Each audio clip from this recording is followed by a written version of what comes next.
going to tell me what it is then, or what? No, I can't. It's a surprise. Hi, Sarah. What time do you finish here? Not soon enough. 6. She finishes at 6. How do you know?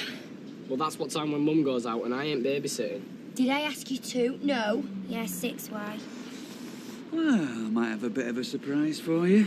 Oh, yeah, what is it? I can't tell you, can I? Otherwise it won't be a surprise. Well, is it a nice surprise? Only the best, right? And the best thing is that you are going to guess what it is. Not in a million years. Look at him. He's a bigger kid than Bethany. Listen, you just meet me over there on the corner near the salon at 6 o'clock, right? And all will be revealed.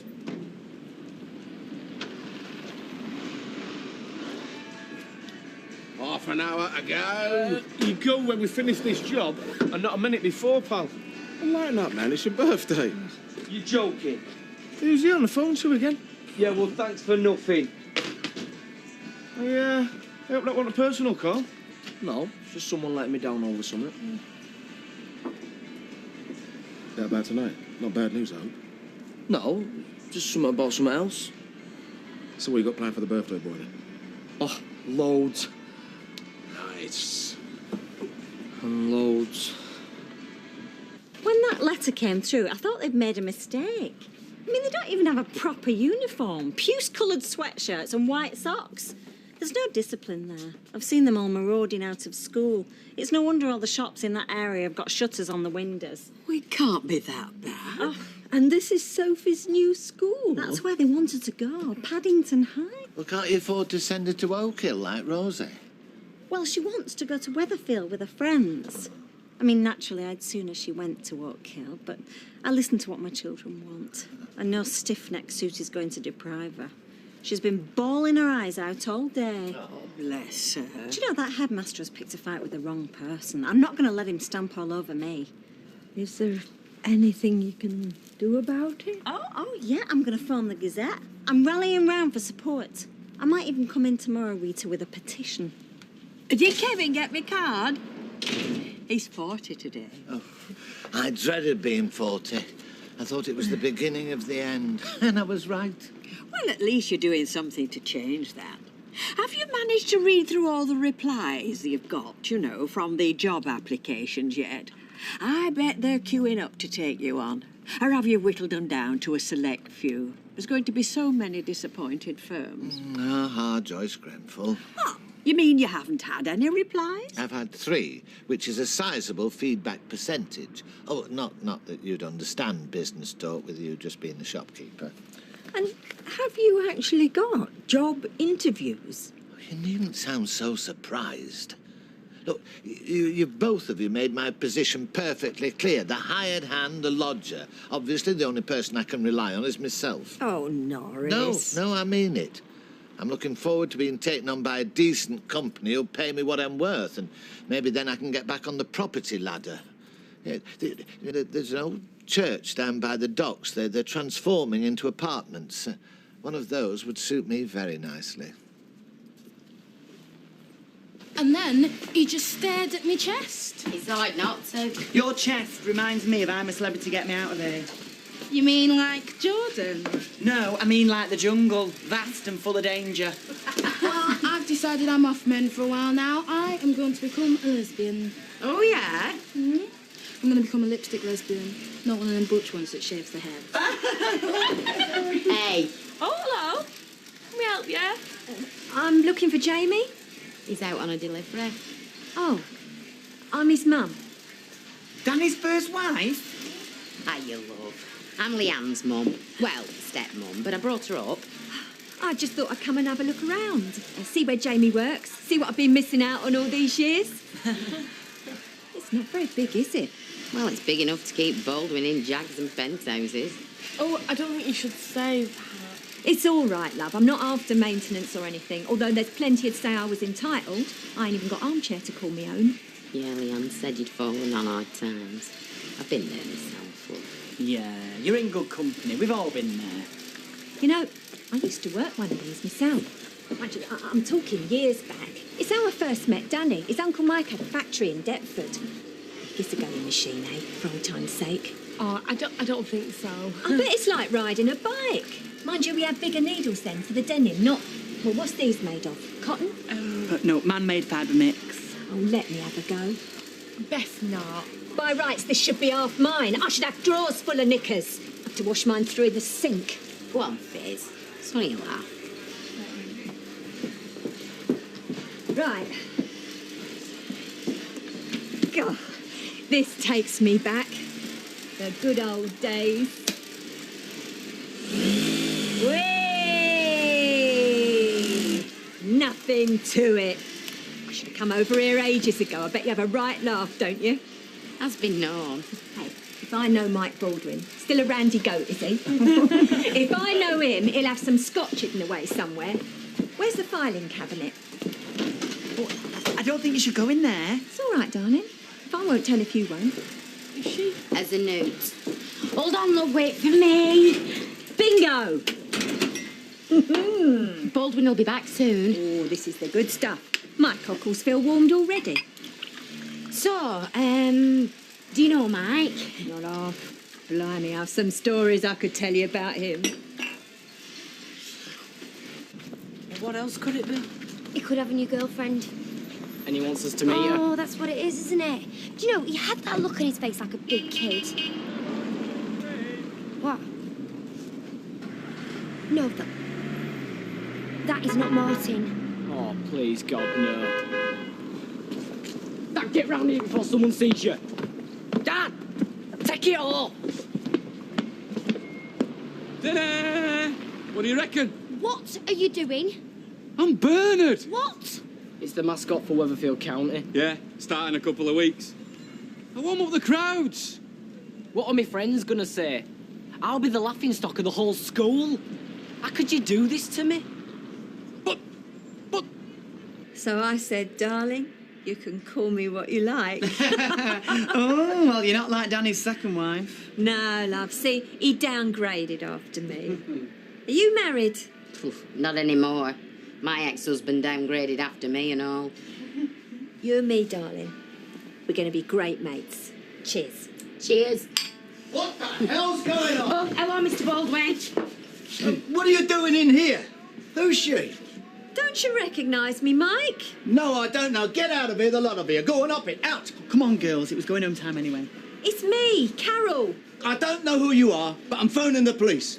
Carol Saunders. Married your Danny. Carol? God blimey. You've let yourself go, haven't you? Right, well, I'll be off. I thought I'd look you up. Carol Saunders. Well, I never. See, you found the scotch? I hope you don't mind. Nah. Pour me one if you like. Bit of a shock, this, you know. I'd never have recognised you. Yeah, well. People change, don't they? You know, time and that. I'm surprised you'd forget me, though. Miss Denham, 1977. Yeah. Me in a bikini sat on a dray lorry. And where you working now? Between jobs. Why, you after taking me on? Can you imagine Danny's face if you did? I bet he still looks up to you. Who? Danny. He always wanted to be just like you. He never really got on with his old fella, did he? Your brother. No. We never really got on. But Danny always admired you. I bet he still does. What is there to admire? Got any more? Not here, no, but give me 10 minutes to lock up and I'll take you across the road. You know, the more I see of it round here, the more I like it. Not a bad sort of a place to end up in, is it?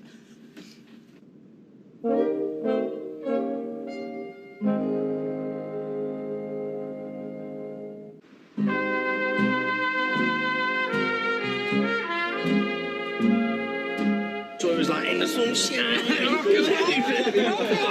I knew we'd end up over here. Cheers, boys. Oh, cheers. I thought we were starting with something to eat. Oh, here we go, lightweight. I could drink you on any table, pal. Yeah, right. No, but Tyrone's been boring me senseless about his plans for tonight. So, did you book that Chinese place? Well, I didn't know if everyone liked Chinese, did I? Nah. So, where did you book? Well, I just thought we'd see what happened, you know, go with the flow and that, innit? Fair enough, lads. Back up a minute, time, mate. What about what we were talking about? You know, the pub crawl, club. Blow up sheep, stripper. Stripper? Yeah. I did have something sorted, like, but, you know, I got let down. So what are you saying? This is it? What, us sat around this table all night? Oh, no. No, there's more coming. Huh? Yeah. Hey, Kevin. There we go. Oh, thank you. Oh, thank you. Oh, thanks, Emily. Looks like something off top shelf at newsagents. He doesn't need a name. He's perfection. You're a lesbian, remember? Yeah, he says. You did. Yeah, you've been going on about how you're off men all day. I think you need your ears syringing. I said I'm off meat. I'm going vegan. Would you know it? He's got a girlfriend. That's not his girlfriend, that's Claire. Married to Ashley the butcher. Butcher? Meat is murder. Ah, you've changed your tune. You were tucking into a sausage roll at lunch. That's Mrs. Bishop. She's volunteered. Oh, she doesn't look that strong. There'll be something for her to do, though, won't there? Of course. Everyone's welcome. Is that a bandage on her leg? Chair there for your eater just next to me, love. She's very keen. And who else have you got? At the moment, well, I've tried really hard. I've asked nearly everyone round here, and I have got a few people on board, yeah. Great. How many are we talking about? Well, Mrs. Bishop and myself, and a couple of children. I've tried really hard, but nobody's interested. I've no idea people are so selfish. Hey, don't worry. We'll find people. Her husband's only over there. Excuse me, Sonny.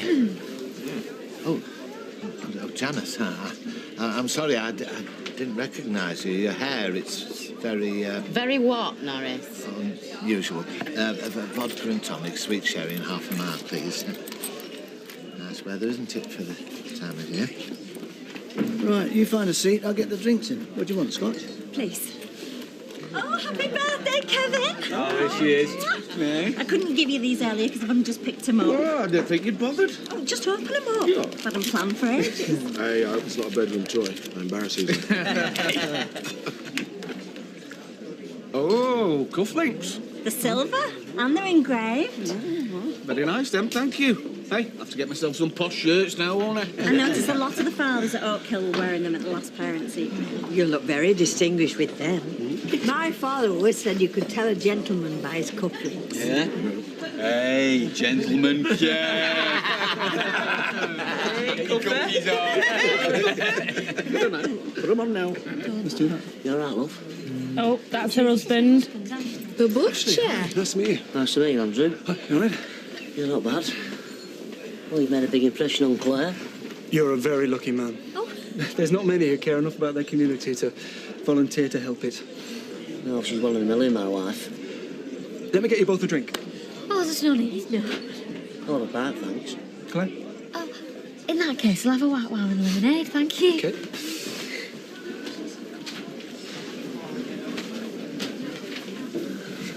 So that's Andrew.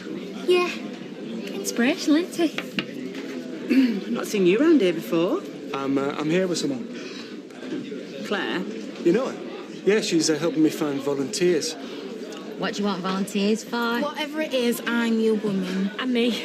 We're planting out an area of the park. It's going to be a garden of tranquility. A garden. I love flowers, me. And trees and vegetables. I've got green fingers, you see. Really? Well, if you're serious... I'm not at home unless I have a wheelbarrow in my hand. How long you think of staying around then? Not long. I'll be gone before Danny gets back. I'm not here to cause trouble. It's nice spending time with Jamie. He's a lovely boy. You never remarried then? Me? There are a couple of fellas it never worked out, though. You know, I haven't thought about the London factory for ages. Yeah, that girl with the eye patch, what was her name? Pearl. Pearl, yeah, that's it. I'm surprised you stayed up here. Suits me. Mind you, I'm thinking of retiring to Spain. Handing it all over to Danny? He always did come up smelling of roses. Business, foreign holidays. When did I last get holiday? Yeah, right. I was around when he had nothing, and she comes along and takes all the pickings. But I'll tell you something. If he'd stuck with me, he wouldn't be living in no crummy back-to-back. I pushed him. I helped him get himself established. I was good for him. Yeah, right. Well, I better be getting home.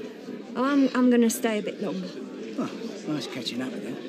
I mean, talking to London, do you remember that girl with the eye patch? God, what was her name?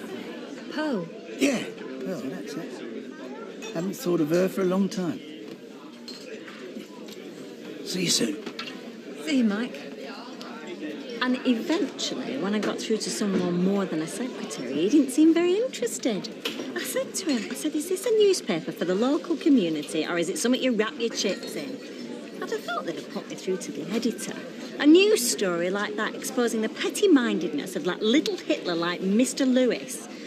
Still, they did take all the facts down and they said they'd run it. I'll show him that I'm not somebody just to be walked all over. Well, you hear about cases like this. They go on for months, years. And all the time, the poor child's not getting any education. Hey, I hope you don't think I've just sat her in front of television all day. Oh, of course not. Because we've been doing maths. The garage's accounts, actually. And tomorrow we're going to be doing a bit of history. Because I got a book from Roy Cropper on steam trains. You can't go on like this, though, Sally. I mean, you've got your job. Yeah, well, at the moment, Sophie has to come first. And if home tutoring, if that's what it takes, then I'll do it. Do you know, that's not a bad idea. She'd probably learn more at home than she ever would at Paddy High. You had a budget. You were full of ideas. I knew I should have organised it myself. Yeah, well, you should have then. It's me, innit? Every time I try and organise something like this, it falls flat on its face. I mean, like when I was Ashley's best man. Oh, terrible. Yeah, well, don't be too hard on yourself. You can always let them two to strip down to their corsets. Now you're talking. Are we having another? I haven't finished this yet. I know, I'm only asking. Well, I suppose so. We generally do have more than one. Yeah, well, I'll fetch them, but I'm not paying it's your round. And anyway, you exploit me enough as it is. Emily, here we are. And this time, get Emily a large one. We'll be glad if he does get taken on someplace else. Let some other mug put up with him. You don't mean that. Don't I? No, like me, you're worried he's going to make a fool of himself. Well, I was surprised when he said he'd got 3 interviews. I think it's the interviewers who are going to be surprised. What do you mean? Well, I saw a copy of his CV earlier. He snatched it up off the table, but I read enough. He's not made out he's the chairman of Glaxo's, has he? Not quite. He's given his age as 46. Seriously? I fear so, yes. You don't mind, dear? Of course I don't. It's just I've got so much on my mind at the moment. Hey, look, it's all right, Nathan, keeping on the sofa, innit? Yeah. Cheers. Well, we won't be late back. And thanks again for me present. Oh, I'm glad you like it. Hey, he's my husband, you know. Hey, if I said it was my birthday as well, would I get a kiss? You'll be getting your cards tomorrow, and I'm not talking birthday cards, eh?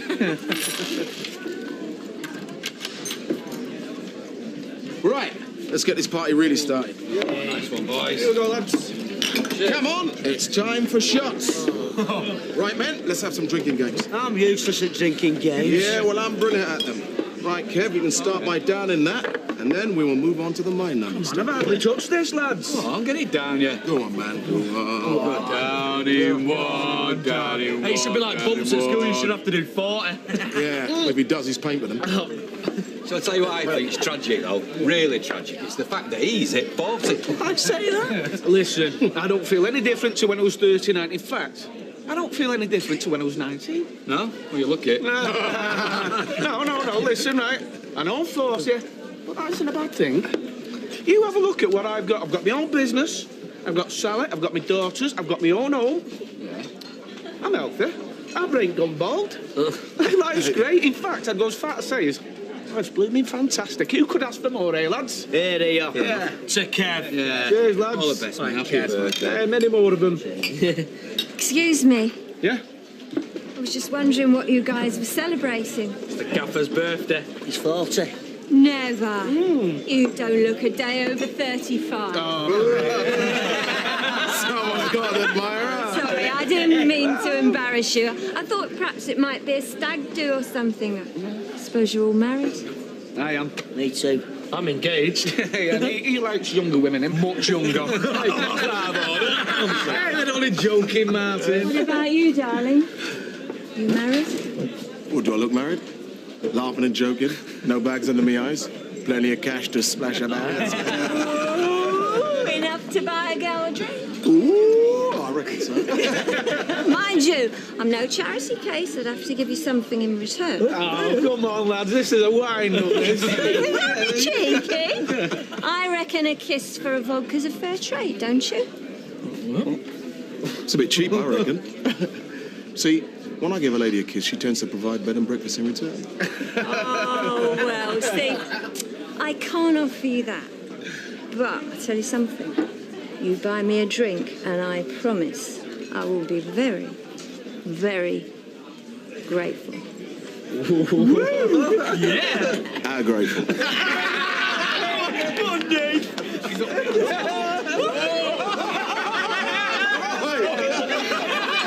Hey, this is not to do with me. It's my birthday. She could be anywhere. Oh, she'll tell you. Mum! What the hell are you doing?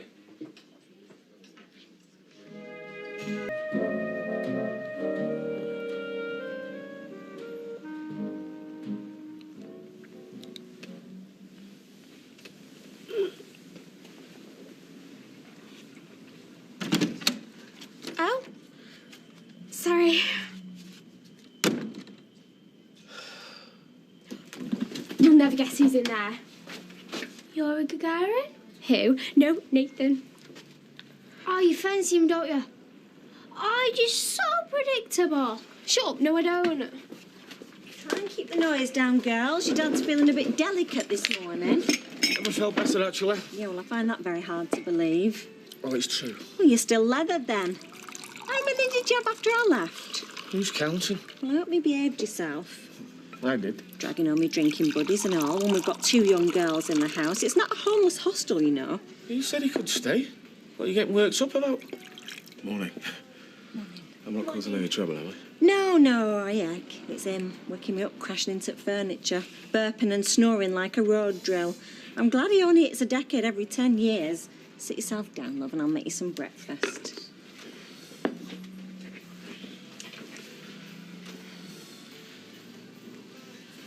Feeling rough?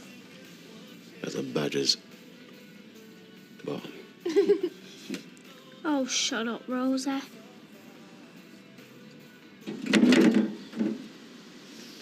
Frankly, I'm a little disappointed in the turnout. Well, that's volunteers for you. You can't force them. Andrew gets paid by the council. What's his excuse? I won't mess his head up, then. I could look after Joshua while you two got on with the heavy work. All sorted. You stay with Auntie Emily, eh, Josh? Oh, up early, or is it still last night's party? Don't remind me. Well, somebody'd probably have to. I didn't mean to be an embarrassment. It's the last time.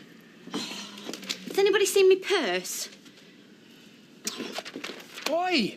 What? Well, you can see I'm reading it, can't you? All right, don't snap. Right, go and try. Right, well, this one takes DSS. A flat? No, it's a B&B. I'll go around and have a look. Check it out, might not be that bad. Well, what'll I do? I don't know, you can wait here. No, I don't want to. This is Danny's house. We'll go to the cafe then, Leanne will look after you. I ain't got any money. We'll tell her I'll pay her later. Oh, I can't do that. But don't worry about me. I'll be fine. I'll go for a walk or something. Right. All I've got is a 20. I'm having a day off. I won't drink, I promise. Of course you won't.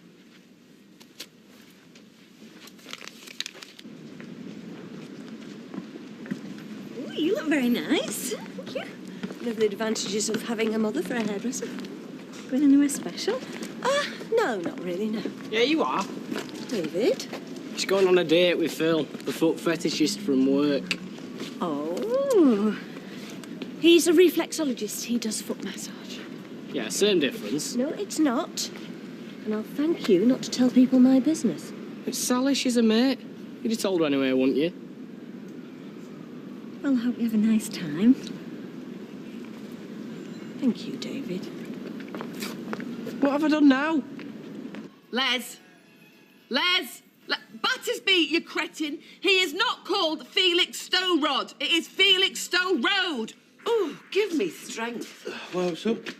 Yeah, have you ever thought about putting the wages up? No. Because if you start paying peanuts, then we can get monkeys in to teach Les how to use the flaming radio. That'd be one patient ape. Oh, I don't know that sigh. What sigh? That one. The one that says, I'm going to moan on to Eileen about Amy and Tracy and all the terrible things that life has thrown at me. I mean, can't we talk about something else? I mean, famine, war, something cheery. Oh, well, I'm sorry. I didn't know it was so boring and flipping depressing. Won't mention it again. Well, I'm sorry. I didn't mean that. It was Les I wanted to have a go at. You just arrived. Forgive me? Yeah, all right. So go on. Tell me what's up. Well, I was thinking, I reckon Deirdre's the best way in to see Amy because she is Just very... give it a rest. What happened to what's up? I've changed my mind. That radio's on the blink. You can't hear a word I say. There is nothing wrong with the radio, Les. It's you. You know, being a taxi driver is an easy job. You drive around spouting idiot opinions. All that we ask is that you master some primitive technology. Be quicker for me to stick my head out the door and shout your jobs. Press the button when you want to speak. Now, get down to Felix Stowe Road, Mrs. Graham, number 7. Don't talk to me like that. That's harassment and against the law. They don't have equal opportunity laws for thick people. Get out. Go on. Tell me about Amy. I'm interested now.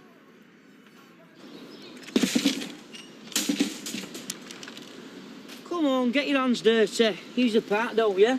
No, not much. It's full of paves. I don't really use it as a dog toilet. No wonder the place is in such a state. What's your excuse, David? Apparently I'm born idle. Don't blame me, it's my mum's fault. Does everything for me. You've done very well, I have to say. I'd never have thought you could have achieved all that. What's that? Oh, at last. Where have you lot been? We've nearly finished without you. We haven't come to work. What have you come for, then? Come to have a shifty at that tasty Andrew. See if he's all he's cracked up to be. Ah, well, he's not here. He's got an appointment with his mirror. I spent ages getting ready. I knew this were a waste of time. Well, it needn't be. You might as well turn over a bit of earth now you're here. Very likely. You're a right goody two-shoes, aren't you? Well, I tell you what, I'm not fooled. What are you talking about? Well, there's something in it for you. What, do you want to beat me? Or get yourself some kind of gong? You charity botherers, you're all the same. That's a bit strong. Oh, there's another one. I know what you're after. Do you know what OBE stands for? Art blooming effort. I tell you what, nobody's getting out off the sweat of my back. I just want to make the park nice for children. I don't care about a wall. We know that. Don't listen to her poison.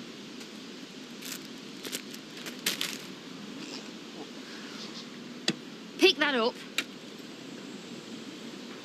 Are you going to make me? Are you offering me out? Over a piece of litter? Oh, put up or shut up. It's always the same with aggressive, violent flotsam like you. You are a pug-faced scumbag. Steady on, Claire. Where I come from, that is fighting talk. If you want a fight, Claire. then I'll give you a fight. An angry Claire. Quick, ring United Nations before it goes nuclear. Aye! Right!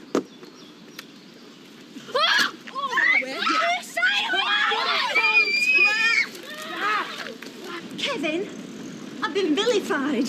I've been slandered in here. Hey, it's libel if it's written down, you know. Hey, keep out of domestics, mate. Golden rule. What is it? I spoke to the newspaper about Weatherfield High, and that head, Mr. Lewis, has slagged me off. You what? He says I'm a stuck-up, deluded snub. Me.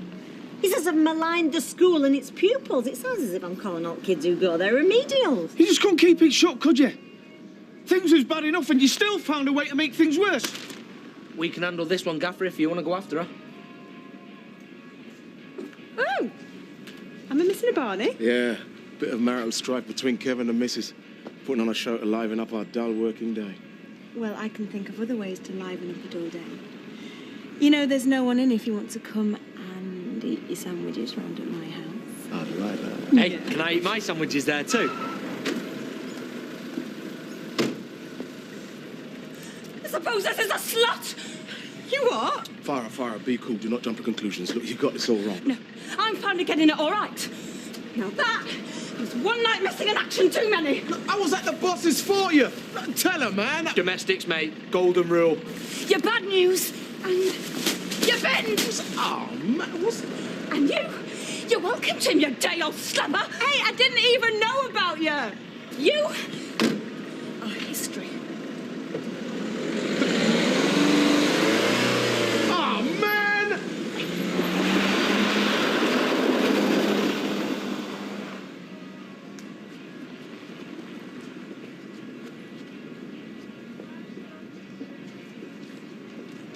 Babe, there's a little something I didn't tell you. Look. Save it, Nathan. You binned. Oh, twice. You can't bin me. We're not even going out. Not anymore, we're not. It's...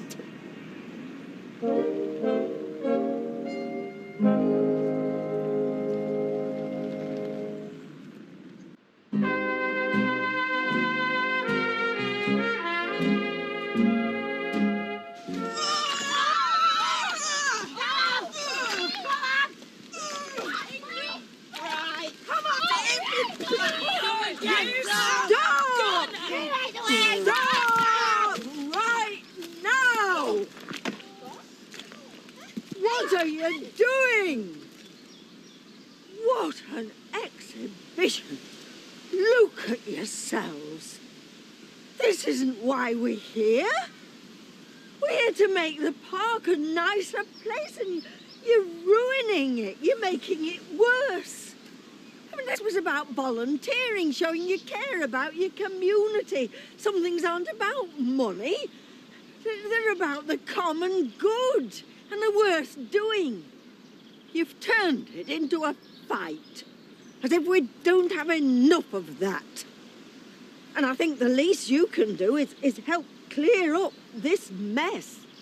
I mean, after all, you can't get any dirtier.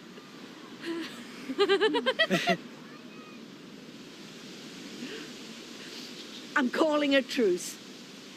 Claire and Janice, you should shake hands and work together. I will if you will.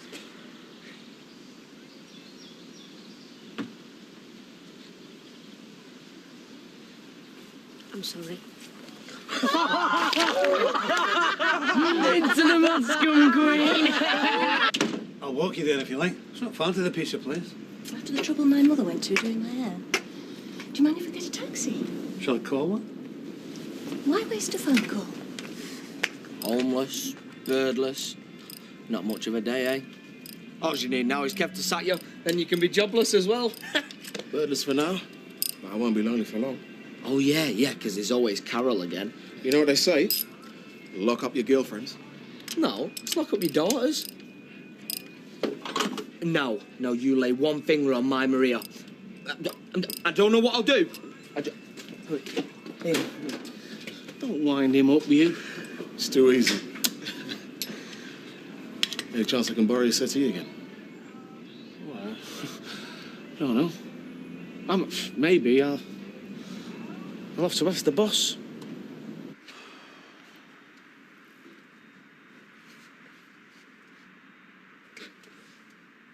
You're going to have to speak to me sometime. Otherwise, this business is going to grind to a shuddering halt. You know, bankruptcy, debt, ruin. I would never do that to you. I'd like a taxi, please. Well, you're in luck, 'cause that's what we do. I've got a bone to pick with you. Oh? Why did you let Gail think I'd spent the night at yours? Yeah, Eileen, why'd you do that? That's a terrible thing to do. Yeah, I'm sorry. It was... Yes. It was a joke, but it wasn't that funny, really. No, it wasn't. Yeah, well, sorry about that. I should think you are. Where do you want to go? A pizza place in the precinct. Wait outside. There'll be one along in a minute. Really, Eileen? I'm shocked at you. Lying. Les, pick up from base. When you're ready. There's no rush. It's not very friendly. If I was as childish as you, we would not be speaking. Luckily, I am very mature. You really saved the day, Emily. I'm glad I could be of some use despite my leg. But you've done the real work. Just goes to show, doesn't it? There's a bit of community spirit in everyone. Hey, are you lot just going to stand there congratulating each other? Or are you going to flame and do some work? You mucky beggar. I backseat him. Is that the reason why you haven't come here? Do I detect a hint of jealousy? Je pense oui. Sorry, I'm a bit tardy. Smashing job, mind. Looks grand. No thanks to you. I told you you were too good looking. Him? Not Andrew? Are you going to grab a spade now you're here? You're joking, aren't you? I'm exhausted.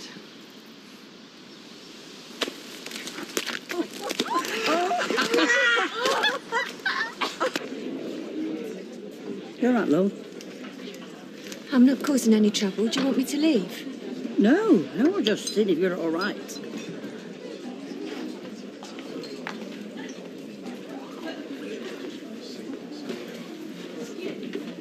Sorry. I feel such a fool after last night. She's always going to find an excuse.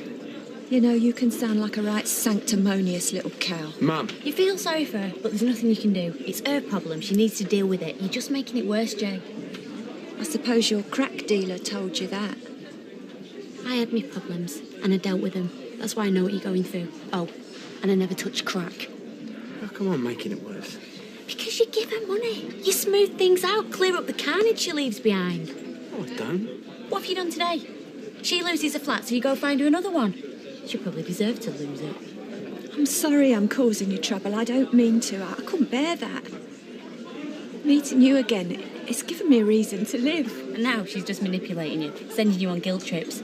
All right, it might not be her fault, but who cares? She's hopeless. I'm going. You know how hard it's been for me.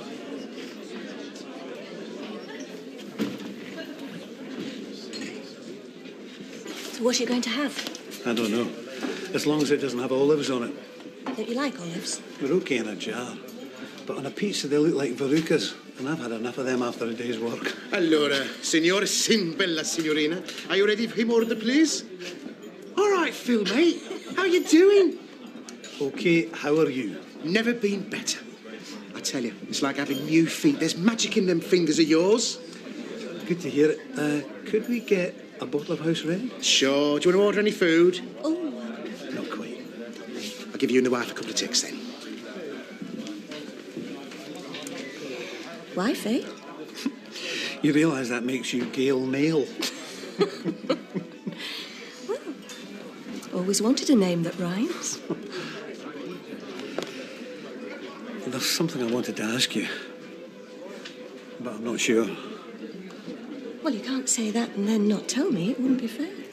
Maybe I should wait till we've had some wine. Dutch courage, eh? Even more intrigued now. It's definitely a 3 or 4 pint question.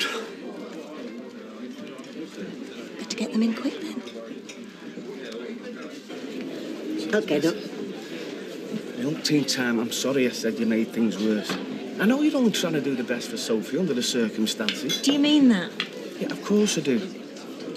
We messed up, haven't we? Yeah, we have. I can't see any way around it. She's going to have to go to paddy camp. Oh, over my dry bones. Even the teachers have got pierced eyebrows. I'd sooner put her in Lion's House at Chester Zoo. Yeah, well, you can't teach her. Well, I'm a quick learner.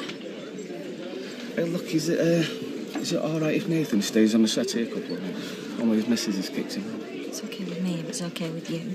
Yeah, of course it is, well. Well, aren't you worried I might try and jump into bed with him? I trust you completely, you know that. Do you? Yeah, of course I do. Good. Then you know I'll do a good job of home teaching Sophie. Here we are. Honestly, I don't know whether I can forgive this one. Oh, give over. She called me a pug-faced trollop or something before. Not that I've forgiven her, mind. Well, that's easy to forgive, Janice, because you are a pug-faced trollop. I won a promise this evening. I've never been stood up before because of mud-related injuries. Well, first time for everything. Yeah, and there's the second time for nice things. Not that that's any use, thanks to you lot. Oh, stop moaning. There's a beautiful garden. And we made it. Exactly. We should all raise a glass to ourselves. Right. If anyone says there's mud in your eye, you're dead.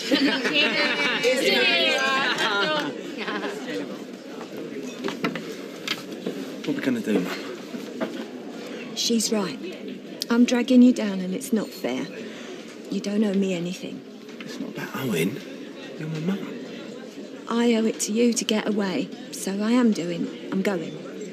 Where? Back to Birmingham. I haven't been evicted. I just wanted to be near you. It's not a crime. I've got nothing keeping me there or anywhere. We'll move up here. Let's do it properly. We'll find you a nice flat. No, sweetheart. I want to go before you hate me. I could ever hate you. You're a good boy. I wish I knew you better. Come on. No, don't. Stay here with me. I'm not sure how long I'll stick at it. Well, it's a job for life, isn't it? No, I've had loads of jobs. I'm doing a degree part-time as well. What it? That brings me to the question. Thought you'd never get round to it. My degree is in criminology. Oh. And I've been searching for a subject for my dissertation. Have you come up with one? I've had an idea. What is it?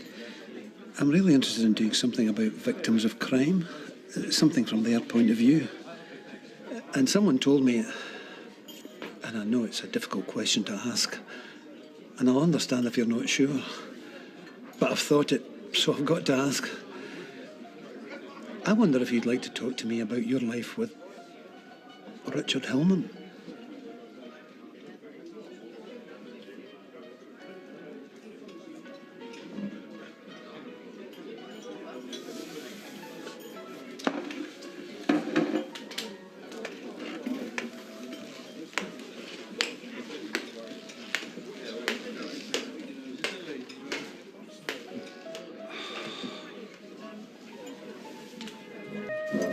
What's that thing again that tells you what you've got to do?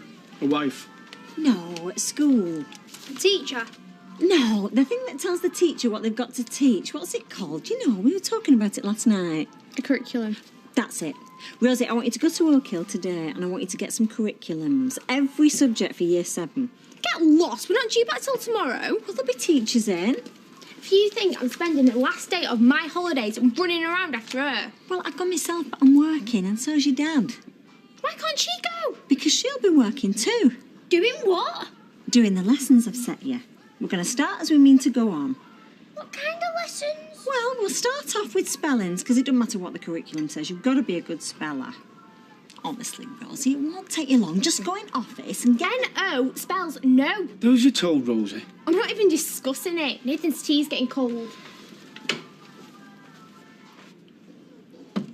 Yep. I've just brought... Oh my God, I'm sorry. I'm so sorry. What have you done? He's getting dressed. How much did you see? I didn't see nothing. Rosie, you shouldn't go barging in on people like that. I know, because he said yeah. I thought he meant come in. Y-E-S does not spell come in. Duh. Even I knew that. Oh, shut up. I'm doing my teeth. Yeah, we'll have a cold shower while you're up there. Actually, I'm quite glad you finished with him.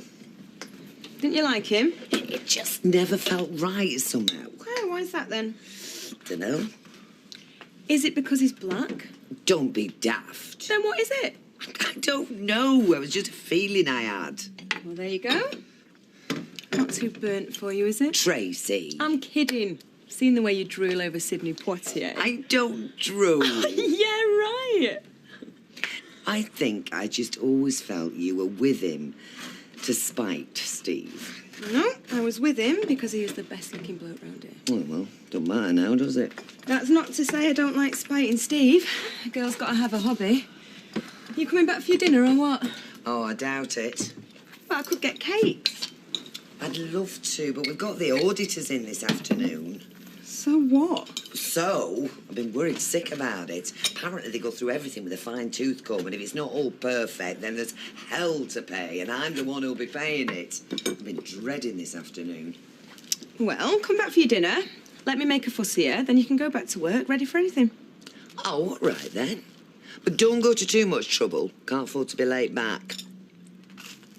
No pressure, but me dad will last see him walking the streets dressed as a giant bird.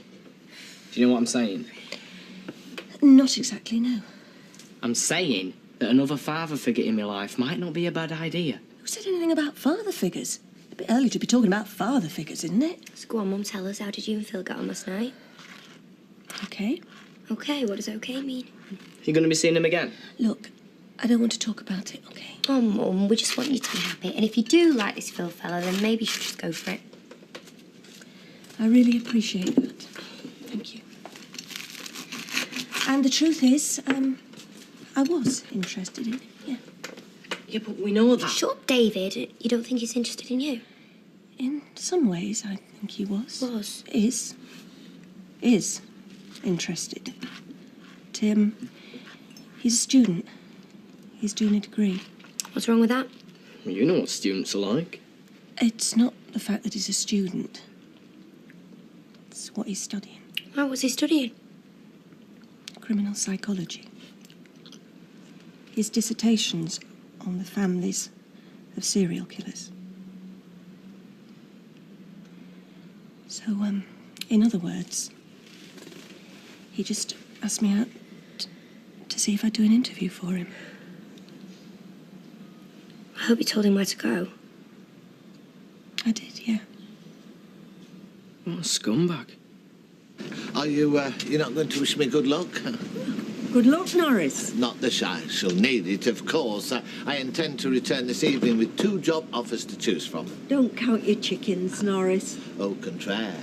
Today, egg equals chicken. 2 job interviews, 2 job offers. That's today in a nutshell. No other outcome is conceivable. There is such a thing as overconfidence. Not in marketing. No, I read a book about it last night. No, the successful interviewing strategies are all about the power of positive thinking. The planet negative does not exist in the Norris Cole universe. No, today I'm selling myself. I am the best product on the market. I'm focused, I'm committed, I'm experienced. But you're not 46. Planet negative does not exist. No, but your CV does. And when they ask you why it says you're 46, you'll need to have an explanation prepared. This is definitely planet negative, Emily. Tell them it's a barefaced lie. I beg your pardon? Tell them it's a lie. It's all marketing is anyway. What's your view on female mechanics? Why? Think of following in your dad's footsteps? No, not really. I was just wondering. I haven't really got a view, really. Rosie, what are you doing here? I'm discussing my career options, if you must know. You're meant to be in the house. And you're meant to be in work, aren't you? Yes, and I've nipped out for 5 minutes on my break, and what do I find? You're pestering Nathan again when you're supposed to be supervising Sophie. I am not pestering him, and I'm definitely not babysitting that little brat. Then go to Orkill and get those curriculums we were talking about. You heard what I support with. Hey, what's going on, Harry? Kevin, why is Rosie hanging around the garage? I didn't even know she was here. Has she been mad at you? No, not at all. Thanks. Thank you, Nathan. At least someone around here doesn't treat me like a child. If you're doing nothing, go to Orkill. Or go to hell.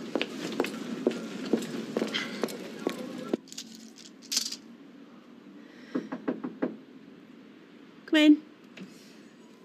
Shell, Zach's waiting for you downstairs. Right, I'll be down in a minute. Big day today. Got plans? Nothing special. Just taking Charlie's dinner.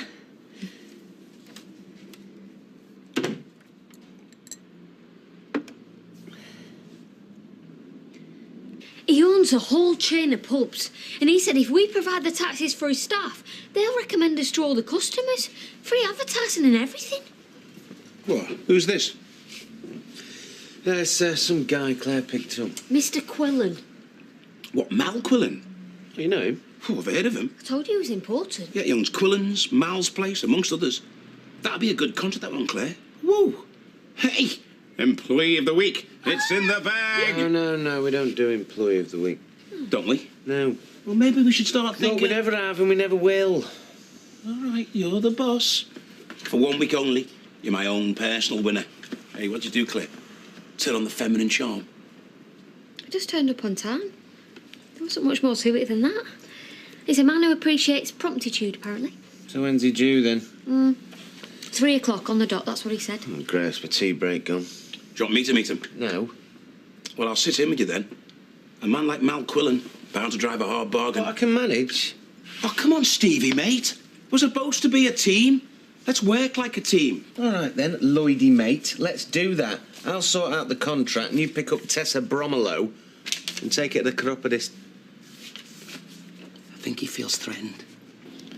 We'll talk our way through it, from here to Charlie, one step at a time. Most ordinary, unremarkable thing in the world. Just a woman taking a packed lunch to her fiancé. What's the worst that could happen? Bumping into me mum, probably. Well, if the thought of that makes you anxious, we'll talk through those feelings. And we'll try and beat them. Where's the poop scoop? Well, how should I know? You had it last. I don't use a poop scoop, Maria. I use a flacky bag. Why don't you do the same? Oi! I'll tell you why I don't. Because I'm a professional hairdresser. So my customers don't want me going with picking dog mess up in my dinner hour, do they? Well, tough. I had to do it this morning. It's your turn now. Maria, get down them kennels and walk them dogs. You're not the boss. I'm the boss's girlfriend. Yeah, well, I'm the boss's sister. Yeah, and the sooner he gets back, the better, because I'm sick of this. You can say that again. Oh, look. A homeless bloke on a bench. It's made my day, that has. If it's any consolation, I've been trying to dump her for weeks. Oh, yeah, right. I had. It was complicated. Why? There were contractual difficulties. Is she your wife? My landlady. And I paid my rent up front till the end of September. In kind? In cash. No chance of a rebate, then? I know. Serves me right.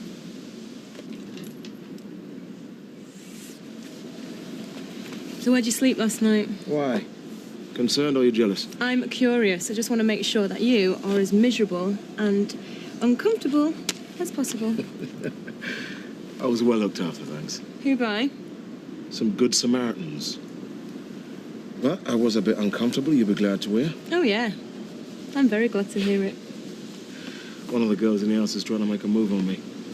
If I stay there again tonight, I'll end up fighting her off with a stick. Only because she'll be coming at you with a knife. So, if I end up sleeping on this bench tonight under me paper, I don't suppose he'll take pity on me, is there? No. What if I buy you a drink? My mum's waiting for cakes. Come on, just to say sorry. No, I'll take more than a drink. How much more? Do you want something to eat? No, I better not. I'm off out for a meal with Keith again tonight, and he does like to eat early. Do you know, we were home by 7:30 last time. Maybe you can't wait to get to the main course? Hey, no, none of that. He's been the perfect gentleman so far. Actually, he's quite good company despite the speed he eats. Tell me about you and Phil. Nothing much to tell, really. Well, did you have a good night? I was home quite early myself, actually. Why? Well, we didn't click. Don't think I'll be seeing him again. Where's your mummy got to, eh? If I'm late for work, I'll flipping kill her. Oh.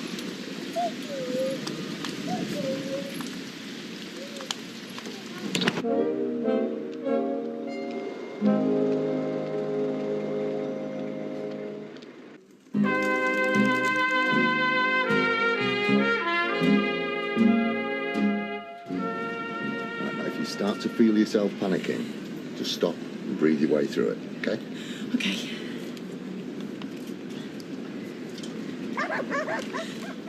It's only dogs. They're on leads, nothing to worry about. Take your time. Keep breathing.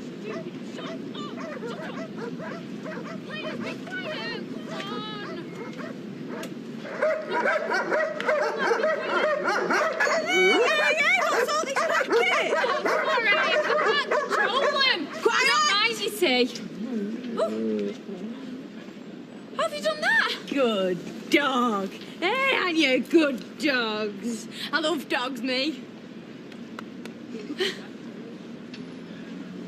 You're doing great, Shelley. Nearly there.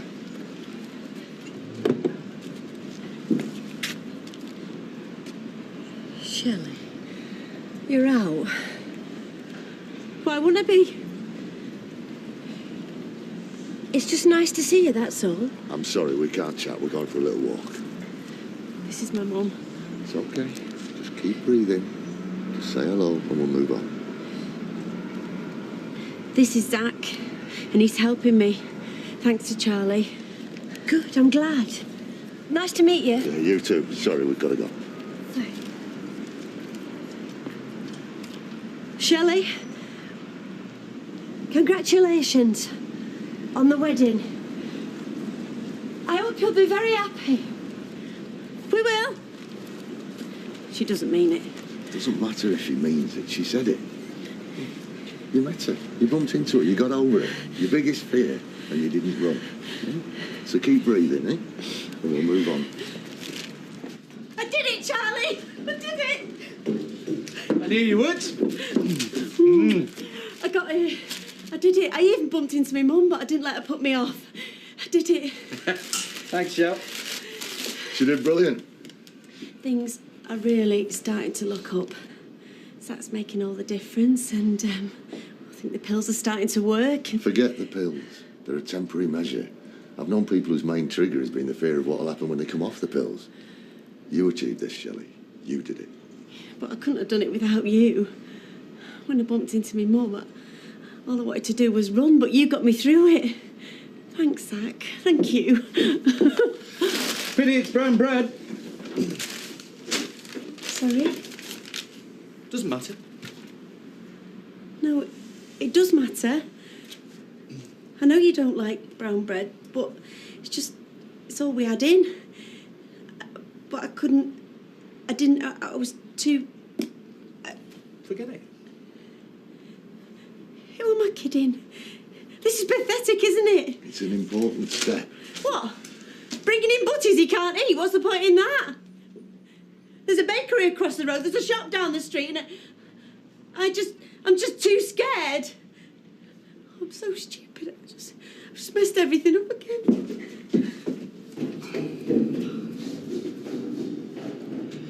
I didn't mean anything by it. She just blows things out of proportion.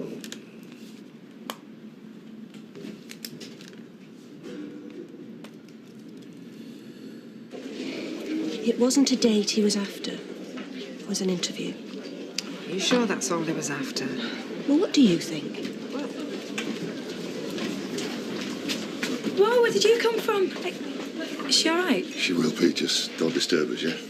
Oh, dearie me. Looks like poor Shelley's in the middle of one of her traumas again. I wonder what Charlie's done now. Oh, I don't need a man in my life. They're more trouble than they're worth. I'm happy on my own. Oh, good for you. You steer well clear of him. And the next time Phil's in work, I'm going to tell him.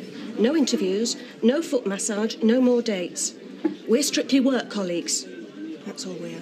Well, having walked out on him, I think he's probably realised that already. And if Eileen Grimshaw wants him, she's welcome to him. It's no skin off my nose. Technically, I wasn't actually two-timing you. Oh, yeah? How'd you work that out, then? Because in my mind, I already moved on to you, and only you. I was mentally monogamous, but physically I needed a roof over my head. All right. Well, I've got news for you. I was only ever interested in you physically. And physically, nothing's changed. Everything's exactly where you left it. All right. Well, it won't be if you ever two-time me again. Tracy, where are you? You went across the street for 3 cakes and that was half an hour ago. And now I'm late for work. And don't think I don't know who you're with because I saw you. Now get home. Who is she with? Nathan from the garage. Yesterday she finished with him because she found out he was living with another woman. Today I looked through the window and found her laughing and joking with him in the street. Me and Amy totally forgotten about. Why can't they choose men we approve of, eh? I nearly choked having to congratulate Shelley, but she was so fragile it had to be said. I hope this Zach fella knows what Bev, he's I doing. know you want to talk, but I've really got to get back to work. Oh, so have I. So, you can't just sit with Amy till Tracy gets back. No, I'm sorry, I'm late already. Oh, don't worry. Although, if Emily's not in, I don't know what the hell I'll do. What, can you take her to work?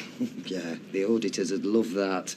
It's a health and safety breach before we even start. Sorry, Deirdre. Mm. Bye-bye, love. Bye-bye. Bye-bye. Say bye-bye.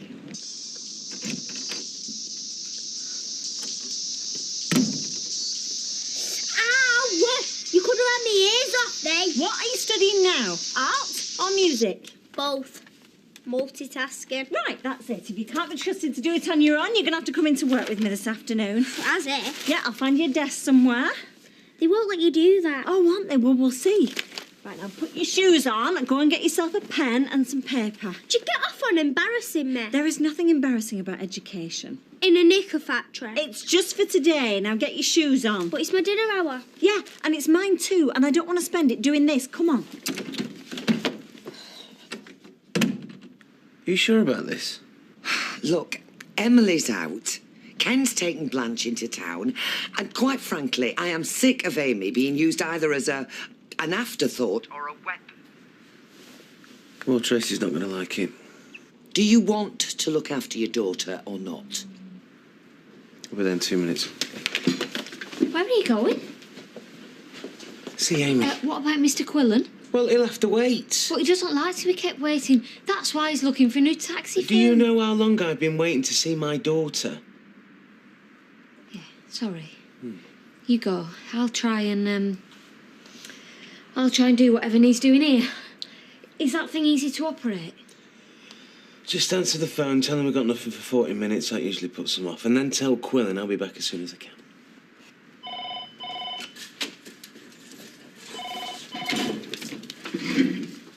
Hello, streetcars. Streetcars? Hello. Violet and Betty, they were too busy at the time, and I thought of asking you, but... It doesn't matter. Yeah, but it was all for nothing. Don't you see?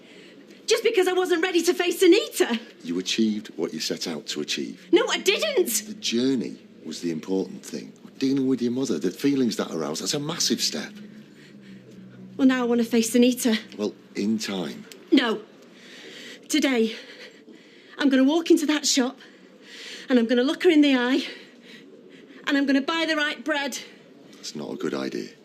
We've got a programme. We need to stick to it. We need to take things slowly. I'm doing it. That's my next target. So, sweetheart, has your nasty mother forgotten about you? No, don't do that. Do not do that, or I'll take her with me. Sorry. See, that's the trouble with this. The pair of you are more interested in hurting each other than you are worrying about her. I know. You're right. I'm sorry, Deirdre. I really appreciate this. Well, Tracy won't. She'll hit the roof when she finds out. So get her back to your place quick and I'll pick her up after work. Well, sweetheart, me and you are going to have what they call a quality time. What do you think about that? Well, that didn't last very long, did it? Listen, I know I'm late, but before you start... What the hell's he doing here? Why the hell did you let him in here? Well, I just thought Deirdre answered the door and I pushed past her. It's not her fault. Oh, really? Well, I'm sure the courts will be very interested to hear that, Steve, on Friday. As will the police. Look, Tracy, he didn't push his way in here. I asked him over. You did what? Well, I had to have somebody to look after Amy. You knew I had to get back to work. There was no sign of you. You weren't answering your mobile. Well, I didn't hear it, Mum. And anyway, that's not the point. I'm going to court to fight him getting access. And then the minute my back's turned, you hand it to him on a plate. Well, I'm sorry, I mean it. You've got 10 seconds, Steve, or I'm phoning the police. 10, 9, 8. All right, I'm going. Get out! Tracy, I just didn't see the harm. Haven't you got to go back to work? Are these fresh cream? Only I'm just dead particular about her eclairs. Don't ask me. Cream's cream, innit? And it'll be sour and all. Looking at your long face all morning. Hey, I've told her. There's two things make a bloomer rise. Yeast and enthusiasm. See, I put a bit of myself in all my products. Look, I don't mind helping out, Dad, but I'm no baker. No, I refuse to believe that. Hey, cut me, and do I not bleed strawberry jam? It's in your veins and all. Well, not necessarily. My parents had a kennels. They lived and breathed it, but I don't want to be looking after dogs for the rest of my life. Oh, do not get her started on canines. Ever since she was 6, it's been, oh, can we have a dog? Can we have a dog? Never did, though, did we? No, because the hairs get everywhere. See, folk, they don't want to find German Shepherd in the Danish pastry. I'll have 2 of them, please. You don't know how lucky you are. Working with dogs would be my dream job. Well, a lot of people would say that about working in a cake shop. Oh, yeah, here's one now.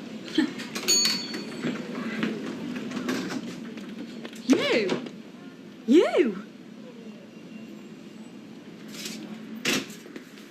Hello again, love. Oh, Mr. Quillen, hello. Come through, please. Can I take your coat? Oh, tar. And Mal's fine. I got caught up in the school run. Thought I'd be late. No, you're bang on time. Tea or coffee? Tea, please. 3 sugars. Mrs. says keeps me sweet. Hey, steady. I reckon I don't want to waste any of my best gags. Won't want to death on me conscience. Where's your gaffer, then? Oh, you've just missed him, actually, yeah? He had to pop out. He'll be back any minute, though. Thanks, Violet. Thank you. You've made huge progress today. I don't want you undoing it by overreaching yourself. You okay? Yeah. I'm so sorry, love. I let you down. No, I'm sorry. I shouldn't have reacted like that. No, you should have. It was a stupid mistake. Now, just let me sort it out. Like a grown-up. Shelley wants to go to the corner shop, but I think it's too soon. And healing things with Sunita's a big challenge. She's done enough for one day. I've done nothing till I get something right. And if that means facing up to Sunita, then OK. I'm ready. If Shelley feels she's ready, then I trust her. All right. But no pressure, Shelley. If you decide it's too much, that's fine. And just remember, Sunita is in the wrong. You're the one that's doing the forgiving, and if she's too pig-headed to see that, her loss.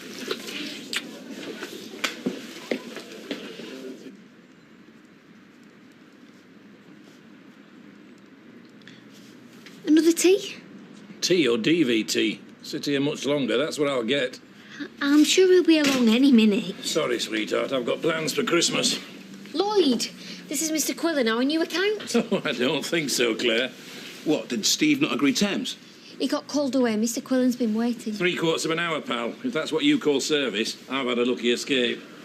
Look, hold on, mate. My name's Lloyd Mullaney. I'm the co-owner. I'm really sorry about the wait. Save your breath, pal. I need reliable, punctual cars to take my bar staff home. If this is anything to go by, It's not, and I'll put my money where my mouth is. For every 10 minutes our cars are late, we'll give you a £5 back.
Is there something the matter?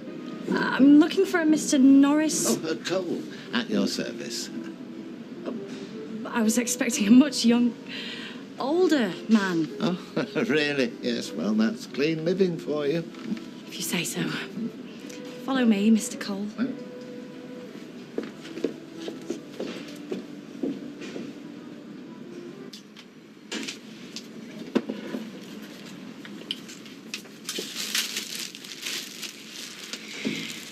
Hi, Sunita. How's it going?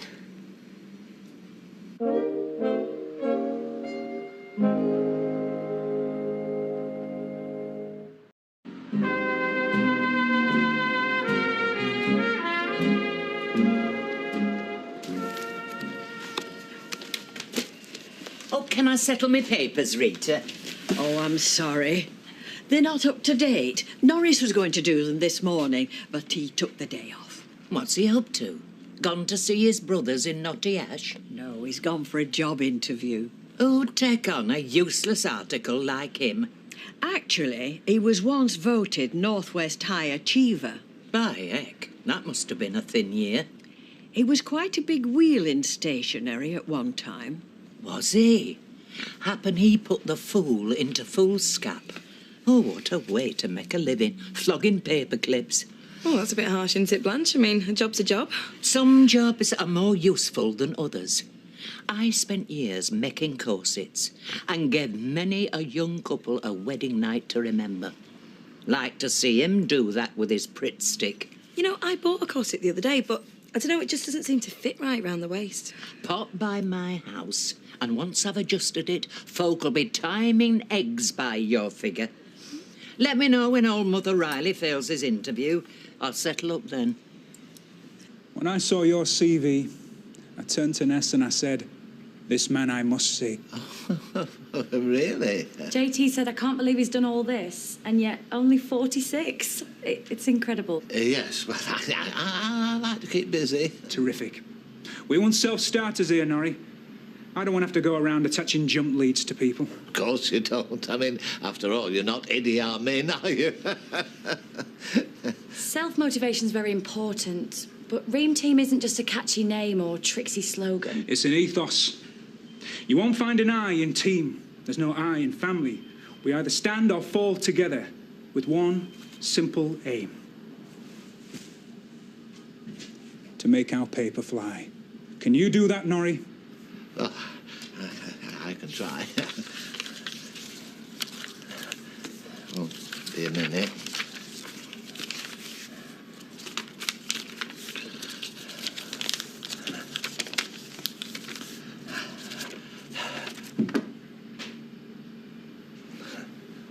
Yes. Yes, indeed. Ness? Yes. Yes. Welcome to our team, Norrie. What? You mean I've got the job? Well, thank you, JT. Thank you. I don't know what to say. Any questions? Well, I'm not excited. I don't know. Yes, could you tell me a little bit about the background of the company? Well, it's papyrus and parchments. Yeah.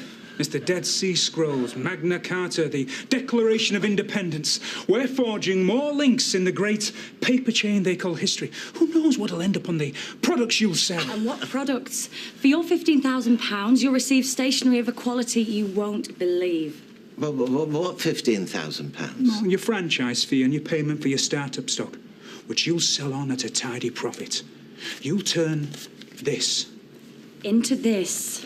Into this. I have a contract all ready for you to sign. Wait a minute. I mean, £15,000 is quite a lot of money, and I just need a little time to think about it. Thought you were keen to get on board. There's a lot of competition for these openings. Ness, chill. If Norrie needs time to think, he needs time to think. We'll send you our bump through the post. Oh, thank you. That'd be very kind. I do want to get on board. It's just that I need to be a little prudent in... Of course. But remember, Prudence didn't buy me that Porsche out there. How are you? Okay. Getting better. That's why Well, I didn't just come here for the bread. Hey, have they sailed yet? What? The 1,000 ships you launched with your smile. Hey? See, I was shanghaied by it the first time I set foot in here. Condemned to join her fleet of frustrated admirers to pound me poop deck for the rest of my days. Is there something I can do for you, Diggory? Plenty, lass. But I'd best settle for long life. That's 65, please. Hey, keep a change, will you? Get back to the shop. I've 24 batches to seed. Sight tastier than that and all. Afternoon. Perhaps this isn't a good time. No. No. I'll close up for a few minutes. Do you fancy a brew? Yeah, thanks. Thank you for seeing me at such short notice. No problem. Oh, I'm not sure why you... Sophie's been given a place at Paddington High. And Rosie at Oak Hill. A daring experiment in social engineering, I must say. Well, Sophie's not taking up her place at Paddington High because she wants to come here. I'm a little confused. We're a state school, Mrs. Webster. If we're not good enough for one child, then... It's about Sophie, not about... With respect, this is about belief in state education per se. I believe, because it helped me, a decorator's son, reach university, become head here, and turn us into a high-achieving school. And that's why I was proud to see my own daughter walk through our gates this September. I suppose private schools have their place, but it's easy to be blinded by the boaters, the Latin mottos and the speech days. Window dressing for the gullible, I'm afraid. Do you know, I don't care what you think of me, but you know what Paddington High's like. You can't let Sophie suffer because of our differences. I don't care about Paddington High, only this school, and this school is full. Please, I can't send her there. Well, looking at our waiting list, I suggest you contact your friends at Oak Hill. Good day, Mrs. Webster.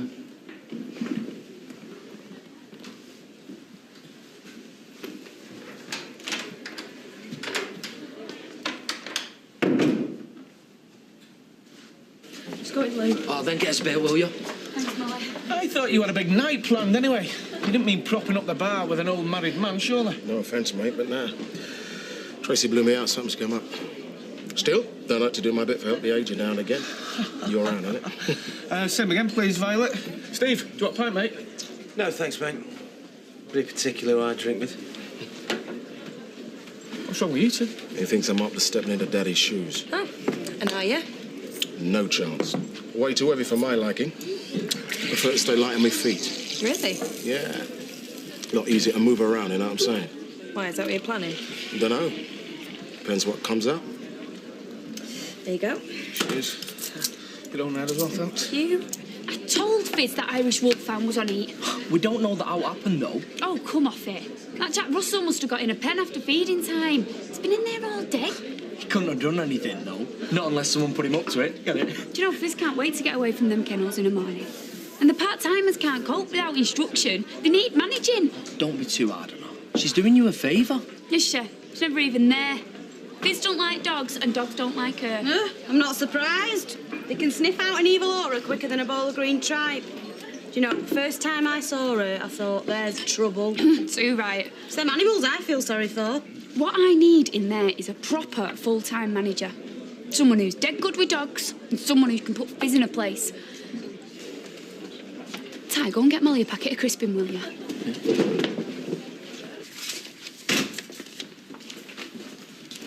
Hey, when it comes to doing deals, mate, I'm all for playing it cool, but the cold shoulder, that's taking it a bit far. What's he going on about? Mr. Quillen? Oh, I don't believe it. Funny enough, that's exactly what he was saying as he was leaving.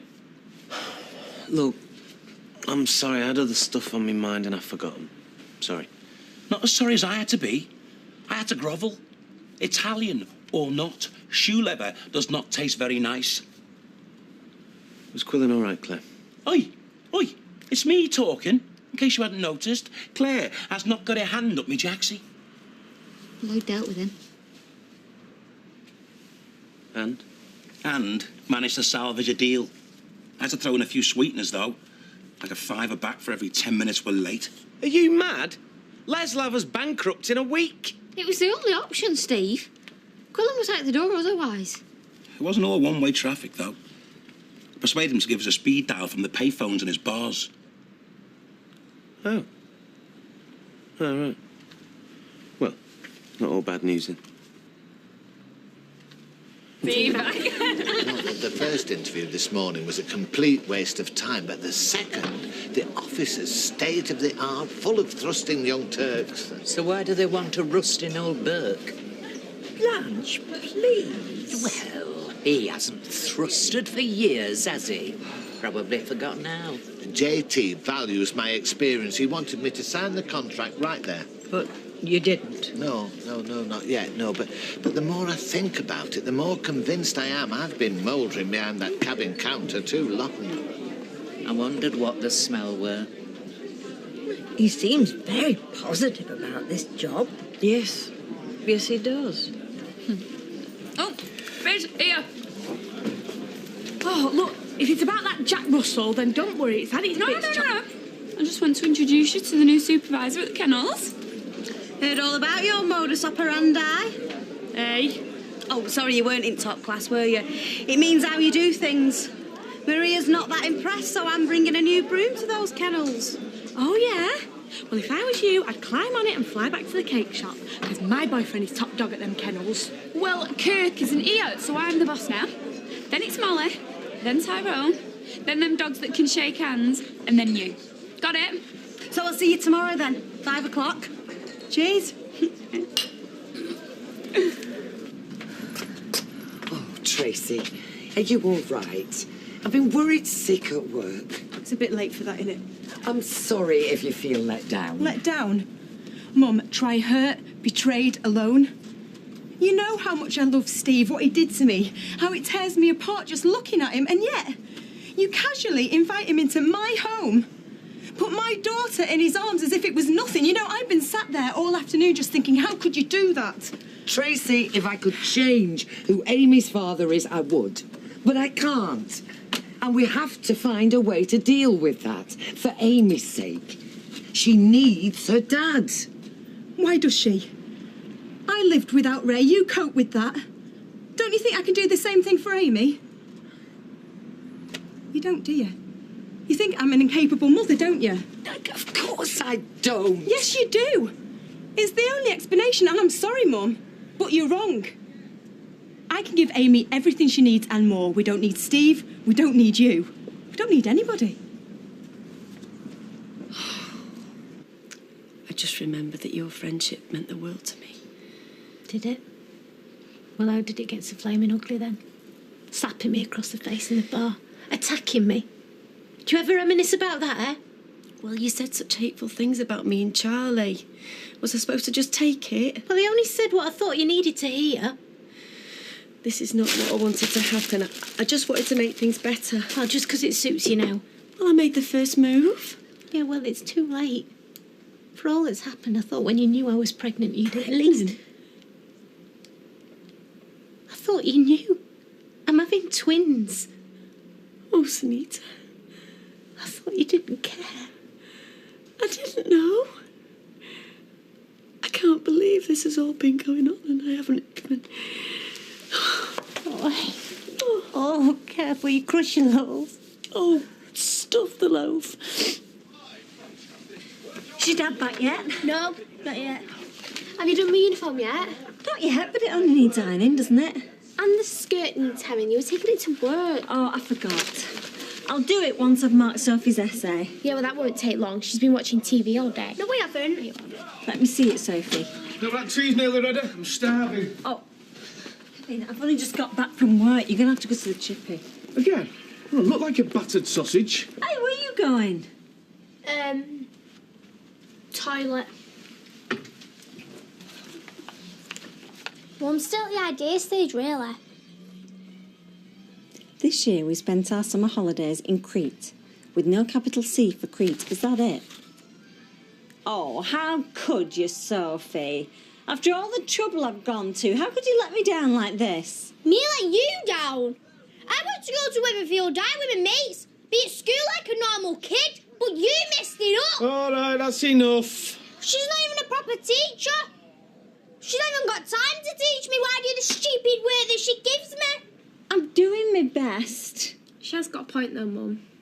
It's all right, Sophie. This has gone on long enough, Sal. You're bitten off more than you can chew. What, because your tea's not on the table? No, because your daughters are suffering. We're all suffering. This homeschooling, it's stupid. It's never going to work, never could. And what's the alternative, Kevin? Paddy flaming high? Well, whatever it is, it's got to be better than this. It's a mess. And if you don't sort it out, I will.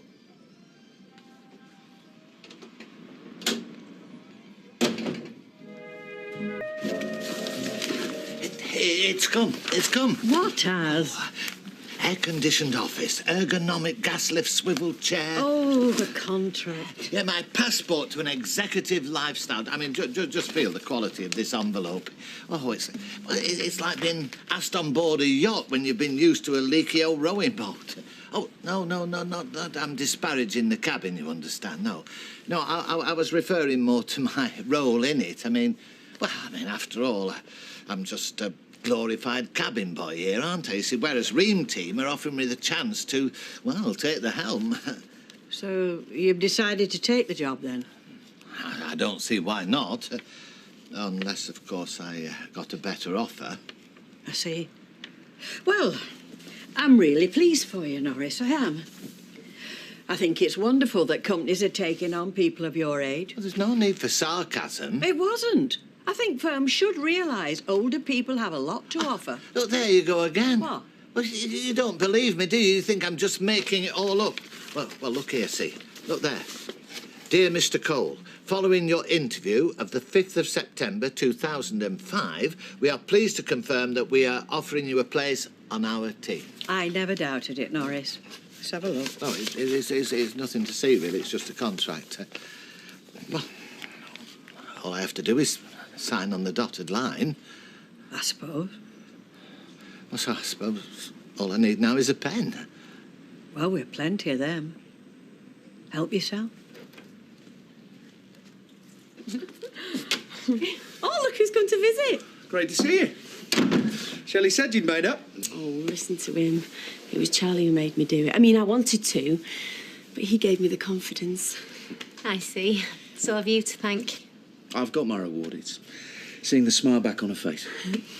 You will come to the wedding, won't you? We'd love to, if you want us. Of course we do, don't we? Yeah, of course. All this excitement, eh? You're going to be worn out again like yesterday. I'm fine. No, Charlie's right. You mustn't go overdoing things. I've the shop to open anyway. I'll pop in again. We'll make it soon, won't you? Yeah, I will. Bye. Oh, do I really have to go to Paddy Eye? You heard your father. Don't blame me. We all know whose fault it is. I know, but if Chesney was there, and it wouldn't be so bad. He's not going to be able to protect you, though, is he? From who? The Year 11s. One girl had to have her ear sewn back on. Cut it out. What? That's exactly what they did. I mean it. She's just making it up. Oh, I don't want to go. None of this would have happened if you left Rosie where she was. Sophie was bound to get in that school with her sister there. Morning. Hi, Nathan. Morning. Sorry, I didn't mean to hog the bathroom. Oh, no, that's all right. She'd spend more time in there. Don't see the point in putting aftershave on to lie under the care. Rosie likes it anyway, don't you, Rosie? See, it's good this, you know. She won't dare at me in front of you. She's trying to be all grown up. Hey, that's enough. Kid sisters, eh? Pain in the bum. Right, come on, you two, let's get in the car. What? She's not coming as well, is she? Yeah, we can talk, Nathan, all the way. The only talking you'll be doing is when I'm testing you on your tables. Mum, what's 13/8? Get your coat on. It's all right. You can test me up to 10. Bye, Nathan. Bye. Bye, Nathan. Oh, here we are, doggies. Breakfast time. Morning. Oh, you frightened the life out of me. Now you know how it feels. Still, it was a long time ago. Yeah, exactly. We were just kids, weren't we? Just having a laugh, eh? Hey, even I can see funny side now. Oh, that time you pulled me knickers up and ran round the playground waving them. Did we? Yeah. Kids, eh? So who's he then? Slaver. Couple called Mackenzie's brought him in. Oh, yeah. Fortnight in Malta. Remember now. I weren't sure which kennel to put him in. Stick him in that one. Oh, do you think you could do it? I've had to drag him all the way from the car. Right. Here. Come on then, Slaver. You see, you just have to be confident with them, that's all. I'll remember that. Sit. Good, stay. So, is there anything we need to know? Any special dietary requirements are out? No, I don't think so. Oh, yeah, there was one thing. Never say guard. Otherwise, they'll never let you past. Oh, good one. Molly! Ex-police dog, apparently. Had to let him go, though, because he'd either mount your leg or try and rip your throat out, depending on whether he liked you or not. Let's hope he likes you, eh?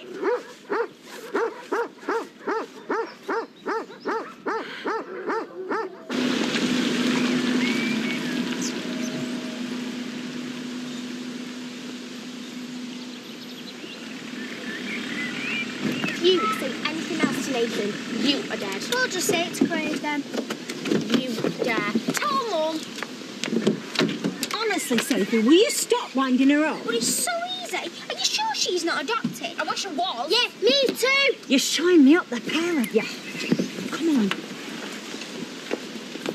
Is that Mr. Lewis? Yeah. And his snotty daughter Jessica, what's she doing here? Thought she was going Weatherfield. She was. Well, hello, Mr. Lewis. Fancy seeing you here and your daughter. Mrs. Webster. Do you know, I must admit that Borto really suits her. It's amazing how quickly you can be corrupted by that and a few Latin mottos, isn't it? She was at Weatherfield, but we realised it wasn't working. Jessica's a very shy, sensitive girl. We thought she'd benefit from a less boisterous environment.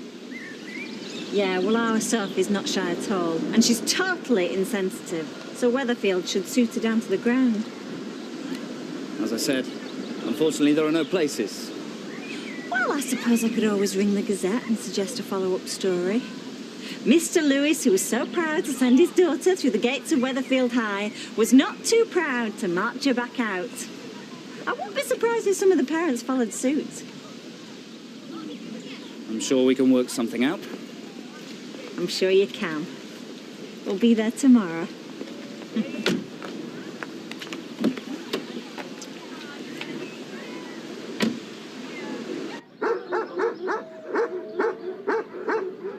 Get me out of here now! Trick with dogs is never let them know you're scared. So once they sense that fear... First time you all cornered me behind the P block, I couldn't stop shaking. You wouldn't let me go till I said please. Please. Or was it pretty please? Oh, it weren't just me, you know. Rest aren't here though, are they? So you'll have to do. For God's sake! Of course, real reason they had to let him go is because he were a big softy. Plenty of bark, but no bite. Isn't that right, Slaver? I'll flaming kill you! It's all in the head, Faye. Once you realise they're just putting on a front, you stop being scared. I was just having a laugh today, but tomorrow, who knows? I might be in a more serious mood.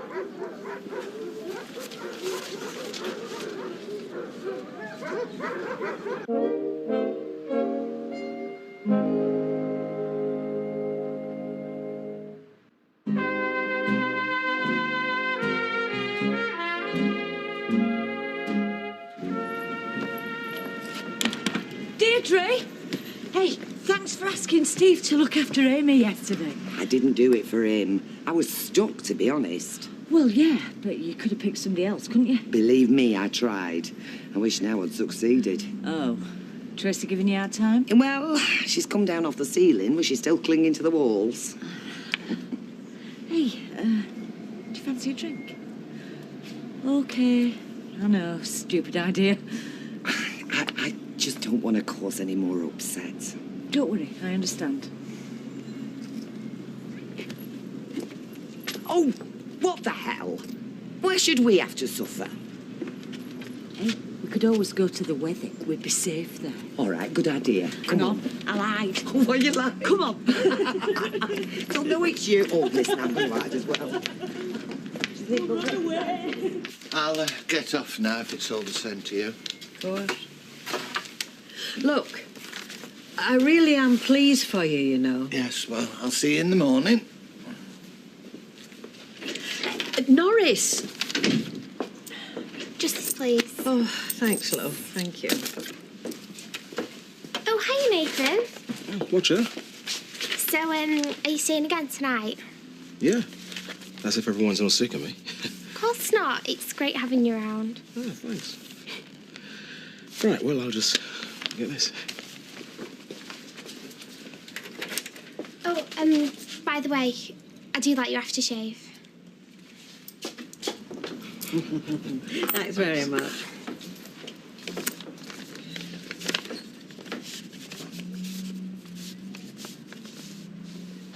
Hiya. Oh, watch her.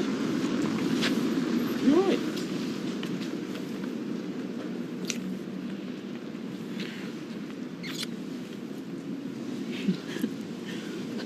Just need cheering up, that's all.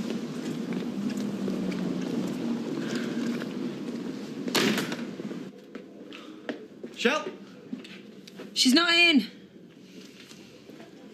What? She's not in. She got a taxi. She went out. You with, Zach? No, she went on her own. You what? I know, great, isn't it? You should have stopped her. What? Anything could happen to her. She could have a panic attack. She's got to try it sometime. What? Do you want her always dependent on you? You all right? Yeah. I'll be fine in a minute. See? Told you it would happen. No. I'll be fine, honest. I can't believe I've gone all the way out and come back again on my own. So where'd you go exactly? Around the block a few times? No, I'm sorry. I think it's brilliant. Where did you go? I went to the church to talk to the vicar. And guess what? What? We're getting married in 3 weeks' time. I mean, I could just walk out. It's not like I'm being paid to work there, but if I do that, she's won, hasn't she? This Molly, she's not the one who used to bully you when you were at school, is she? No. I was the one who used to bully her. I see. Oh, it used to make me feel better, Roy. The whole day of Samantha's short calling me fat bum. I needed someone to take it out on. And she just happened to be a little further down the pecking order. Well, yeah. Oh, you think I'm awful now, don't you? Oh, no. I can see that someone might need to prove themselves to be of some worth by establishing their dominance over someone else. Yeah, I never had that experience myself. There was no one below me. I mean, if she was still a little scaredy cat, then I'd tell her to get off, but she's not. She's gone all bossy. It's like in Shrek 2 where that donkey suddenly changed into an horse. Oh, yeah, yes. Look at me, I'm a stallion, baby. Yeah, that's Chesney's influence. We had to watch it twice through one night. He knew every word by heart. So do I now. But it is funny that you should talk about horses, though, because I was reading an article the other day about Mustangs. They're wild American horses. I'll look it out for you. It's nice of you to take my mind off things, Roy, but... No, it is pertinent, you see, because horses, they have their own pecking order too, you see. Only they have to be re-established every day, and they do it by playing dominance games, kicking and biting and such. So a horse that might be number 2 horse one day can be the alpha horse the next, you see. What, like Molly? Precisely. And it also demonstrates that patterns can change. It doesn't have to be the same. So you mean I should give her a good kicking? Well, I was thinking more that you could apologise, you know. Just say that we're both equal now. What, just come right out and say I'm sorry? Well, it seems to me to be the simplest solution. I mean, the way he made made me grovel yesterday when all along. Anyway, I soon wiped that smile off his face. It was him that was squirming by the end of the day. But it's all sorted. She starts tomorrow. Oh, but it's not, is it? We're still at different schools. Well, we can cope. I'm not talking about us, I'm talking about them. It's not fair. They're sisters. They should be sharing the same sort of life, not living in different worlds. Will you stop talking about me like I'm not here? So are you? Nothing. Thanks, Al. That was great. I think I'll go for a pint. Why don't you go for a pint, Kev? Hey? Don't question it, mate. Just say Tara and get your coat on. Tara?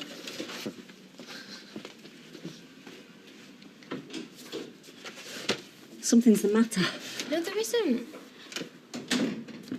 Look, Nathan hasn't done anything, has he? How do you mean? Well, you know, he hasn't touched you or anything. No. So, come on then, Rosie, what is it? You can tell me. No, I can't. You'd only laugh. No, I won't, I promise. Yeah, you will. You'll think I'm stupid. What, for having a crush on him? Lots of girls get crushes at your age. It's perfectly normal. I have not got a crush. I'm not a kid, you know. No, I know, I'm sorry. He's going out with Tracy Barlow. Is he? I didn't know that. Yeah, well, you'd never notice anything if it's not to do with school. Well, I do notice when my daughters are unhappy. I saw them kissing. Oh, Rosie. Do you know, sometimes you can get so caught up with all the things you haven't got, you forget about what you have. You know, Craig thinks the world of you. Do you reckon? Yeah. You won't tell Dad, will you? And definitely don't tell Sophie. It's our secret.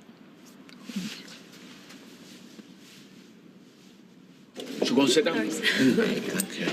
Hello, Rita. Hello, hello. You left this. Oh, thank you. Well, it's a blooming expensive yacht. That's all I can say. Have you been looking through my envelope? Yes, and I'm glad I did. Air conditioning, swivel chair. According to that, you'll be working from home. All right, so I exaggerated. And forking out 15 grand for the privilege. It's perfectly above board. It's called a franchise fee. It's called a rip-off. Can't you see they're trying to flog you a load of excess stationery that you won't be able to sell on? Who says? I'm worried about you, Norris. Yes, well, you needn't be, because as it is, I've decided not to do it. Oh, well, good. Well, I knew it was probably a con, but a bit of me hoped it wasn't. All right, so it meant working from home, starting from scratch, and I know that's laughable at my age, but at least it gave me a bit of dignity, a bit of self-respect. Are you really that unhappy? Yes. Well, I'm sorry. Of course, if you were to offer me a partnership, then... I'm not that sorry. Oh, well, I've no option then, have I? Just but to carry on looking. All right, so this one came to nothing. That's all right. There's another interview next week. And what's that for? Dressing up as a gypsy? Selling pegs?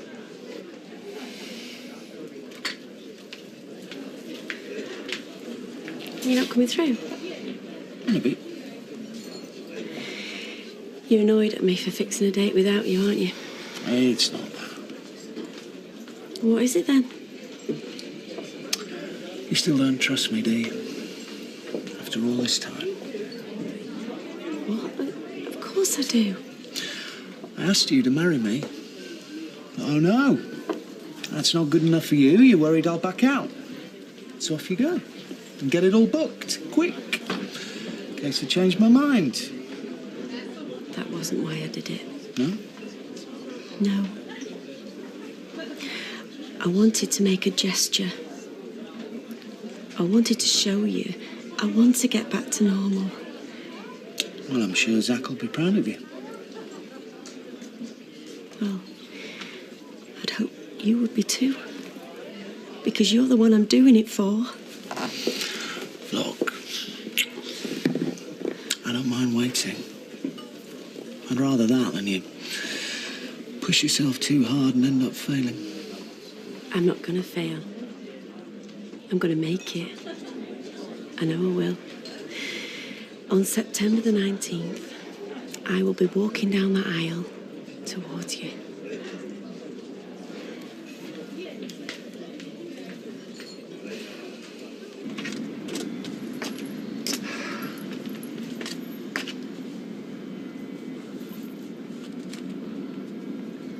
Got a headache? Yeah, a bit. Listen, Mum, I'm sorry I had a go at you before. It's just... I know. Oh, let's just forget it, eh? You know, whatever happens tomorrow, she'll always be yours. Yeah, but will she, Mum? What happens if Steve takes her from me? He wouldn't do that. No, I don't mean physically. It's just everything's perfect now. The way she looks at me like I'm the most important thing in the world to her. You are. But I won't be, will I? Not if Steve becomes part of her life. There'll be two of us then. What did you love both of you? But it's not the same. And what happens when she's older? What happens if he turns her against me? She might choose him instead of me. She might see me for what I really am. Oh, Tracy, you are a good, loving person. No, I'm not, Mum. I'm a nasty, selfish bitch. But you know what? It doesn't matter to Amy. Now, I could be in the worst mood or really grouchy and she'd still smile at me. She'd still hold her arms out to me. She is the only person that's just loved me. Totally, unconditionally, no matter what I do. And I couldn't bear it if I lost that, Mum. And I won't let him. I won't let him take her away from me.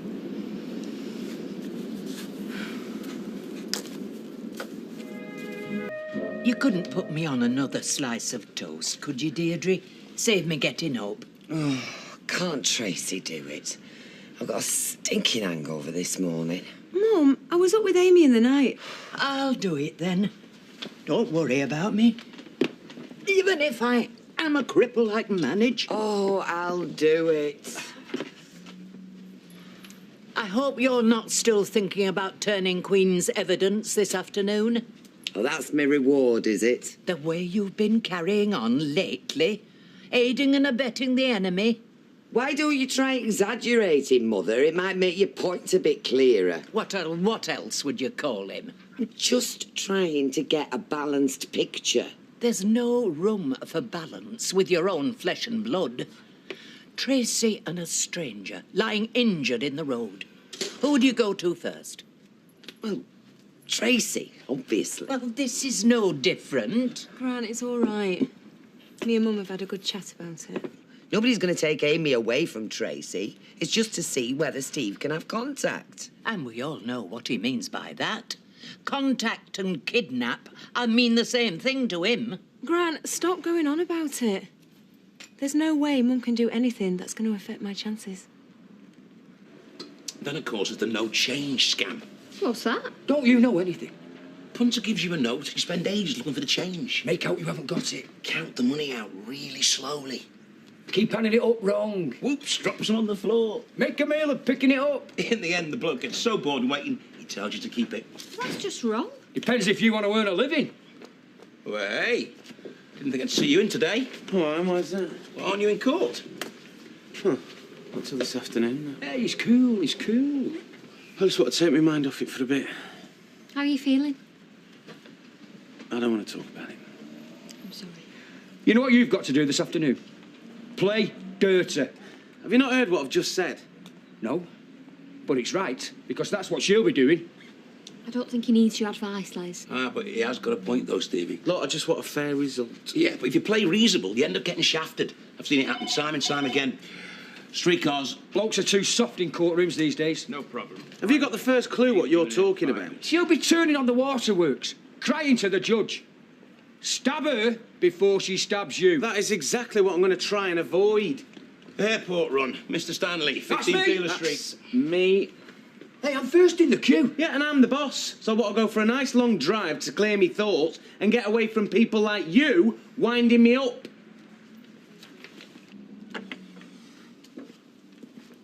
So, no regrets? Morning after? No, why should I?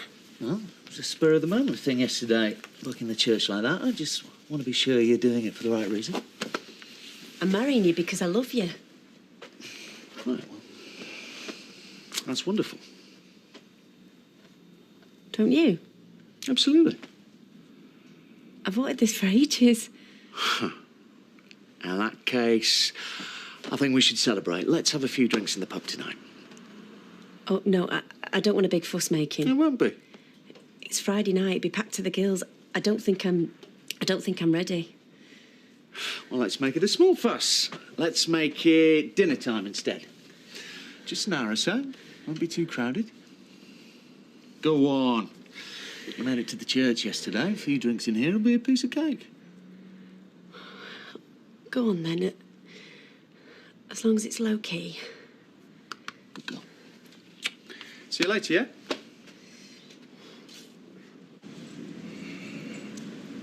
Oh, love you too.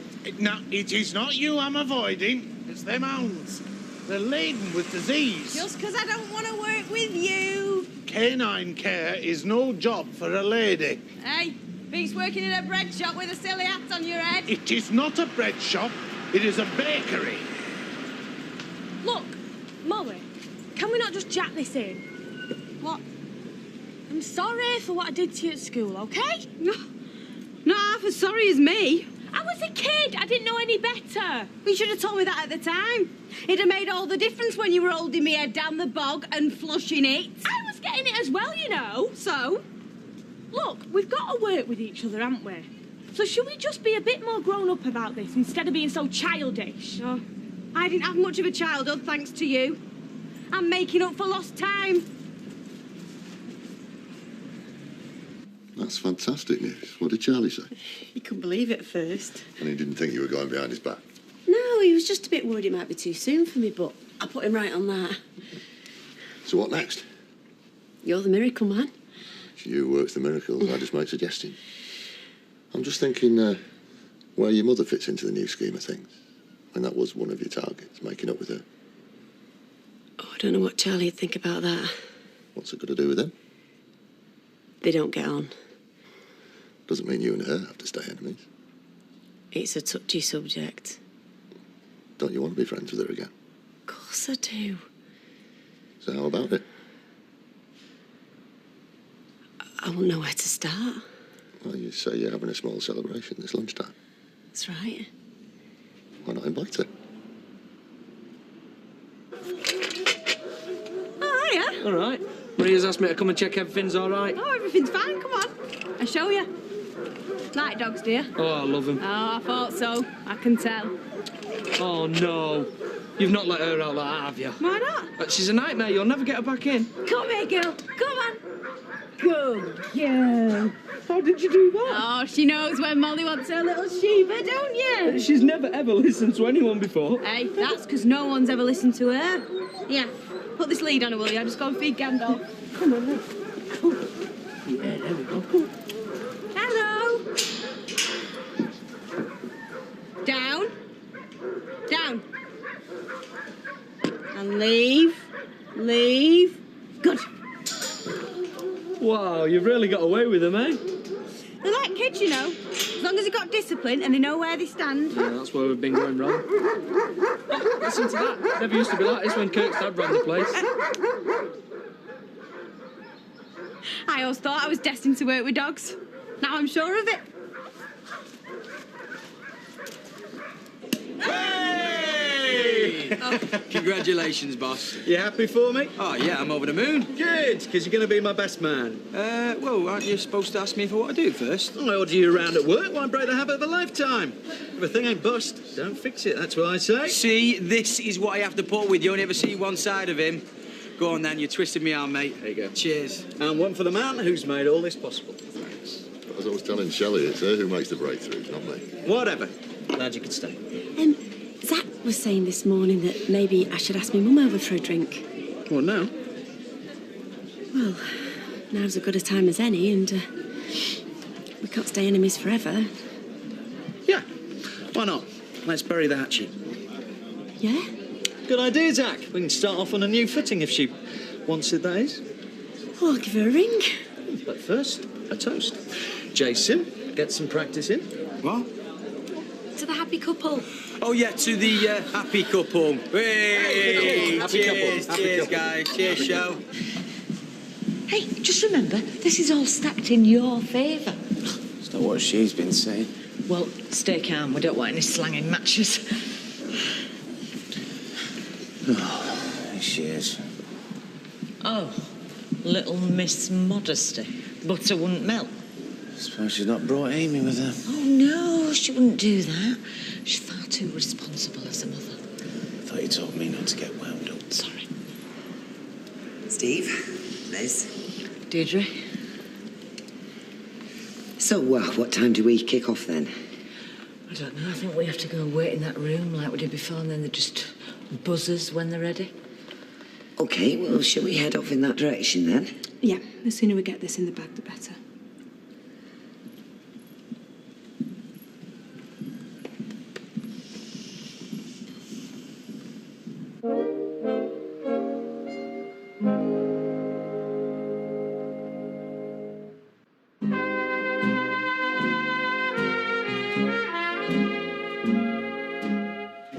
You got through to her yet? No, she's engaged. Look, you do think this is a good idea, don't you? You weren't just being nice in front of Zach. No, but that's why you asked me when you did, wasn't it? Because you knew I couldn't say no. If you don't want her to come over... Did I say that? No, but you don't exactly get on, do you? She made life so hard with all those crazy accusations. I mean, why should we bend over to accommodate her? I thought you wanted to make it up with her. I do. I don't know. Zach thinks I should. Ah, well, if Zach says so. I don't have to do everything he says.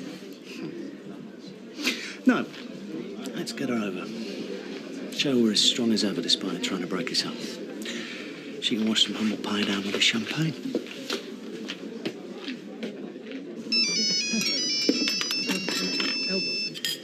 Shelley? Where are you, Mum? I'm across the road in the calf. I just wondered if you'd like to come over. Why? What's happened? Oh, just for a chat. You okay? Yeah, I'm fine. What time do you want me? Well, are you free now? I'm free any time for you, love.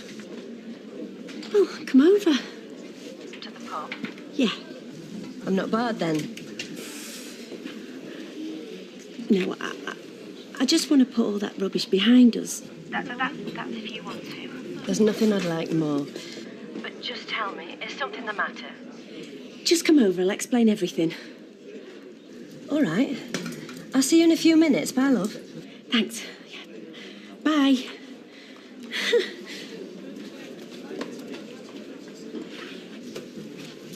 Problem? Oh, that was Shelley. She wants me to go over and see her. She rang you? She wants to put everything behind us. Well, that's fantastic. I'm wondering if there's something wrong. Why, what did she say? Well, nothing much. Unless she's left him. Or at least seen the light. That must be it. She's finally realised what kind of man he is. Well, I wouldn't get too excited, Bev. It's this chap she's been seeing, Zach. He's already worked wonders on her. She must have had another breakthrough. This is the cry for help I've been waiting for. You say in your statement, Mr. MacDonald, that you're a loving father who should be entrusted to look after his daughter on a regular basis. Oh, that's right. But why should Miss Barlow trust you after all that's happened? You started a relationship with her in April of this year. Yes. Yet in the 22 months prior to that, and I go back to the time your daughter was conceived, you showed no desire whatsoever for such a relationship. Well, I was with somebody else for most of that time. Indeed. You showed no desire either for a relationship with your daughter. Not at the start, I didn't know. Hardly the mark of a loving father who puts his child above all else. Well, I was getting married. It was very difficult. Your marriage didn't last long, though, did it? No thanks to her, no.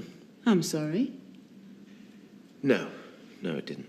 Am I to gather you blame Miss Barlow for the breakdown of your marriage? Well, let's just say she didn't help. So you were out for revenge? No.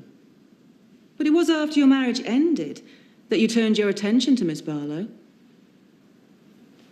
About 4 months later, I did, yes. Why then? Well, because I'd had time to get over Karen as my wife. And I'd also grown very fond of Amy. And I thought we should at least give it a try for Amy's sake. So it was just coincidence you made an approach on the day of her father's funeral? Look, she'd been pestering me for ages. And before long, there was talk of buying a house together and getting your name on Amy's birth certificate, when in fact you were lying about your intentions. Not at the start, I wasn't, no. Did you or did you not lie to Miss Barlow about wanting to move in with her? Yes, eventually, but that's only because I saw that... You lied and she believed you. Look, it's all because I just wanted my name on a piece of paper about seeing Amy. Because your sole purpose from the outset was to take Amy from her mother. No. You waited till her father died, then you took advantage of her.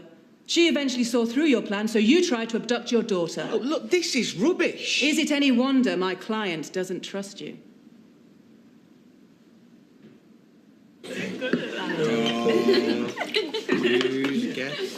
Why are you so good? Maybe I've got some rat watching over me. Patron saint of dogs. Really? Who knows? Do you want a drink? Yeah, I'll have an orange juice. Red. A white wine, please. I thought you, of all people, had seen through her. What have you got against her? She's brilliant. She's only doing all this to get at me, you know. Look, all I care about is she's good with dogs and she runs that place like clockwork. A pint, orange juice and white wine, please. Oh, I'll get me own, shall I? Mom! Shelley? Come on in, Bev. You're just in time. We fixed a date for the wedding. And we're celebrating. You're not going through with it? Shelley did it yesterday, didn't you, sweetheart? To surprise me. I didn't know a thing about it till I got in from work. We'll be sending you an invite in due course, but in the meantime, we thought you'd like to toast the happy couple.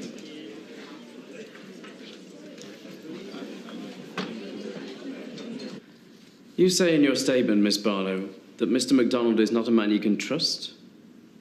Well, he's just admitted he's lied to me, yeah. He's not the only one guilty of that, though, is he? You've been lying about Amy from the day she was conceived. You told a Mr. Roy Cropper, a happily married man whom you had drugged and seduced, that the baby was his. Yeah, but I thought he was at the time. You extorted money from him. £25,000 in total. To go through with the pregnancy, then give the baby to him. Well, I paid him back. Anyway, he offered to pay. Only after she had threatened to have an abortion, he did. He is a liar. You tried to screw every single penny out of him, and you knew all along it was mine. Mr. MacDonald. You can keep the Croppers out of this, Steve. You told me so many times to give her to them before she was born. Once or twice because I was getting married. Once or twice is enough, Steve. How can anyone believe you'd want her after that? Roy Cropper tried to kill himself because she told him he'd made her pregnant and he'd never even slept with her. We're straying off the point here, Mr. Forshaw. Yes, sir. I want to move on to the question of maintenance. My client has paid you £50 a week religiously since Amy was born, has he not? Yes, he has, but only because I threatened to go to the child support agency. £50 a week for 18 months and she won't even let me go near her. Yet she'll palm her off on some bloke she's only just met. Yes, Steve, because he's not going to run off with her. Nor am I. Yeah, and he doesn't have a criminal record. Oh, it's irrelevant. Oh, and she's not going to come back covered in bruises like she did the other time after you'd had her. What? Is this true? No, she's invented it like she's invented everything else. Do you have any evidence of this, Miss Barlow? The only person who's been assaulted is me. Oh, come on. Tiny scratch on your face after you wound me up on purpose. I have tried so not to wind you up. I went to Spain for 2 weeks to get away from you. How can that be winding you up? Do you know what? This is so unfair. I have done everything for Amy, everything. And all he's done is use me and reject me. Oh, and all of a sudden, he wants Amy and is twisting everything that happened. I'm twisting everything? You just can't let him have his way. Because if he does, he's going to take her away from me. I just know it. You can't let her have her way because there won't be justice, because she's nothing more than an evil, lying little bitch. Mr. MacDonald, both of you, you're supposed to be showing what responsible parents you are, not squabbling like 6-year-old children. Do you have any further questions for Miss Barlow? No, sir. Then I'll hear the closing remarks. The sooner I can reach a decision on this case, the better.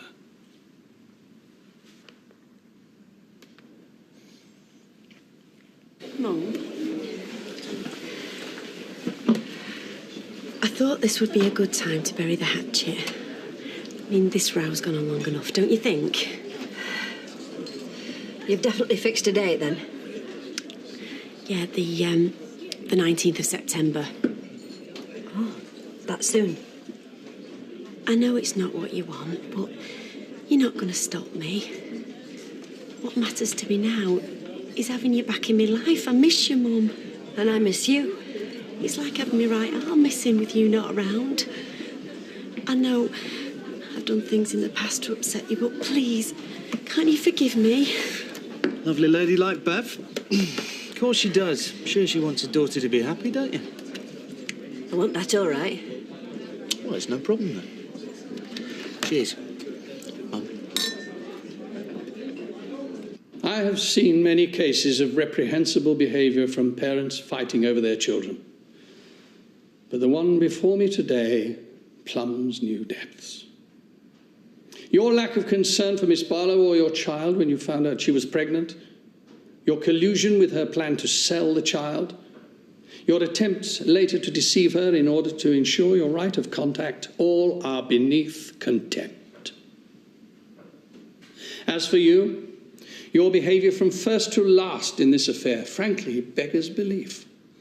The wicked prank you played on Mr. Cropper, the use of your unborn daughter as a pawn to extort money. Well, I was confused. Silence when I'm speaking. The emotional as well as financial use of blackmail on others. The refusal to cooperate with the DNA test, which throws your every utterance into doubt. The dissolute private life. These are the hallmarks of a woman who should be asking herself whether she's fit to be in charge of a child at all. I'm not here to judge on your merit as a mother, however, but on whether Mr. MacDonald should be allowed contact with his daughter. Your actions have been far from exemplary, but you were provoked at every twist and turn by Miss Barlow's volatile and deceitful behaviour. I'm satisfied that your intentions are now honourable, and that your child will benefit from the care you wish to give her. I therefore grant you the parental responsibility and defined contact you are seeking, the details of which we shall decide shortly. No! No, because he'll take her away from Miss me! Barlow, I urge you again to be silent. My decision is final.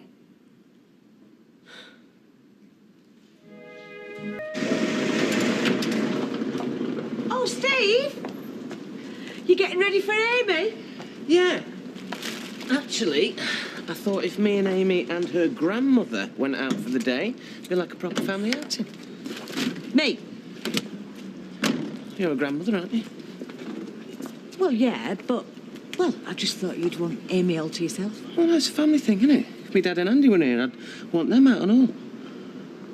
Well, great. In fact, when things settle down, I think me and you should take Amy to Spain. Oh, Steve. But listen, don't suggest that to Tracy. Not today, eh? You know, I feel like a proper dad for the first time. Does that sound stupid? No, Steve. Sounds wonderful.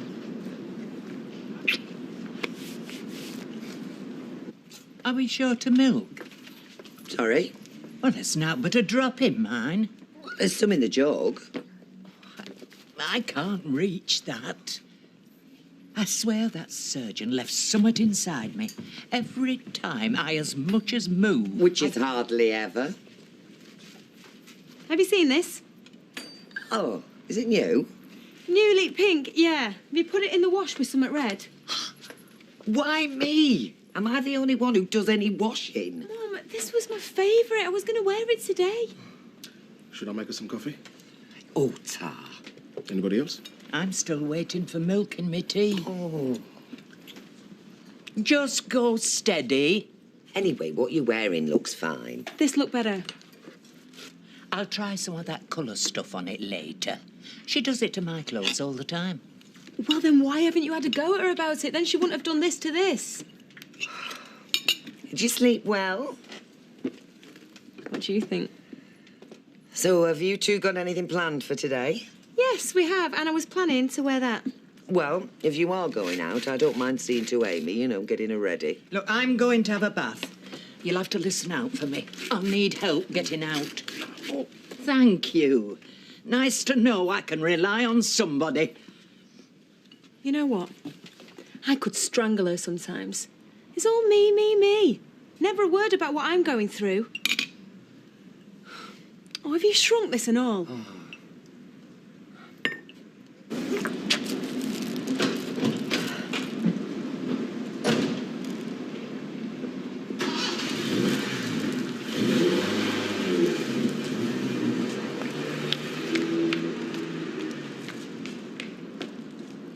See this? No, feel it. What, Beanie? Pastry hands, them. No, they're cool, perfect, like all Comptons. Your mother's, they're all hot, clammy. See, them, they should be crafting pies and tarts, not shoveling dog muck. But I love dogs. Fine. You have to bring your work home if you make sure it's on a lead, not on your shoe. Hey, you're supposed to be working at the kennels and you're supposed to be helping her. We finished. Oh, yeah, right. I've done that job. I know how long it takes. Well, it shouldn't take you that long, Fizz. It's unlike mucking out your bedroom. That could do with a nose down more often as well. Oh, I care. More strays in her bed than they have at them kennels. Hey, quit it. The pair of you. Would have been done sooner, but I've been having to sort everything out after the mess you left them in. Yeah, she was brilliant. Oh, as if. Do you know, I will be ringing my Kirky, telling that you and her are only doing half a job. Hey, whoever you are, if my daughter says she's done a proper job, then she has. Yeah, I tell you what, Fizz, if you don't believe us, why don't you go and help Molly this afternoon? Hey, we're supposed to be doing this Yeah, well, we're not now. Yeah, fine by me. And me? Mum? Thought I'd pop round and see how you are. Fine, yeah. Charlie's not here. He's at the yard. He's got a lot of work on. Good. Good that he's got plenty of work, with a wedding to pay for. Would you like some? No, thanks. Well, look my best for the wedding. Yeah, me too. I shouldn't be eating this, really. Oh, it's nice to be able to do this. Pop round and see you. Yeah. So, how's the job? Oh, fine. Weather's not the nicest pub I've worked in. We get a few in from the Rovers now and again. Suppose I shouldn't be telling you that. Well, people like a change now and again. And, how's the flat? Okay. Well, you ought to nip over sometime. Yesterday, you come in. It meant a lot to me. And Charlie. I doubt that. Mum, I don't expect you to change your views overnight. But I do expect you to try. I will. I am. Just give him time. And then you'll get to understand why I love him so much. Well, I'm glad. I'll leave you to your dinner. Listen, I meant it about popping round to the flat. Both of you. Yeah, we could arrange things for the wedding.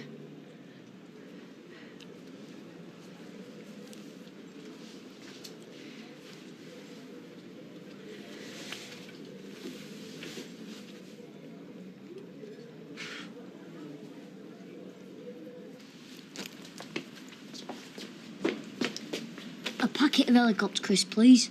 Oh, I don't think we have any. I'll have plain instead, then. Come on, Doris, at least smile for it, lad. I bet it's the best joke you've heard in a long time.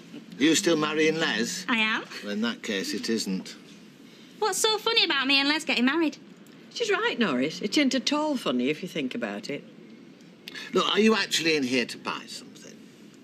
Have you got any of last month's bridal magazines? Why do you want last month's? They're so flipping expensive. I thought you might have some you hadn't sold. Oh, I'm surprised you're having to buy one. I would have thought they were paying you to cover Wedding of the Year.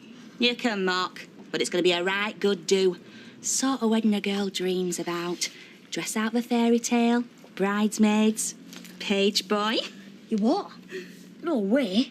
Why do you think I'm taking you into town now? You said for new shoes. Yeah, to go with your outfit. I can't decide between velvet, you know, them pantaloons, or a kilt. I'd rather wear a bridesmaid dress than pantaloonies, whatever them are. It'll be the best wedding round here for many a year. Oh, better than Shelley and Charlie's. Eh? Well, they're getting in before you, hadn't you heard? She was on at me to give Charlie more of a chance. I know if I say one wrong word, that'll be it. Well, what can we say, any of us, that we haven't already said? You mean just let her blunder into this marriage? Well, apart from kidnapping her or taking her out of the country, I can't see how we can stop her. Don't tempt me. Hi. Oh. I saw you come in. Have you got a minute? No, I... Please. I'd really like to explain. What say you want? I didn't mean to upset you. We know exactly what you meant to do. Take advantage of her. Well, it's not going to happen. She might be too soft to tell you where to get off, but I'm not. Is everything all right? No, I'm sorry, I've forgotten something. Just keep away from her. I'm sorry, I really didn't mean to upset anybody. Sorry, bit of a misunderstanding.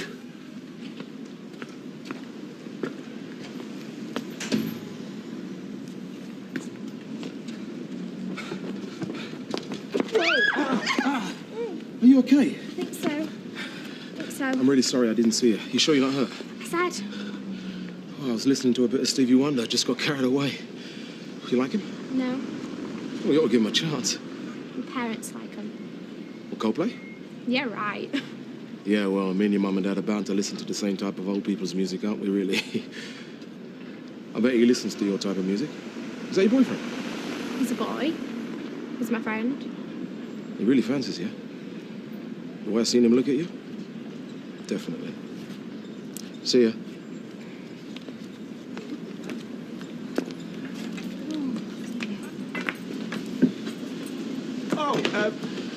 I was trying to ring you. Just been catching up on some paperwork. Well, I thought you might fancy coming to the Sunday market. Look, I got some right bargains. No, well, I don't know why people want to go to all that trouble just to save a few pennies. Well, it's not just about saving money. It can be fun. Oh, it's not my idea of fun. Give me a nice meal out any time. Oh, well, if that's what you fancy, how would you like to come to the pictures and all? Oh, yeah, that would be lovely tonight. No, this afternoon. Oh, well, yeah, why not?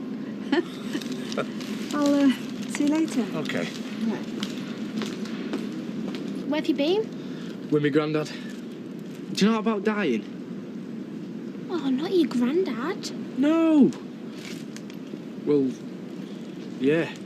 But not that kind of dying. He bought me these from the market. These are a bit naff, aren't they? Well, yeah, but I reckon they'd be all right in black. So I just wondered if you knew how to do it. Nice and dye. I think they might start in there. All right. Well, I've downloaded some new tracks so we can listen to them while we're doing my T-shirts if you want. Yeah, sure. Hello, boy. Hello. Can I help you? I'm just having a look round. That your dog? No. Are any of them yours? No, well, not exactly. And I best ask you to leave. Eh? Some of these dogs are valuable. I know. And then there aren't a love, so I'd like you to go. No, but... Have a black belt. Right. Ta-ra! You don't understand. Out.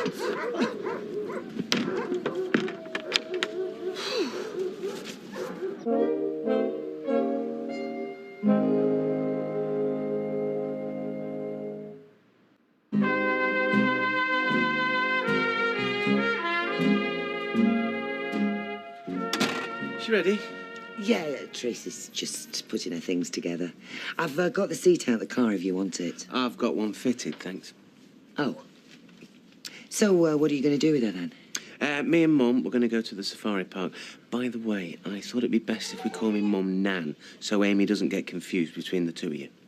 You've thought of everything, haven't you? Hello, sweetheart. You're loving this, aren't you, Steve? I'll just take my daughter, thank you. There you go. Why couldn't you just leave us alone, Steve? Look, you should be grateful. Most blokes would run a mile rather than take responsibility for their child. I just want to get to know her, let her know me, and let her know that I'm always here for her when her mummy lets her down. Which, let's be honest, we all know you're more than capable of doing. All right, there's no need for that. Now, Steve, you've got what you came for. Just go. Come on, Amy.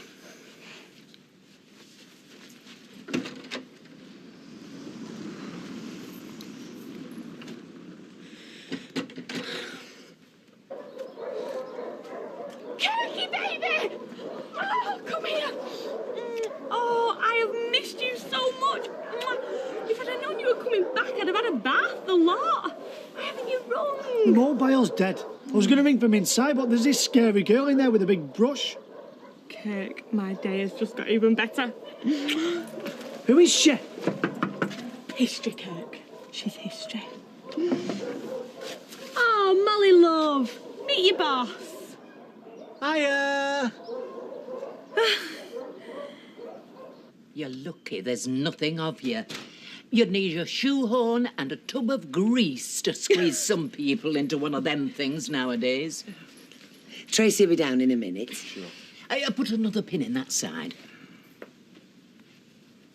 Oh, honestly, Deirdre, you've got fingers like flipping sausages. You'll be stabbing the poor lass. Sorry. Listen, now, I'll go and see what's keeping Tracy. Here, hold this. This really suits you. Bonny girl, isn't she? So, do you think Jason will approve? If he doesn't, he's got water in his veins, not blood. Yeah, Blanche was just taking it in. Didn't fit properly before. Trust me, it does now. Hey! How did the shopping go then? I saw some lovely stuff, but flipping security guard won't take his eyes off me. You're not going to rob your own wedding gear. Not after the grief you gave me over a flaming engagement ring. I thought you'd have appreciated me trying to save hundreds of pounds on a dress I'm only going to wear once. I was going to take it back and all. Ah, well. When you put it like that. Hey, I can come and create one of them contractions if you like. Distractions. Oh, yeah. And what about our page boy? He's not threatening to do a runner, is he? I'll turn up if you do. Of course I'll turn up. Shake on it. My pleasure. Ah, what the heck? You look like you had a shock. I think you best sit down. Yeah, I think I best had. Oh. Did that work? Hard to tell. He always does that when he sits down. We've been to the joke shop, Uncle Les. My price for being page boy. Wicked, innit? Yeah. Wicked. My man doesn't want to see you. I'll just be a minute, please. It's all right, David. I'll see to this. You'd better come in. I don't want embarrassing in public again. I'll be upstairs if you need help. Thanks. I just wanted to explain. Yes, you've already said that. You also said you didn't want to upset anybody. Well, you have. My entire family. How many times can I say I'm sorry? Ever since it ended, I've tried to make things normal. To give give Sarah, David and Bethany a normal life. It seems to me you've done brilliantly. I hear David at night, shouting in his sleep. He still has nightmares. If I go into him, he denies it, trying to protect me. Sarah hates being in the house on her own. I heard her say to Scooter she imagines there's someone. You could help other people. You just don't get it, do you? If I didn't have to keep it together for them, I would have gone mad. But sometimes I manage to go for a whole day without thinking about any of it. And you know the worst thing? I meet a really nice guy. And I really begin to look forward to something. I wish you'd been honest about what you wanted. That's just that I genuinely didn't know. All I knew is that well, really liked you. Well, more than that, actually. To be honest, this is agony for me. Part of me still wants to do the interview, but like I said, I'm really, really attracted to you. And I'd hate to think that that came between what you and I might have. And I'd still like to see you, on whatever basis. If you could bear that.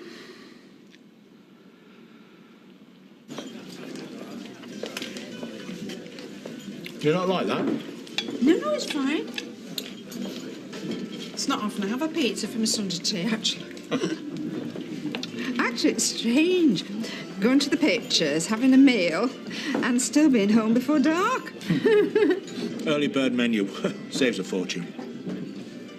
Oh, is that the reason we're here? Because it's cheap? Well, you enjoyed yourselves, haven't you? Oh, that's not the point. Haven't you?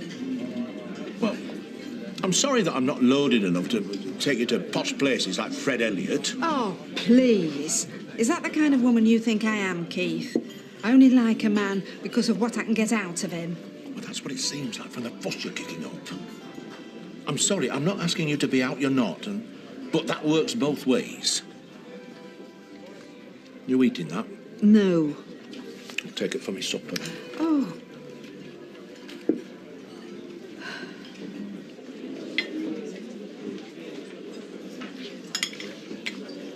I thought I'd come down and give you a hand. You're all right, I'm managing. No, I think I've been up there too long, don't you?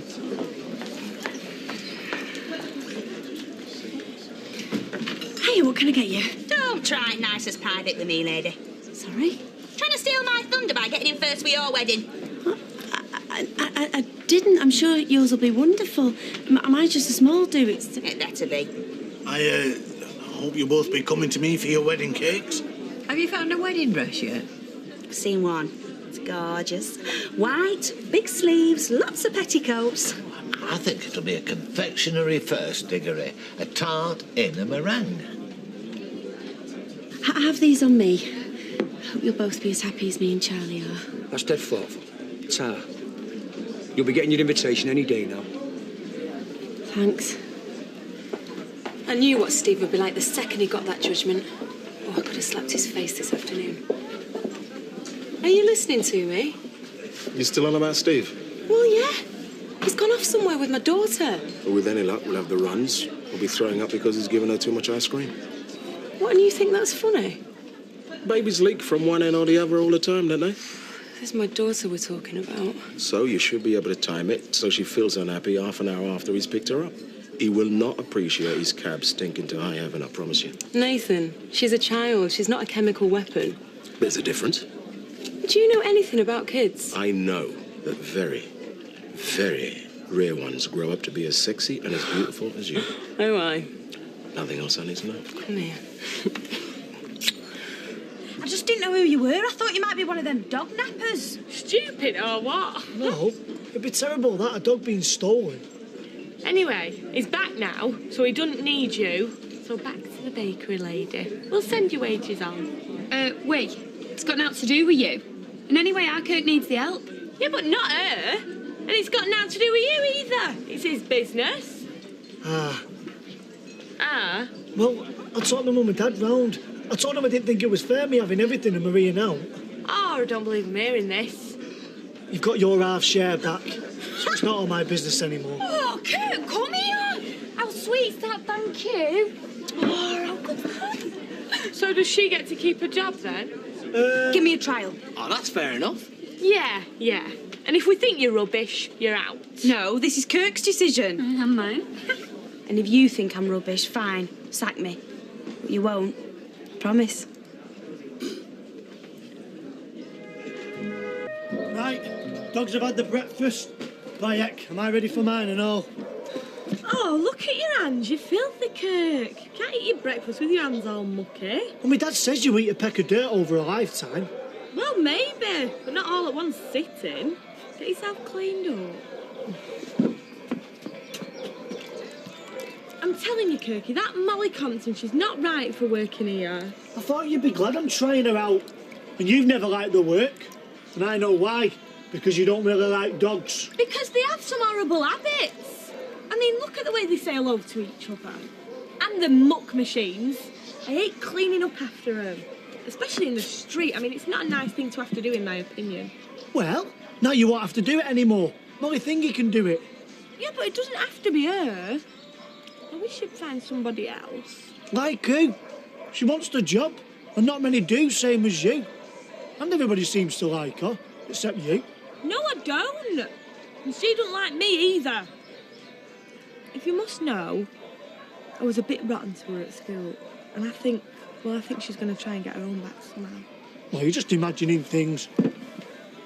Oh, Kirk, look at your wellies. You've got dog muck on them. Oh. Well, that's what wellies are for. You see, I think Molly will understand about things like that. So, you sure you're going to finish work by 4 o'clock? Well, I spoke to Dev yesterday and he said it'd be okay. OK. I'll pick Beth up from school and get her ready. Are you going somewhere? Yeah, it's a fun day on the Red Wreck. You coming? You're joking, it'll be all kids' stuff. What, you an old age pensioner? Ah, come on, it'd be a giggle.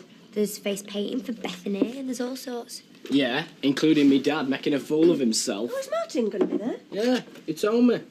Some at Weatherfield team are going and he'll be there, running about in his chicken outfit. All the more reason why we should go then. All the more reason for staying away, you mean? What if some kids from my school found out he were my dad? It's so embarrassing. You won't tell anybody it's him in that suit, will you? Not if it mortifies you that much, no. Yeah, it does. And tell him to keep his head on and all. Don't let her take advantage of you. Who? Who do you think? Molly Compton. How do you mean take advantage? Forget it. Yoo-hoo! Thought I'd walk Molly to work. Just tell me what you want done and how you want me to do it. I'm not afraid of hard work and I don't mind a dirty job. All right. What you do for me, then? Come on, Fizz, I want to underwear with you. No, I don't think I'm going to go in today. Got that Monday morning feeling. I won't be needing you. Not now I've got Molly. Yeah, come on, Fizz, leave him to it. All right. Ciao then, Kirky. See ya.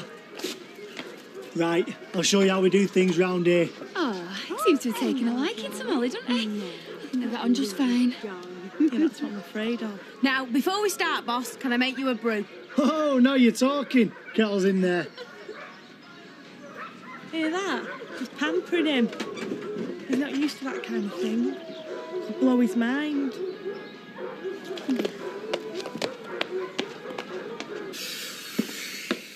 Just think.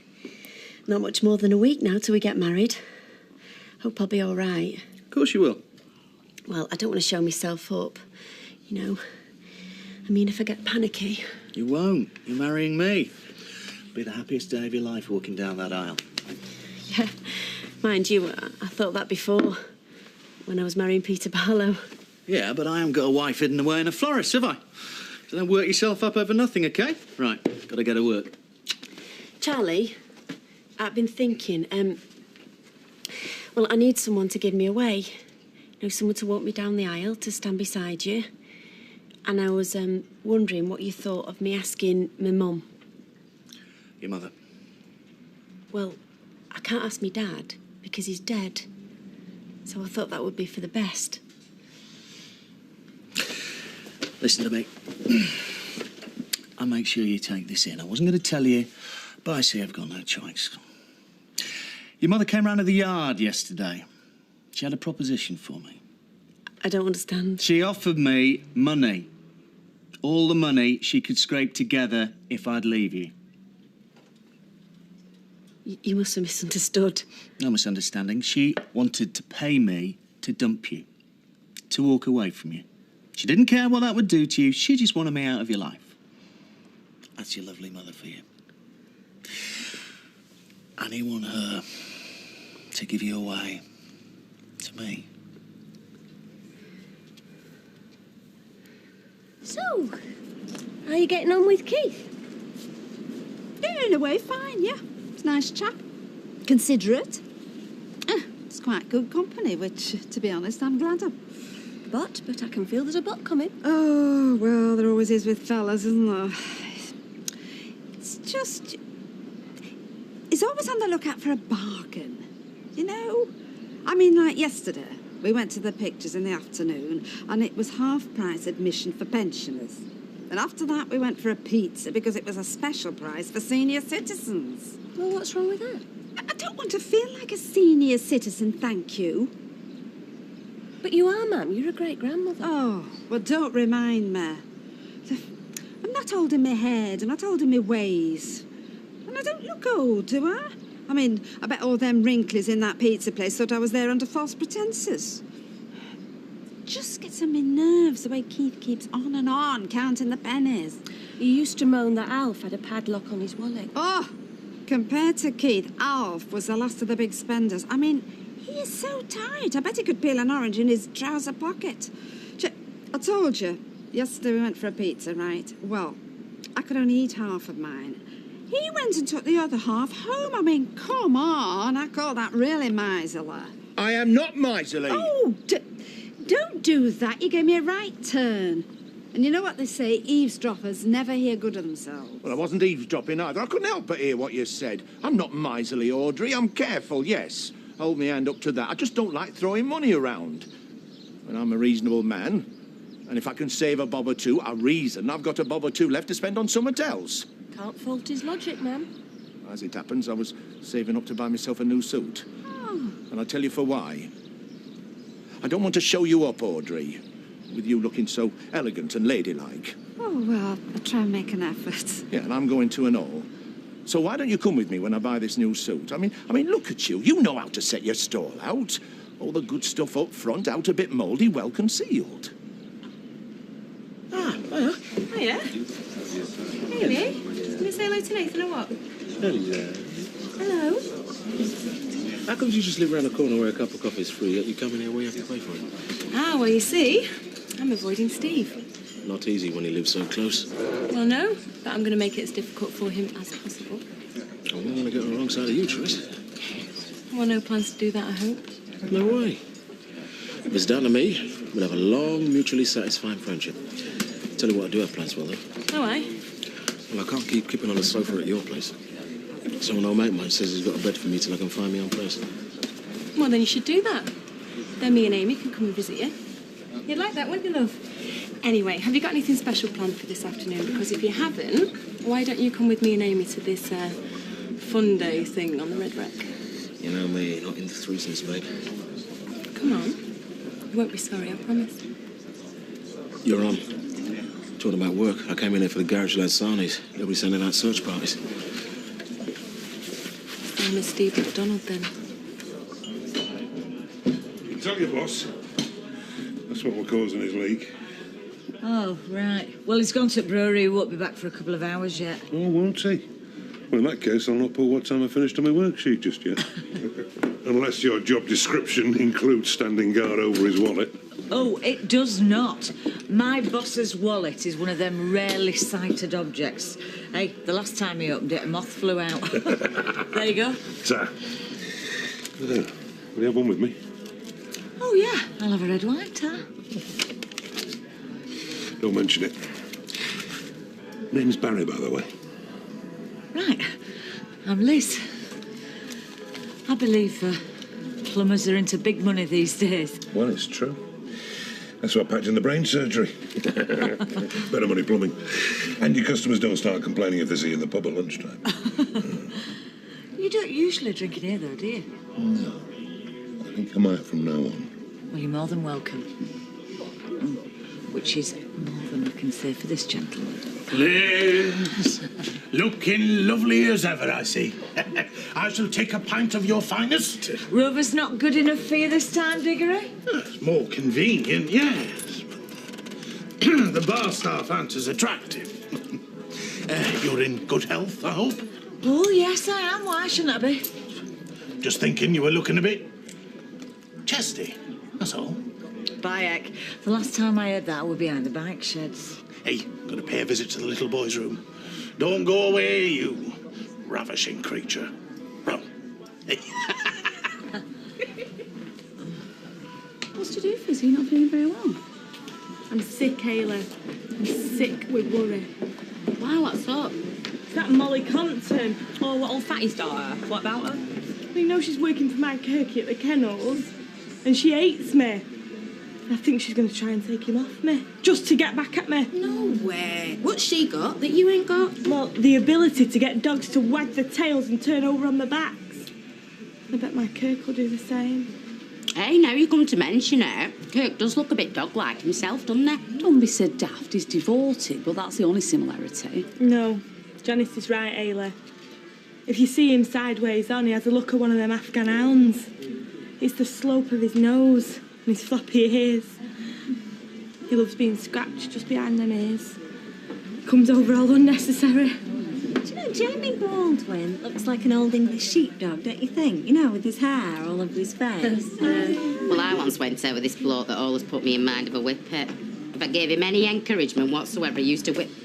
Oh, hello, Mr. Baldwin. Just discussing dogs. Yeah, well, makes a change from fellas. Not much of a change, though, eh? You a dog lover, Mr. Baldwin? No, I can't say I am. They're a man's best friend, though, aren't they? Not this man, darling. This man's best friend has always been some woman. That's just how my Kirk thinks. And Molly Compton's a woman. If she scratches him behind them ears, that's it. She'll have him.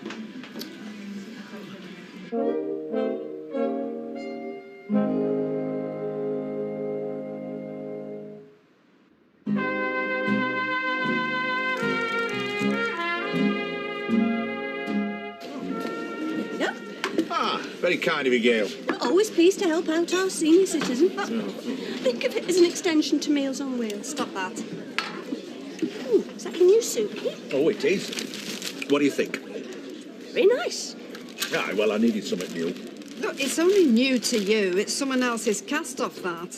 Dragged me into a charity shop to buy that. Yeah, well, only cost 10 quid. They wanted 12, but I beat them down. I say, honestly, he stood there haggling for at least 10 minutes. I didn't know where to put myself. They had some nice ladies' gear, too. You should have let me buy that blouse for you. Still, never mind.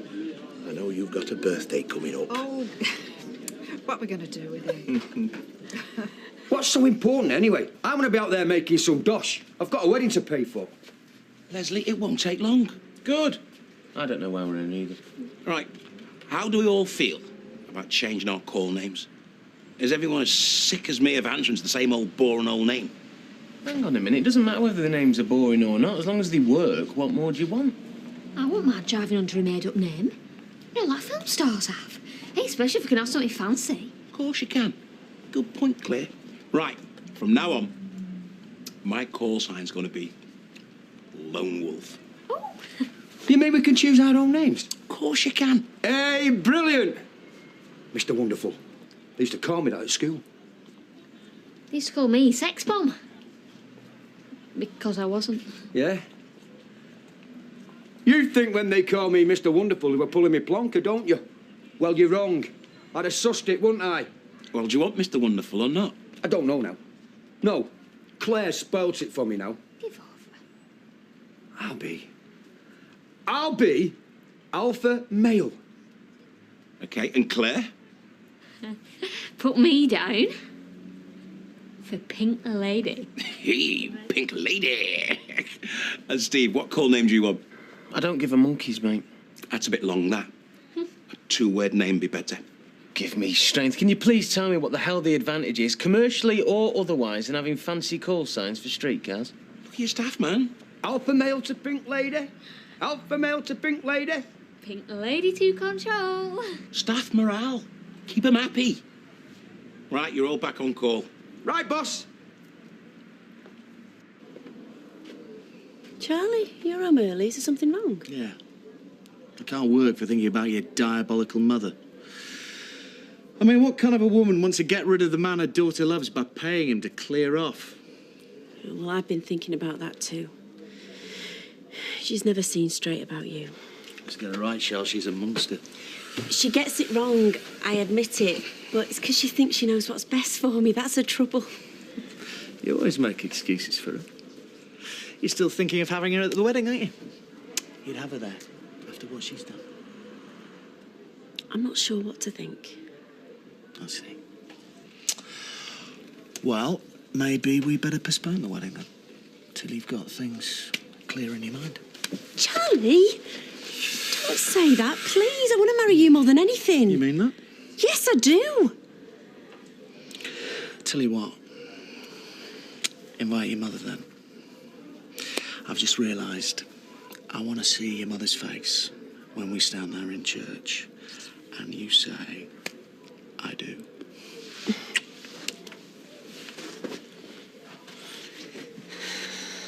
It's a lovely age. Make the most of it. Well, I'm hoping she's not the only grandchild I'll have.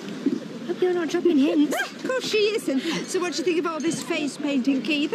Well, at least it's not tattooing. Ladies and gentlemen, boys and girls, the treat we've been waiting for. The stars of Weatherfield Stars? County are on What, their with way. poor David Beckham?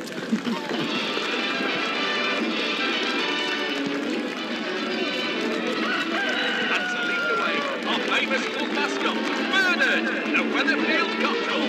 A big hand, ladies and gentlemen, please.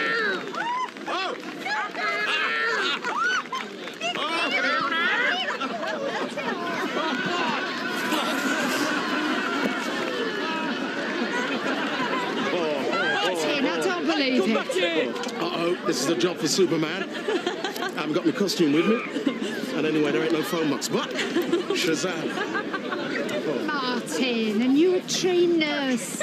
Oh. Do you think I ought to go down to the kennels then? See what's going on? Oh, no, that's the worst thing you can do. So you're all jealous and worried. Yeah. I mean, suppose you go down there and catch them right in the middle of goings on. What are you going to do then? Throttle somebody. Hey, what are you lot on about? Fizz reckons Molly Compton fancies Kirk. Don't be daft. I mean, Kirk is my best mate and he's a great lad. But no girl in the right mind's going to fancy him, are they? Hey! Hey, I fancy him and I'm not daft. Yeah, do you mind? That's my brother you're talking about. And anyway, girls don't always go for walks. Well, you didn't, for one. Yeah, thank you, Janice. Don't mention it. Anyway, of course, girls are going to fancy Kirk, yeah. He's got a nice little business there, hasn't he? He's going to be a rich man, the way he's going on. Said I'd be back tonight, didn't You certainly did. You must like our beer. I? Even if I didn't, I'd still have come back. But now you mention it, I'll have a pint. Right. Oh, this is Bev, by the way. This is Barry. Hello, Barry. Nice to meet you both. Go on, I'm curious what's in the box. This. It's a present for Lizzie. For me? Something every unattached lady ought to have about the house in case of emergencies.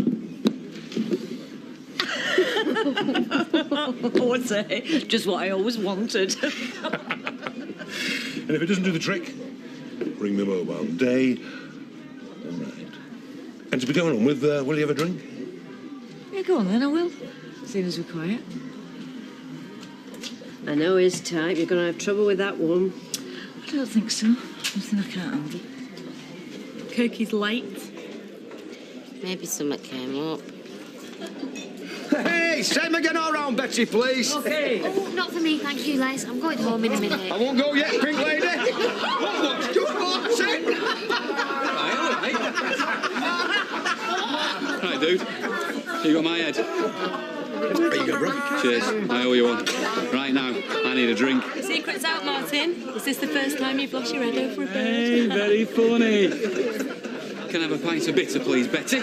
You can, cock. Hey, Martin, lad. What? Why did the chicken cross the road? I don't know, Les, but I'm sure you're going to tell me. For some foul reason. How do you get it? Foul reason. Hey, Martin, next time there's an empire, would you... You want me to lay an egg? Would you like anything with that, Martin? A nice juicy worm, maybe? Or a handful of corn? I'm getting corn on all sides, Les. Have you seen the time now? What's keeping Kirk? Molly Compton. Yeah, she'll be putting in some overtime. Well, that's one word for it. Oh, give over. Take no notice, Fizz. I know Kirky would never go for another woman. Yeah, maybe not, no, but another woman might go for him. Then he'd be totally flummoxed. He wouldn't know what to do. Give over. We all know what to do, and most of them do it. He does tend to like women who fancy dogs. Mind you, most of them end up usually fancying him and all. Look at the trouble you had with that woman who was paying him to walk a pooch. Yeah? Don't let these two wind you up. Kirk and Molly will be feeding the dogs and that's it. Yeah, and he'll probably have a nice big juicy bone for her and all. Oh no, I can't stand this. I'm gonna have to get to them kennels. I'm gonna sort this out. Oh, Fizz, don't... Now look what you've gone and done. Well, looks like somebody's in the doghouse. It's a good job you noticed that poodle had fleas. They go right through the kennels if you don't catch them fast. You'd have thought Fizz would have noticed, wouldn't you? Well, she tends to keep a distance, you know. I can't do that, me. I like to throw myself into my work. Get right stuck in like... Well, you certainly did today. I'm well impressed, Molly. Well, working with dogs and a nice friendly boss. What more could a girl want? I tell you what, though, Kirk. It is all right me calling you Kirk, innit? Oh, yeah, of course it is. Well, what it is, Kirky. You know the Irish setter whiskey, is it called? Yeah. He's on his last legs. Can't be long before he's away to the kennel in the sky. Yeah, I know. It's embarrassing when they die while they're here, on their holidays like. Well, why don't we offer the owners a cemetery facility? You know, give him a bit of chatsby. Your whiskey love being up here. We could find him a nice plot by the fence, put his lead in and a bone. What do you think? Brilliant. I think you'll have to do the talking, though. No problem. And we can sell them memorial signs, you know, with dog's name on. Could be a good little earner over the years. Oh, over the years, eh? Sounds like you're going to be a fixture here. Well, that's up to you, innit? Oh, Kirky! Oh, I've got a flea down my top! Oh! Oh, it's gone round the back, I can't reach it, can you? Yeah, leave it to me. Well, you best get the flea spray then. Unless you're going to catch it with your bare hands.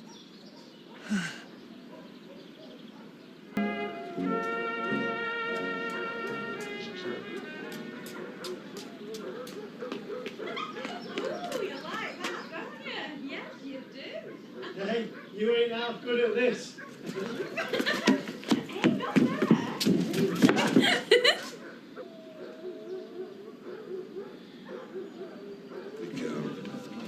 The Queen of Hearts. That was Naomi on the phone. Well, did you tell her to get her skates on? She should have been here half an hour ago. She's not coming in. What? Excuse me. So where does that leave me? Mary's supposed to be taking me out tonight. I can't work on my own. Just quiet. Yeah, till a gang of bikers comes in and then how will I manage? Anyway, even if it's dead, you can't have one person running a pub. Typical. Yes, love. I'm really sorry, but it looks like I am working tonight after all. Unless, of course, you want to stay for a drink anyway. Are we Todd? No. With me. What we could do is we can find a nice quiet corner somewhere and then I can be on hand for Bev if she needs me. She's come to check up on us, haven't you? No. After all, a man and a woman working together, bucket of soapy water can only lead to one thing. Ain't she funny? Oh, she's so funny. We had a right laugh today, haven't we? I just came to find out what you wanted for your tea. Ooh, you can tell she's the possessive type. Sign of insecurity, innit, when you can't trust your fella? Who says I can't trust him? You wouldn't be here otherwise. Oh, don't be daft. All right. You need to bite my head off. I'll have chicken in a bucket, large fries, and a can of pot for me tea. Better get this one back to his kennel. Come on, Jedi.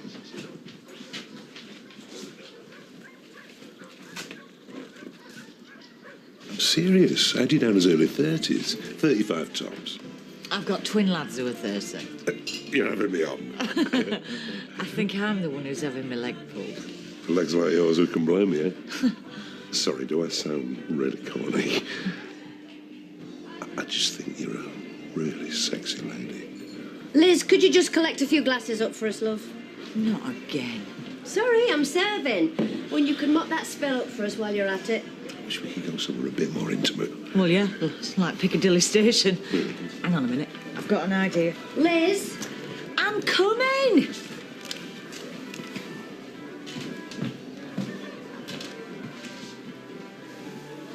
Maria, it's me. Are you busy?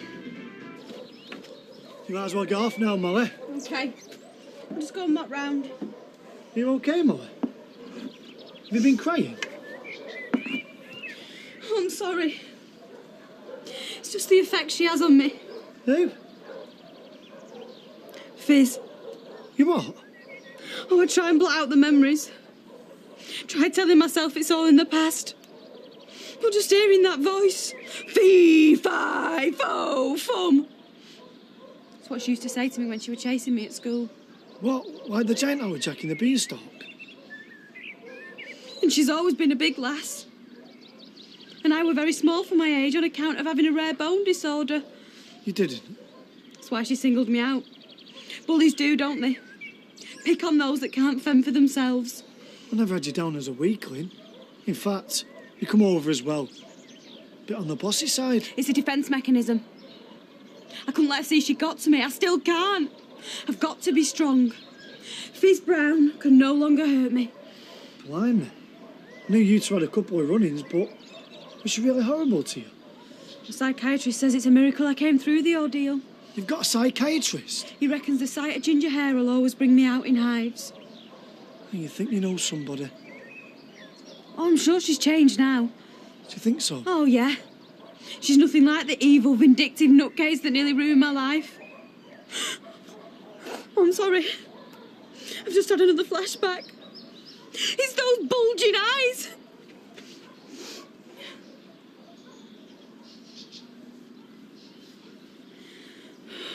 So how have you left it with him? I said I'd talk it through with the kids. Oh, well, that'll take all of 5 seconds. Why don't you just tell him to keep his nose out? Ma'am, he's not a reporter. He's writing a thesis. It could help people. Is that what he told you? Ma'am. Well, come on, hear about these people with their weird obsessions. No, it's all above board, I'm sure of it. Gail, he's a footman. He should be writing a thesis on bunions and verrucas, not killers. Actually, I could write a good one on bunions, you know. It's been on my feet all day that does it. Well, trust me, I won't do anything I don't want to do. Anyway, I must be off. I've got Sally Webster's roots to see to. Why don't you come back later on for your tea? No, you're all right. I'm meant to be going out for a meal with Keith. Oh? Twice in 1 week? Must be getting serious. Yeah, I know. I can't possibly think what he sees in me.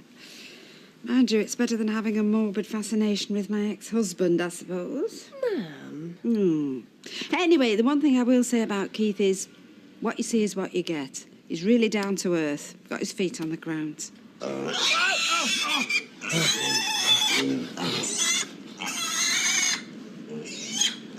Oh, come on, Porky. Come on, Porky. It's legging it after you said that thing about bangers. No, they don't understand. Come on. Come on. Am I seeing things, Mother, or is that a pig? No, it's a young boar. It's only been weaned a couple of days. Come here. So what are you doing? Starting a zoo? No, I'm rearing it for the meat. Belly pork chops. They say you can eat everything but the oink. So who do you think you are? Prince Charles? If you want to keep animals, move to the countryside. Well, you won't say that when you get a pound of best back bacon on your doorknob. If I want a pound of best back bacon, I'll go to Fred Elliott. Well, this is local and it's a downside cheaper. I'm sorry, Keith. It'll stink the street out. Pigs do. They're pigs. Well, I'll keep him under close supervision. He won't be running wild. What are you going to feed him on? Well, anything. Scraps, leftovers. You're a very skinny little pig if he's got to make do with your leftovers. You are on a final warning, Audrey Roberts. One more remark about my being stingy. I'm sorry, Keith, but it's got to go. I've got Bethany to consider. Well, she'll love it. I mean, it'll be nature at close hand. It might bite her. It might bite me, and they must carry rabies. Now you're being hysterical. Right. Ignore them, Grandad. They just can't accept anything that doesn't fit in with their boring conventions. Anyone who stands up and doesn't want to be the same as everyone else. Well, this is our garden, and we'll do what we want. There's some netting under the stairs. I'll throw it over him. Good idea.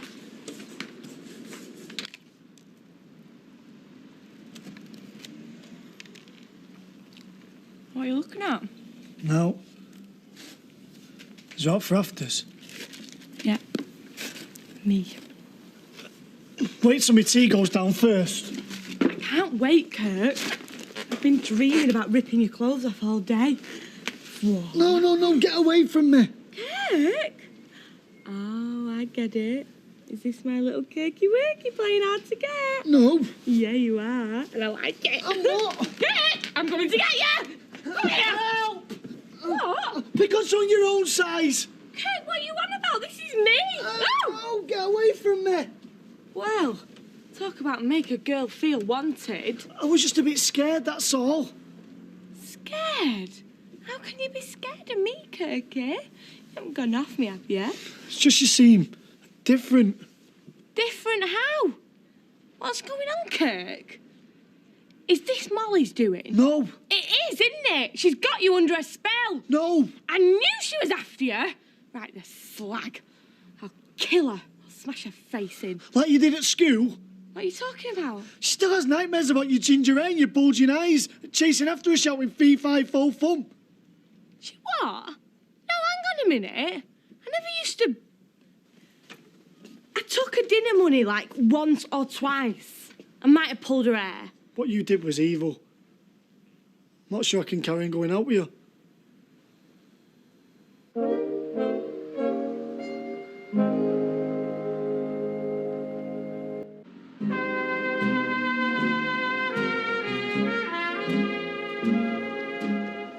I can't believe that you think I'm evil.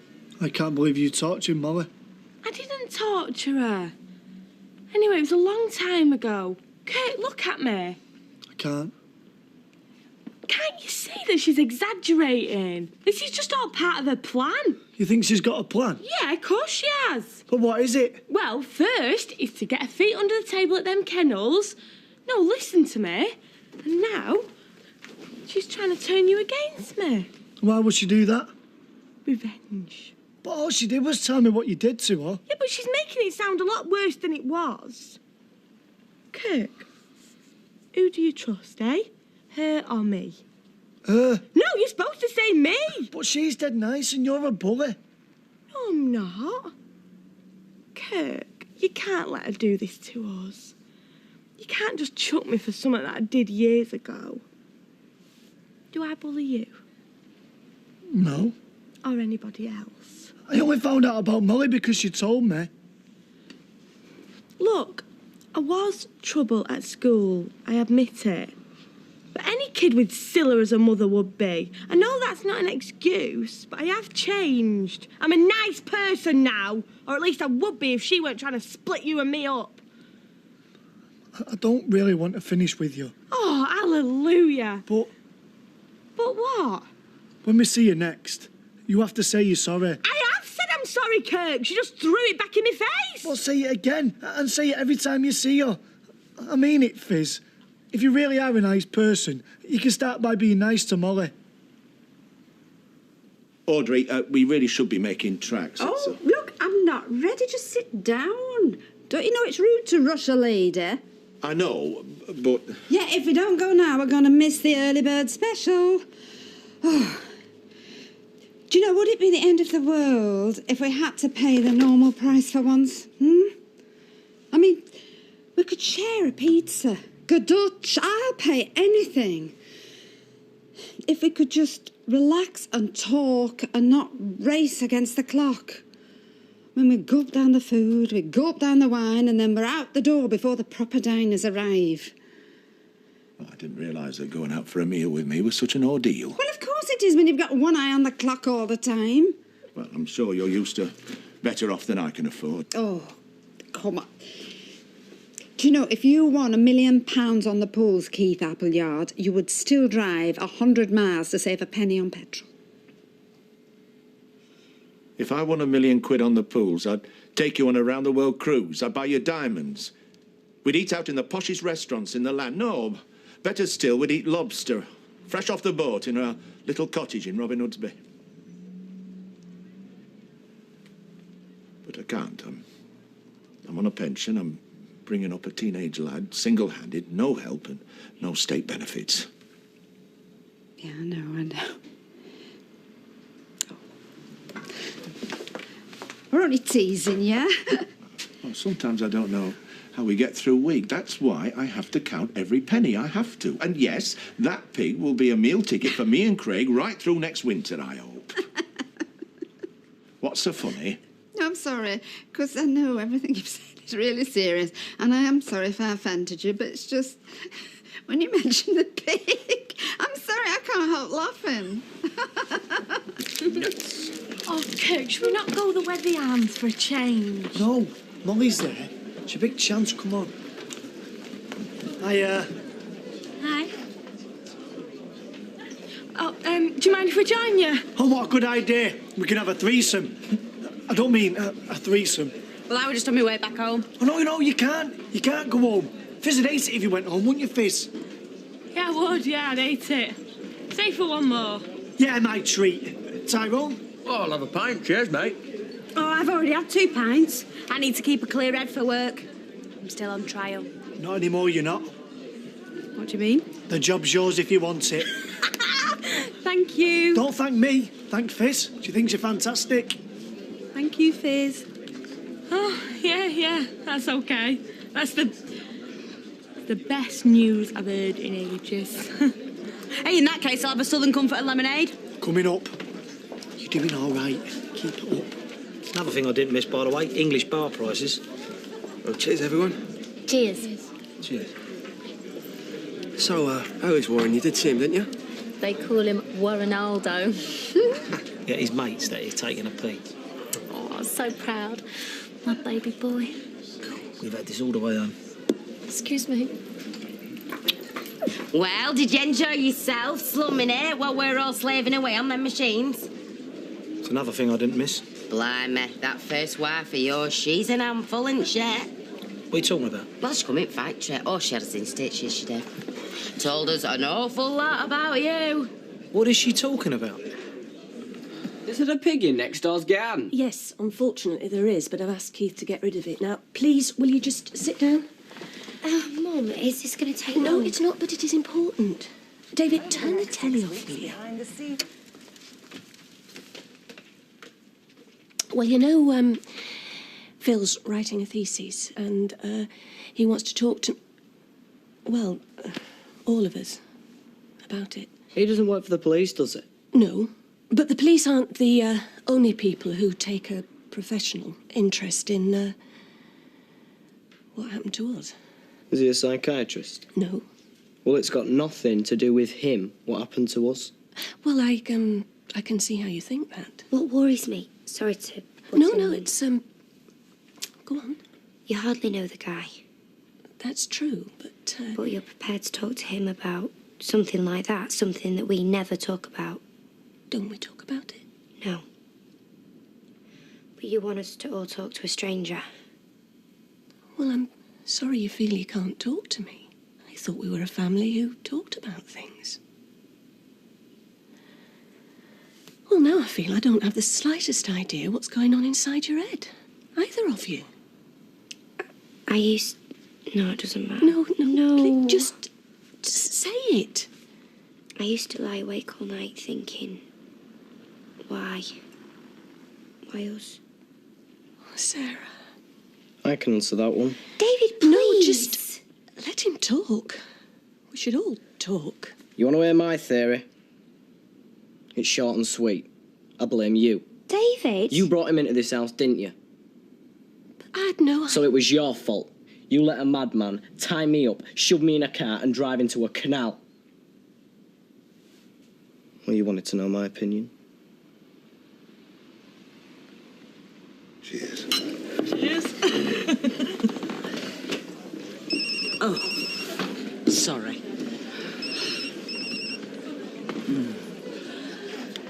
Yeah, what is it now? Right, we'll just unplug it. Give him his money back out at till. All right.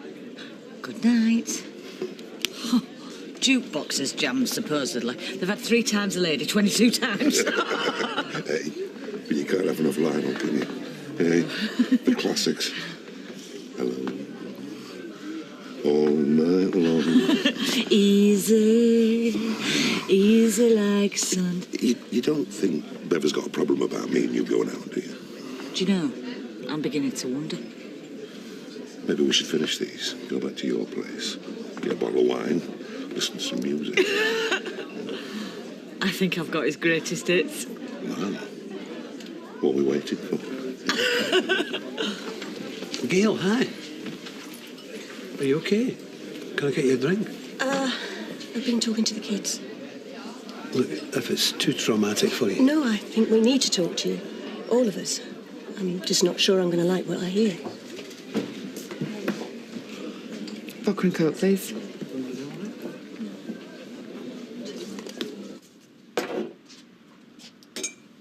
Just come to get me and Jay a glass of water. Help yourself.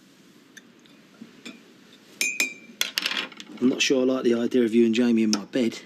Well, you and Frankie in a posh hotel in Spain isn't exactly my idea of a turn on. So you did think of me then? Well, for the first day or so. But I had Jamie to take my mind off things, so by day 3 I could barely remember your name. I should have told you I was going away. Or at least sent me a text message. I might live dangerously, Leanne, but I ain't that stupid. Anyway, maybe it was for the best. Give me a chance to think things through. Yeah. And me too, as it happens. Yeah? Yeah. Oh, yeah. I mean, what we've been doing ain't very nice, is it? No. No, it's not. Right. Best not let it happen again then, had we? That's exactly what I decided. Great minds think alike, eh?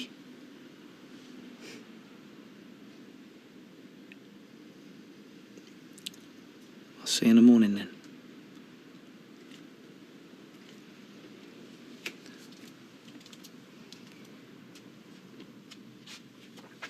Night. Night. Can't help it. Oh, sorry.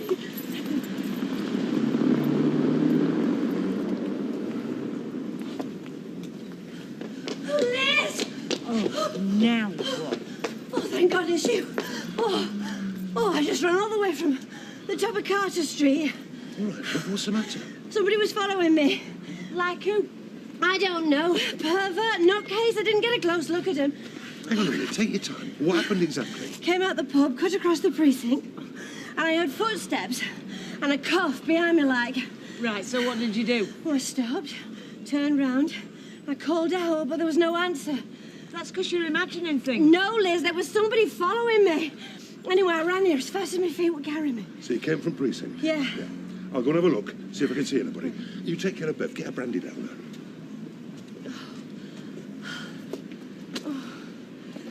Come on, you. I knew you and her would get on great once you got to know each other. She's a smashing girl, don't you think? Kurt, I've left my purse in the pub. You go home, I'll follow you on. All right. I want a word.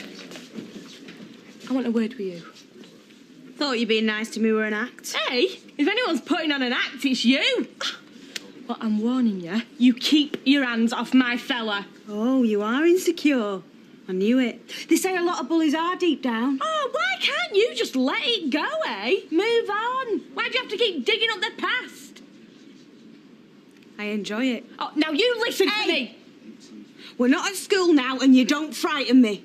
In fact, if anyone should be quaking in their boots right now, it's you.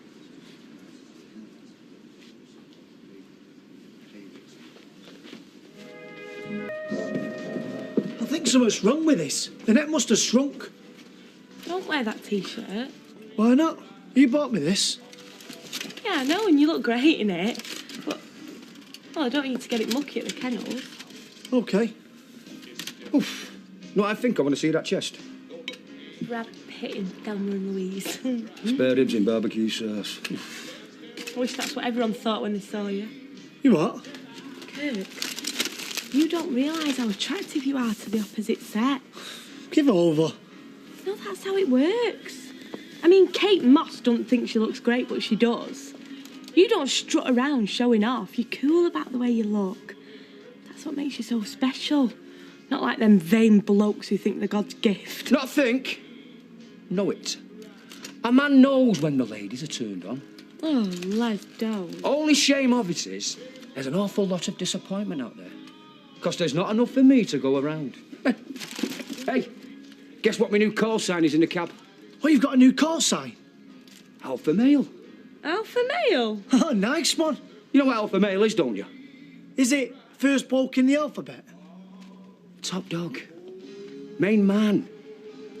Leader of the pack. Brum, brum. Hey, see you later.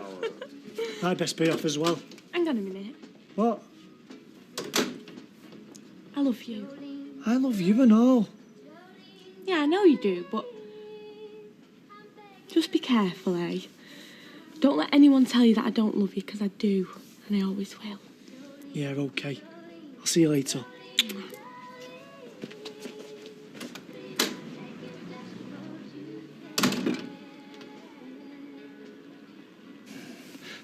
What do you think to that one? Well, that's the one you had on first. That means we're going round in circles. I just want to be sure, that's all. You know, some employers might begin to lose patience with employees who took all morning to choose the right tie for a job interview. And some employers might reward the long service of a trusted employee with some assurances about their future. You will always have a place in my shop. Will you sell me a share of this business? No. No, there you are then. Are you sure this is a real interview? What's that supposed to mean? Well, it means you're not making it up to get attention. Get attention, get attention. What do you think I am, some affection-starved toddler? Look, this is a real interview from a real company. I've never heard of them. Yes, well, they're new. They're dynamic. They are the future of stationery. And look at that, see? We have great pleasure. Do you see that? Yeah. Great pleasure in inviting you for interview. No, you may mock, but you've driven me to this. I don't think this tie's right at all.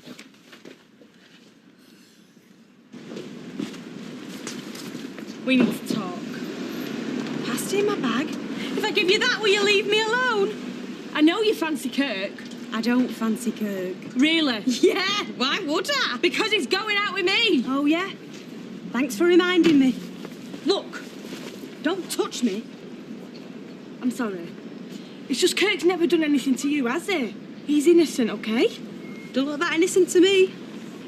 Look, I know you don't like me, and that's fair enough, but please, I'm asking you, leave Kirk alone, eh? Why? Why what? Why should I? Because he's my boyfriend. Oh. And do you love your little Kirky? Yeah, I do. That's sweet. And I imagine you'd be really upset if he chucked you. Yeah, of course I would. Especially if he chucked you to go out with me. Yeah. That'd be your worst nightmare. Yeah, it would. Okay. That's good to know. So what are you going to do? I'm going to go to work. No, what about Kirk? What about him? Kirk's my boss now. I've got to be nice to him. I'm asking you, please leave him alone. Asking? Sounds like you're begging. Yeah, I am. I'm begging. Please, just don't take advantage of him. Does he know you don't think he's got a mind of his own? Kirk is special. He is very special. He's your weakest link. Do you think this top's too flirty for work? I'm not showing too much cleavage, am I? You know, it's great to have a job you love. A job that makes you want to get up in the morning. I can't wait to get my hands on them lovely dogs. I think I've found something really special here, don't you? Don't let him come over here. I thought you liked animals. Just because I don't eat them doesn't mean I want to be the best friend. Come on, say hello. Give him a little stroke.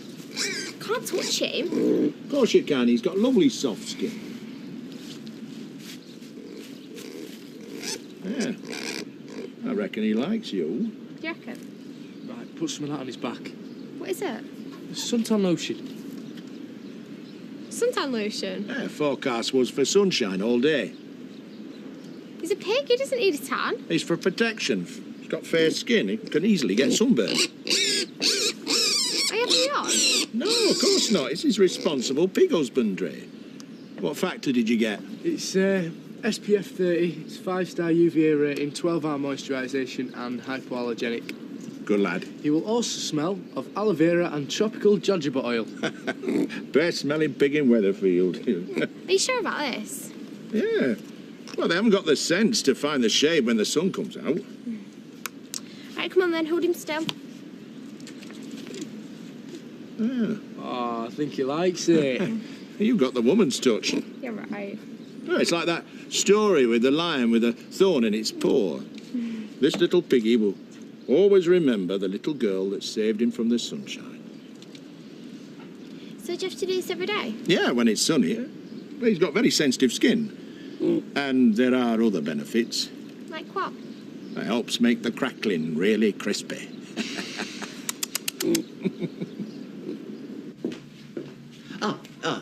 Yes, thank you. Yes, a cup of coffee would be nice, but very weak and milky, though. I can't have too much caffeine, otherwise I'll never stop talking. Do you want it? I'm here for the job interview. Ah. Nervous? A bit, yeah. Look at that. Mind over matter. See, I'm probably just as nervous as you are, but I've learned to control it. Can I give you a bit of advice? Yeah, I suppose. Imagine the person interviewing you is naked. No, don't do that. No, what I was going to say was, imagine yourself somewhere where you feel calm and relaxed. Perhaps just walking along the seashore or just lying in a hot bubble bath. Then, whenever you feel stressed or under pressure, just go to your calm place, see? Whenever you feel your nerves are getting the better of you, just go to your calm place. Trust me, it works. Thanks. I feel better already. No, it's my pleasure. Good morning, Norris. Neville, what are you doing here? I'm here to interview you. But you Go can't. to your calm place. Shut up, you. Come along. Well, you must have changed the name of the firm or something. That's right. Well, I didn't realise, otherwise I'd have thought that. Come on. All right. He's my stepfather. Well, he's my third ex-stepfather, to be accurate. And I've never really liked him. There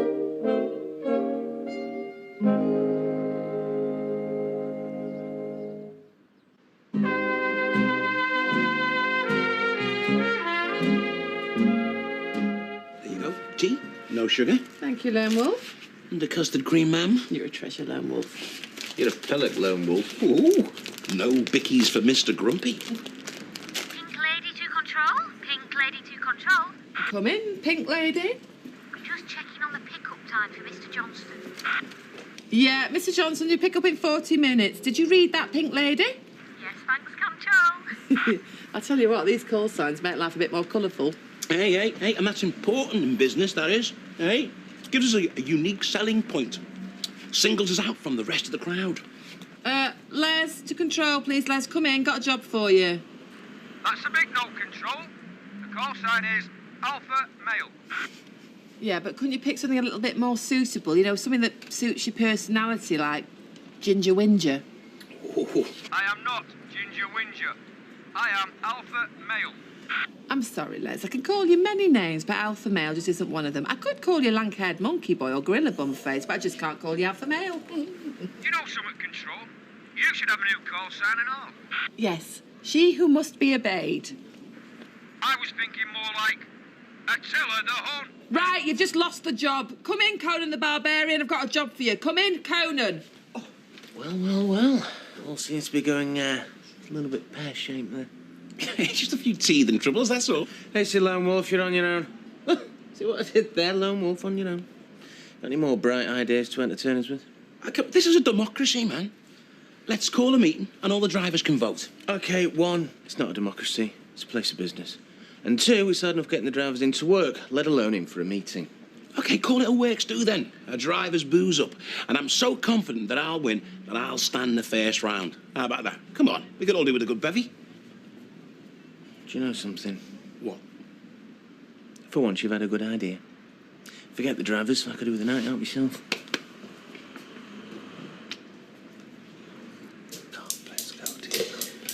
Right, Mr. Cole. We seem to have your age down on your CV as 46. It's obviously a misprint. Right, so your typing skills aren't up to much then. Well, let's discuss timekeeping. Oh, I think you'll find I'm very punctual. I'm thinking Christmas, 1992. As I recall, dinner was on the table and you were 3 hours late. Well, yeah, well, that was because Angela, your mother, had sent me out to find cranberries. I mean, well, where can you find fresh cranberries on Christmas Day? I was searching the hedgerows for hours. Moving on. Do you think you'd be comfortable taking orders from a superior who was younger than you? Oh, yes. I have no problem with that. I've always had great respect for the young. May the 9th. Does that date mean anything to you? Should it? It's my birthday. Oh. In 1995, as I recall, I specifically asked for a Scalextrics for my birthday. And what did I get? In 1995, you were 32 years old. There's no upper age limit on wanting a toy racing car game. And what did you actually give me? Socks. Socks? Socks. Oh, now, look, isn't this rather childish? You were supposed to be my dad. Oh. Well, I'm sorry you didn't like your socks. But it looks to me like you've got your own back, doesn't it? Dragging me in here under false pretences and sniggering behind your big desk. Well, I just hope you've got some sort of satisfaction out of this. Oh, yes. Yes. I found it very rewarding. Well, I'm glad one of us has got something out of it. Oh, don't go. We do have a position here for you in the company. It's a crucial role. Really? Oh, yes. We want you to be our chief executive in charge of hot liquid refreshment. Oh, teapot. That's right. Kept me awake all night with his squeaking. I didn't realise they were so noisy. He's settling in. It's a shock moving to a new house. He'll be tired tonight with all this running about. You can't keep that in there.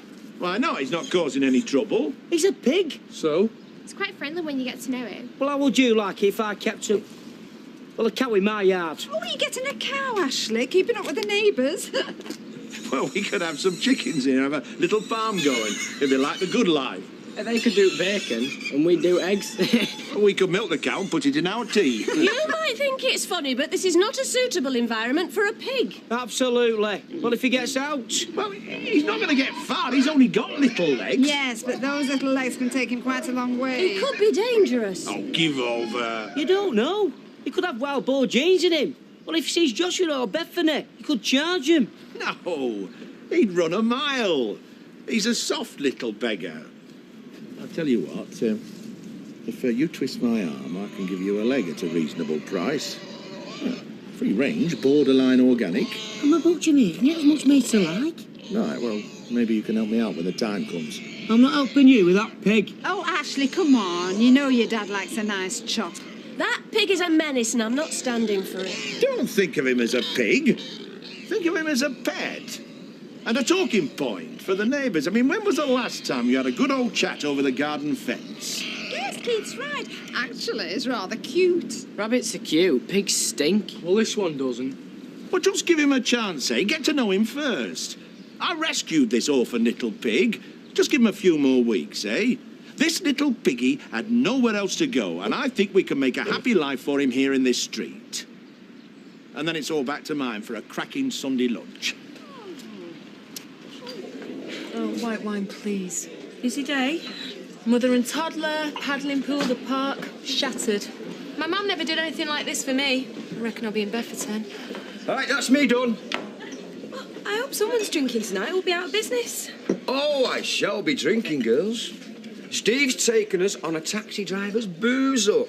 It's a streetcar's works do, and we're going to get wrecked. Oh, I tell you what, don't be calling for the taxi tonight, because you'll be walking home. Hey! Hey! £1.20 then, please. Sorry, changed my mind. So, you were interviewed by Neville? Yes. Wasn't that a bit strange? Not really, no. He was very respectful. They were looking for someone with experience, with some well-earned business acumen. And they got you. They offered me an executive position. Oh, congratulations. I turned it down. Why? I can't go back there. I mean, it's like taking a step backwards, isn't it? I mean, I know that firm like the back of my hand. Where's the challenge in that? Did they really offer you a job? Yes, they did. Do you want to phone them? I've got the number. You think nobody wants me, don't you? You think I'm all washed up on the scrap heap, but... Well, you're wrong. There'll be other offers, better offers, you mark my words. Right then. Oh, any problems, just give us a bell. Actually, on second thoughts, any problems, go on, because quite frankly, I don't care. Must be nice, having a night out. Yeah, well, your time will come. All right, are we all ready to go? Oh, right, listen, the plan is Lloyd will get the first round in, and then I will get the second. Sounds good to me. Where are we going? I vote for somewhere that does cocktails, then I can have a pink lady. Pink lady for Pink Lady. Hiya, babes. Come here. You look fantastic. Well, no surprise there then. So, what's going on? Change of plan. We're having a driver's night out. Oh, I thought you were lone wolf tonight. Tonight, baby, I am sociable wolf. Come on then, let's get going. You never said we could bring partners. I'll get Scylla. I'll fetch Ashley. Oh, hold your horses. Boss's perks, see? You're getting a free drink. Oh, yeah? You're not coming. Sorry? What do you want? Oh, don't be like that. I've got some good news. You can have Amy. Oh, well, great. When? Now. Now? Me and Nathan are going out. Gran's at a whist drive and Mum and Dad are hiding in the Rovers. Well, I'm sorry, but I'm going out and all. I thought you wanted to see her. I do, but... Oh, right, so you'll drag us through the courts because you care so much, but the minute your baby daughter needs you, you're out boozing. All right. Eileen, get your coat, you shall go to the ball. I'll look after the switch. And my daughter. Don't need asking twice. Oh, Steve, I'm so sorry to ruin your evening. Hey, thanks, Steve. Did you get to see Amy? So, come on, let's go before he changes his mind. Come on, lads and lasses. Sorry, mate. Right, fetch me lady then. And bring her a book. I'll read her a story. No, there's no need. She's fast asleep, and don't wake her. She's had a busy day. She's asleep. Yeah. She looks gorgeous, though.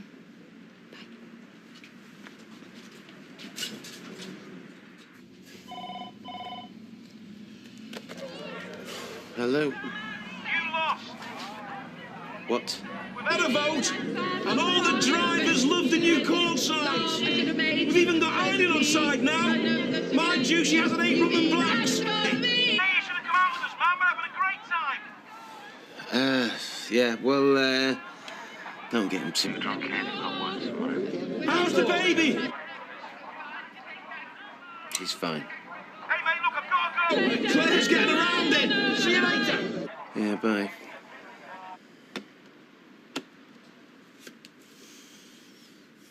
Have you any idea the trouble you've caused just so I can sit here and watch you sleep?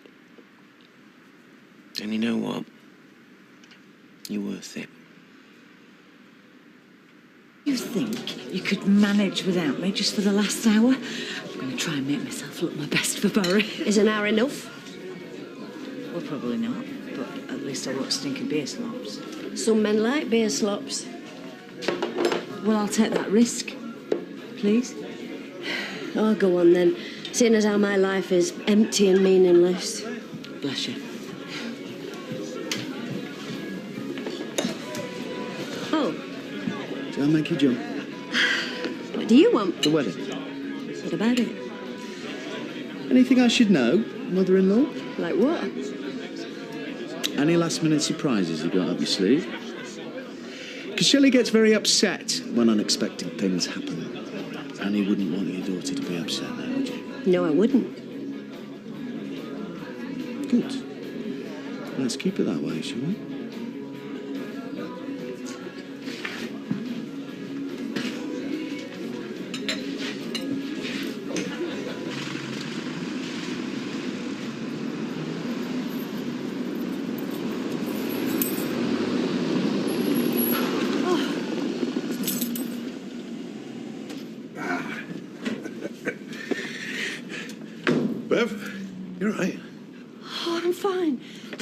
it was. I'm off to see Liz. You sure you're all right? Yeah, I'm fine. You go on. Keep an eye on my van, eh? Oh. Yeah.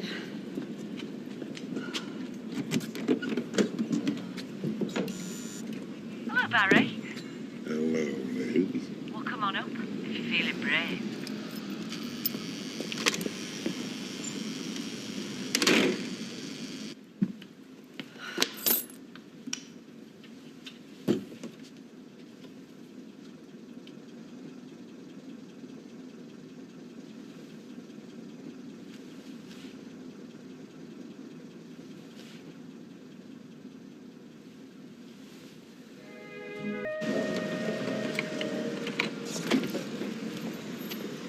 Morning. Oh. It's your day off today, isn't it? Yeah, it is. I am going to pamper myself all morning, and then Barry's coming over at lunch for a nibble. Hey, and I don't mean on ham sandwich either. Thought you stayed last night. Well, yeah, I did, but he had to go early. Before his wife woke up and found he'd been gone all night. I've told you, he's not married. If you're going to go on like that... Oh, I'm sorry. I didn't get much sleep. Last night, I was sure there was someone watching the flat. There was a car parked over there. When he saw me looking, it sped off. Well, did you phone the police? And say what? I should have written the registration down, I suppose. Why would someone be watching your flat? Oh, isn't it obvious? It's Charlie boy up to his old tricks again, has to be. I got myself that worked up last night. I had to have a few vodkas to steady me, and now I've got a banging headache. Well, listen, it's going to be quiet today, so you just take it easy. And the minute something strange happens, phone the police. And if you think somebody's spying on you tonight, you phone me, and I'll send Barry straight over. No, it's probably nothing. You have a nice day. You too. Bye. Take care. Do you know, she is such a drama queen. She can't bear the fact I've got a fella and she hasn't. The only thing stalking her is her ego. So will you? Oh, I had Amy all night. So why the long face? I'd have thought you'd been made up. Well, Tracy didn't drop her off till late and then picked her up first thing. All she did was sleep. I couldn't play with her or anything. Oh, at least you saw her, though. I just kept staring at her all night, willing her to wake up. And Tracy probably gave her sleeping tablets or something. Hey, this'll put you right, my little switchboard princess. Oh, just give it a rest, Les, because my head feels like it's going to explode. That's because you were mixing your drinks. No, that's because I've got you and me here going on and on and on about call the signs. What's to go on about? We had a vote. They stay. I had 8 rum and blacks and 2 lagers. I don't know what I was voting on. I mean, call signs, why can't you just use your usual names like you always do? Oh, come on, it's a bit of fun. Well, the way I feel today, I can't even remember my own name, never mind put out calls and remember to call him pathetic male. Hey, I'm alpha male. And Sanjay, oh, the hooded claw. Is it our fault you can't hold your drink? I just want a quiet day. Not this again. I thought we decided we were going to stop all this. No, Mum, we had a vote last night while you were doing your babysitting act. The call signs stay. It was unanimous. Hey, Eileen, have you tried mixing a raw egg in some Worcester sauce? It's my best man speech. I thought I'd better get a start on it. Oh, you're Charlie's best man. Well, that do you? Yeah. Well, it's 125, love. Hey, if you know any dirty jokes, Rita. Oh, me, love? I only know clean jokes. It's Norris who knows dirty jokes, only he's not speaking to anybody today. Hiya, Norris. He's in a mood. That's 125, love. Cheers, love. Thank you. Take Bye-bye, care. love. Best man? He's only just started shaving. I wish you wouldn't do that. Oh, he speaks. Do what? Ridicule me in front of customers, and I'm not in a mood. I mean, just because I'm not a little ray of sunshine and chirping like the dawn chorus doesn't mean I'm in a mood. I'm just subdued, that's all. And with just cause. Not that you take the trouble to ask why, of course. I mean, it's much easier to take casual swipes, isn't it, than to show an actual interest. Sorry. I'm chastised. So what's the matter, then? I've had another rejection letter, but I'm not dwelling on it, and I'm not looking to you for sympathy. Not that I get any. It's just a little setback, that's all. So you make the most of ridiculing me while you can, because I won't be around much longer.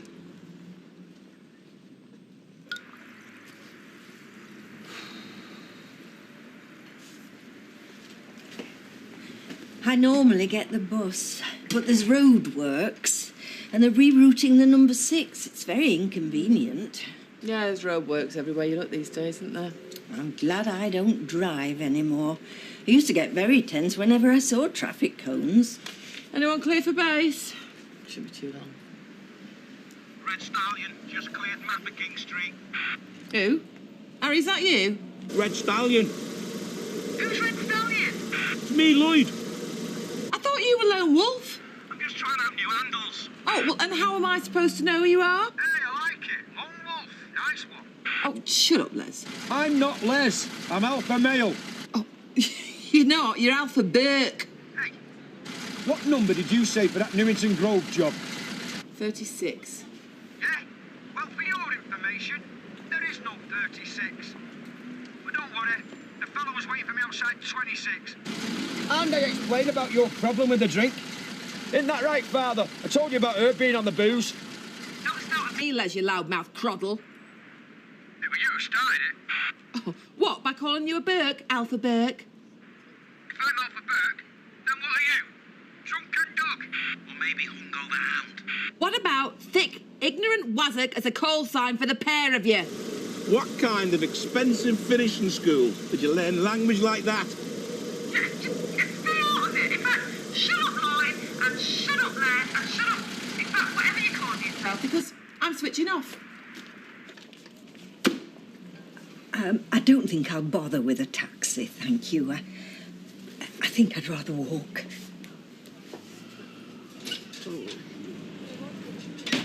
It's not like you to be off your food, Fizz. Are you saying I eat too much? No. You don't need to bite my head off. Sorry. It's just I can't eat. My stomach's in knots. This is about that Molly, isn't it? Yeah, she's after Kirk. But she don't want him because she wants him. She wants him because I want him, because he's mine and she hates me. Who could hate you? Molly, that's who. I've taken Kirk for granted, though, haven't I? I mean, it never really entered my head that someone else would be interested in the grape pudding. But you don't really think that she is interested in him, do you? No, she isn't. I know she isn't. But I know Kirk. You see, he takes people as he finds them. He never really sees folk for who they really are. Devious, spiteful, malicious. Kirk's daft about you. Everybody can see that. Yeah, he's daft about dogs too, and so's she. Or at least she pretends to be. Honestly, you should hear them together. It's like they're talking a different language. It's hindquarters this, glossy coats that. I know what she's doing. I did it myself when I wanted Tyrone and he was engaged to Maria. Oh, Fizz. It's fate, isn't it? I stole Tyrone and now Kirk's going to be stolen off me. It's going to happen, Ailey. I know it is. Not working today? Charlie's giving the morning off. Did you go out with him last night? No. I thought I saw him. Remind me again, what sort of car's he got? Charlie doesn't drive a car. He drives a truck. Oh, wow. What are you doing? My best man speech, but I don't know what to put. You're Charlie's best man? Yeah, only I'm never good at thinking of things to say and stuff. Oh, I'll help you. You want to put something like, Charlie Stubbs is low-life scum who thinks all women are sitting ducks. Then he can't get into bed, he threatens and bullies, and those he does bed, notably my daughter, he knocks about and keeps imprisoned. He don't want toasting, he wants lynching and dissecting. How's that? Hello, Weatherfield Arms. Oh, hello, Fred. Oh, what's happened? I'll be 10 minutes. Well. It's, Renee, isn't it? Rita. That's right. Do you know, I've not been in here for, it must be 10 years. Is she still here? You know, what's her name? Mavis? No, sorry, do I know you? Our paths crossed once or twice. To think Norris ended up here. You want Norris? Actually, I suppose it's quite apt in a way. He took Derek's place in my life and Mavis's in yours. You're Angela Norris's ex-wife, yes. Yeah. And here he is. Oh, hello, Norris.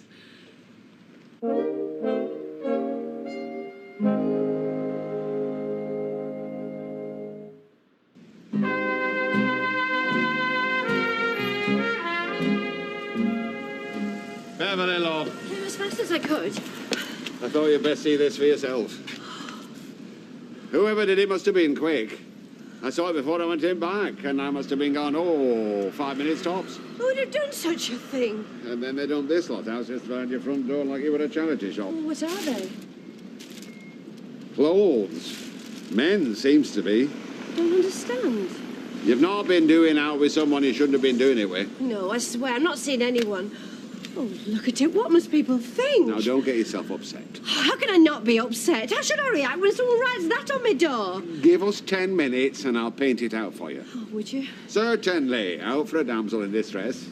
I thought someone was watching the flat last night. You what? This just proves it.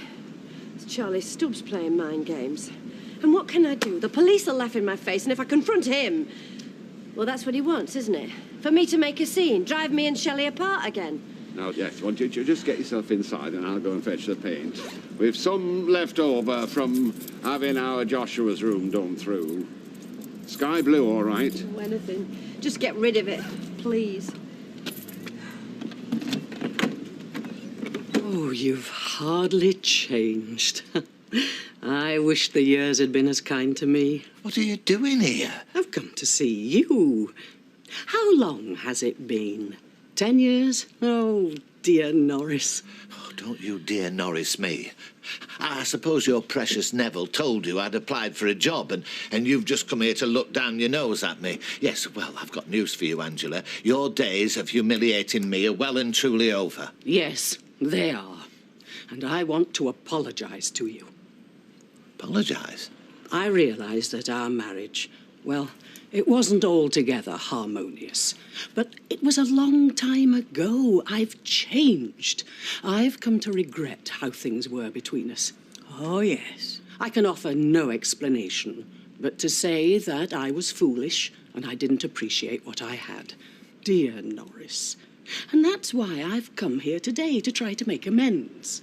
Yes, well, there's no need. So just get back on your broomstick and fly back to Neville, and you can have another good laugh at my expense. Look, I may only work in a little newsagent's and have no authority apart from bossing surly paper lads around or deciding whether we have digestives or fig rolls for our 11s, but at least I've got my dignity. I deserve that, I know. But I've not come to laugh at you, Norris. I've come to offer you a job.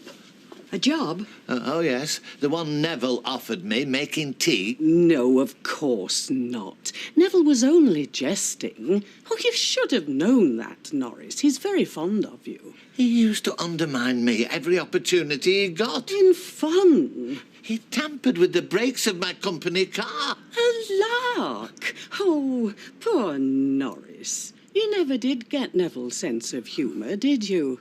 No, it's the job you applied for. You'd be perfect for it. I'd have seen you at the interview myself, only I was away. A funeral. Oh, dear. Was it someone close? My 6th husband. It wasn't until last night that Neville told me it was Norris who'd applied. I'm a strong believer in fate, Renee. I believe that when one door closes, another one always opens. Or when one husband dies, another applies for a job. Exactly. I can see you're surprised, Norris. Now, don't say anything now. Think on it. Perhaps we could meet for a bite to eat later on. I've got your number. I'll phone.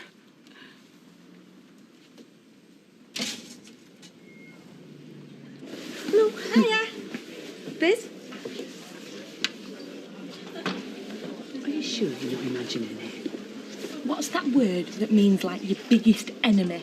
Sounds like it should be a flower. Nemesis? Yeah, that's it. Our Billy used to read a lot of comics. He was always going on about Nemesis. Batman had the Joker, Superman had Lex Luthor, Wonder Woman had the Cheetah, and I have got Dog Woman, or Bitch for short, out to destroy everything that I've got, Ailey. Only I haven't got any superpowers to fight her with. Yes, you have. You've got the greatest superpower of all. Love. Kirk, she doesn't. Love conquers everything. Nah, I don't believe that. In our house, it was the one who shouted the loudest and thumped the hardest who conquered everything. I need the toilet. Been rushed off our feet all day. Kirk's working through his lunch on getting him an hot pot. I think he deserves something special, don't you? You're enjoying this, aren't you? What? Winding me up, trying to make me feel threatened. I'm not doing anything. All I'm doing is being a good kennel maid. Not my fault if your fella's bored and he's looking for someone different. To be honest, I'm surprised he's stuck with you as long as he has. If you were my dog, I'd have had you put down months ago. Everything all right? Yep. Just, I heard you over the radio having a little rant. Yeah, well, if they want to play silly beggars with the call signs, that's up to them. Me, I'm having a little bit of me time. Meaning? Meaning they can call themselves and me until they're blue in the face. What, you've turned the radio off?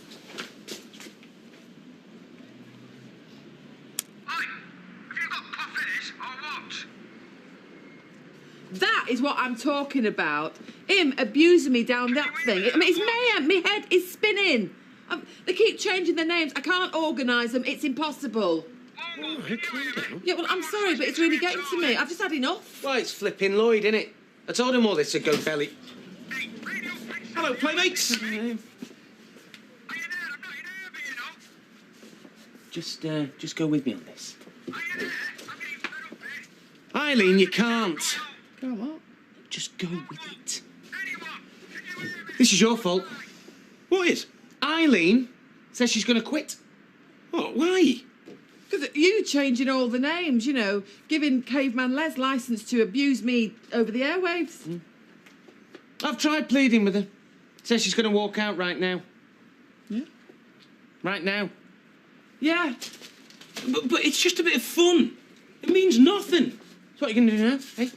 Eileen is our biggest asset. Dial a cab will snap her up like that. They've been after her for months. Our biggest competitor and you have just played right into their hands. Go after her, man. Stop her. Me? It's you that's got us into this mess. I'll pop back later and put on a second coat. At least he's obliterated the writing. Fred, I am grateful. You're a lifesaver. You're not to worry. It's probably some poor demented soul who should be locked up by rights. It's someone who means me harm. I know it is. I shan't sleep a wink tonight. I thought you and that Stubbs had sorted out your differences. He's marrying your Shelley next week. That's him all over. Luring folk into thinking all's fine and all the time planning his next move. I can't even go to the police, not after what happened before.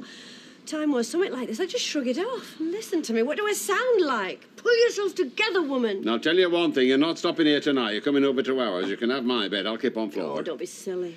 If you stop here, you'll not sleep a wink, I say, and you'll not sleep a wink for worry. And you'll not be the only one either. I've got an imagination to match Alfred Hitchcock. You're very kind. Yeah. And if this nonsense doesn't stop, we'll both of us go to the police. And I shall insist that they do something about it. Anyway, let's get back to the shop. Are you going to be all right? Yeah. And thanks for doing the door. My pleasure. Here you go, Eileen. Thanks. How long do you reckon we're going to have to wait? Oh, we won't wait long. Eileen. Oh, has Steve told you how sorry I am? I'm not talking to him, and the same applies to you. Told you. Oh, come on now, you can't mean it about leaving. What would streetcars be without you? Look, if Les isn't having a go about my weight, he's calling me a lush. I've said that we'll stop the call signs. And I've also said that we'll make Les apologise. Publicly in front of all the other drivers? Publicly, yes. I've also said that you'll do the graveyard shift all week, but you still won't budge. Come on, what can I say? What can I do? I mean, I'd even get down on my knees and beg right now if it'd make you change your mind. Go on, then. What? Get down on your knees and beg, or you'll talk.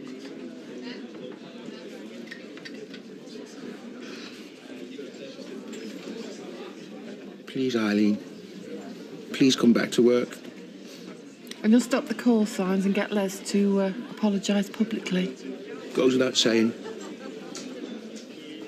I'll think about it. Buy me a drink, then I'll let you know. Pint of lager and a vodka and coke, please. Oh, hello. Well, I was expecting someone much younger. Who are you? Who am I? You stand there and have the brass face to pretend you don't know who I am. No, I'm sorry, I don't. Well, I'm the woman whose life you've wrecked. Make an habit of it, do you? Breaking up homes. I don't know what you're talking about. Have you been writing on my door? I'll do a damn sight more than write on doors. I'm gonna make you pay. So it was... You've been following me, watching me. Well, I don't know who you are, but I've not broken up any homes. Oh, so you're saying you didn't know he was married? You're evil. You should be branded so decent women know what you are. Right, that's enough. Listen to me a minute. You've got the wrong person. So what's this van doing part there, then? Barry's? Yes, Barry's. My husband. I'm not seeing Barry. Oh, just wait a minute. Get out! You told me you weren't married. It's over. The marriage is over. I'm telling you, she is mad. Who do you think you're calling mad? Who are you? I'm his wife. How dare you say our marriage is over? It's not over until I say it is. I can explain. Get in the van. That's it. Clear off. I don't believe you. I don't believe you. And if you want to know why he's an unfaithful, cheating rat, take a long look in the mirror, love. Next time, take my advice, will you? Married men have a nose for 'em. There won't be a next time.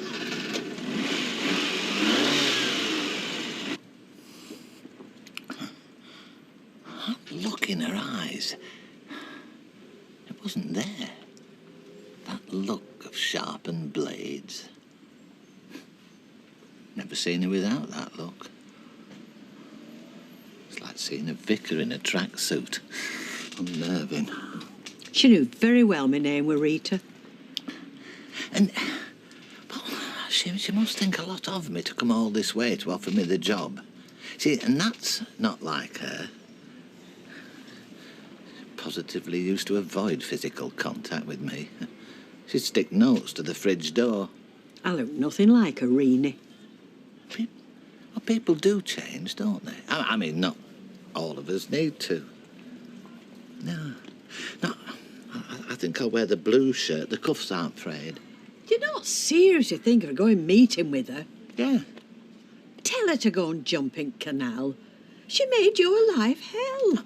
That's just typical of you, isn't it, Rita? Tar him with the same brush. Whereas me, you see, I'm more willing to give people a second chance. That's why I've never been in favour of bringing back hanging. And it is a good job, you see. Now, it looks to me like you'll be putting a card in the window for a new assistant. That is it. I've had it with men. Why was... Oh, actually, no, don't tell me. I don't want to know. He's married. Bouncing Barry. He's only got a wife with a vice-like grip, hasn't he? Has he? He only wanted me for my body. Oh, please, look, I don't want to know. If you're going to try and cop off with some lying, cheating bloke, then what do you expect? What do I expect? Well, I'll tell you what I didn't expect. I didn't expect his mouth almighty, gozz-eyed wife to come steaming round and dump his clothes in Midlet Street. You what? Yeah, you're interested now, aren't you? No. I love a good row, me. Women slagging each other off. Turns a bloke on, doesn't it? Not when one of them's your mother, no. I didn't know he was married, Les. Go away. You must have had a good idea. He told me she were dead. Bev knew, I told her. I bet she didn't believe you, though. She's got more nous about her than you have. Oi, my mother's not stupid. Right enough. You've both been round the block a few times, haven't you? Oi, get out, go home, get some dinner. OK. See ya. I didn't know he was married. I didn't. Well, not for sure. Say it again. If you continue to bunk off school, you will forfeit every vestige of personal ambition. What's a vestige? And all hope of achieving, social mobility. Don't know what that means either. Missile shower. What you come on for, anyway? You know there's nought to eat. There should be, I'm starving. School dinners are far more nutritious than they used to be, you know. Yeah, and the free to likes of you, so bog off and get yourself one. It's too late now. No, Chess, they'll have to give you something. Deprived children are entitled to be fed by the state. You cheeky madam, do you want a belt? Well, that's what my mum says. Yeah, belt her instead. Get out of it, pair of you. I've got things to do. Come on, we're going to school. But it won't be as much fun if we don't see. Les in here, is there? Come on. All right. He'll love it. I only said I didn't like wedding dresses that show off people's big fat arms. I haven't got big fat arms. Well, they won't be shown off then, will they? Charlie, I haven't got fat arms. That's what we're arguing about. Not arguing, I'm just in a rush, that's all. I'm not going to sell out. If I don't buy it today, I don't buy it at all. You got next week? No, I haven't. Zach hasn't got any spare time next week, and I promised him. Promised him what? I promised him I'd do a couple of hours behind the bar. What are you talking about? It's my therapy. When I achieve something, I receive a reward. Yeah? And Zach's agreed to come and help me buy my wedding dress, provided I do a stint behind the bar serving the customers. So he is your reward? No, my dress is the reward. Well, I can't go into town on my own, can I? And I can't wait any longer. So Zach, well, he's going to... Hold your hand? He's going to help me because I've helped myself. Oh, I see. So I'm going to go in there and I'm going to pull a few pints. OK? Have you something decent to wear? I don't want you showing me up on my big day. I'm not the one who's going to be decked out like a white satin Dalek. Brides always look lovely, and so will I. You'll have to do something about him, though. Oh, well, I'll get his suit cleaned. Oh, will you, Fizz? That's brilliant. I'm not paying for it. You can give me the money. Oh, OK. Hey! I've just chased our Chesney back to school. He should have been there 10 minutes ago. It's that Sophie Webster. She leads him astray. Get us a cup of tea, will you, love? Sorry, I'm far too busy. Oh! What's this? Oh, no. I thought you said that dog was house trained. He is. He's as good as any human. Can't exactly flush a toilet, though, can he? I'll have to change my pants now. No, you won't, Les. There's nothing on him. I can't go to work like this. Me cab will pong. I can't smell anything. Neither can I, and I've got a very sensitive nose.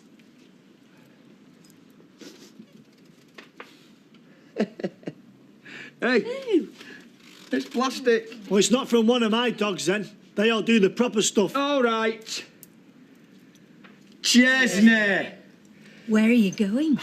The clock. Why are you going? Because she's changed. And she's offered him a decent job in a business that'll make use of his expertise. Does that mean it's worth sitting through lunch with her? She's not the same as she used to be. She'll be worse. Not necessarily. People do occasionally change for the better. And Angela has. You can take it from me. Not scared of her, are you? Of course not. What can she do in a restaurant full of people? A restaurant full of people?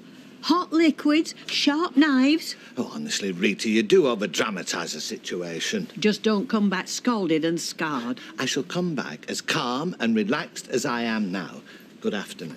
Good afternoon. Good afternoon. Good afternoon. Charlie, she is only talking to her. That's all it takes. And then when the pair of them alone together. Haven't seen you for a few days. No. I've been busy. Yeah, me too. Wedding preparations. Well, there's a lot to organise, and it's mainly down to me. You know what men are like. Yeah. It's going to be wonderful. I hope it will be. I'm trying dresses on this afternoon. Can't wait. Do you want me to come with you? Oh, Zach's taking me. Oh, right. Well, it shouldn't be too complicated. I've telephoned all the shops, and they know what style I want, so... You should be easily suited, then. And money's no object. She knows that, don't you, Shell? I might pop back later, see how you got on. Oh, yeah, you do that. Bye. She wasn't causing any trouble. I'm not bothered about her. Zach hasn't turned up. Oh, no, he's meeting me at the bus stop. He's going to give me a ring when he's ready.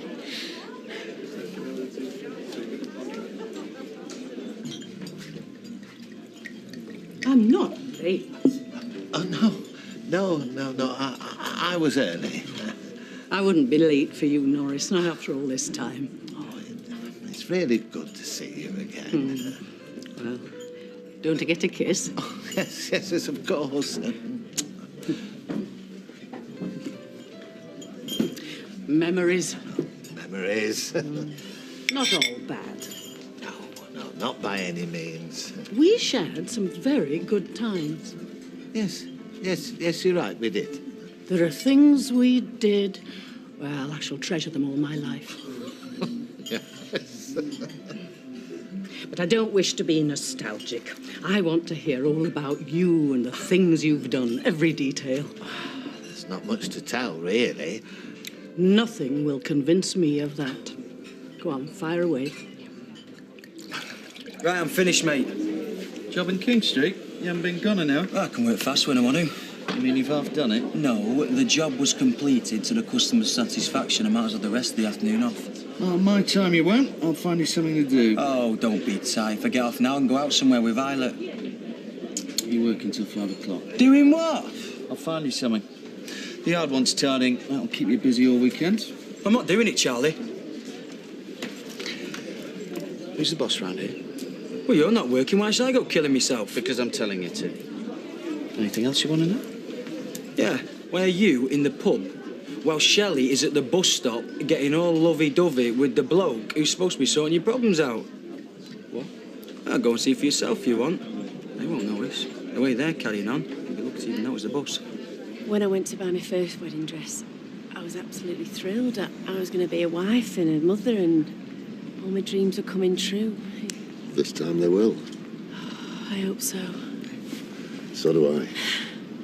And don't forget, this time I'll be there to help you every step of the way. What if the shop's crowded? What if I panic?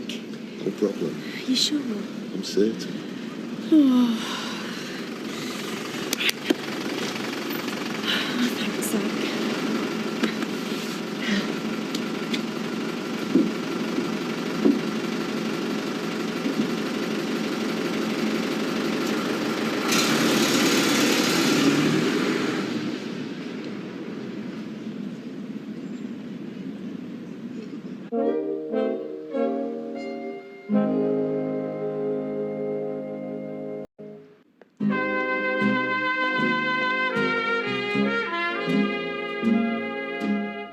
You don't have to eat it if you don't want to. No, it's fine.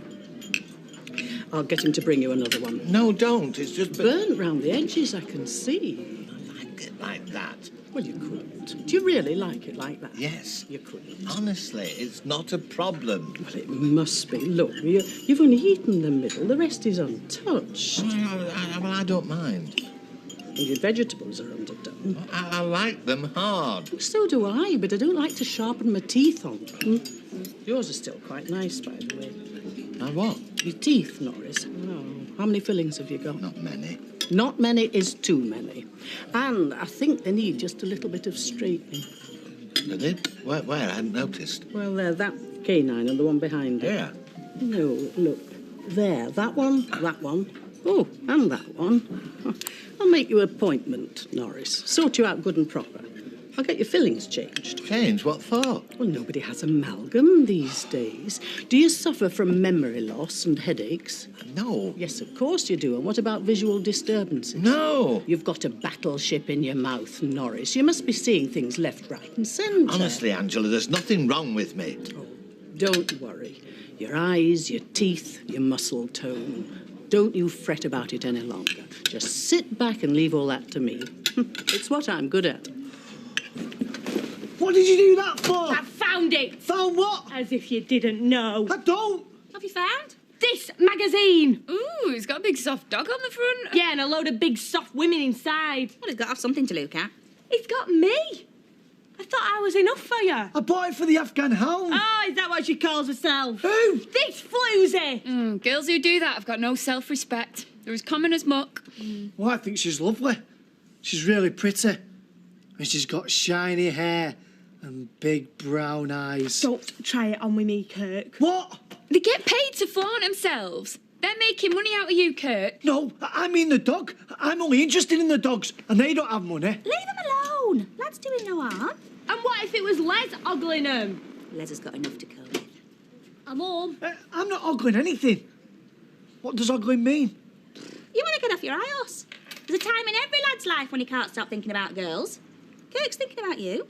Les is thinking about me. and Chesney's thinking about Sophie. I don't want him looking at pictures of naked women. Oh, As long as he stops before the hair starts growing out of his palms, you've naught to worry about. well, I might not have had to worry about Kirk, but you have. It's just like old times, isn't it? I'm beginning to think it is, yes. Me making decisions and you doing as you're told. Eat your dessert. I'll have it later. No, have it now. I'm not hungry. I ordered it and I'm paying for it, so it's not going to go to waste. Well, you eat it because I don't want it. You like creme caram? I don't, actually. Well, you always used to. Or was that Derek? Could have been Neville's father. Yes, well, it certainly wasn't me. Actually, it was. It was not. Don't argue, Norris. It doesn't become you, and I won't tolerate it. That doesn't worry me, Angela, because there are things I won't tolerate either. How do you expect us to pick up where we left off when you're petulant and cantankerous all the time? I've got to go. No, you haven't. I have, and I am. Sit down, Norris. Now let's cut the cackle and name the day. What? Marry me, move back in, and we'll carry on like before. We will not. Yes, we will. Angela, goodbye.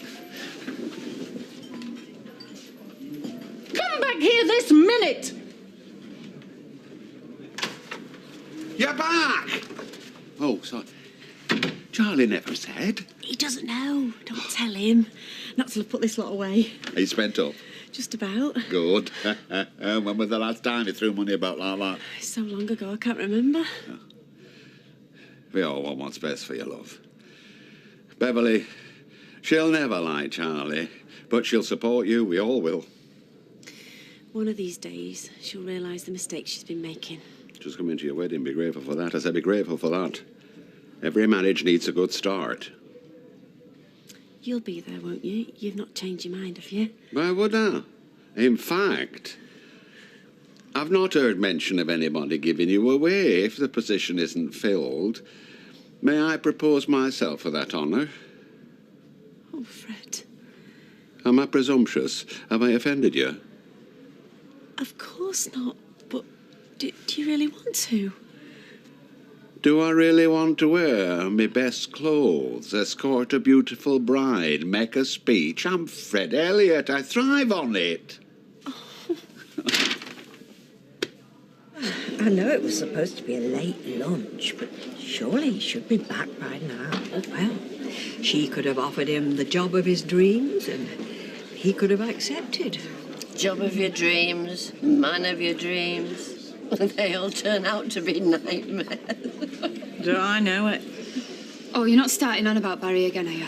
I never mentioned his name. Not for the past 2 minutes, you haven't. Right, I'm going home. See you later. Please yourself. Bye, love. She's a pretty little thing, isn't she? Hey, she's hard as nails, that one. Wish I was. You'll feel better in the morning. Yeah. She's been here 2 hours, and she was half canned when she came in. Well, get shut of her then. It was up to me if she'd be out on the streets, but I don't want to upset the bride to be there. You upset me before, you're in a right narc. You got your own back. I know, I come on a bit strong about Shelley and Zach, and I'm sorry. Well, you did me a favour. Don't worry about it. No, I was steering it. As I say, mate, I'm sorry. Absolutely no problem. Uncle Liz, Yeah? we can talk about anything, can't we? Well, Because there's something I keep thinking about all the time. Non-stop. oh, hang on, I'll go and get your mother. No, I don't want her to know. It's not about, you know, girls. Yeah, she'd go mad if she finds out. All I used to think about was Schmeichel, but now, You've not been reading Kirky's magazine? that one that makes your hands go hairy. Yeah. No, I only read comics. Well, what are you on about then? Sophie Webster. She's gorgeous, and she can't half talk. She knows some right big words. All I want to do is stare at her. Well, what are you telling me for? I'm a normal. Do you do the same thing? Well, I've hardly ever spoken to the girl. No, I mean, do you think my mum's gorgeous? Of course I do. Do you stare at her? Yeah. Do you listen to every word she says? Hey? Down that road lies madness. I think she's fantastic. We're not talking marriage here, are we? Don't be daft. I'm too young. Yeah, Chesney. You are. And don't forget it. What should I do, Uncle Les? Do you really want my opinion? Yeah. Well, she's a nice girl and everything, but at your age, stick with your jukebox.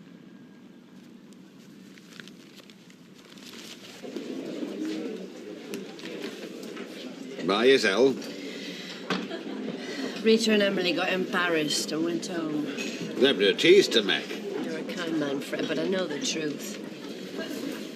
Even Shelley hasn't been out to see me. She must be home by now.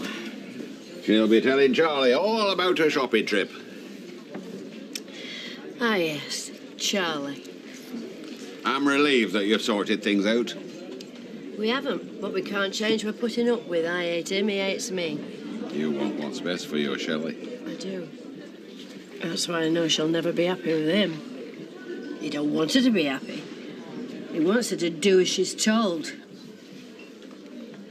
I've offered to give her away. There were nobody else. You're a kind man, Fred. I've just said that. Doesn't make it any the less true. Who else would have put up with all this trouble? When Shelley's herself, she's a good word for everybody, bless her. But when she's enthralled to him, might as well be a stranger. Don't be sad. And what have I got to be happy about? I've lost my daughter, losing my friends. My dignity went a long time ago. Now, see, Beverly Unwin, I think you're a very dignified person. And you'll never be without a friend while I'm around. I said not while I'm around. I brought everything home apart from the dress because that needs a very slight alteration. They've got to let it out. Yeah, just a little bit on the hips. Are you happy with it? Oh, yeah, Charlie, I'm thrilled. You'd be proud of me, I guarantee it. We bought all the accessories, the shoes, the ties. How do you mean? We bought? Well, I chose everything. Zach carried it from shop to shop. He was loaded up like a camel. And he didn't have any problems? Not one. Didn't feel panicky, didn't feel threatened? No, I was enjoying myself too much. Right. Well, that settles it then. Settles what? You don't need Zach anymore. No point seeing him again. I do need him. No, you don't. You just said so. All he did was carry your bags. No. I do need him. I can't do without him. It gives me courage. To go shopping? To do everything. Nah, I've made my mind up. He's too pricey. Charlie, you can't do this to me. I can do whatever I want. Don't. I'm begging you. Look, Zach has got a reputation. I thought there was something funny about him, so I made some inquiries. What sort of inquiries? I talk to people. He sleeps with his clients, the vulnerable female ones. He takes them to bed. That's how he gets results. He does not. He does. And don't think he won't suggest the same to you. I've never heard of anything so stupid. What, more stupid than me paying someone to seduce my girlfriend? That is not what is happening. No man with any sense would let it happen. No one would tolerate it. And I won't either. What do you mean? Choose between us, Shell. You can't have us both. What? Either you stop seeing Zach, or I call the whole thing off. No wedding, no nothing.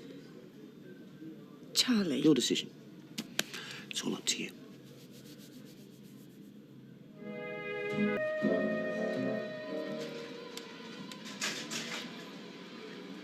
Hey.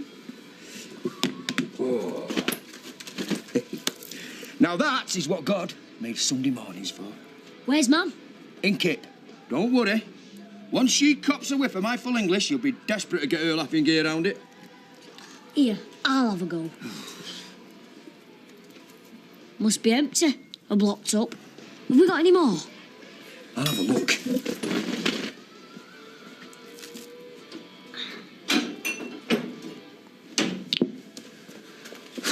No, mate. Give the bottom a really hard smack. Right. Oh, you little sod! It's ruined! I'll give your bottom an hard smack in a minute. Better still. What do you think of that? Shame. I was going to give it to you. Oh. I was wondering where you got to. I got up early, so I thought I'd make myself a brew. Really? Well, I hope there's a new kettle on the wedding list, because it's taken you 4 hours. I couldn't sleep. Sorry if I woke you. That's all right. I rolled over and dropped off again in no time. Sign of a clear conscience, I say. It's just nerves, you know, being so close to the wedding. I was like this last time, all brides are, I reckon. As long as you're not having second thoughts. Don't be daft. Can't wait to be your wife. But I don't think I can do this without Zach. I see. Please, Charlie, I'll pay for the sessions. Do you really think this is about money? I sometimes wonder whether you know me, let alone love me. Zach has made you dependent on him, and we both know why. He's not like that. I'm not like that. Charlie, I love you. I never thought there'd be another fella in my life. Never mind another wedding. Then do it, Zach. Or by this time tomorrow, you'll have neither.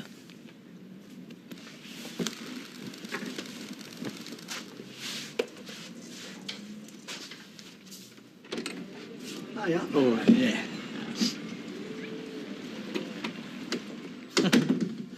Aye, Sevy, lost your ball? Not yet, I got an afternoon tea off. All right, bang kettle on, Jay. Charming. Open the door, stick the kettle on. Why don't you shove a broom up me, Harris, and I'll sweep up at the same time? Don't tempt me, boy. 2 sugars, please. Not for me. I'm popping in the office. What are you doing this afternoon? Meat and 2 veg, bottle of plonk, cockleshell heroes, lovely. Good job you got a video and a microwave then, because you're going into Manchester on business. Unc, I don't know if you've heard, but the old slavery deal was abolished a couple of 100 years ago. A load of old pony about free will and all that. That is rich coming from you. There's a fabric fur on, and I want Adam to go. And? Well, someone's got to show him the ropes, translate the sales lingo. Besides, you could pick up a bit of business. The only thing I ever picked up from a fabric fair was some dolly bird stroking a yard of plaid. Yeah. All right, yeah, what time's kick-off? 12. Why don't you come, Jay? Yeah, I fancy that. Meaning I don't fancy cleaning the van or sweeping out the loading bay or changing the light bulbs in the ladies' cars. Them poor girls can't even see what they're writing. Yeah, well, I can do that Monday. Jamie, the last thing you want to see, son, on a Monday morning is Janice Battersby with her Alan Wickers round her ankles. First rule of management, do not put off until tomorrow what you can get another mug to do for you today. Got it? Folk come in here, read 50 pence worth, and out they go. I feel more like a librarian some mornings. I mean, look at these dog ears. What's the matter, Norris? You feeling well thumbed? I have no idea what you mean by that. Well, Angela had a good flick the other night. She buying or not? It's not up to her. In case you'd forgotten, it was me who divorced her. Didn't stop you going to dinner. Remind you of the good old days? Oh, yes, and the rest.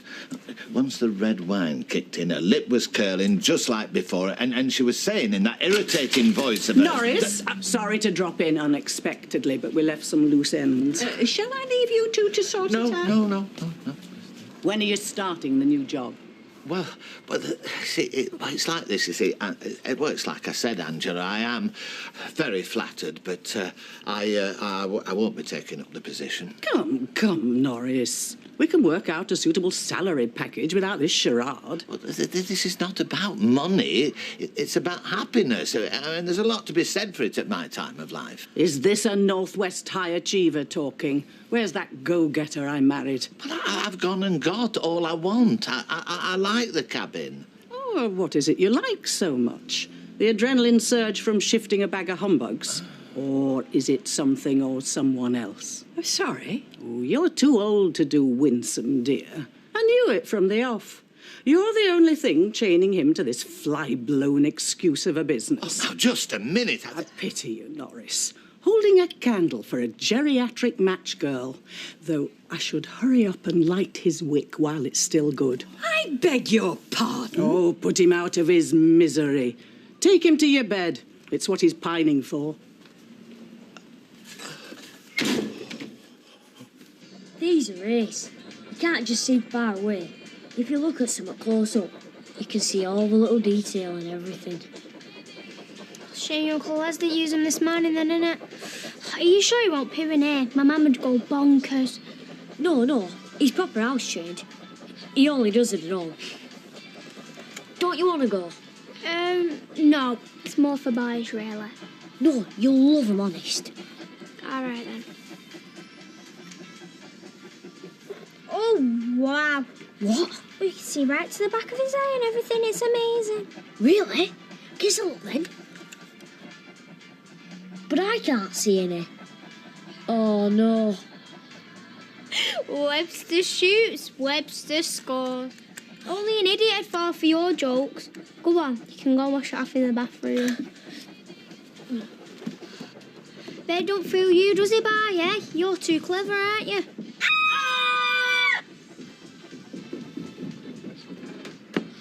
I gotta go. Come on, boy. Come on.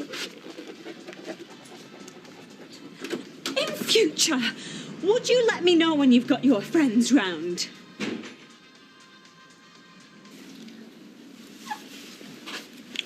As I say, I don't usually work weekends. Sorry to drag you out. No, it's fine. I would like to start the session straight away. Could you give us half an hour? There isn't going to be a session. I don't understand. Zach, I called you. I called you because... Breathe deeply. That's it. Release the air slowly from your lungs. Don't force it. That's good. We've talked about anything and everything. There isn't anything you can't tell me. Please, Charlie. You know what you got to say. Otherwise, I'll happily leave you two to it. Charlie.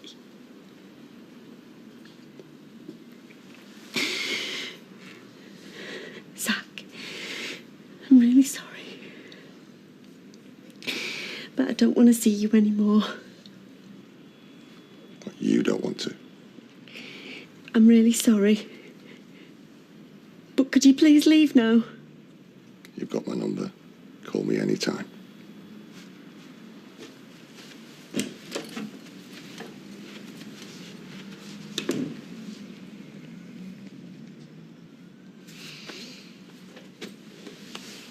Good girl.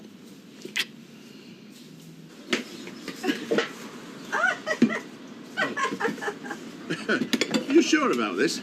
There's some cracking stuff here. Oh, look, this has been stuck in here too long, Keith. And I feel like it to do someone a bit of good. Here, what do you think? Cary Grant, eat your heart out. Now that is worth the photo. Where's that camera? Here, wait a sec. No, don't do that, Keith, please. Wait, you all right? Yeah, I am. Sorry, just a bit of a shock. Oh, it's his hat. This hat is so alpha, really. It's funny, I was always on at him to chuck it. Now, well, I couldn't bear to pump. Hi, Mum. Oh, hello. You didn't say you were coming. Beth's at a mate, so we're going to do a bit of window shopping. Thought you might like to join us, but looks like you've got your hands full. I finally decided to clear out Alfie's bits and bobs, and Keith thankfully said he'd help me. Well, that brings back memories. Oh, looks like there's a film in it. Let's get it developed. No, perhaps that's not... It's okay, Keith, really. Yeah, I'd like to see it. I've been looking for you all over. What are you doing later? Another flaming early night, I reckon. Hey, if Beauty Sleep were all it were cracked up to be, I should look 18. I've been on to Deirdre and Sunita. We're going to give Shell a hen night. Great. But I would have thought that was the last thing you'd want to celebrate. This wedding's going ahead whether I like it or not. So I reckon this is my last chance for a proper drink and a natter with my girl. You can't stop having a hen party. Bloke's got to have a stag night, hasn't he? Come on, Mr. Best Man. Where are you taking us? Well, mate, I just thought we'd have a couple of bevies. I don't want to get you too trashed. You are getting spliced tomorrow. Is that right? Hey, no wishing it away now, mate. You have swapped your drinking boots for a pair of slippers and your pulling gear for a nice set of pyjamas. Aye. It's a ceremony, Jace. It's not surgery. Assuming it happens. Well, you better I'd do. I bought myself a new suit. Well, I hope you kept the receipt. It's anybody's guess whether she'll make it down the aisle. Nah, you're just clutching at straws, my mate. I don't have to clutch at anything. Never mind, Shelley. I'm going to do what suits me tomorrow. After all, who knows what tonight might bring.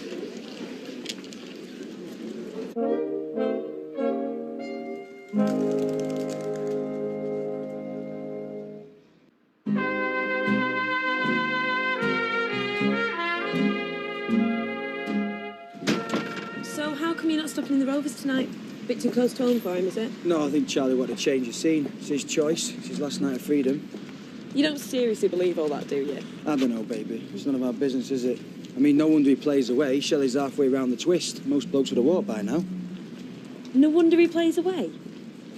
You're making it sound like nothing. How often does he do it? Jason, has he done it recently? Well, you remember when that bloke stole one on him? Yeah, when he blamed Dev. Yeah, well, Dev was nothing to do with it. It was a woman's husband. And she's not the first. Poor Shell. Hey, keep up the good work, my son. Why don't you chuck me a banana?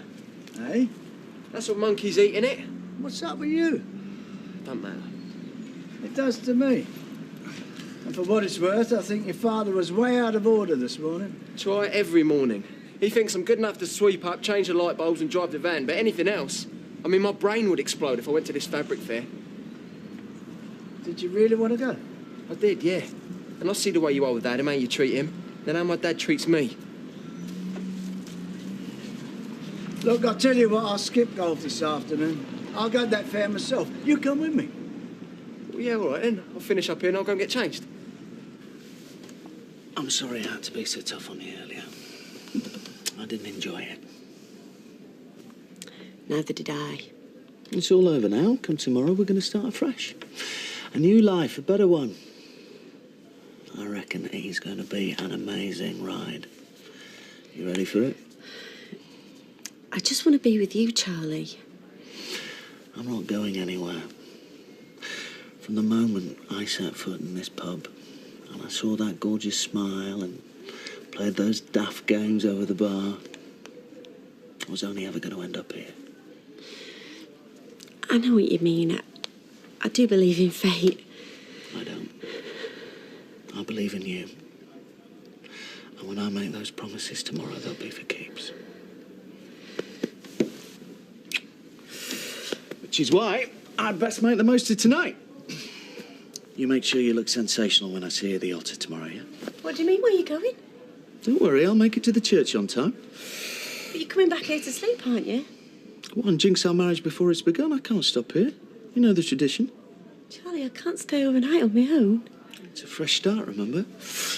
You can do whatever you put your mind to now. I'll see you tomorrow.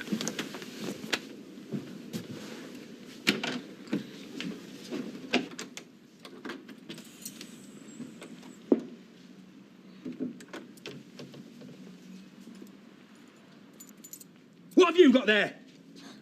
This better not be another practical. No. I thought I saw hair growing. Isn't that what happens when you see a naked woman? What are you, Tuck? Oh, I see.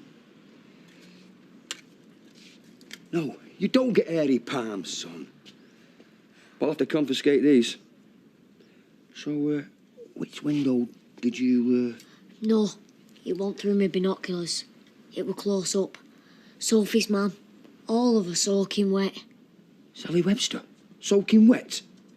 In a bathroom. I opened the door and she had her back to me. Then she turned around. I don't know what was worse. Oh, blimey. We both screamed. She slammed the door. What I want to know is how do women... Don't you worry about that, mate. Just forget it. How can I? You won't tell anyone, will you? Of course not. You can trust me, lad. My lips are sealed. Naked. Naked as the day she was born. I tell you. Parading about in front of our Chesney. Sally Webster? Get out of it. I doubt if Kevin even gets to see her footings these days, excuse me. I'm telling you. That boy was traumatised. Well, I don't know why. Sally's not that bad for her age. Are you? It's not her age I'm worried about. It's his. A little lad. Seeing a mature, full-bodied woman. Not a stitch on.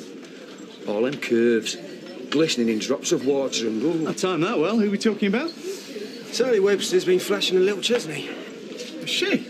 Give her a bell. Might save yourself a few quid on a stripper. Oh, I hope you're not getting a stripper. Hey, who's having a stripper? Nobody's having a stripper, just a couple of ales. Right, we're off. Right, well, just don't go too mad, eh? Because you've got a speech to make tomorrow. Is it not one for me? I am a stag.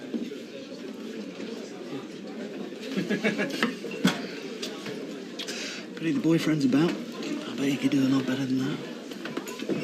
Right, come on, you. See you, bye. Right, well, the prat's away, ladies. Good job, Norris. I'm ready back. Will you move over, Norris? I don't want to give Rita the wrong impression. What are you talking about? What is going on? You've not said 2 words to each other.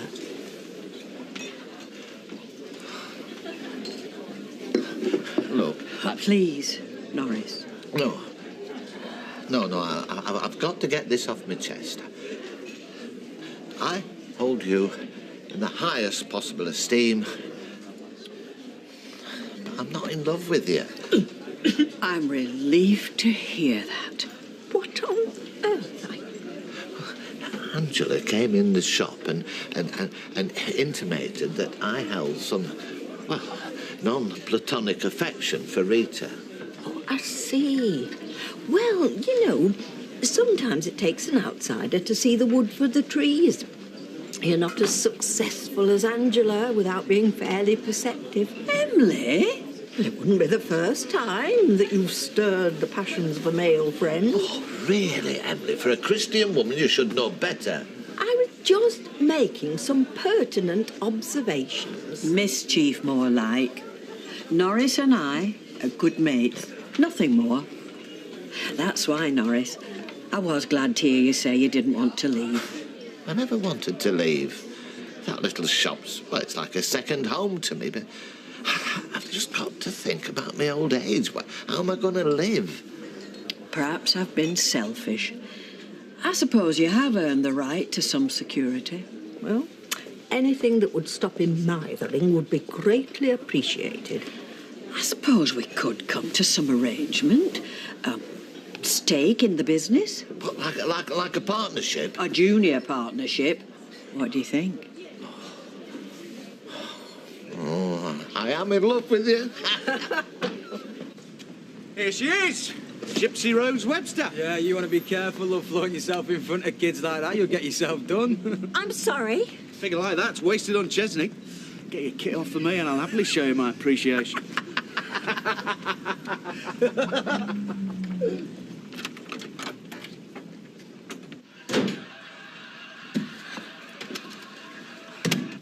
What the hell has that little Chesney been saying? What are you on about? Half the flaming street knows. Knows what? I've not seen Chesney since this morning, since he ran off. I knew something had happened. Yeah, well, he saw me in the shower. It's not funny. Why didn't you put the bolt on the door? Because I didn't know he was there. So he saw you? Yes, he did see me. And you just tell him from me that if he carries on spreading tales, he's in big trouble. Shelley, it's Violet. Come in. You okay? Yeah, just a bit emotional, you know, weddings and all that. Yeah, well, I suppose you've got a lot to be thinking about. Want to make sure you're doing the right thing. I'm certain I'm doing the right thing.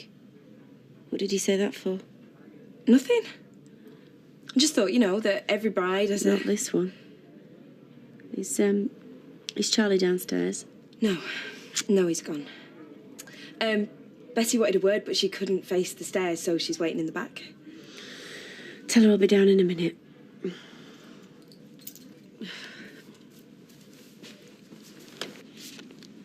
Oh! Yeah, I remember what this is now. Yeah, it's the Grocers and Independent Traders Conference in Blackpool, just a couple of months before he died. I suppose Alf will have taken most of these, so he won't be on many. Yeah, so he wouldn't have any incriminating evidence. Why, how do you mean? Well, I was allowed to go to the socials, but these conferences were members only. Alf reckoned that they get more work done that way.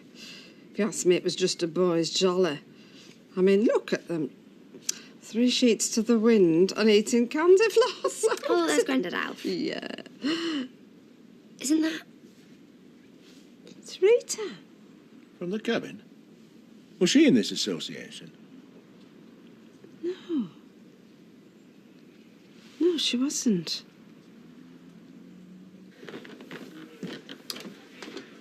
Betty, what was it you wanted? Surprise! You never said. You should have said. Shout. I'll go. Well, that was the shortest endo in history. Maybe you should do the same for the wedding, love. You said to make it a surprise. State of her. She can't go through with this ridiculous wedding. We've got to stop her. I don't think that's what parties are for. And when are we going to get another chance? I thought we were here to give her support. Hey, I'm having one of these. What do you think? Never too late to learn. Yeah, here. I'm also going to have a new drink as well. You know, just toast Shelley if she comes back in. What about absinthe? Yeah, right, oh love. I was kidding. Maybe if we all go up there now, all of us. So we just surprised her, that's all. She is getting better. How tough are your concern? My daughter's about to throw her life away. And if there's anything I can do to stop that, anything at all, I'll do it. I'll mess it up tomorrow, won't I? How will I get down the aisle? Everyone's staring. We shouldn't have surprised you. I need to talk to Charlie. This is what he meant about me being sure. About me choosing. Choosing? Between therapy or the wedding. He made you choose. He was right to push me. He needed to know if I was well enough. We both did. But I wanted the wedding more than anything. I should have said a couple more weeks. I've been so stupid. When did he make you choose? He wasn't being hard. He was just being certain. If it was left to me, I'd end up dependent on Zach, and he would have hated that, Charlie, because it's just not him. What if I let him down tomorrow? I couldn't cope if I lost him. I don't know what to do.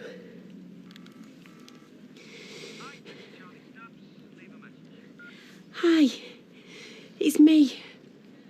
I hope you're having a lovely night.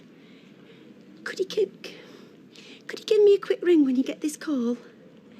Ta. I don't want to spoil his night. We are here to get drunk, Jake. Not talk about the ball and chain. Hold on a minute, there's 3 of them there. Yeah, I ordered 3. Look at you, I suppose 2 of them are for you. 1 is mine. 1 is yours, and 1 is a true chaser. A true chaser? Yeah, can you take that down to that woman over there, please? The one with a smile. Cheers. Yeah, cheers.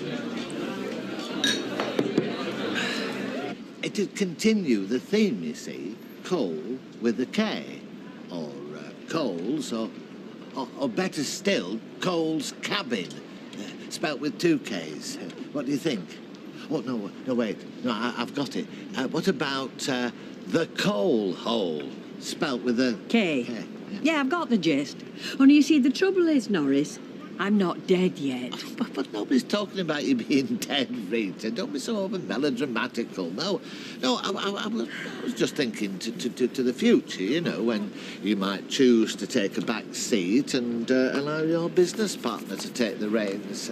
Audrey, I've created a monster. Norris here is trying to kill me off. No, I'm just saying. Well, you're not expecting any sympathy from me, are you? Hey, what's the matter?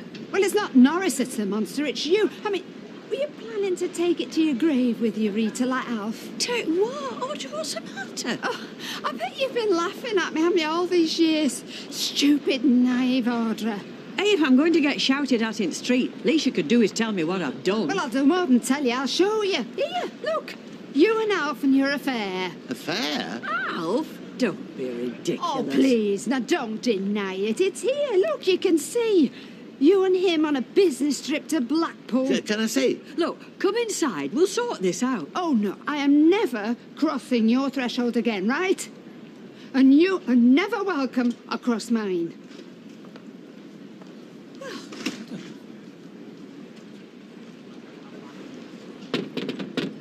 Hey! I'll show you my loaf if you whap your baps out, eh? Hey, go on. If they're good enough for my lad. I'm sure anything goes in your house. But here, people knock before they enter. Hey! I'm gonna get Sophie some chocolates. Get her mum some and all. What she might do for the Don't box. talk about that. I'm sorry. No, I'm not. You said we could just forget it. I already have, son. What you saw hasn't entered my head once. Honest. Oi! Just so you know, I'm not speaking to you. What have I done? Ask her what I've done. You ask her. You're speaking to her. It's her who's not speaking to you. What have I done? Tell him he's been dissing my family. She says you... I never. Well, ask him how come everyone knows about me mum. She's going mad. She says... And tell him you're banned from our house. Well, give us a chance. I didn't tell no one. Only you. And you promised you wouldn't say out. I didn't. Honest, it must have been Sally Webster. She knew, didn't she? And now she's embarrassed. She's said out. I don't want her not talking to me, Uncle Les. Not Sophie. What time's he home? He's stopping out. He doesn't want to jinx the wedding.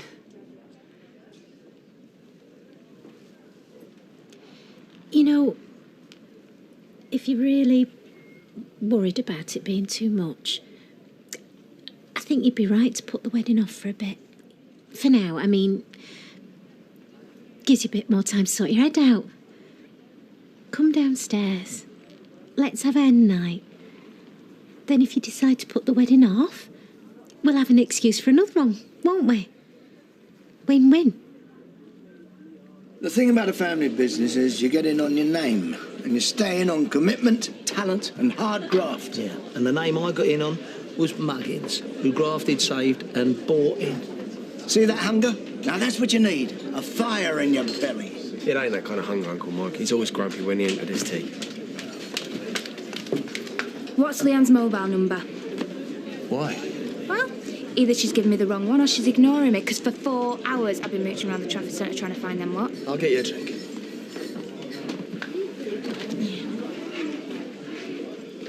I get the feeling you're an inshore tonight. More poopers than party. I'll get these and a vodka and tonic tar. Oh, and an absinthe for Betty. Yeah, I know she wanted to try one while she was waiting in case it disagreed with her. I can't see Betty and absinthe having much to agree on. I'd say there'd be fisticuffs. You can do the drinks, eh, love? And see to young Adam and all. I'm right for a sit down. I'm not used to being a full-time barman. You should get Betty to join us, you should. She's scared you might make her work. Oh. Yes, Adam? Right, I'm not sitting here any longer. We can take these up with us. No, Bev, please. Just keep her close. She'll work him out eventually. The best thing you can do is be right beside her, so you're there when it happens. Liz is right. But you can't be beside her if you get yourself barred again. Just build on what you've got. Have a laugh, get her relaxed, help her to see that there's life beyond Charlie. Well, that takes time, and we've run out of that. What if it were Charlie knocked up your Tracy, not Steve? Charlie was father of your grandkid. Because that's what's next, kids. Then he's in her life forever.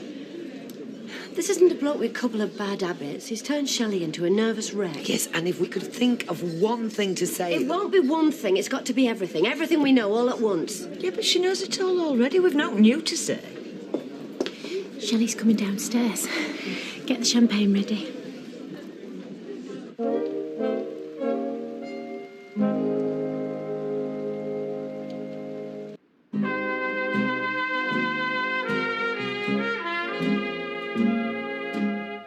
You know, it looks a bit like a witch's brew. I won't be surprised if the bat flying out of here in a minute. We need something to wish on. Oh, I wish I'd have asked for sherry. Here she is. And I'm staying this time, assuming you've got no more surprises to spring on me. Well, only what Betty's going to turn into if she drinks that drink. Hey, we think she's in league with devil. We can't have that, can we? And I was only one that was brave enough to wear one of these and get a new drink as well. So there, cheers. Cheers. Cheers! Thank you. Give her some space. I think it's the best we can do for her tonight. What do you mean? What she said? Music or games? Both. Whatever you fancy. I'm just glad you're all here. Whoa! Cheers! Dear. Audrey? Audrey?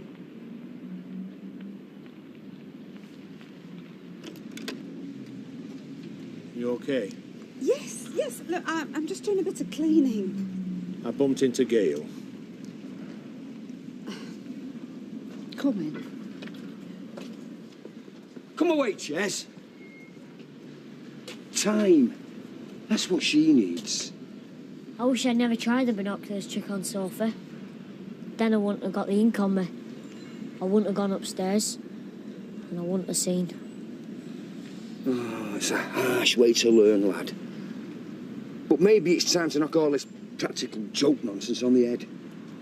Watch. Oi! Notebook grief all shift very much. Everybody on about my fella telling all and sundry his dirty fantasies. A flaming Sally Webster in knack. What's she got that I've not got more of? Note. So spread that about, not t'other. The thing is, right? Chesney.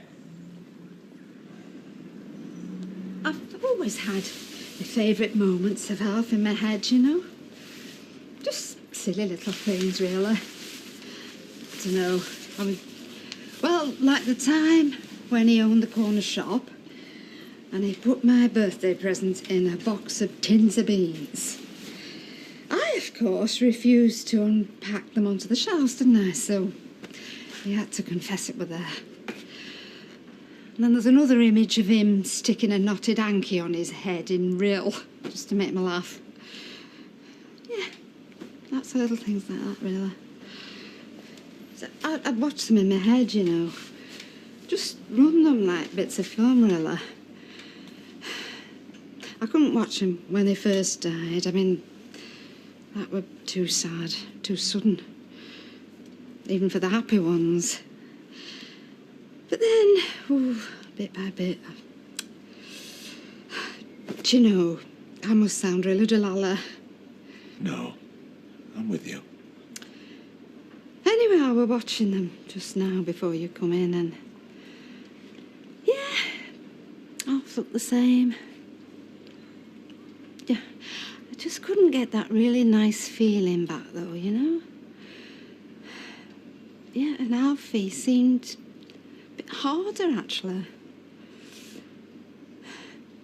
You never think the past's going to be taken away from you, do you? The future, yeah. Not the past.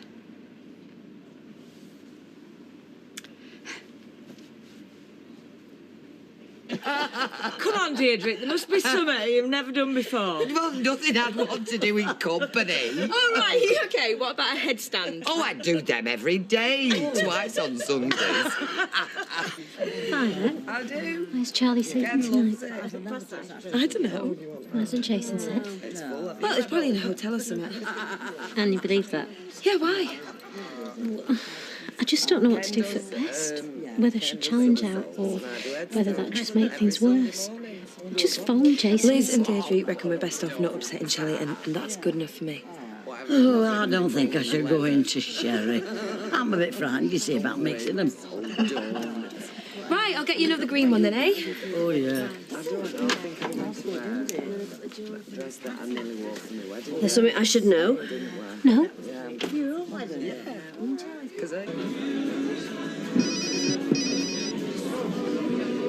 Hello? Who's this? I'm saying I got this mate. She's got a thing about tool belts. Hey, I could phone her if you like. Keep it up, Jerry, lad. Hey, you're on a promise here. Have a nice night, Charlie.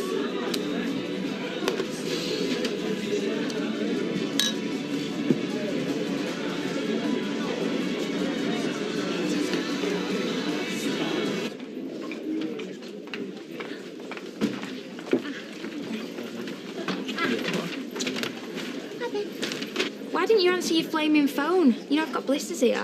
What, from dialing? No, from looking around the traffic centre to try and find you lot. We were all Fabric Fair widows today. Told you I thought I saw it. Did you? How was the fair? Oh, I had a great time. I mean, look at us. The girls out shopping, the boys talking business. Tell you what I'm going to do. I'm going to buy you all a what's it? Typing? A yacht? Yeah, I'll go for the yacht. No, Big house in Cheshire with a pool? You okay, love? Yeah, you know what I mean. A what's it in a glass? Brain. They don't come in glasses. Can do if they're pickled. You'll be pickled if you drink anymore. Ah, drink. That's it, for goodness sake. I'm going to buy you all a drink. Thought it was going to be something exciting. Not for me, thanks, Mike. We're off. Come on, babe. Why? Because I'm starving, and if I don't eat soon, my stomach will be rallying an organ mutiny. Come on, we might just catch the pizza place. Why don't we all catch the pizza place, eh? On me. Hey, all right. Now, can I part exchange my pizza for the yacht? He's been acting like the Godfather today. He's doing my brain in. What will you have? Pint, please. G&T, please, Fred. You're all right, Audrey. You look on peaky side. I'm a bit, actually, yeah. You want to take yourself in back? I say you want to take yourself in back. It's like Village of the Damned in there. An end party for an end they think's heading for pot. Is it me? Or didn't marriage used to be a cause for celebration? I won't be a sec, actually. Was that me? No, love. You know, if Alf weren't dead, I'd kill him. Okay, I'm ready. Ready for what? Me headstand. But I want a cushion. And I want to do it up against the wall. Get you with your up against the wall. Hey, then there'll only be me and you. Haven't earned our own play. Right, here we go. Here we go. Oh. I think champagne bubbles ought to go one way, the other one. There is something else that Jason said. What? You know that punch that Charlie took, the one that Dev got the blame for? Oh, yes? Do you want me to catch your ankles once you get up here? I do not. Oh, my head's spinning. Oh, there you go. I've done a head spin. That'll have to do. You get your own plate for that? Well, I got nearer to doing a headstand than she did to doing the splits. Or she did to yodeling. There's only Betty made a decent job of these challenges with the green drinks. He was some woman's husband. I can't make a try. Jason told me he'd been messing about with her. What did you tell Shelley? Then tell her. Right then, it's my party, so I'm going last. So that means it's your turn. Now, I know all your party pieces, so surprise me, do something different. Oh, I need another bottle of this. Tiger or vertigo? Violet, say nought and you'll regret it. If something happens to Shelley. Audrey, I've naught to say to you. I'd like to see that photo again, if you don't mind. Oh, you want a copy, do you?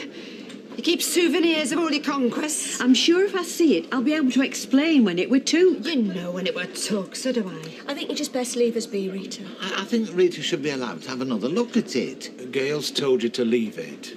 Audrey, I'm trying to separate the awful things you've said to me from the hurt a misunderstanding like this might make you. Misunderstanding? There was never out between me and Alf.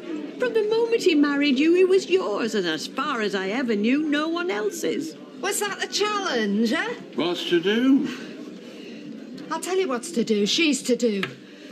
Storing up secrets to destroy other people's memories. Come on.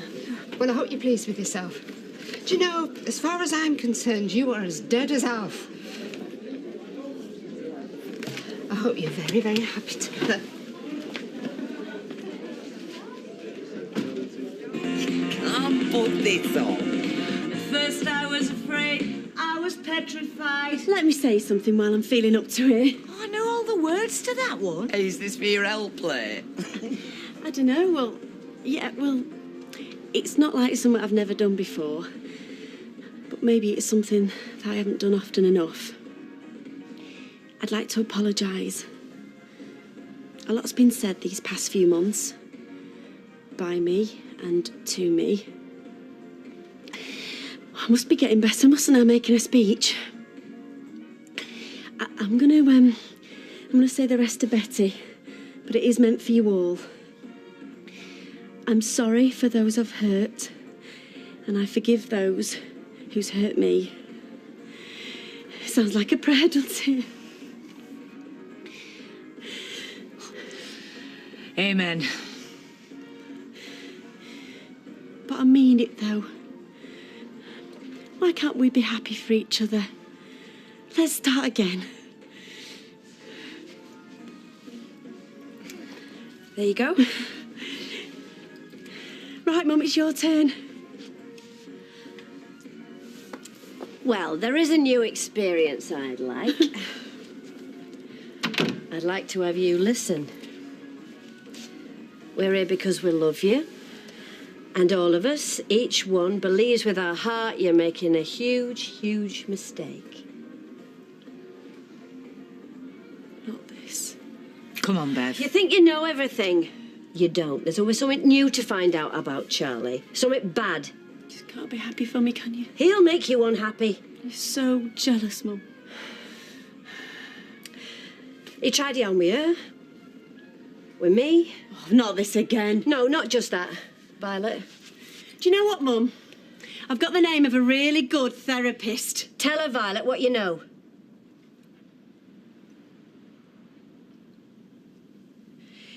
He kissed me.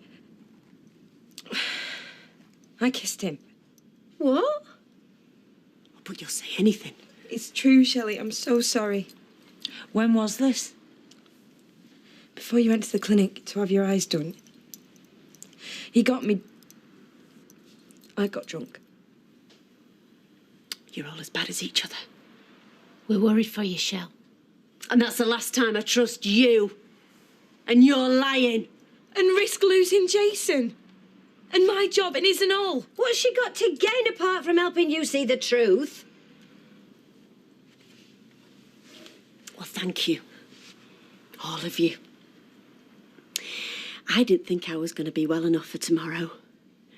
But right now, I'd walk through a packed shopping centre to get to that church. Oh, no. I thought it was Zach I needed. It was wrong. It was you lot. To prove to me how much I want Charlie. So here, take it. Learn when you're wasting your breath. We love you. Then come to my wedding. Because I'm marrying Charlie.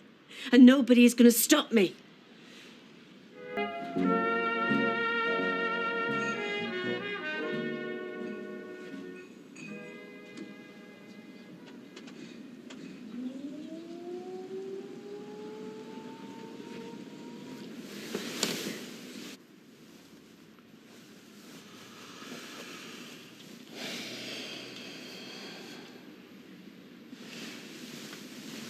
What time are you meant to be there? 1. If you're thinking of not going through with this, don't be blaming me. Last fling, I can live her, but Jelly Bride, that is something else, that is. I think it'd kill her. You're not really having second thoughts, are you? Hey, last night was nice and everything, but it wasn't life-changing, was it? Far from it. Oh, cheers. No, what I mean is... It's got nothing to do with you. You won't be getting the blame. That's okay, then. Look, if you can do this, be here with me on your wedding day, maybe Colin offer be doing her a favour. You're joking, aren't you? When I say it'd kill her, I mean it. She couldn't survive without me. Morning. Hiya. How'd the hen night go? Yeah, it was okay. Yeah? You stopping the Rovers? I don't think Shelley's quite up to night in the town just yet. Yeah, she's up to get into the church today. That is the question. Any tea in the pot? Yeah, get yourself a cup. Oh. You were home early, weren't you? You were fast asleep by the time I got in. Yeah, I know. I left him to it. You left him on his own the night before his wedding? No. So who did you leave him with then? Listen, baby, it's one of the 10 Commandments. What happens on a stag night stays on a stag night. He's been at it again, hasn't he? Oh, come on, give him a break. It's his last night of freedom. Would you do that on your last night of freedom? No, and that is why I came home early. Tried to get me off for mate, and I would not look at another woman after you. I do love you, you know. Hey, If you really loved me, you'd have woke me up when you come in last night. Oh, no, not again. What's up? Keith's pig, it's in the garden again. You want to have a word with him? Will you catch it for me, Scooter? Take it back to him. I'd love to, Mrs. Platt. I'd like nothing better. So what's stopping you? My religion. Really? Yeah, can't touch pigs and think they're unclean. Yeah, well, I think they're pretty unhygienic myself, which is why I want it out of Bethany's sandwich. Now, come on, Scooter, I'll give you a pair of marigolds. That's probably Keith. Now, best leave it to the expert, eh? As Martin, I'll get it. I've seen you eat many a pork sausage in this house. Yeah, well, I'm not a fanatic. Hiya. Did you get the tickets? Oh, yes. 4 of them. Oh, nice one, Martin. Tickets for what? County playing Scarsdale this afternoon. So, I thought you might all want to come along. Give me some support. David doesn't want to go. Well, why not? He said that you could feed his tickets next door's pig. Talking of which... Well, where is he now? At his mate's, but the pig's in the garden again, so will you help me catch it? Pig? Yeah, go on. It'd be good practice when you go head-to-head with the Scarsdale Fox this afternoon. What's the Scarsdale Fox? Oh, it's their mascot. Last season, the Fox plucked a feather from the tail of Bernard the Weatherfield cockerel. Bernard retaliated. Ref sent him off.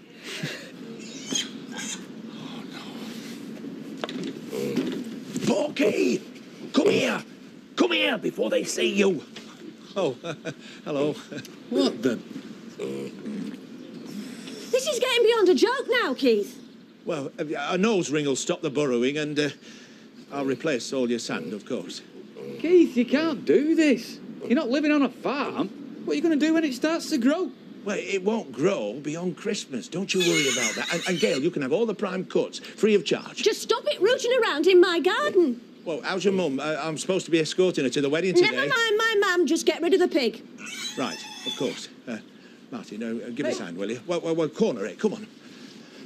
Come on. Come on, come on. Come on. Well, you can't deny the evidence of your own eyes, Rita. I mean, you and Alf must have been in Blackpool sometime. Not together. Well, in all innocence, perhaps, and not as a couple, but part of a group. No, never. Well, there must be some explanation. And I think I know what it is. And if I'm right, Audrey Roberts is in for it next time I see her. Well, she's had all night to think about it. Well, do you think we got through to her? She's heard all the evidence. You know, Violet took a big risk saying what she did. I mean, she could lose her job, her boyfriend, and the roof over her head. That's got to count for something. All night I were praying for her. I don't even know what I want. Is it strength or weakness? Do I want her too scared to leave the house or brave enough to call it off? Come in. You look like I feel. Whatever was I drinking last night, lover? Absinthe. Oh. What are you doing here? It's just a social call.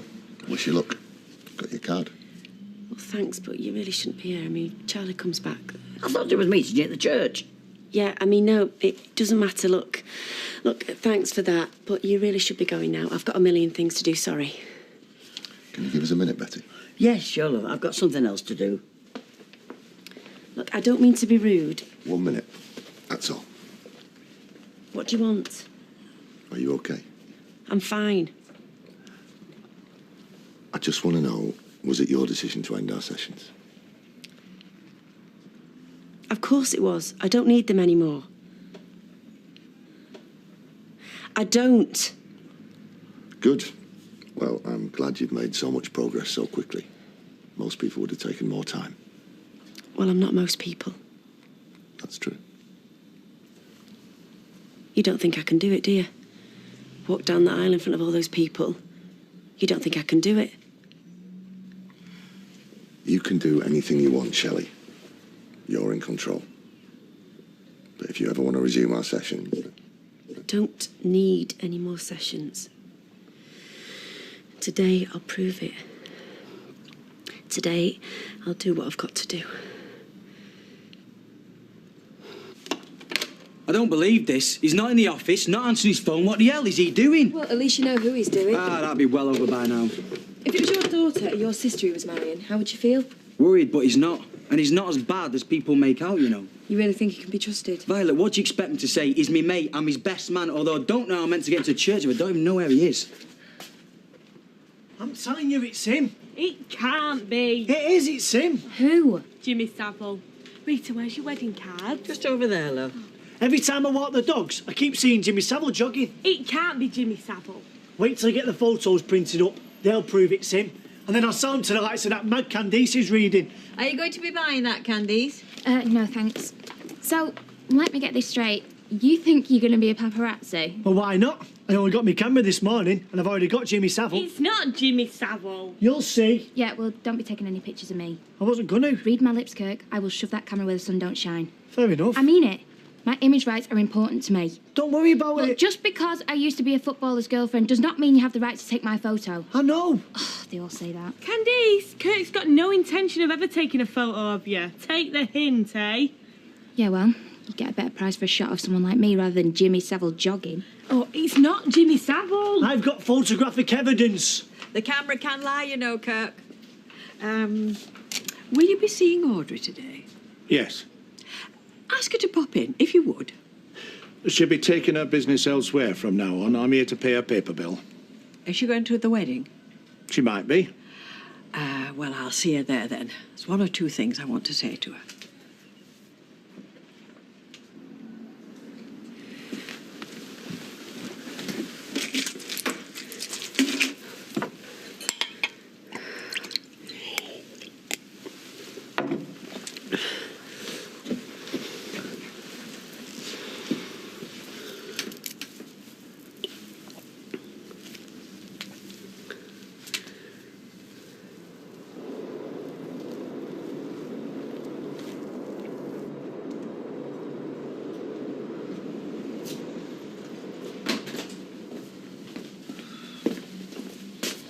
I've a bad feeling about this, Betty. Yes, I've a bad feeling about this. Yeah, me and all. Ah, yes, but mine's not absinthe-induced. That was the best man. He's lost the groom. If that Charlie Stubbs leaves Shelley stood standing at the altar, after fiasco of her first wedding day, it'll be Miss Havisham, great expectations all over again. He wouldn't do that to her. That cake will be covered in cobwebs by Christmas. Oh, I think it's a... Hey. How do I look?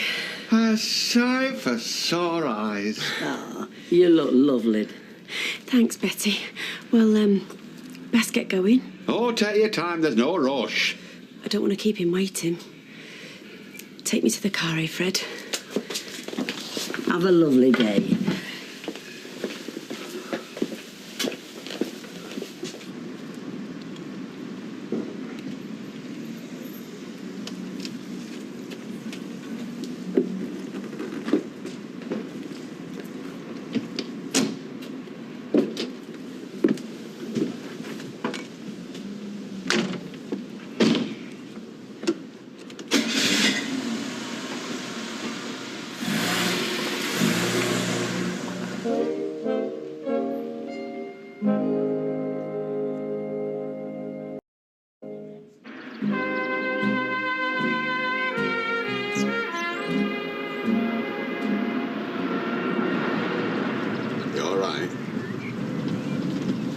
It's normal to be nervous. Not this nervous. He will be there, won't he? Him? Of course he will. He's cutting it fine now. Has he not turned up yet? No. He should be here by now. Thought you didn't want him at all. Look, you go in, I'm going to try him again. Bigger mist and then a no-show.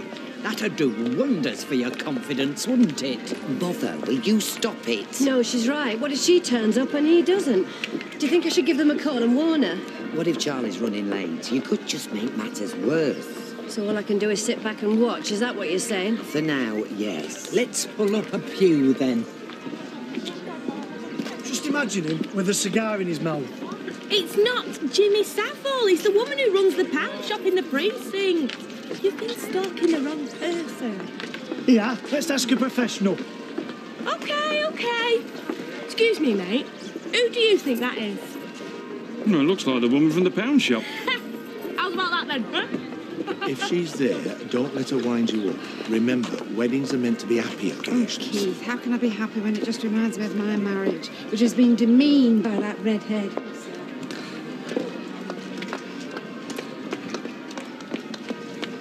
Okay, where do you want me?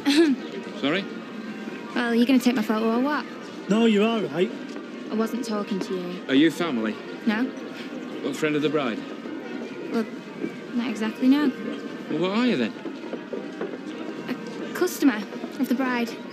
Yeah, I'll catch you later, love, thanks. Excuse me, I used to go out with Warren Baldwin, all of you know. Who's he? Look, do you know what? It's fine. Absolutely fine. Yes. 2 free spare tickets going, mate, if you fancy it. County versus Scarsdale. Hey, it's a big grudge match, this. Last season, even the mascot started fighting. I think I read about that in today's Gazette. It's in the paper? Yeah. That's you, isn't it? Yeah. What's it say? It says, yesterday the Scarsdale Fox issued a challenge to his fiercest rival, Bernard, the Weatherfield County Cockerel. I eat poultry for breakfast, said the fox, whose identity remains a closely guarded secret. I know the cockerel's running scared, but can he run fast enough? Hey, that's not funny. That's out of order. Well, you're not chicken, are you? No, I could incite the crowd into violence the way he's talking. He's only challenging you to a race, mate. A race? It says you should settle your differences peacefully with a pre-match race. Length of the pitch, may the fastest mascot win. You up for that? Hey, this match might be worth going after all. What time do you say kick off for again? Annie?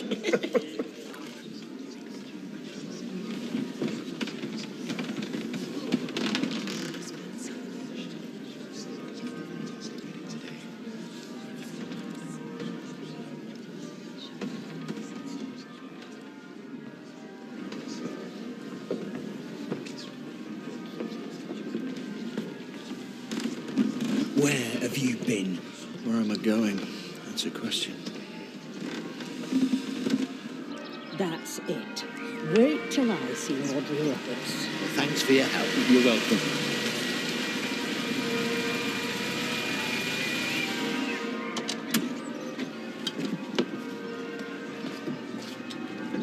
You sure you'll be all right? Everything okay? Just give us a minute, please. If it doesn't feel right, now's the last chance you have to say something, Shelley. Don't think I should marry him either, do you? Do you love him? Yes. If you love him, if this is really what you want, then I'll be with you every step of the way.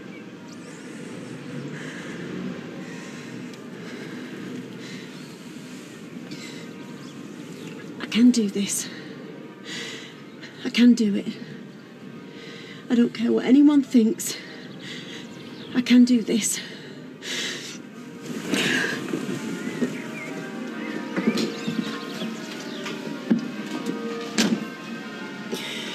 God, I hope he turns up.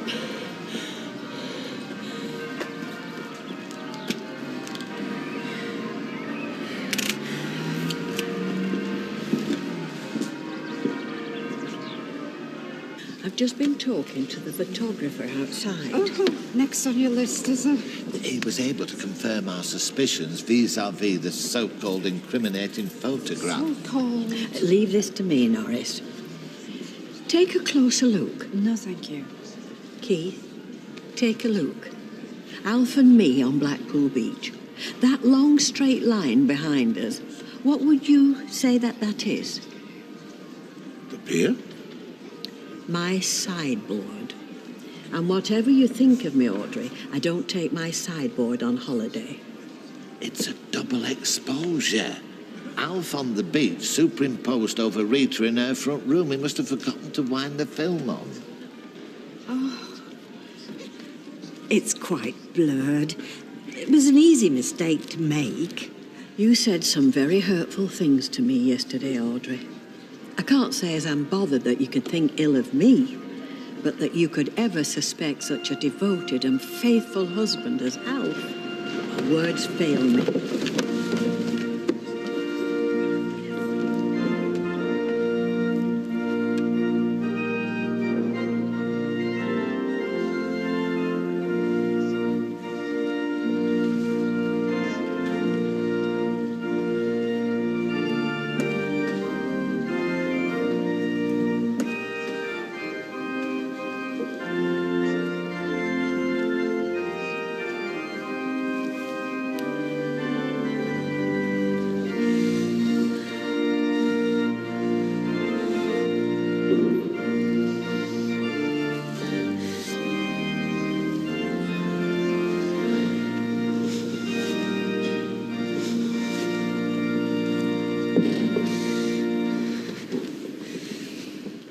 Please, take your seats. You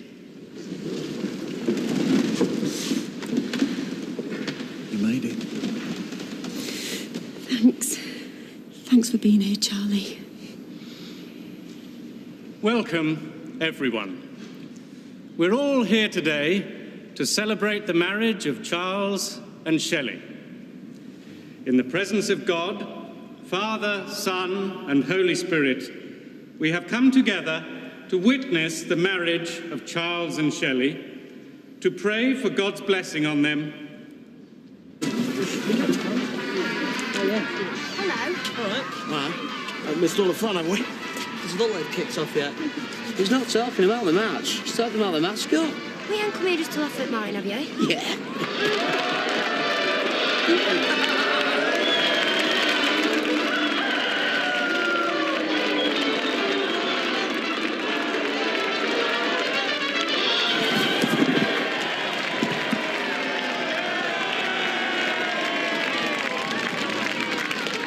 Marriage is a sign of unity and loyalty, which all should uphold and honour. It enriches society and strengthens community. No one should enter into it lightly or selfishly, but reverently and responsibly in the sight of Almighty God.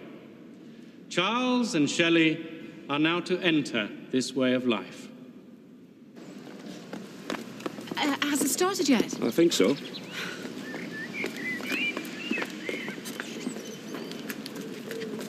Hurry up! I am required to ask anyone present who knows a reason why these persons may not lawfully marry to declare it now.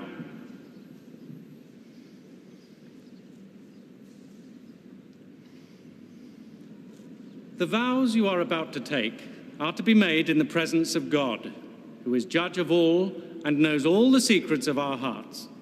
Therefore, if either of you knows a reason why you may not lawfully marry, you must declare it now. Not this time. Charles, will you take Shelley to be your wife? Will you love her, comfort her, honour and protect her, and, forsaking all others, be faithful to her as long as you both shall live? I will. Shelley, will you take Charles to be your husband? Will you love him, comfort him, honour and protect him, and, forsaking all others, be faithful to him as long as you both shall live?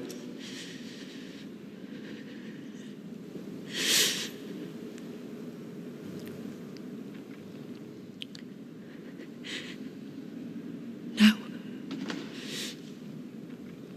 I'm sorry? No. I won't. I'm sorry, but I won't.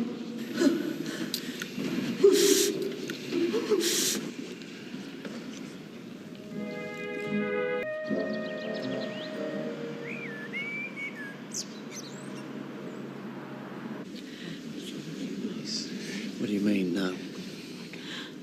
I can't do it. This tops a lot, this does. I'm sorry about this, mate. She's been having a few problems. No, I mean, yes, I have been having a few problems, and I keep blaming myself, always myself. But it's you, Charlie. It's being with you. She's lost it. I was okay before I met you.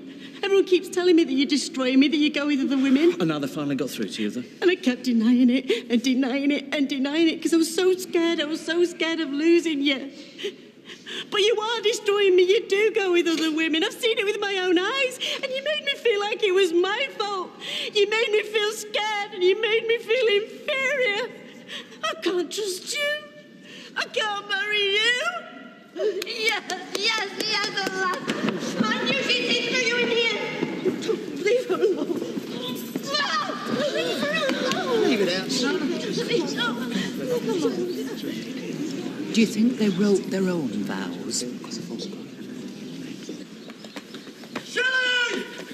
Take me home, please. What's happened? Just take me home. Get out. Hang on a minute. Leave us alone. After everything I've done for you, after everything I've done. Hey! Touch one hair on her head, I'll kill you! Charlie, come on, son. Keep out of it. This is between me and her. Charlie, what are you doing?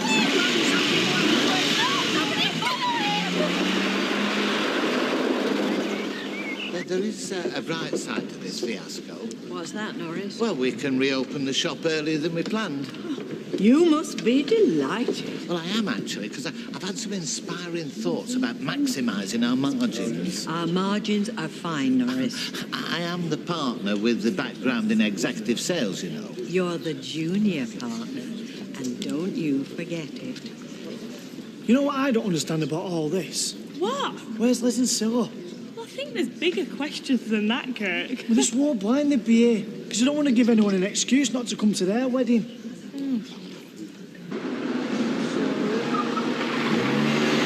If ever a woman deserved a good kicking, it's now, and it's you. Charlie, stop it!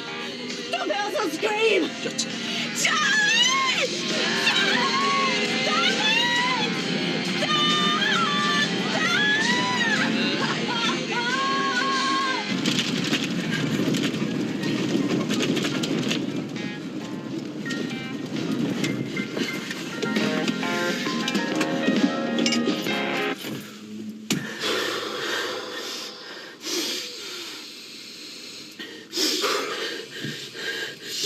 You got me doing breathing exercises now.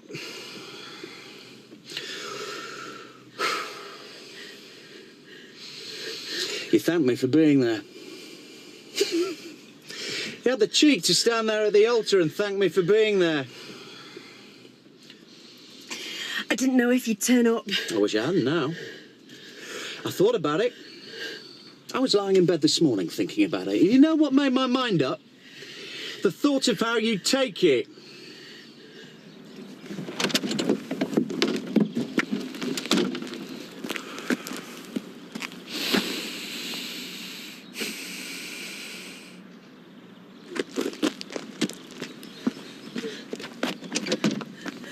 Was it deliberate?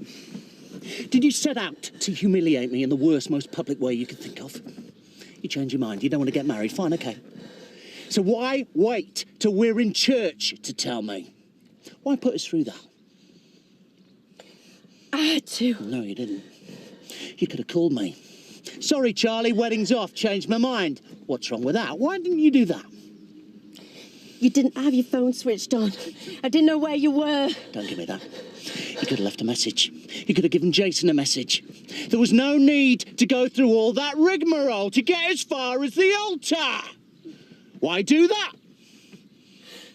I had to. Why? I just had to. Why? Had to prove to myself that I wasn't just bottling out. That I'd hit my final target. What target? You know! My back. Oh, you hit that all right. Bullseye. You stuck the knife right in. It wasn't about hurting you.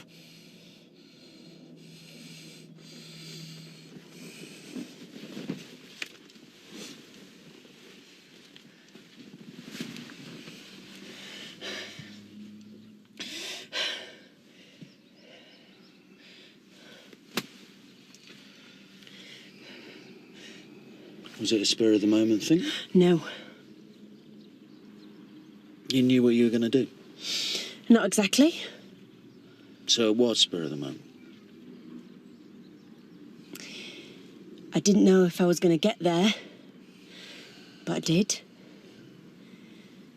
And I didn't know if I was brave enough to say no. I could have said yeah.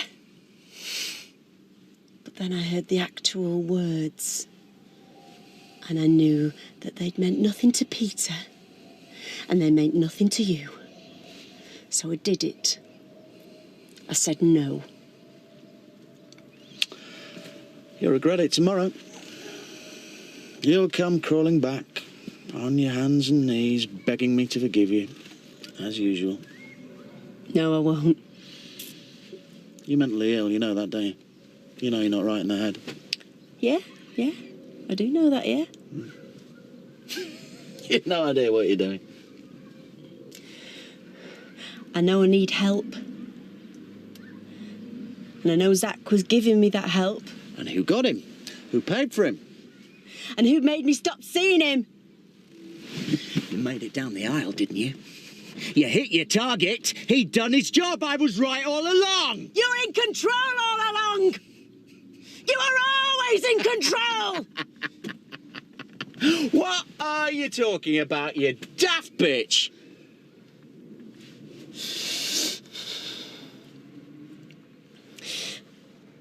I did my own hair this morning. I did my own nails. I did my own makeup. I was all on my own. Because I haven't got any mates anymore. I haven't got any family. And that's because of you. It's you who's cut yourself off from everyone. Only to make you happy. Sunita, me mum, everyone at the pub. Well, they've all kept pouring their poison in, and eventually they've turned you against me. You'll regret this for the rest of your life.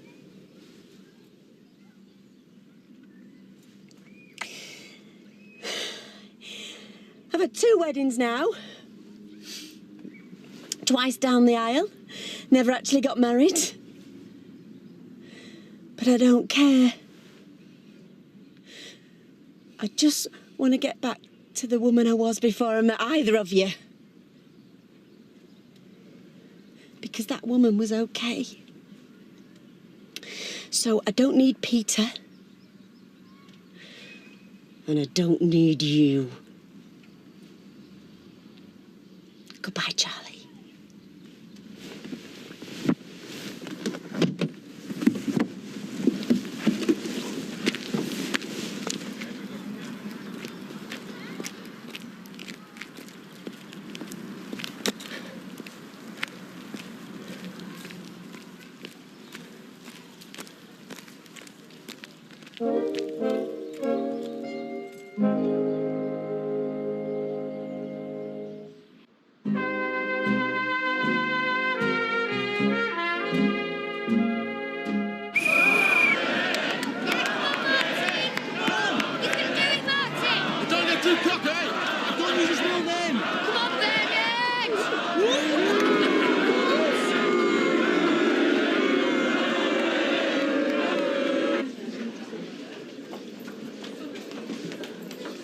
How did it go? Was it a good service? Is she not here? Well, no. They didn't go through with it. She jilted him. He drove off with her wedding car. You've not heard from either of them, have you? Well, no, love. She jilted him. She finally came to her senses, Betty. But now he's got her. He's got her somewhere. God knows what he's doing to her. Now then, we don't know that he's doing out. Well, we're probably just talking it through somewhere. Do you believe that? Do you really believe that? Well, let's just wait for some more news before we jump to any conclusions. What am I going to do with all this lot? Oh, there's a lot of the wedding party still coming back, but we'll not cut the cake. All right, very sweet. Yes! Any news, Jason? He's brought the wedding car back to church. And was Shelley with him? Was Shelley with him? No. God!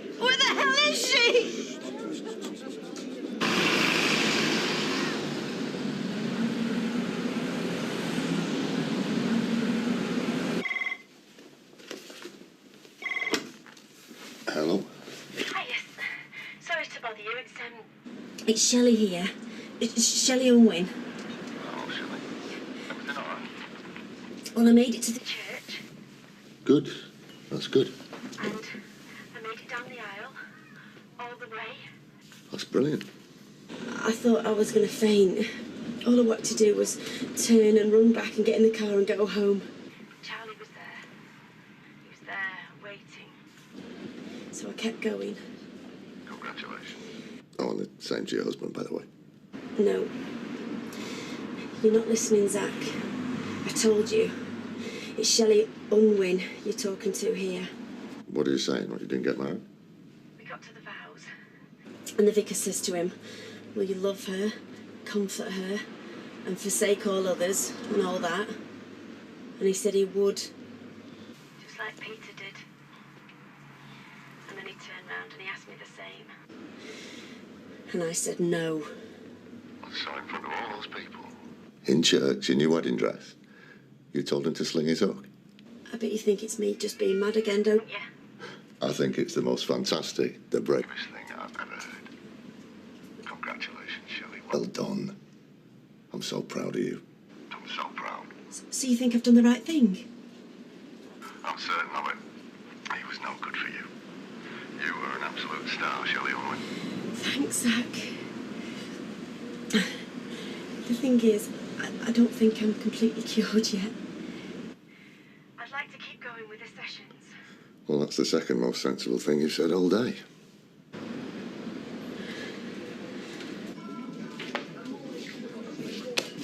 You know whose fault this is, don't you? Who? That therapist. I paid for her to see him. Can you believe that? He comes in, he takes it from me, and I'm paying his wages. Hold on, what do you mean? You don't think that... Well, you know. Nothing would surprise me about that woman anymore. She had the cheek to accuse me of being the control freak. She's got me bending over backwards for it, paying for a therapist, paying for a surgery, doing a job for her, putting up with her moods, and I'm the control freak. Hey, it's her loss, Stubbsy. She is a nutcase and you're better off out of it, you know that. My dad always said to us, never let a woman get too close to you. You let your guard down, she'll rip your heart out. That's what happened to him. Sorry. I watched it happen. 9 I was. He wouldn't have survived if it wasn't for me and our kid, and he was only 8. But we got him through it. I thought Shelley was different. Go home, Jason. Well, I can't leave you like this. I'm your best man, aren't I? Go home to your bird. I want to be on my own. You sure? Yeah. Go home and give her one from me. Don't forget, you keep your guard up. All right, take it easy. No, I don't know. Never even been to a pound shopping precinct. I'll never make a proper pap anyway. Why not? Because you can't spot a good photo opportunity when it stares you in the face. Yeah, and half of these have got your fingers across. Do you think it's in bad taste to ask him to open the buffet? Starving. Now, Bobby saw in the phone box on Thigh Street, fit and well. Are they bringing her home? I don't think so. They left her on the high street, on her own in her state. What she wanted, apparently.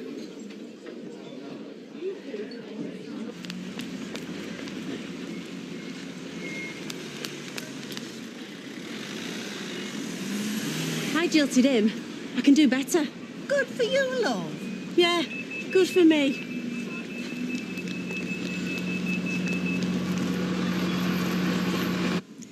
Are you sure you got right time? Oh, look. 4 p.m, St Mary's. Not very popular, are they? Well, Charlie's made a few enemies, hasn't he? Yeah, and Shelley's not exactly life and soul these days. But still, I'd have thought they'd have had a better turnout than this. At least we've nothing to beat, eh? Why, our wedding will be packed at rafters. He will show them. 1 p.m, right? Right. 4 p.m, easy. They'll go mad once they know what they've missed. No, they won't. It's only a wedding. No, it won't. I heard everyone talking about it. You know the part where you're supposed to say, I do? Yeah? Well, Shelley said, I don't. There was murder, apparently. Even better. I can believe Bride not turning up. I can even believe Groom not turning up. But no guests and no vicar. They obviously called it off, and we're only ones nobody bothered to tell. Well, we're not coming to our wedding. I don't even want a wedding present off them anymore. I won't go that far, Les. What are you doing here? Is your mother running around Starkers again back at your house? No. Hey, I'm sorry I told everyone about her being a flasher. I was only having a laugh. Never mind that. The wedding won't called off. You were just late. It started at 1, that's all. How do you know? Because we saw everyone going back to the Rovers. It went without itch, they reckon. If you hurry up and wish the happy couple all the best, they'll never know you weren't there. Good idea. Come on, Les. We'll get a toaster out of them yet.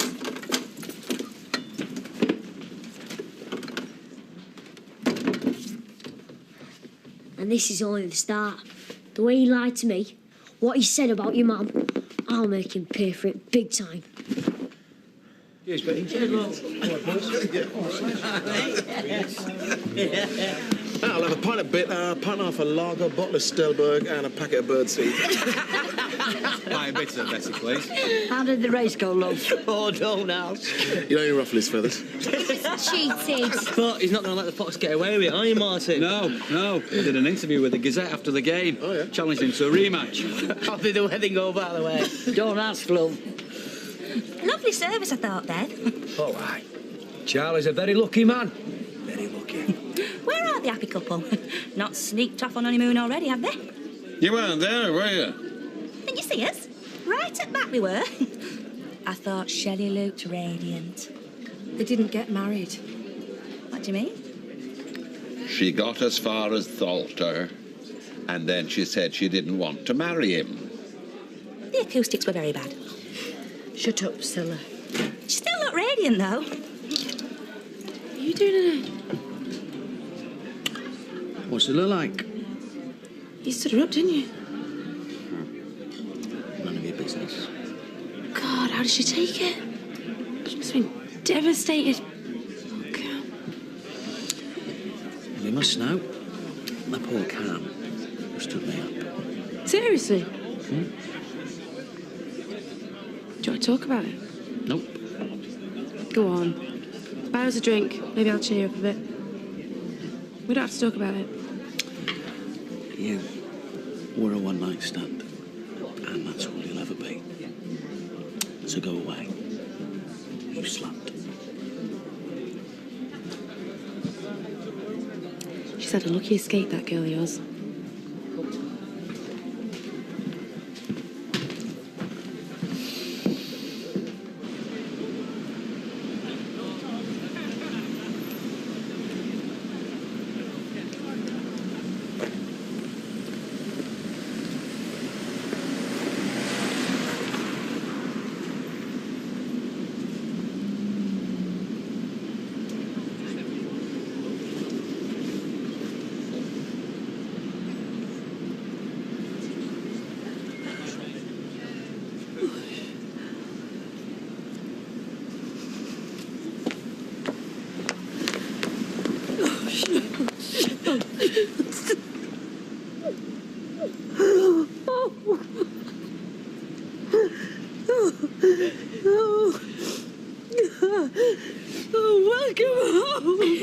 Thanks, Mum.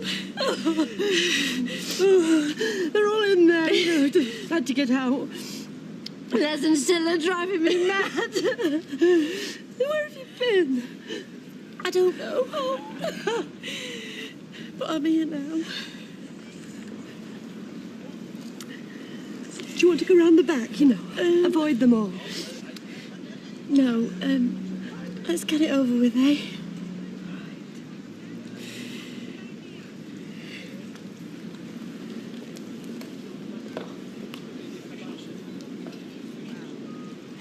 You sure? Yeah, I'm sure.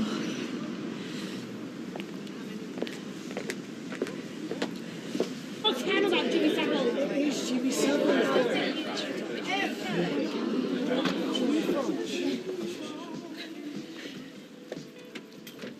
She's back, everyone.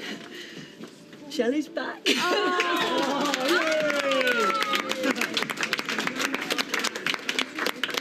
Right, I'm going to cut that cake. Oh, quick, Kurt, get a photo. Hang on a minute.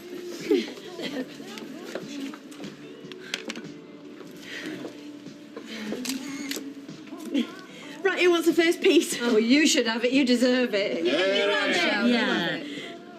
Ooh, that's bloody gorgeous.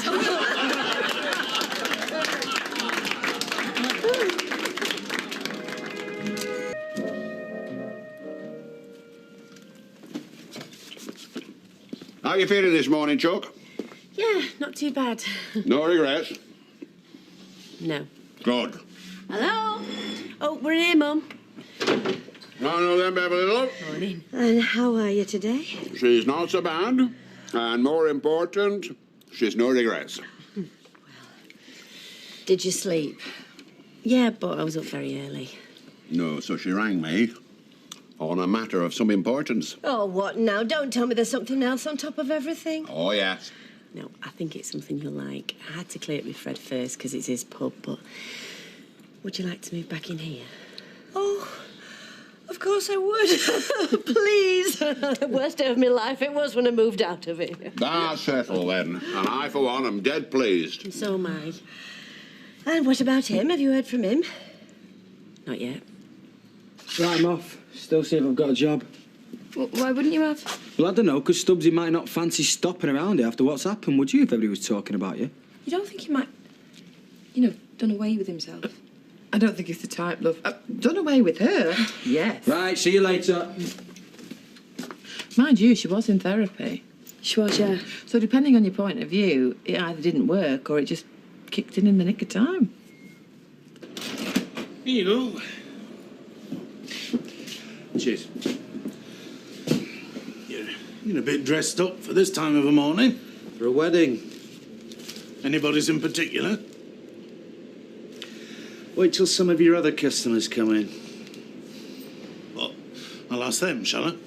You won't need to. I'll tell you anyway. Hiya. Morning. You look rough. Thank you. Where'd you stay last night? In here. You didn't, did you? You want proof? Right. So, what are you going to do now? That is a question I've been asking myself. And have you give yourself an answer? She went upstairs for a lie down about half an hour ago, because she's still not as she should be. Well, no. I don't just mean because of what happened yesterday. There's everything he's done to her before that. Brainwashed her. It's the only word for it. Brainwashed her. Have we heard from him at all? No. But we're going to, aren't we? He's got to come back, if only to collect his belongings. It's no good. I can't get to sleep. There's too much going on in my head. Oh, you must have. Oh, don't worry, love. At least you know you've done the right thing. Now, if you'll excuse me, I'll just go and make a start on the bar. I've got things to do as well. Oh, but what if he comes when I'm not here? I think it might be best if he does, Mum. No, what I mean... I hope you're not going to talk to him without there being other people present. You don't let her out of your sight till I get back, promise me. Yeah, promise. I'll be as quick as I can. Take no notice. She's just worried about me, that's all. Can I ask?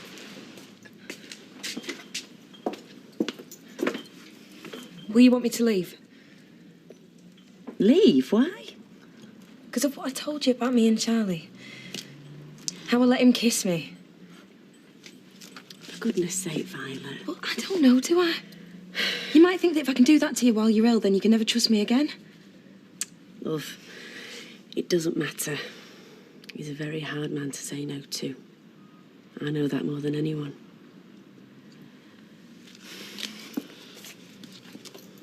I'm sorry, Mum. I didn't know whether to bring him back here or not. No, I know he's not Mr. Popularity, but he's welcome to a shower. Has he said what he's planning on doing? No, not yet. I'm going to ask him. No, Mum. Thank you, Eileen. I'm very grateful. Hey, it fits you. Well, it's a bit tight, I'd say. I'll leave you in peace. Do you know what you're going to do? Regarding what? Exactly. Where are you going to live? Where are you going to carry on with your business? Where am I going to live? I don't know yet.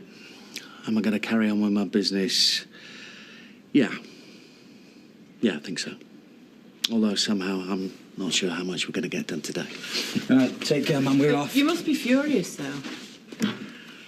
Must I? Well, doing it in front of all them people. Except, I'll tell you what it did do.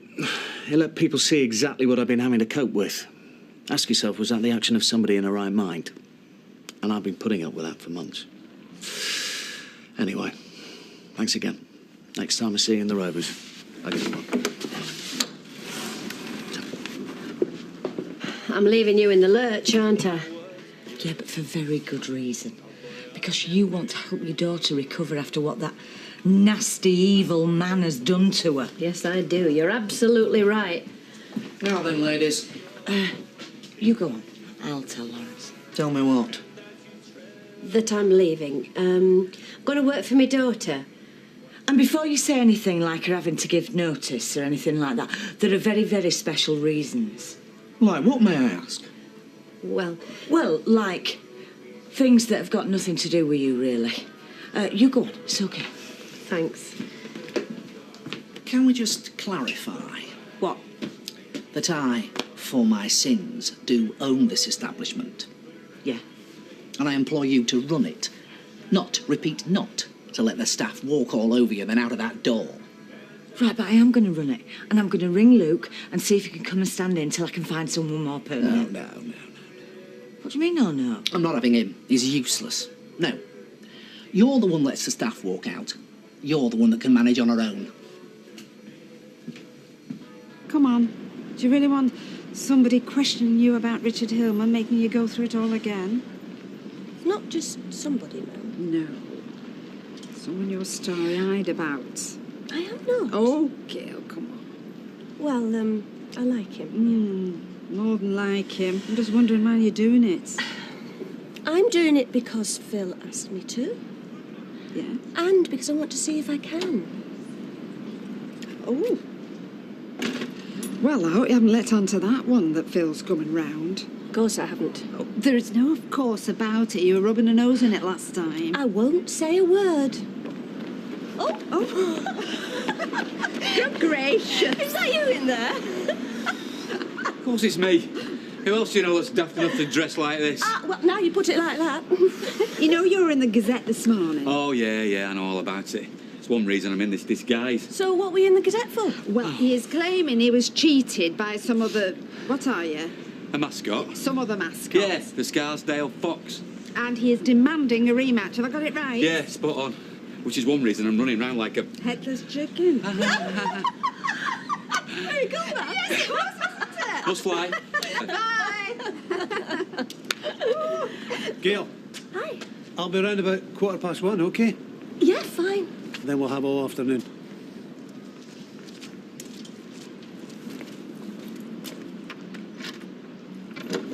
He's not very discreet, is he? It doesn't have to be, does he? What we're doing is academic research. Oh. You're going to tell Eileen that? So, are we doing anything today? It's just because I'm starving, mate. Do you want me to get you anything from Roy's? No. All right, I'll get myself some then, yeah? Hey!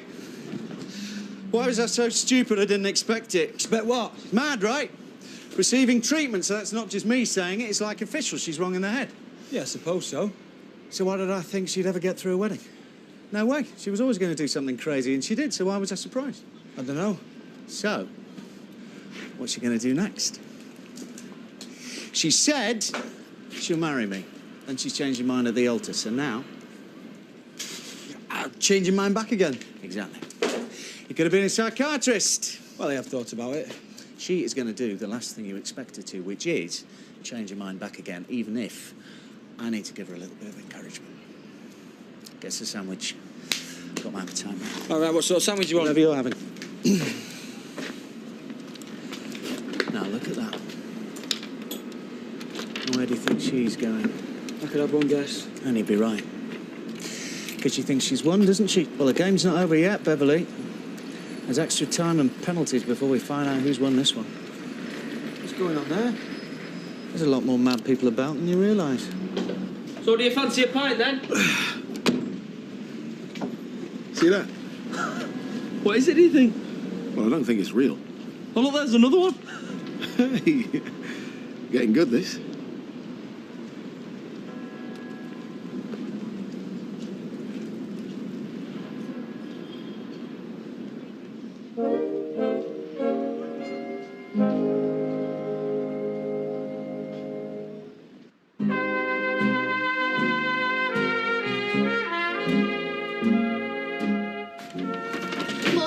Mum, just come outside quickly. What's the matter? Oh, I just got to stop them. Come on, please. Look, they're going to fight. Oh, for goodness sake, Martin, what's going on? Martin, will you stop it? You're frightening me. It's like something out of the schoolyard. Farmyard. Hey, don't go on at me. He's the one that came looking for me. Yeah? Well, you found me now, so why don't we just get out of this stuff and sort this out, eh? Come on. Martin, you're not fighting. Martin, just stop it. It's a woman. Hi. I'm so sorry. I didn't mean to upset anyone. I just got a bit carried away. Told you it wasn't a real fox. Yeah, well, I knew that it wasn't. Could see straight away it was a vixen.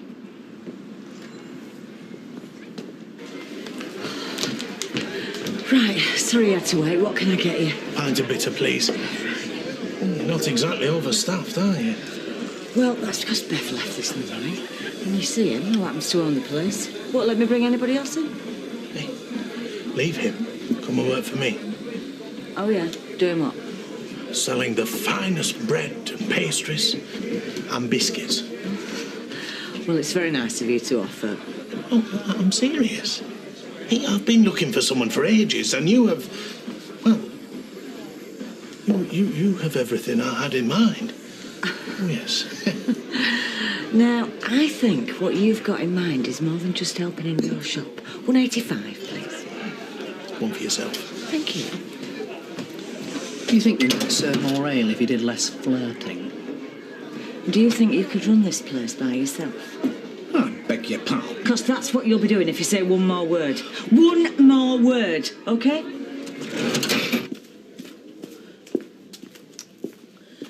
Don't you think you'd be better off with an hour or two in bed, my love? I just spent so long in that room, Betty. I don't want to go back up there unless I absolutely have to. Is she asleep? Oh, no, she's not. Excuse me, love. Come on, Fred, get out the road. Now, listen. I've had a word with Fred, and he's more than willing. More than willing. To go and see Charlie, wherever he may be, because, of course, we don't know where he is. But I shall find out. Yeah, go and see him and arrange for all his stuff to be taken out, whatever else needs to be done. But it would mean that you don't have to talk to him. Not even set eyes on him. So, shall he do that, yes? Yeah, that's very kind. Thank you, Fred. It'll be my pleasure. Right, come off. No, hang on. I'm not scared of Charlie. Well, you should be. I am. Actually, if he wants to come and speak to me, I think he's got a right to. A right? Mum, I think I owe it to him to hear what he has to say. You owe him nothing. After humiliating him in front of all those people, I think I do. I mean, put yourself in his shoes. What must it have been like? Not putting myself anywhere near his shoes. Anyway, I'm not hiding. See, that's what Charlie made me do. Hide. And I'm not hiding anymore. So, how did you know where to find me? It was in the newspaper. Ah, right. So I thought I'd drive round and try and make peace. We had the costume in the car, and at the last minute I thought, wouldn't it be a laugh if I put it on? A laugh? Oh, right. Well, they nearly gave me a flaming heart attack. Yeah, which is what you nearly gave me when I saw you coming toward me. Anyway, I'm sorry if you think I cheated when we had the race. Never mind if I think. You did. Because otherwise you would have won. Ah, so you're admitting it now, are you? Yeah, all right. Will you forgive me if I get the next round? Might do. She's always been stubborn. Well, I haven't had a chance to see him again. Get it out of her system. She got it out of her system at the altar. No, what she needs is to keep as far away from him as possible. Oh, you're right. Of course I'm right. So then, they got to the bit where the vicar says, "Do you accept this man?" And she said no. No, that she didn't. Then she ran off. Why? Don't ask me. It's my nightmare, that. One day I'll be marrying Maria and she'll do it. Maria wouldn't do that. No, I wasn't serious. I was just kidding. Nah, Maria's too nice for that, eh? Can I ask, is Charlie going to be coming in here? We sincerely hope not. Well, if he does, it'll only be to collect his goods and chattels, then he'll be gone for good. I'm just as entitled to go to Lou as anybody else is. Well, you would have been if you hadn't let your pal Bev walk out. Yeah, which has really annoyed you, so now you're taking it out on me. There's customers want serving. Right! You do it then! Because I've had it. I'm leaving. You can send on what you owe me. Goodbye, everybody. It's my last day. And don't bother buying me a present, because I won't be coming back for it. Hey, and I am walking out with you as a sign of solidarity. Well, thank you. But you'll have to wait a minute. I'm just going to Lou. So, I think we should go and have a word with her. Don't you? We? You're my best man. The job's not done yet. Come on. See, there should be a union The National Union of Mascots. to negotiate on how often you get your costume cleaned. Yeah, and how silly they can be. Which, all right. You don't have to worry about it, do you? But you do. Well, I do, yeah. You can end up seriously disturbed walking around in this stuff. Whereas a fox isn't too bad, I have to admit. So what do you do when you're not doing this? I'm a PE teacher. Oh, yeah. I'm a nurse. Oh. Wife and family? Well, no wife. Yourself? Oh, I'm not married, no. Not anything. No? Well, maybe. We could arrange the first ever meeting of the National Union of Mascots. I mean, it'll only be me and you, that mind. Maybe we could.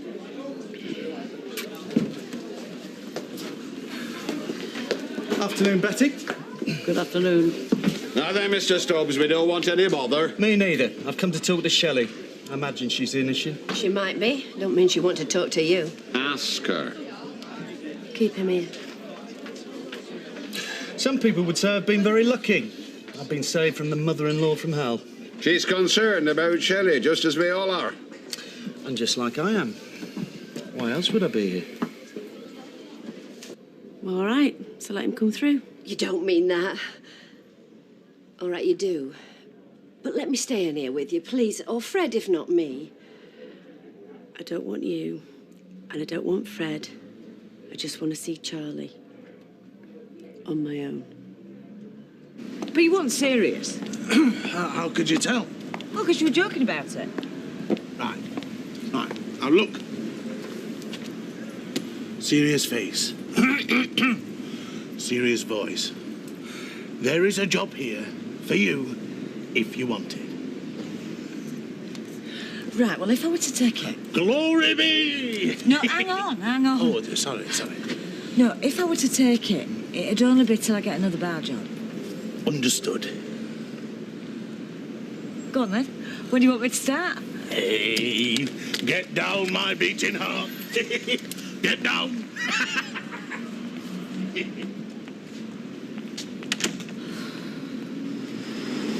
Well, you're on time, I'll say that for you. Sorry?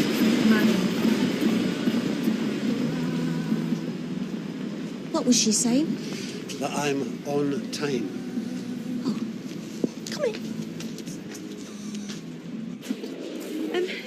Has he mentioned anything about me, Charlie?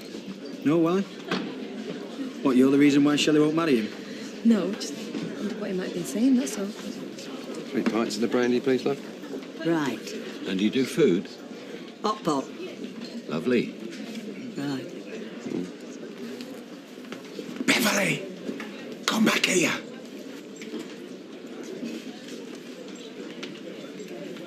You've been through a terrible time. And I can understand that the wedding was a step too far, which is my fault. And I know you'll have had plenty of people telling you you've done the right thing, and in a way they're right. I'm not disputing that, because it was all too much too soon. What exactly are you saying, Charlie? First of all, that I forgive you. Second, let's forget the wedding. Let's forget it ever happened. Which shouldn't be too hard, because he didn't, did he? I'll stay with you, and we'll just carry on as we were. And that's it? Pretty much, yeah. Well, except I hope you realise I've been setting myself up for a load of flack by coming here. I'm already the fella you made a fool of, and now I'm making a fool of myself on top of that, but I reckon what we got's worth it. The trouble is, Charlie, I don't forgive you. Huh? For what? Everything. Humiliating me. Not just once, but time and time and time again. Till I was so scared of doing or saying anything. Because it was always wrong. So all I could do was hide away and have my face cut open and think I was going mad. So no is the answer. No, you will not be stopping here. And no, we will not carry on as we were before.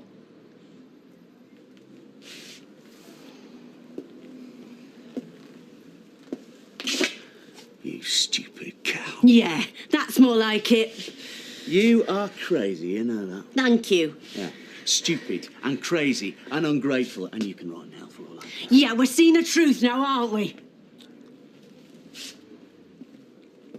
Get out of my way. Shelley. Oh. It's all right, he's gone. You did it.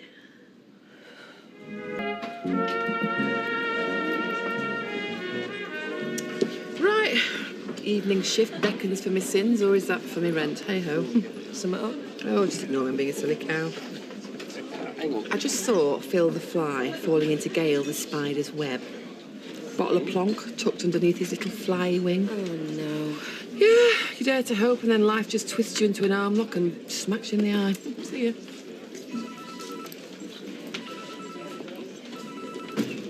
Sean, are you busy? I need to see Shell. Good. You're what she needs. She's in back. How's she doing? Well, the more friends she sees, the better she'll be. How old are you?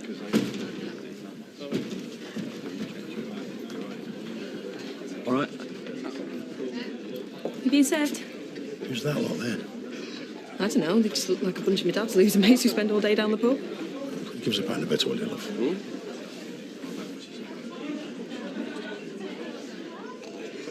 Are you sure you want to go through with it? How many times have we talked about this? I made my decision. I want to do it. Your mum can stop at any time.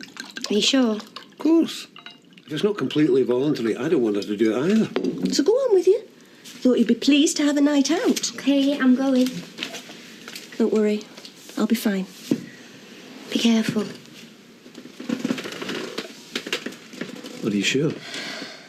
No. Do you want to sink that bottle and have a normal evening instead? Feel the fear and do it anyway. Go on. Set the tape up. Quick, mind, before I have a reason to chicken out.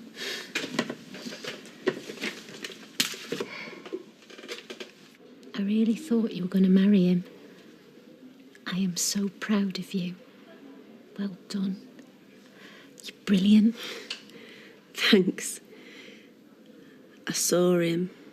Finally. I must be one of those who needs stuff banging home. But you did it. That's the main thing. I think you saved your own life. So do I. How are you now? You feeling better? You going out and that? Well, it's still difficult, but... Of course it is. I know this sounds a bit mercenary, but I'm so pleased we're talking now before the twins come. I could use all the help I can get. Oh, I'd love to if you let me. Oh, Shell. I can't wait to do normal stuff again. I've been so cruel to you. I wanted to be in a couple more than anything. To be in love. And I owe you an apology. No, you don't. Oh, I do. I definitely do. And I am sorry. Truly. Thank you.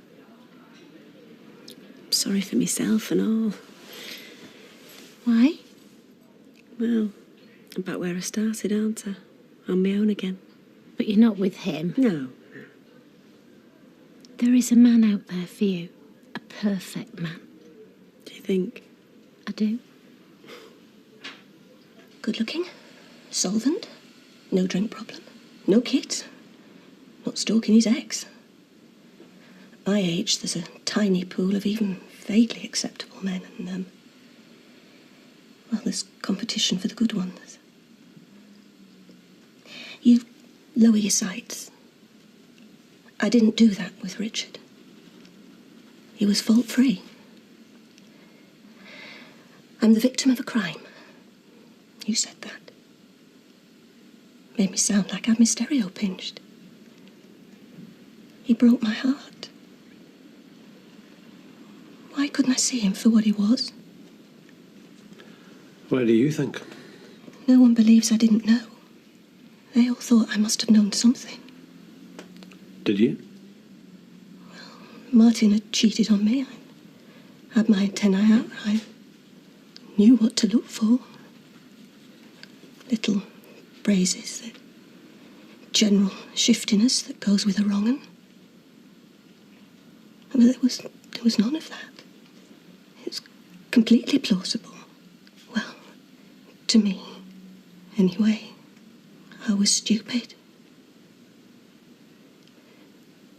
And I'm guilty. Jibble? Sweet. You all right?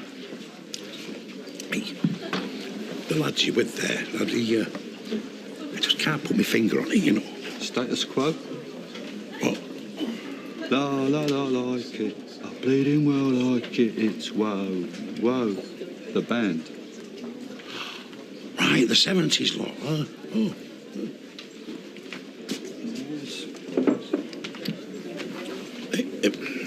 What the hell are they doing in here? Yeah, what indeed? We're due at Berry Velodrome in an hour, late on stage again, like the old pros they are. Oh, I sense a man who is not happy in his labours. Oh, being a roadie, it's a total dog's life, mate. Constant ear bending. If it's not Parfit moaning about his bony knees knocking in the night, it's Rossi whinging about his crick Gregory. Oh, no, come on, be fair. I mean, he must be badly to wear one of them collar things. Not badly enough, mate. I can only move it this far, and my fly's undone. Well, that's why we're in here. We need a brandy for the pain. Sends me off me noddy. I tell you what, one more paycheck. I've got enough for a little newsagent in Farnborough. I'll never drop another speaker on my foot again. Cheers. So how did he damage his It's a long story. 2 ticks. Hey, status quo. Who? Aye. There's an ugly rumour going round that you are feeling sorry for yourself. So I am on a mission of mercy. To get me drunk at work? In a nutshell, yeah. You do know that consumption of alcohol is frowned upon in the workplace and can lead to disciplinary action for the employee. Well, I decided to ignore that. And besides, it's not my derriere on the line. I'll talk my way out of it. Pull up a dirty chair and prise that lid off. 20-odd years ago, Doncaster, Alhambra. Rossi's on stage giving it all that. Come on, sweet Caroline. And some idiot, so-called fan, clambers up on the stage. Happens all the time. Security are gunning for the moron, so what does he do? He grabs Rossi's wrist thong as a souvenir and stage dives back into the audience. The thong holds. Rossi goes with it. Bang. Well, he gets back up on stage and finishes the gig, but afterwards it's straight into A&E. Permanent whiplash. Poor fella. Poor fella, my Harris. He never shuts up about it. When we talk about bitter and twisted, he takes the lemon. And he won't let it go. He's intent on violent revenge. Really? Oh, yeah. He scans the crowd every gig we do, looking for the geezer who done it. A face indelibly printed on the memory. Oh, no. If he ever sees that fella again, I think he'd murder the ginger Burke. Oi! Gotta go, Jack. Parvick needs me to take him to the Kazi. What? Guard him against photographers, you know, mobile phone age clips. All right, so I'll see you later, pal. Come on, Nicky. Go, sir. Lovely. Gently does it. Hey, I've been texting you. Shelley's after the Charlie goss. Isn't that the bloke from Status Quo? The correct response is to pretend not to recognise him, Jason. It only encourages him. Come on. Who's behind the bar? It'll be all right for a minute. Tell him what you told me. Go on. I can't find Charlie. What does that mean, you can't find him? What I said. His van's gone, mobile's off. I can't find him anywhere. Well, if he's gone, that's for the best. I'd be a monster if I didn't feel guilty. People died. For money. For nothing. I could have saved him. Not made a difference. We all want to make a difference, don't we? I'm not the woman I thought I was. I thought I was a good daughter. But I trusted Richard more than my own mother. I thought I was a good mother. But I nearly had my entire family wiped out for my love life.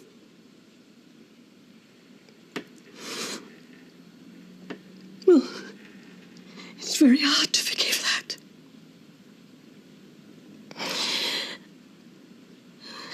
There's worse.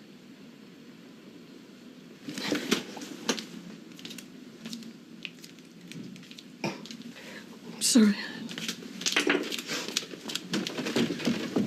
Gil. Gil, we don't have to carry on.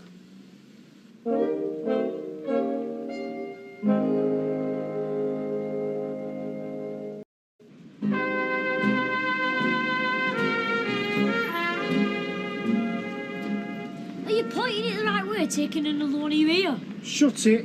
I'm getting better. Look at that. Cool. Looks like it's my car. Hey!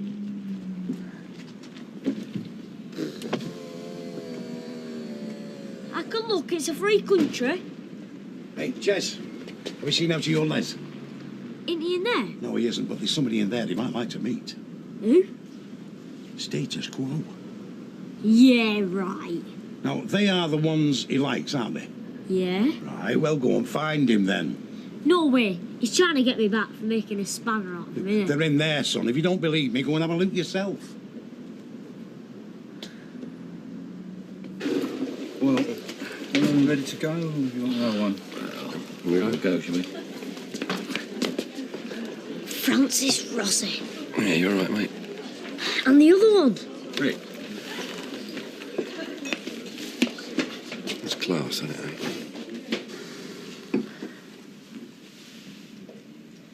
Do you want to stop? No. Turn it on again. Are you sure? I'm fine.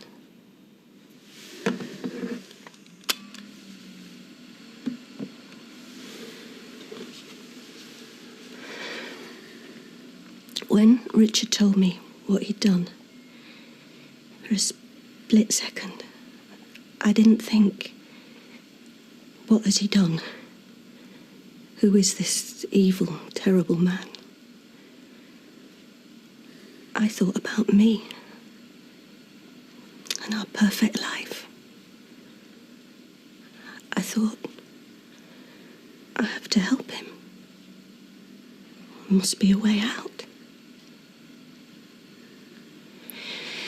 But Then it all crashed in on me. I didn't know him at all. I'd married a monster. Like a bad headline in a woman's weekly. But for that moment, I was as bad as him. I was a murderer too.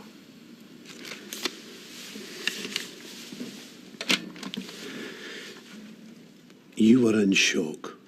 It crossed your mind you should help your husband. That's not stoving someone's head in. But that's why we found each other. That's why we got on. Because he could see that I was like him. As bad as him. He knew it. That's why he confessed. I've got to speak to my Uncle Les. It's an emergency. What's the matter? A good emergency. Uncle Les. Uncle Les. It's Chesney. Can you hear me? Over. Do you know, it took Les years to master that. Please, Uncle Les, answer. Over. This is totally awesome. Are you ready? Status quo are in the Rovers. Overs? I mean, over. It's true. Over. Of course it is. Don't be ridiculous. The Quo in the Rovers, I know what you are. You're the boy who cried wolf. Yeah, but the boy who cried wolf were telling the truth. Over. I'm so sure that you're lying that even though I'm at home, 20 yards from the pub, I'm not going in. Look at the van. Over. Oh, there's a fancy van outside the pub. It must be Status Quo's. Get over. Flaming kid.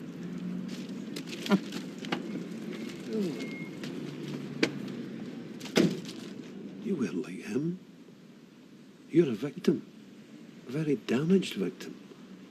You didn't know what he'd done, and as soon as you did, you turned him in. You've done nothing wrong. You were unlucky, that's all. Dumb luck. You've nothing to feel guilty about. No, now I've said it out loud, I don't think I have either. Good. First time I've ever talked about it. We never mention it. Not even to each other. Have you thought of talking to someone? I trust you. I know you're not going to give the tape to the press. A psychiatrist wouldn't do that.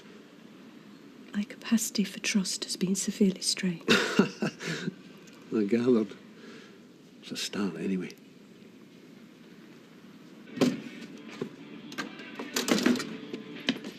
They won't be there long.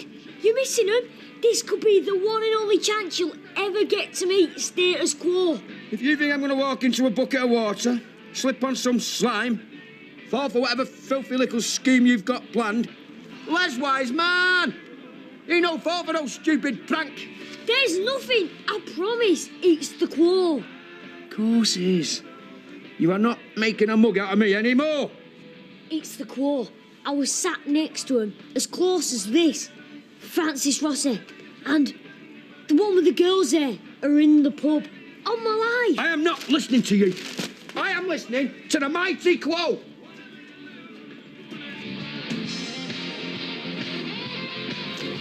You doofus. Oi, where are you going with that? All gone. Well, then there's no need to prolong my stay. Oh, what's our love? You been a tonic? Oh, don't mention it. Unless, of course, I want to pay my rent late. I hope you're joking. Ah. Anyway, if he does prefer that bore to me, well, good luck to him. Well, you never know. He's not tried all the goods on offer yet. Do you know, it's not losing him, it's losing him to her that really sticks in the claw. You've lost nothing. I mean, do you want to know my theory? Go on, then. It's you he likes.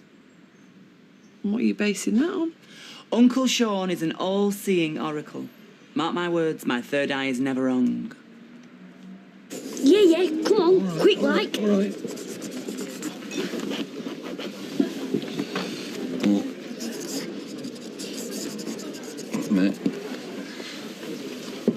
What are you doing? Who are you? I'm the drummer. You what? Drummer? Get lost.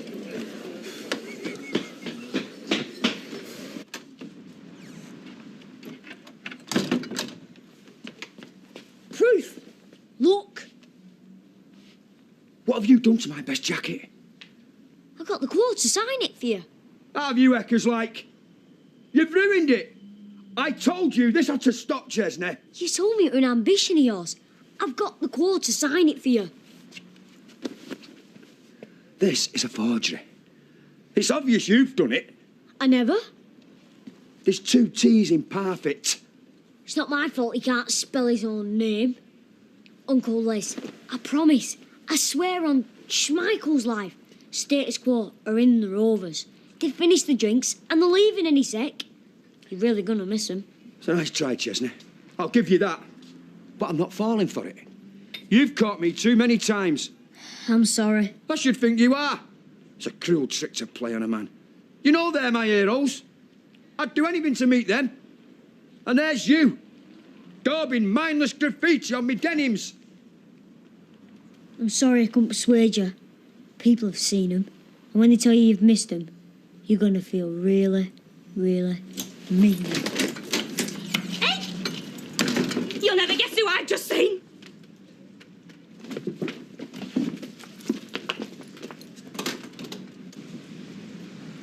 Francis! Rick! Stop!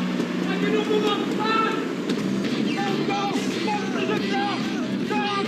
Please! Francis Victor! I can't miss this! You're my hero! Don't go! Please! Why didn't you tell him? I did. You know he likes them. You didn't believe me. And whose fault's that? You weren't such a flaming liar. I can't believe it. Didn't you catch him, lover? I just can't believe it. The quo, here. And I missed him. I'll never get over it. My life's over. Ruined. It's not that bad. Don't say anything. Not a word. I'm destroyed. Status quo. In my pub. Uncle Les, I know you tried your hardest, son. look up the back. Don't joke, Chess. I can't take any more blows. Look.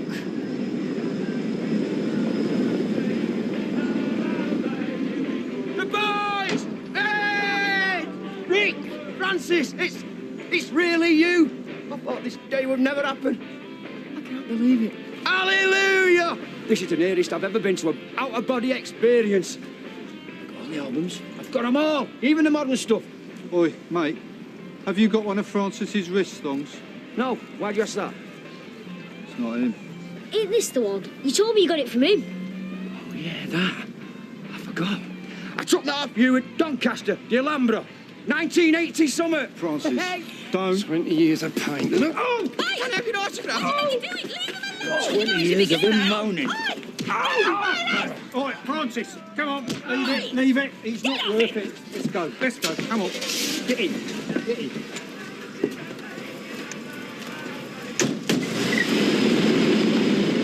You all right, mate? Pick me up. Status quo pick me up.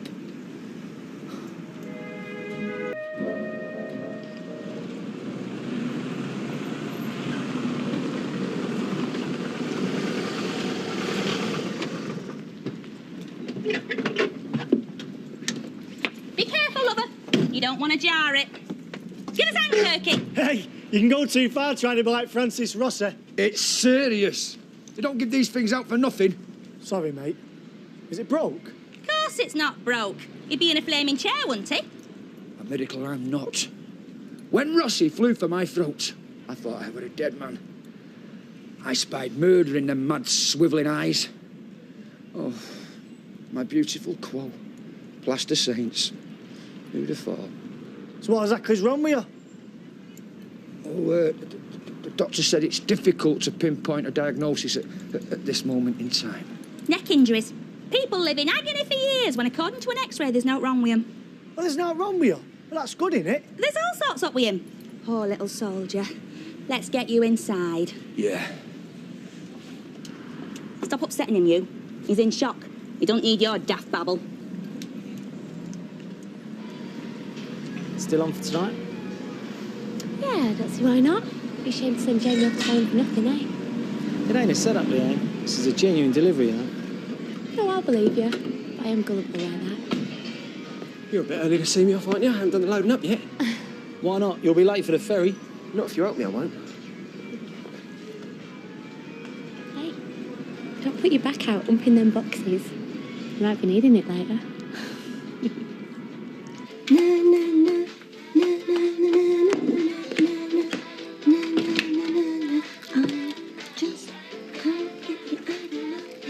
Are you singing? Well, yes, I call it that. I'm not sure anybody else would. You were flat out when I left and looked in. Slept till 11. Did you? 12 hours solid. Can't remember the last time I did that. Did you take a pill? No, I didn't. Think it was to do with Phil. Think it was the talking. You reckon? Yes. I don't know how, but it feels like a new day. I feel unburdened. By talking to Phil? Yes, amazingly. And if you don't believe me, you should try it. No tar, not for me. Look, I don't want to force you. It's your decision, but I really do feel better. I don't think I feel better. Probably only works if you fancy him. Oi! Less of that! Phew, I'm glad to be getting back to normal. It's good to have the settee down here again. Being on my old house again will be a relief. You have treated me like a Spanish donkey this last few weeks. I'm so sorry, Betty. Oh, no, I'm not complaining, love. I know you've had your trials, love. Well, she's doing something about it now. Are you? Oh, what? I'm seeing Zach later. He's my counsellor. Oh, good for you, my love. Good. We should think about getting back to work. No, we can finish these, love. They'll shout through if they want serving. Yeah, we'll be all right for another minute. Has it not stopped spasming yet? Listen, we told you to get some fellas from the bar to take the heavy end. You've only got yourself to blame. You've got a lift from the knees. Precious things, backs. You wouldn't be told. You shouldn't be manhandling settees at your age. Uh-oh, that's the rush starting. Time for me to get changed. They'll be wanting hot pot, Betty. Oh, I suppose that's me. Help! That's right. Personal injury claim on a no-win, no-fee basis. Oh, good. They're interested. Yeah. The case is against Status Quo, the band. I like it, I like it. That's right. 70s lot. They beat up my fiancé. Give them terrible whiplash injuries. Hello? Hello? Another one. What's wrong with them all? Don't they know a gilt-edged comp-opal when it bites them on backside? Status Quo are minted, and we've got them banged to rights. They must think you're having them on. They battered me. Rossi. Wham! Parfit! Whack! When I think of all the wedge I've spilt on them over the years, it's like it's the Lesco in the gut, is this? I know it is, lover. But once we've found a brief, bingo. We hit pay dirt and Battersby Browns will be pigs in muck. Well, what if you went to their offices? If they saw you in your car and that, they might take you more seriously. Get your coat. We're going to find best solicitor that don't need money up front, and we're going to squeeze those multimillionaires until their pips are squeaking like mice. Oh, don't let the quote record that, Les will buy the album. Not anymore, mate. This love affair has died. Anyway, what are you going to do till I get back? Well, I'll probably sit waiting by a window embroidering your name on a quilt. Shame, we're going out. Otherwise you could have come over to ours and we'd looked after you. We're going out? Yeah. I booked a table at the Clock. I told you I was going to. Did you? Yeah. We've got to do something for your dad's birthday, haven't we? Poor old sod. Yeah, sad day. Talking of dads, I've just got to go and check on mine. See you later. I'll call you. Yeah. Ta-da.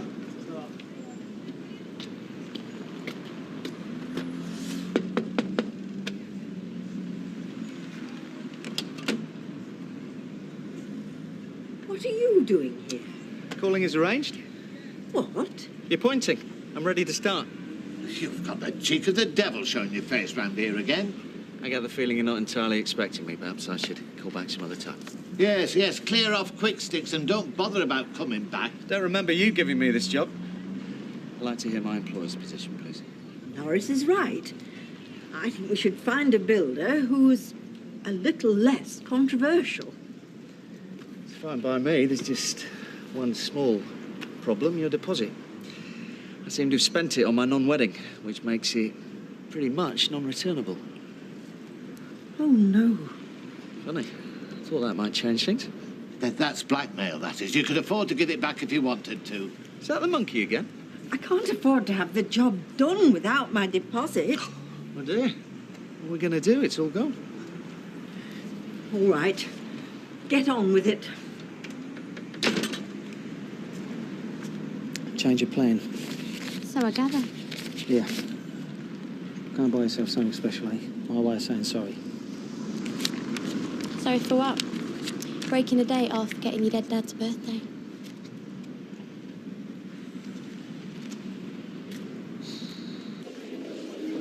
I've read up on interviewing technique. I hope I didn't come across too harsh. No, I like the way you stayed neutral, not aggressive or anything. I knew you were on my side. Good, because I was. And I still am. I'll be on Sarah's side too. She doesn't want to do it. We tried. Don't give up yet. She's persuadable. So much for your theory. Which theory? I've got that many of them, I can't keep up. The one that says he preferred me to her. Well, I've not thrown my betting slip away yet. No, I've still got my money on the taxi lady coming up the outside. Yeah, well, I've not, so do me a favour. Next time that I get a glint in my eye over a bloke... Yeah? Just, well, throw a bucket of cold water over me, force feed me gin until I've forgotten all about it. Right, my taxi's here, I'm off. Do you want me to come with you? Mum, I know you're worried about me, but I'll be fine. That's why I'm going to see him, isn't it, to get better?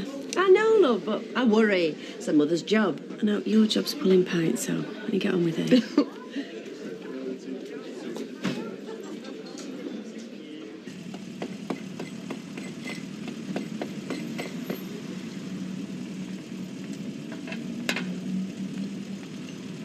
Hello, Charlie. Going out on your own. Watch the sky doesn't fall on your head, chicken licking.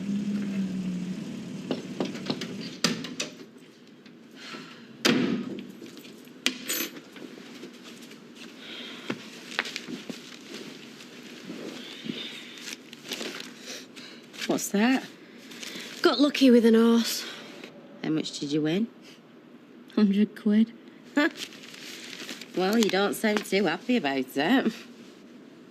What are you going to spend it on? What are you doing out tonight? Oh, I thought I might nip over at Rovers, sink a few beers, just for a change. I've got a better idea. Why don't I phone Clock and see if they've got a table, eh?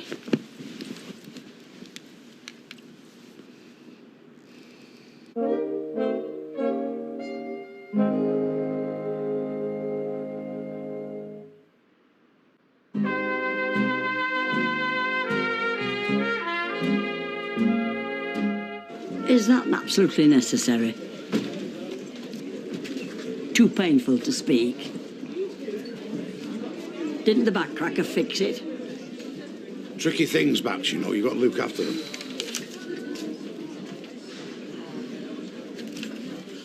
No, too small is that. No, I can't. I'll need me other specs. Look, Jack, you read it, love. I'm not going to be proper readers on, but I'll have a...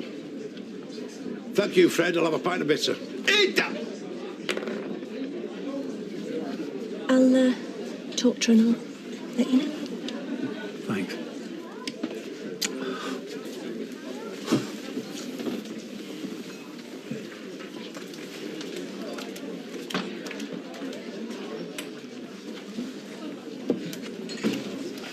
Only me. Can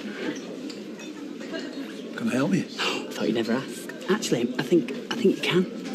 I bring very important news about the lovely Eileen. Oh? I suppose it was too much to hope for. Apparently. You all right? I sort of knew he hadn't gone. Not that lucky. Oh, love. He wasn't there when I got back. He must have gone on his tea break or something. Well, that's one thing. No, I wanted him to be. I'd spoken to Zach, and I had it all planned out in my mind what I was going to say to him. He'll get a chance. Maybe. What were they thinking, getting him to work on their house? Search me. I should give that Emily a piece of my mind. You can't shout at everyone that gives him a job. I can try. I've got to toughen up. He's around, and I'm going to be seeing him, so I've just got to deal with it, girl. To your dad. Yeah, to Dad.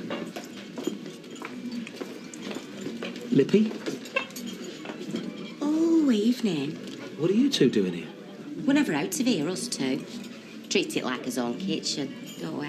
Oh, yeah, it's exactly the same. Except your feet don't stick to the floor in here. Look at that. They got a better table than us. Yeah. How did that happen? Did you see their mugs? Very nice to see you again, madam. Oh, thanks. Can we have a bottle of your house sparkly, thanks? Their faces looked a bit like yours does now. How does he know you? Wouldn't you like to know? Yeah, I would actually. That's why I'm asking you. Got a secret life, haven't I?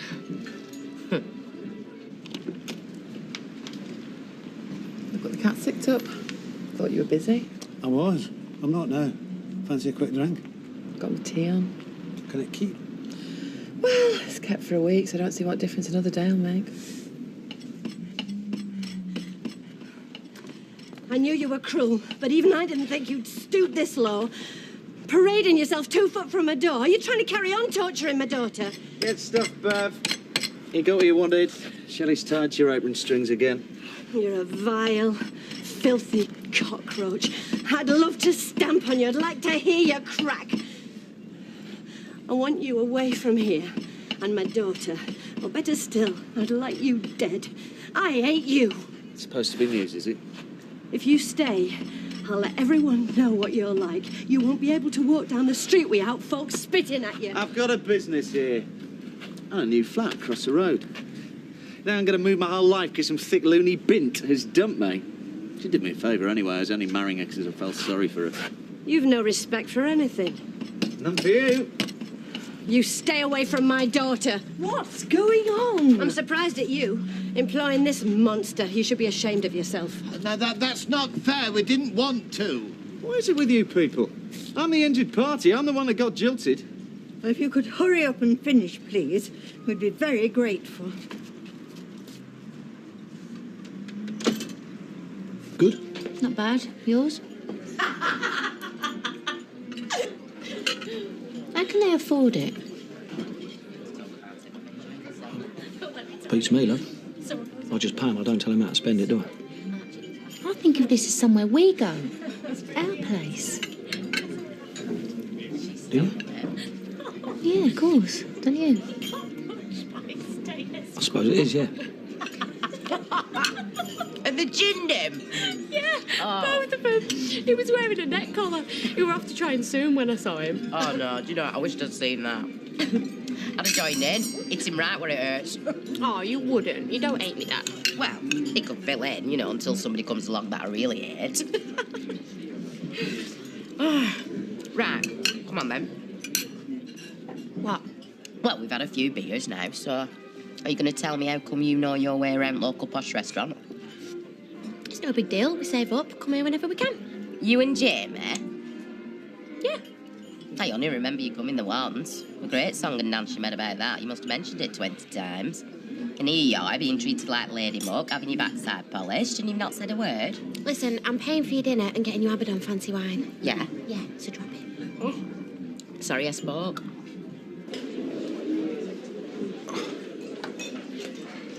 I think it's rending. Thank goodness for that. Have we had it with a notepad then? Oh, aye. Happen that bad lad had done some good after all. Either that or the elephant strength painkillers Shelley give you. See, when you've truly been in pain, you get a wider perspective. You have a more sympathetic outlook on your fellow sufferers. I could even sympathise with Leslie here. Oh, at last. Someone taking pity on us. Tell you what, you're the only flaming one. Cheers, pal. Hey! 3 pints, love, and a packet of nuts. What? My criminology degree. She's agreed to be the subject. Perfect material because of the Hellman stuff. I've been interviewing her. And I'm going to try and interview the kids as well. And is that all it is? I like her. We're mates. Does she know that's how you feel? Yeah. I think so. How about it then? How about what? Will you go out with me? On a proper date, not just a drink? Yeah. Yeah, well. None of the law firms want anything to do with it. No. They reckon it's our word against theirs. And theirs counts for more because they're loaded. Typical. The little man squashed like a gnat again. Okay. I couldn't help overhearing. But is that right? The Quo did that to you? Too right they did. And you were thinking about suing them? Of course. Well, I think I might think again if I were you. Why? Because they're always trying for compensation and status quo's lawyers will spot that in about 2 secs. Well, it probably won't help, but that's not all. You see, I was talking to that roadie lad. And he was telling me how that singer fella got his neck knackered.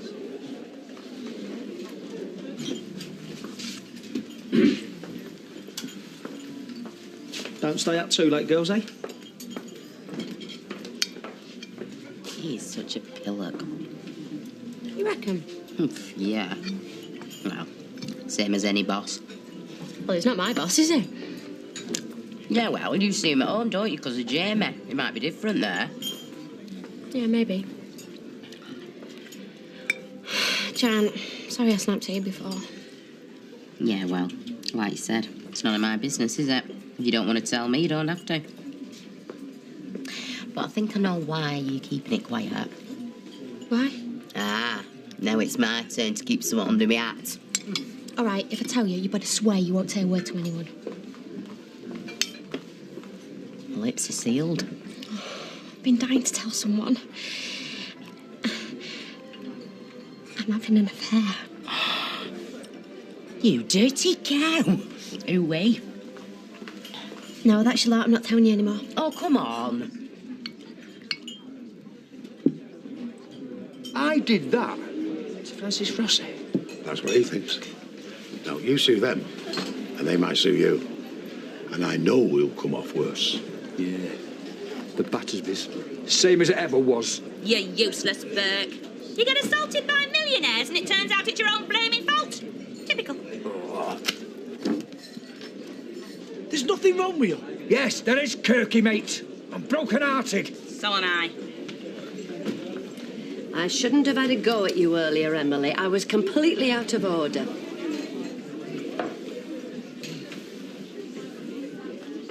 I'll do this. You're not going to serve him. You're welcome here, as long as you don't cause any trouble. Trouble? Me? Wouldn't dream of it. Bar him. His face has been blighting this pub for too long. I don't want to bar him, because that might look like I was still bothered by him. Like he still had some control over me, which he hasn't. So what can I get you, a pint? Oh, and by the way, the prices have probably gone up since the last time you paid for one. Freebies are over. On reflection, I reckon I'll take my custom elsewhere.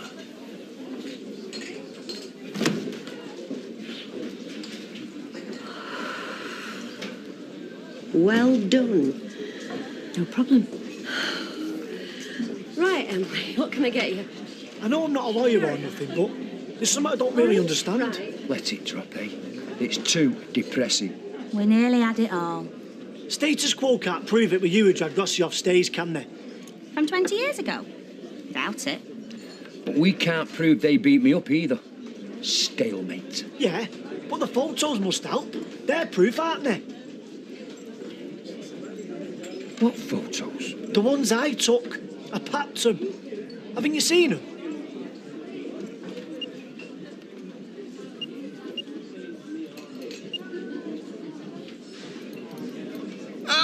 Relapse!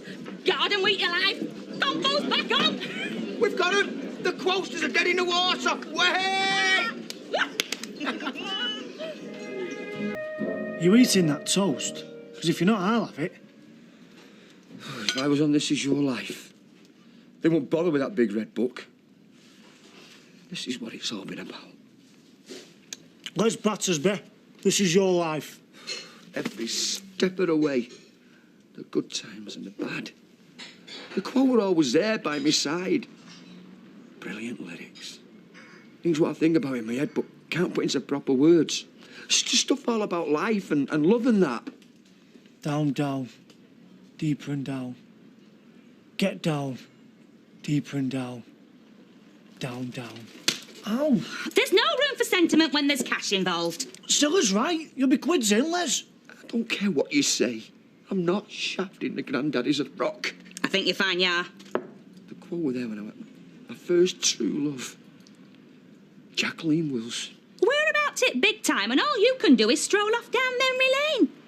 A right little skinny thing she was. Knees like knots on cotton. When I look into the sky, I see your eyes, a funny kind of yellow. I rush home to bed, I sunk my head. I see your face underneath my pillow. I thought I'd never get over it. Well, you did, and now you're with me. All my memories, they're meaningless. Now listen to me. Life don't hand the likes of us many opportunities. And when it does, we've got to grab and bite short and curlies. I love them guys. Stop being so flaming selfish. It's all take with you. I work my fingers to bone for this family, and I'm sick of it. It's decision time, Les. Me or Quo?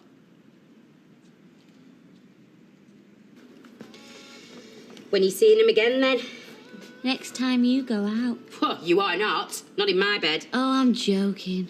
Well, don't come crying to me when it all hits the fan. Oh, give it a rest. You won't be the first poor little girl to get her heart broke by a married man. Janice, I don't have some sad little fantasies that he's going to leave his wife for me. We're just having a laugh. Do I know him then or what? No. Yes, I do. No, you don't. Yes, I do. Is it somebody that comes in calf? Ah, it is, isn't it? Right. Well, I'm going to go through every single name until your face gives it away. Janice, go to work. Charlie Stubbs. All right, then, that Mickey from Market. 10 pegs for a pound, love. He's always giving you glad I am. Him? He's as wide as he is tall. Bloke who delivers fish. Ah. Right, all right. You win, I give in. But if I tell you, you promise me faithfully you won't say a word to anyone, right? Cross my heart. It's Roy Cropper. Get off! Janice. Janice, leave is it him? Give it here. Oh, I said, I don't recognise that leave number. It. Give it here now. I think I should introduce myself. I said, leave it. Hello. Hello. Well, I recognise that voice. Yeah, but it's not really me that you want to talk to, is it? Oh, yeah, she's here. I'll pass her over, shall I? Hello. Oh, hi, Jamie. Janice? Oh, take no notice of her. Oh, no, sorry, yeah, I'm still here. Yeah, I miss you too and all, babe.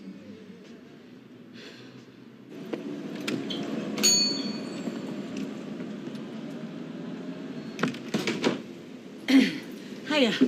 I'm Liz. Oh, Pleased to meet you. you here permanent? Well, How come you're not in Eccles shop anymore? oh, I think you must have got me confused with someone else. You've never worked in the Eccles shop. Not guilty. Well, you're a dead ringer for whatever her name is. You two could have been separated at birth. Good morning. Welcome. And how is the luscious Lizzie this morning? Fine, thanks. You? All the better for seeing you. Did you ever see that film, The Stepford Wives? Yeah, the original.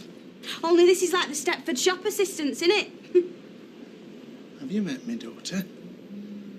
Oh, I didn't realise that. Pop through the back, will you, love? Check on me Battenbergs. Don't want them flopping in the middle.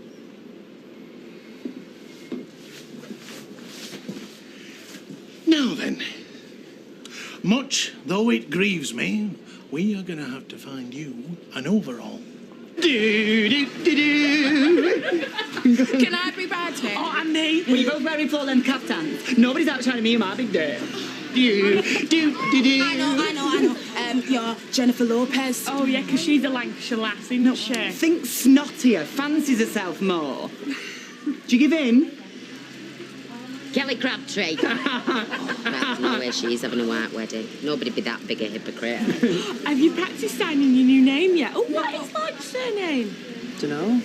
Anyway, what are you on about? I've only been going out with him for 5 minutes. You're dead keen though, aren't you? He's all right. All right, my backside. I've seen you looking at him all googly-eyed. Well, she's only interested in the size of his pocket. And the size of his packet. Yeah. You'd go out with her, tell her the honey if it took you somewhere nice. Actually, I'm taking him out on Wednesday. Bought the tickets and everything. Oh, that's nice. Who are you going to see? Oh, it's this band. He's dead into him. He goes on about him all the time. Admit it, you nicked them tickets, didn't you? Oh, they fell out of a cornflakes pot. I queued for 3 hours. Thank you very much. Feet were killing me. Oh, what a nice gesture, going to all that trouble. Well, it was no trouble, really. I mean, I were in town, you know, I'd naught else to do, so... What do you like most about him? He really makes me laugh. Oh, I knew a lad like that once. Yeah, Ross Jordan. Face only a mother could love. He laughed me into bed, the little tinker. I think he's got a really kind face, as Lloyd, like he's got a generous soul. Yeah, he is quite generous as it goes. Yeah, he'd do out for anybody. Would he now? I think he sounds lovely. Yeah, well, I won't go that far. Oh, he's really got to you, hasn't he? Oh, no, don't be daft. Look, he's just a bloke. He'll probably turn out like all the rest. So, how are you? Fine. You? Better, thanks to you. You did the hard bit. It took courage. You working today? Sarah says she'll talk to you. She's changed her mind. Well, seeing me with a smile on my face is springing me step. Brilliant. Tomorrow night, I could cook you a bit of tea after, if you like. Sounds good. Oh, hang on. I've got something else on. I could pop round early evening, but I'd have to be off sharpish. Yeah, well, yeah, that'll be fine. I'm sure Sarah will be around. Sorry, I can't stay for tea. Well, it's only something boring like bangers and mash, and you're not missing much. There you go. Listen, lady, I want to word with you. Hey, Janice, bet you didn't know I still had this. A chewed up piece of cheddar. My lucky putty. Taken from the window of chalet number 36. You are one sad individual. Lucky putty. Don't ask. I want doing asking. Bucklins, Minehead, 1965. The first meeting of the world's greatest rock gods. Rick Parfitt, Francis Rossi. Get on. Me and Janice went there on a pilgrimage in 92. That's when I got this. No! I'd like to think I was someone amazing, like Joan of Arc. I know who I was in my past life. Doris Day. She's still alive, you dope. I knew who I was. Burl Ives. Who? There was an old woman who swallowed a fly. Sure about that, Sean, because he only died in 95. How comes you always know stuff like that? Roy's got a book about famous dead folk. Well, if I want Burl, then I was someone fabulously gorgeous like Cleopatra. Sorry, I think you found that's me. I was a giant turtle. That's why I can hold my breath for 2 minutes. Why would you want to? It's amazing, though, isn't it? All these lives all locked into each and every one. All those lessons to learn. Well, what lesson have you learnt this time round, then? That love is all that really matters. You heard Jamie's voice and your face lit up like a Christmas tree. So why the hell are you bothering with this other bloke? Oh, because we're having a laugh now. Get over it. He's from round here, isn't Oh, he? Janice, not again. Because when I told you that I recognised his voice, you nearly keeled over. Oh, get a life, eh? Maybe if you had a bloke of your own. If I had a bloke of my own, I wouldn't treat him like you're treating Jamie. He is a decent lad. I thought that you two would settle down and have a couple of kids. That's like the cow just gave me a dirty look, then. You'd better not have done. Oh, hello, Lady Mark. Slumming it today, are you? No, you come to mention it, yeah. Do you mind? It's my lady wife. A little bit of respect wouldn't go amiss. That clock restaurant, more money than sense. Paying over odds for little piddly portions. I tell you, I had to go to Chippy on way home. We go for quality, not quantity. Radishes carved out like flowers. For your information, they were being ironical. Yeah, well, I'm going to get some decent scram tonight. Chicken in a basket at bingo. Mind you don't swallow the old basket, though, eh, Lippy? Imagine if Jamie marries her. We'd be related to that lot. It ain't pretty, love. I'll tell you that much. I've seen people with more integrity on Jerry Springer.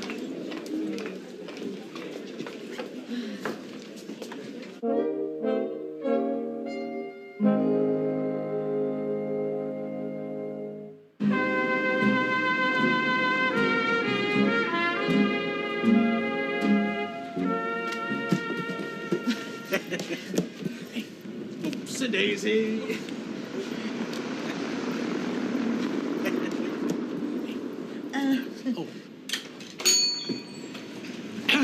Afternoon, sir. Hi, Steve. You met my son? My old man's in prison, you know. Manslaughter. Any nasty temper. But he protects you.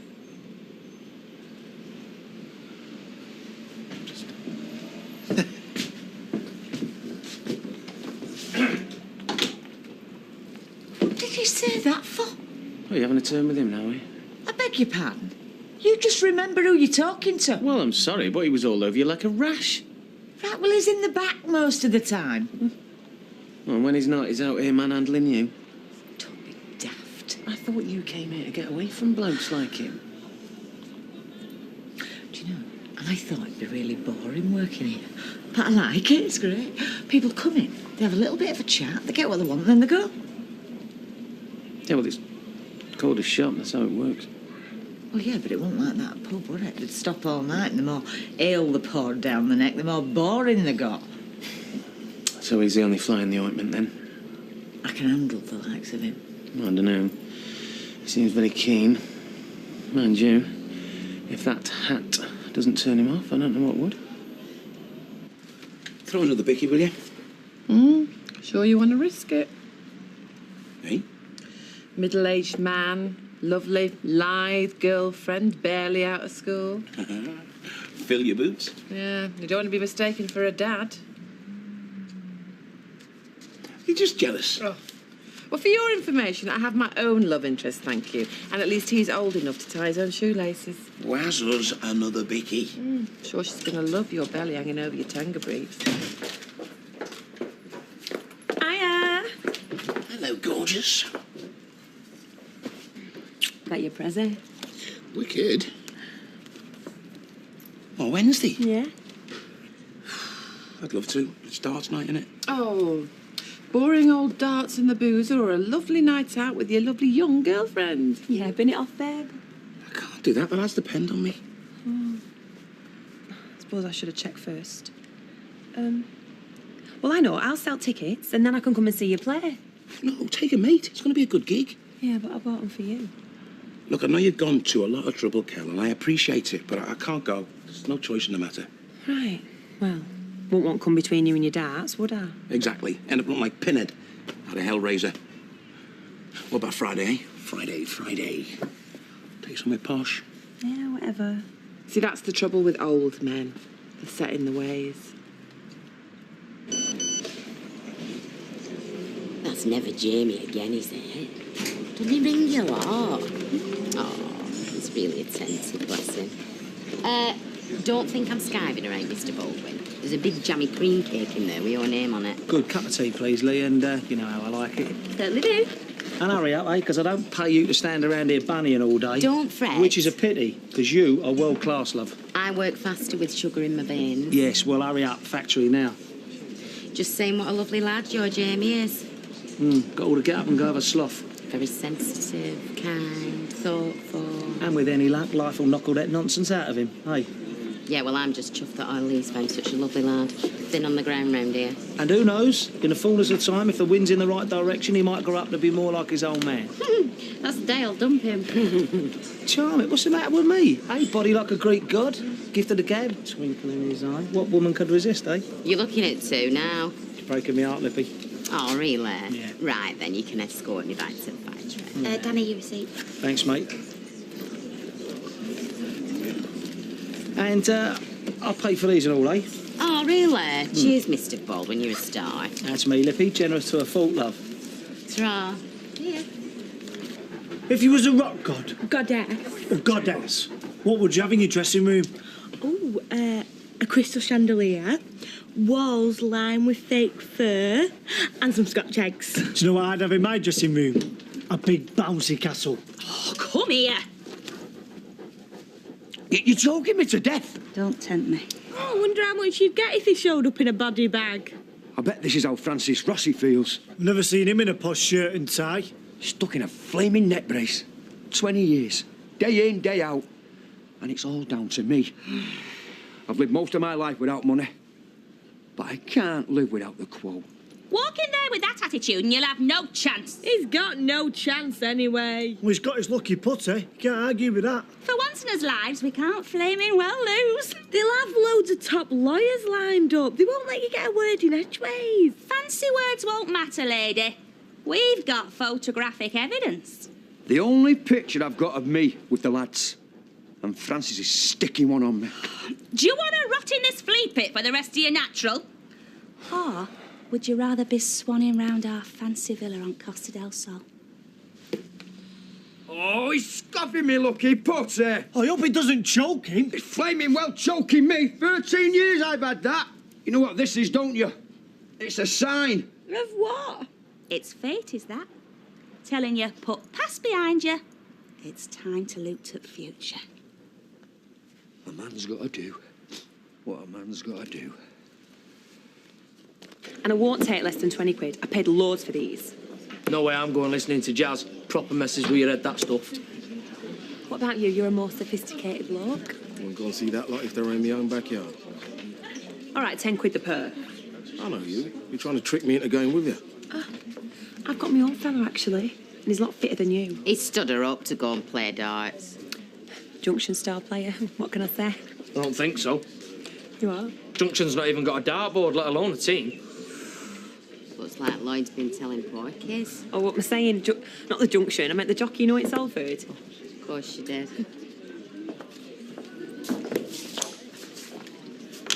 What are you going to do? Have a drink.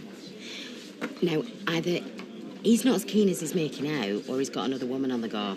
Oh, we could bail here and go up bingo. Oh, don't be such a wuss. Have it out with him. We're going out, we could catch the 84. All right, please yourself. I'm going to have an early night. Oh, Jan, don't go and leave me. Come on, I need cheering up. Why? Apparently there's no wrong. Well, what are you going to do at home this time? You won't be bored. Better warm.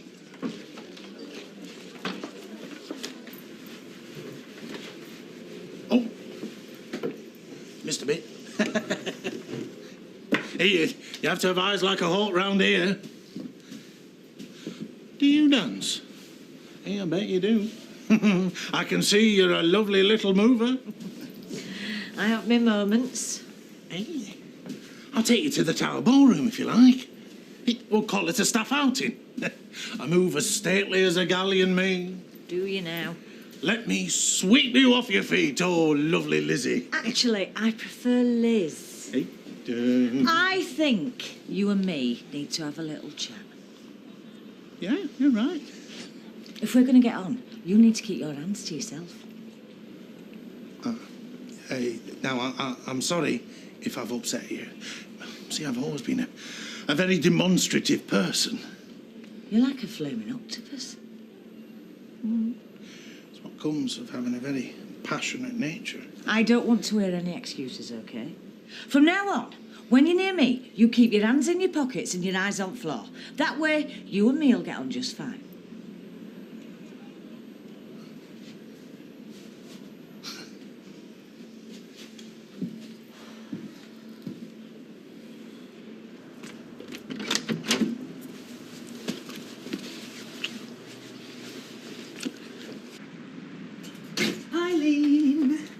Guess who I just bumped into? No idea.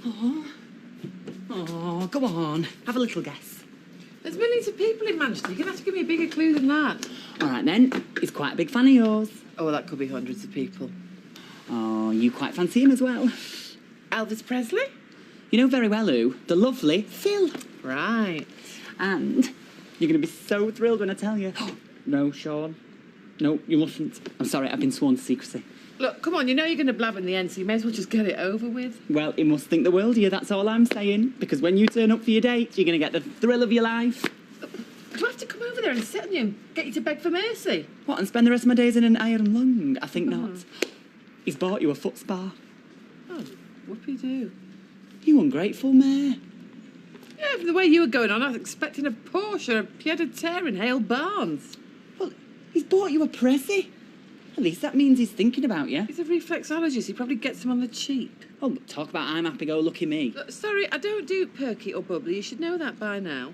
What you need, Eileen, is PMA. Positive mental attitude. It's all about, attracting the things that you want, thinking positive thoughts. you know, really focusing. And then you sort of just become a cosmic magnet. So you're saying that if I focus really hard on what I want, it'll come to me? That's it. I asked for a sausage roll. What? What were you like today? Fabulous, just like I always am. There's Janice, biggest gob in Weatherfield, standing half a metre away, and you're making a date with her boss. Yeah, I know, classic.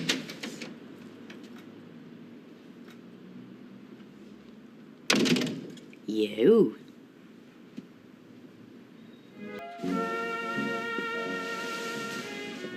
It's not what you're thinking, Janice.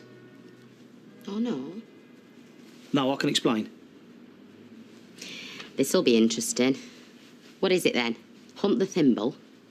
No, I just, well, I came out to tell Leanne how glad I am that she's making Jamie happy. And, well, I was giving her a little cuddle, and I just got a bit carried away. I'm sorry, Leanne, I don't know what come over me, love. You had me believing that for a minute. But it's true. And I'm the Flying Dutchman. Tell her, Leanne. She knows I'm having an affair.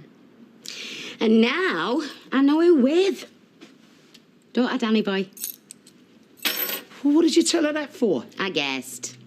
How? Yesterday at the clock. All them fancy waiters fussing round her, calling her by her first name. I knew it weren't Jamie that were taking her there. She guessed pretty well and all. How much money you got, how old you are, what it is you're after. I'm glad you find it amusing. Well, what do you want me to do? Stick my head in gas oven? There's nothing we can do about it now, is there? This is not serious, OK? Oh, I know. It's just a bit of fun on side. Yeah, she's told me that and all. No, but I mean, if we can talk about it, then... What's to talk about, love? It's only sex, isn't it? And what Jamie doesn't know won't hurt him. I'll see you later. Well. You don't get jackpots like that at the bingo. So, how long you been in this darts team for then? Couple of years now. And you're playing a league? Oh, that's it. Someone's booked a cab for New Year's Eve already. Yeah, people like to plan ahead round here. Tell them Maddie was 6 years ago. And where are you in this league then? Not doing that well this season. We'll be doing a lot worse without you, eh, Lloyd? Hey, that's right, that is. If half lads were as good as me, we'd be in the top 3. So, who's number 1 then? Crown Anchor, I think. Droylsden. You think? What? You think Crown and Anchor are number 1? I'll phone up and find out if it's that important to you. I don't reckon he plays darts anyway. Why'd you say that? Well, it's obvious, isn't it? You're not fat enough. I mean, nothing like a 20-stone bloke with his belly hanging over his flies, squinting at the dartboard as he tries to keep his balance. Oh, I'm getting goosebumps. You'd be surprised how many women actually go for that. You see, and that's why they don't like their women around. Because of the groupies. My secret's out. Kelly, will you ever forgive me? Like father, like son, eh? What is it with these Baldwin jeans? You haven't been knocking Mark off and all, have you? Oh, give it a rest. Leanne, it's bad enough having an affair with another bloke. But your boyfriend's dad? How can you say you love Jamie? I do. Daddy doesn't mean a thing to me. Well, neither can Jamie if you can do this to him. How long are you going to carry on like this? Till I get fed up. We can dump each other any time we like. Right. Well, it's only a matter of time till somebody else finds out. Why? You going to tell him? No. Even though it is the juiciest bit of gossip I've had in donkey's years. Understand it all now. Why he was round here all the time. Have you not got a shred of conscience? Look, we didn't plan it like this, you know. We kept our hands off each other for months until one day we just couldn't stand it any longer. I don't care. Leanne, there is a fine line. You do not cross it. Says who? I might not get through them pearly gates, but even I wouldn't do what you're doing. I don't have to listen to this, I'm going home. Well, somebody's got to say it. We're just having a laugh. Nobody needs to get hurt. End of story, all right? Well, if you believe that, you'll believe anything. You live your life, I'll live mine.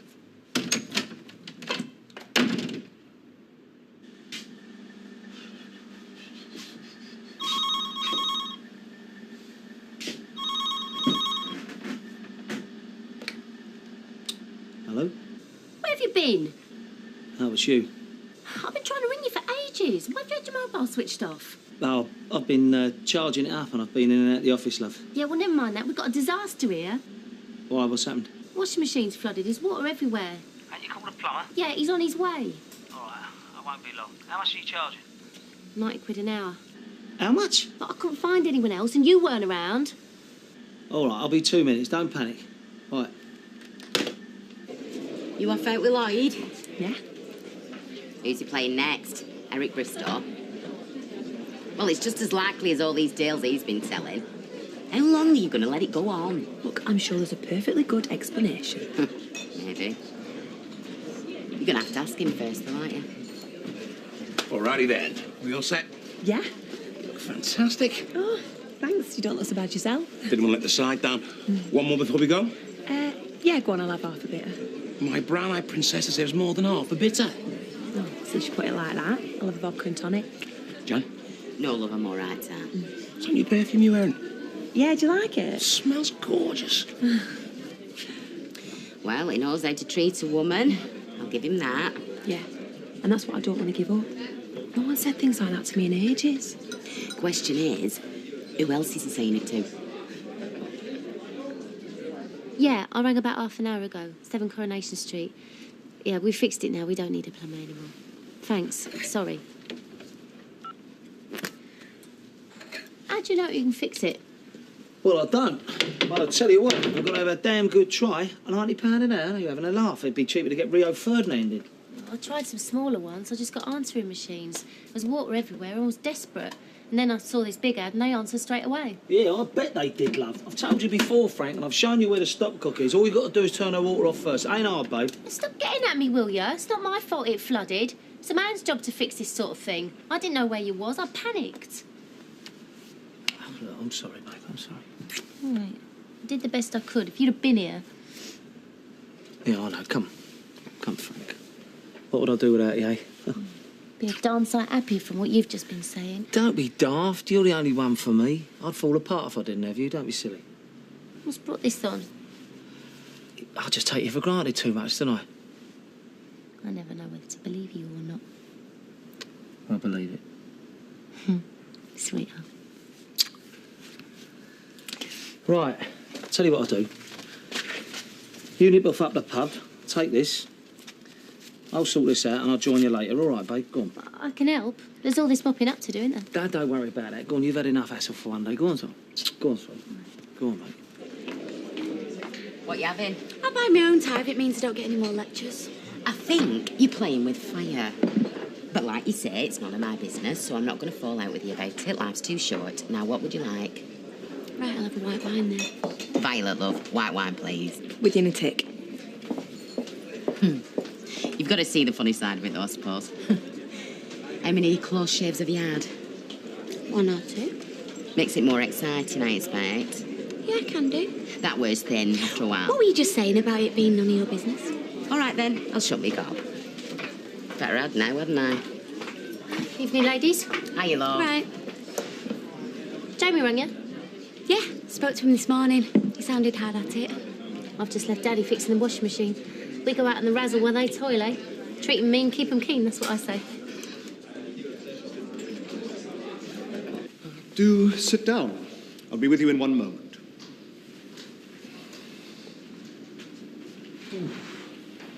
Bit plush in here, isn't it? Wow.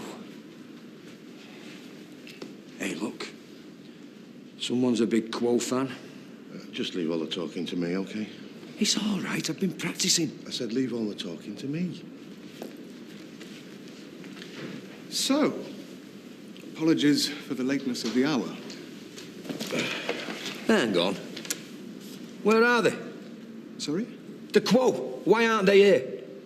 It's quite normal for defendants to be in absentia at a meeting of this kind. What's he saying? They don't need to be here.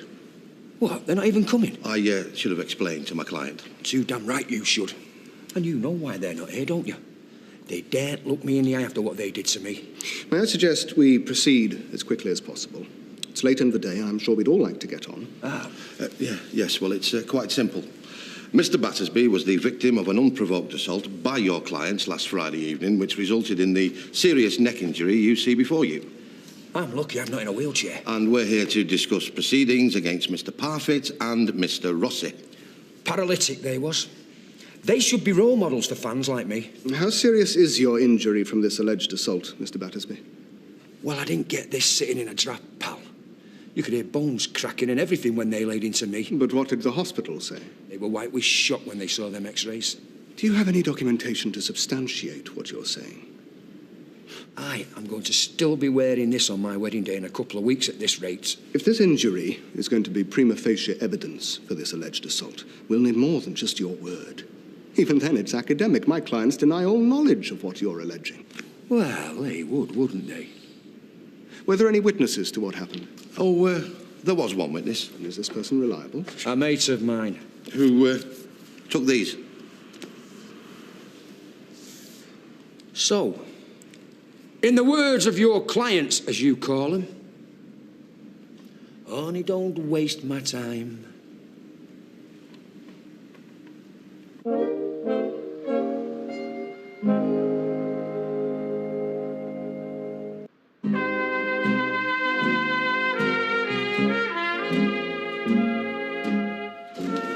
I'll tell you this. People with no money don't know the born. They don't have to go traipsing round department stores. Making decisions on what to buy. Umping bags around. Looking for taxis. Oh, I give out to be poor again. All you have to do is sit at home all day mithering. Can you hear yourself? Still, it's all in a good cause. Yeah. You don't get wedding at Decade without a lot of hard work. So come on, what have you bought? New watch, 3 going away outfits. 3? I shall choose which to wear on day. I've got some at Slinky for end night. Oh, and who's paying for all this then? Status quo, of course. Animals. Ma'am, you know sometimes these cases can take years to get to court. It's not going to court, is it? They'll be that worried about publicity, they'll cough up straight away. You won't. What if Madonna got married on top of a cliff, Jan? Oh, wait, Tom Cruise. I quite fancy that.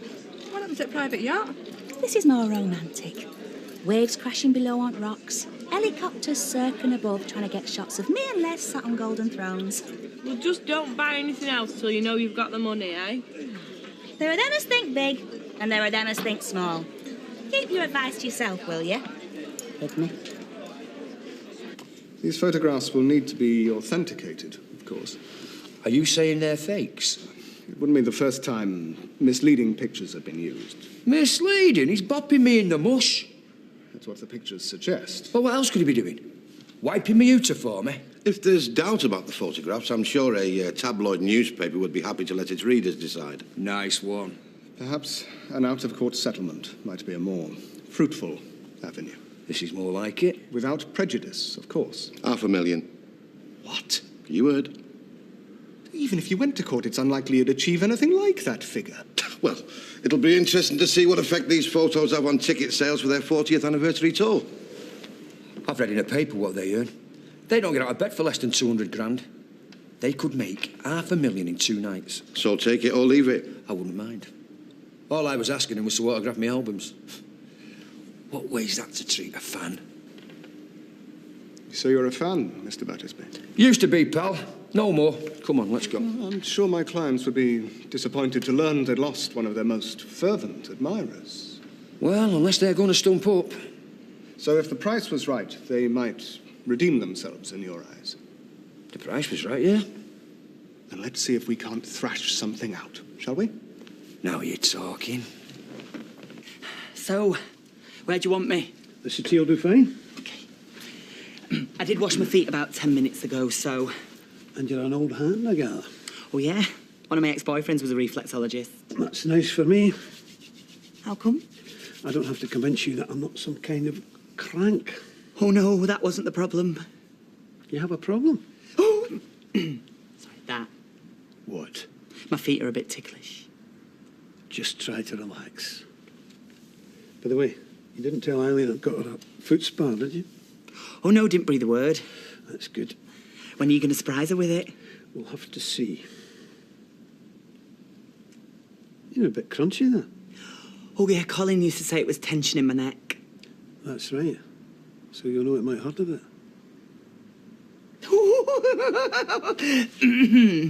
Sorry. Let's try again. shall we? All right, Dad. Well, Just call me a genius. Why? What happened? Pint, please, Violet. As soon as he saw them pictures, he were begging to settle out of court. See, what did we tell you? So how much to get? You'll never guess. Well, give us a clue. Hey, my. 50 grand. 100? 150? You're not even warm. 250? 500? What would be the best wedding present you could think of?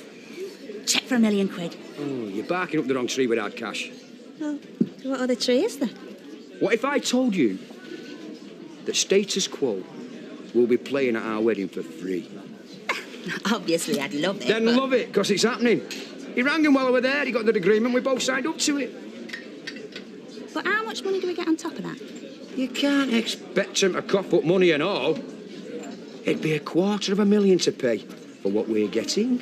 Oh, dear. You mean we're not getting a penny in hard cash? You're getting the quo at your wedding. What more do you want? And you sign your name to it? Well, he offered us cash at first, and then he realised I were a fan. I'd already told him we were getting married, so when he suggested it, I jumped at him. Oh! Oh! What was that for? For robbing me of £500,000. I'd have moved my neck. Well, you got race. Why don't you get down to hospital? They can put it on for real this time. Oh, no. Sorry, it's no good, is it? What's going on? It's Phil. He's trying to do my feet, but I'm just too ticklish. Daft Becca. I can't help it. This is 20 quid you're wasting. Why doesn't Eileen finish my session? What makes you think that I want your leftovers? What? Seems a shame to waste it. Or is that not professional? I don't mind if Eileen doesn't. You don't want to go near my feet after the day I've had. Well, nip upstairs and give him a quick wash then. Why are you suddenly so keen? Go on, you know you want it. See ya. Well, how about it? So how's the new job, Liz? All right. As long as Diggory keeps his hands to himself. I heard he had wandering palms. It's his French stick you've got to watch out for. Is he married? He's on his own now. It's when they're married I can't understand it. Feed them well at home and they won't go looking for takeaways, eh? She's obviously underestimated on her portion control. Hey up. All right, girls? Yeah. Yeah, all done and dusted. What was it? Block toe, simple. So you got it all fixed? Yeah, washing's back in, floors mopped up. You never know there'd been a problem. Just call him Superman. Yeah, that's it. So we going then or what? Oh, I just got settled. Stay and have a drink. Yeah, all right, go on then. What do you want, another one? We're on red wine. Okay. Cheers. Right. Do you fancy another? Oh, it's my round, isn't it? I think these will be on the house, don't you? Evening. All right.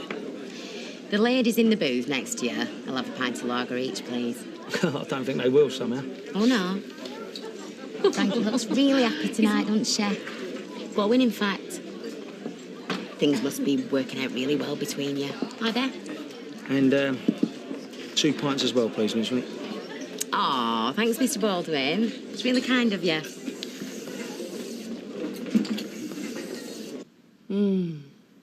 Good.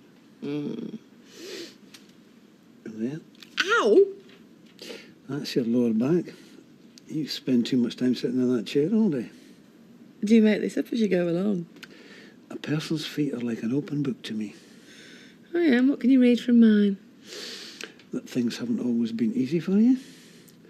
That you've grown a shell to help you survive. But underneath, you've got a soft centre. Well, you don't need to look at my feet to work that out.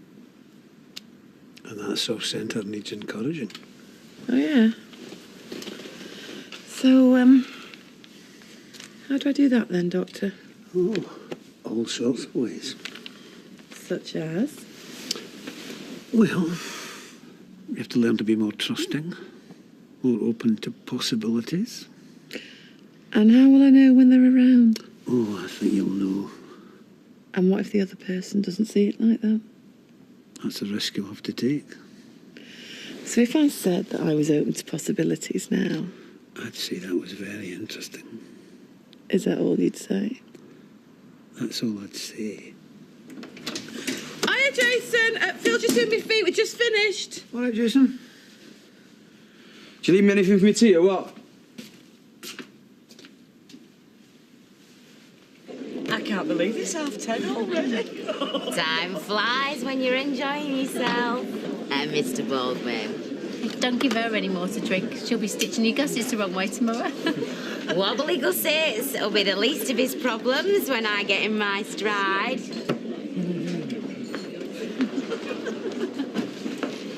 How did it go? Oh, great. He's just gone to the cab office, check everything's okay. Where did he take you? That engine in precinct. We had wine instead of beer. Oh, get you. No, it's nice though, that, innit? Them little things. We walked along canal, holding hands, and them gas lamp type thingies. Oh, dead romantic. So you didn't put him on the spot then? How can he be seeing someone else, Janice, when he's all over me like that? Very easily, in my experience. So, one more for the road then, eh? Oh, don't you think we've had enough, mate?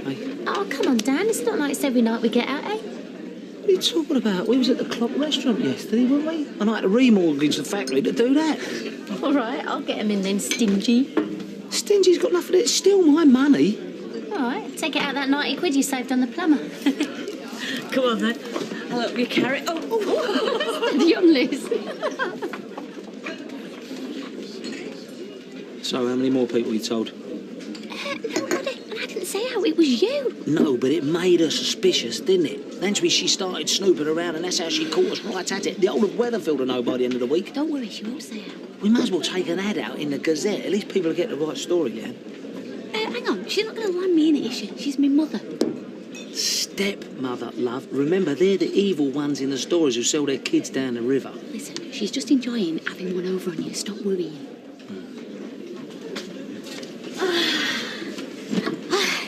Have I missed out? More to the point, Lippy, have I? Who you been gassing to in the cars? Where are you going? Try me look on the fruit machine. Beats listening to this. Well, have you? What? Don't come up with me, Lippy. You've been playing games all night, love, and I've just about had enough. You breathe a word to anyone and you're brown bread, you know that? Oh, yeah? Yeah. And not only will you be out of a job, love, I'll make sure no one round here will ever touch you again. And don't think I ain't got the power. Because I have. Understand? Yeah. When you put it like that, mum's the word. It better be and all.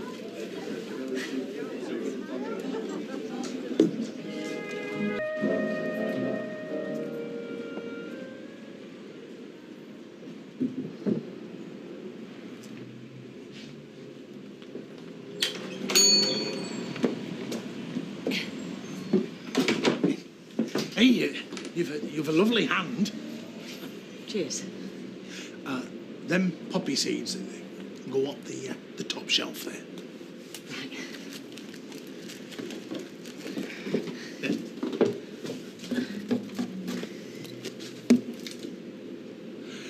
Right. Well, me door's about ready for needing. Can I leave you as captain of ship? Of course. Oops. Oh, butterfingers. Did you get it? Butter with a bun. Oh, dear.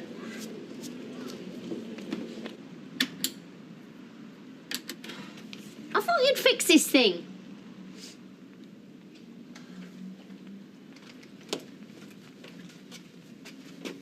Oi, face ache.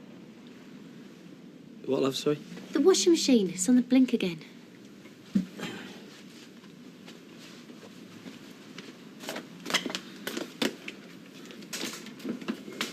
All you need's a magic touch, that's all. What I tell you, listen. What you got it on? The Jack Cousteau cycle? Oh, stone me. Some magic touch you've got. Maybe we do need a plumber then, eh? Well, you reckon? Go on. You get over the road and earn our fortune. How about I take you out tonight then, eh? Something nice, babe. Something classy. Can't tonight. What date? Eh? Promised Jack and Keith a Domino's rematch. They ain't forgiven me for beating them 3 times in a row. Girl I married was never happier than dancing around her handbag in the hippodrome. Now she's skivvying in a caff, mopping up and playing dominoes with a couple of old codgers. Listen, anytime you want to whisk me off for a fancy weekend in London, you know what I mean? I can't, seriously, Frank, I can't believe it. The way you fitted in, the mates you've made. You're like a daughter of Jack and Vera. I don't know. You do it, babe. Not bad for an Essex girlie.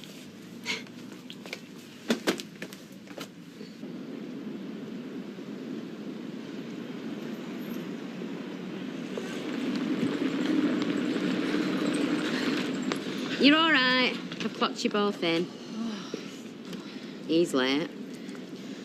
Other things on his mind, I reckon. It's a flaming bus service. It's getting worse. I'm telling you. Ran out of petrol, if you can believe it.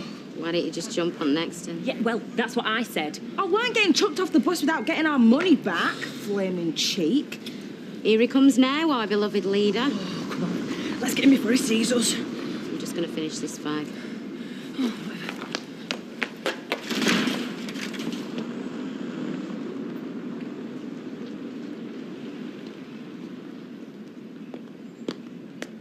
Inside, come on. That's no way to talk to you. What would I be to you now? Don't start, Lippy, eh? I ain't in the mood, love. Janice. Oh, look. The gang's all here. Hello, gorgeous. How was Holland? Flat, come here. They say that families that play together stay together. You Baldwins must be very cosy.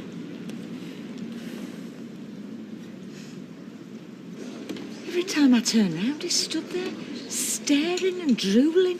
It's like some off Benny Hill. You cope with worse at the weather arms.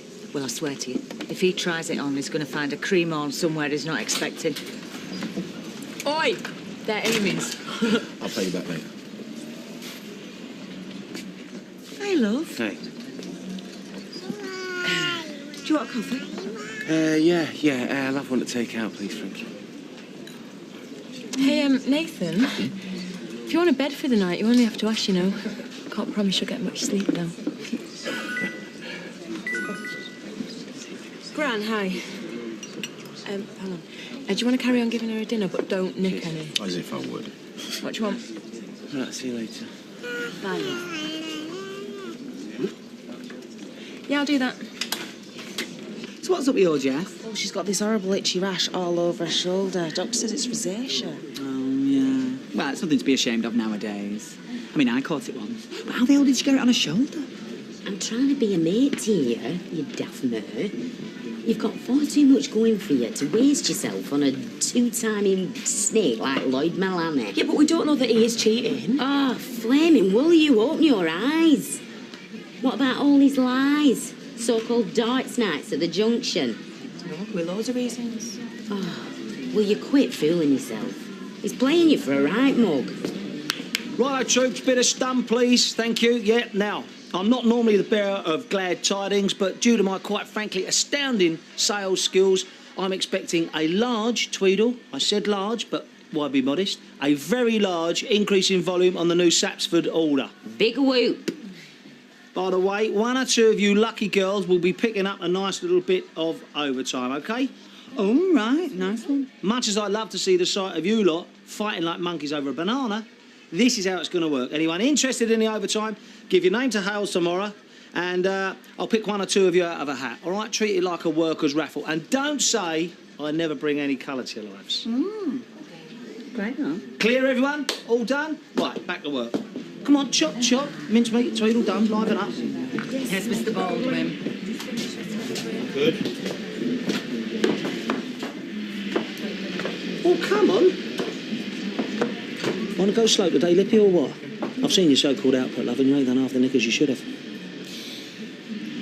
There was something I wanted to say to you, Mr. Baldwin. You know these nicknames that you have for us?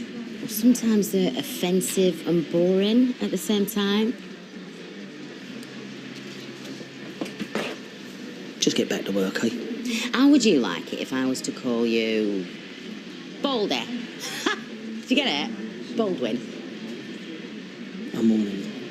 What are you going to do? Sack me? Think you've got a hell of a lot more to lose than I have, sunshine. I still run this place. Yeah, you do. But Uncle Mike's back soon. Ever so big on family. Very fond of Jamie and Frankie and all. I wonder what he'd say about all this. Oh, could be a right mess, I reckon. Baldy.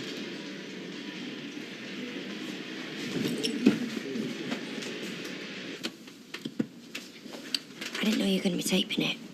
That's just me being lazy. I can make notes later, see? If you feel uncomfortable about this. It's just... I don't know how this stuff works. I don't know what to do.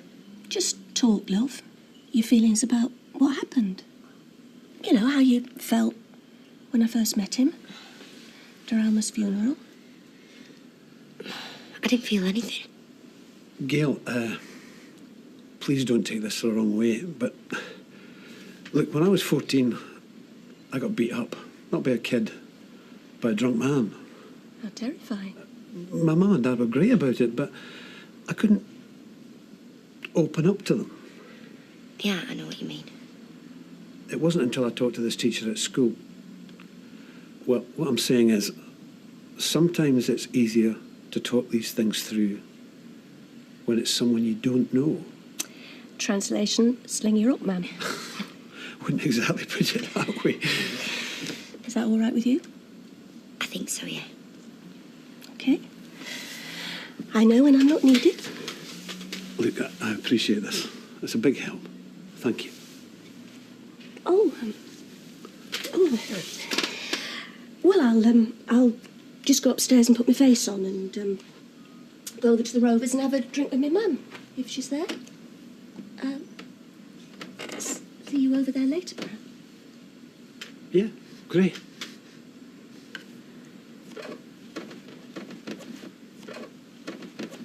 He's the first fella I've liked in ages.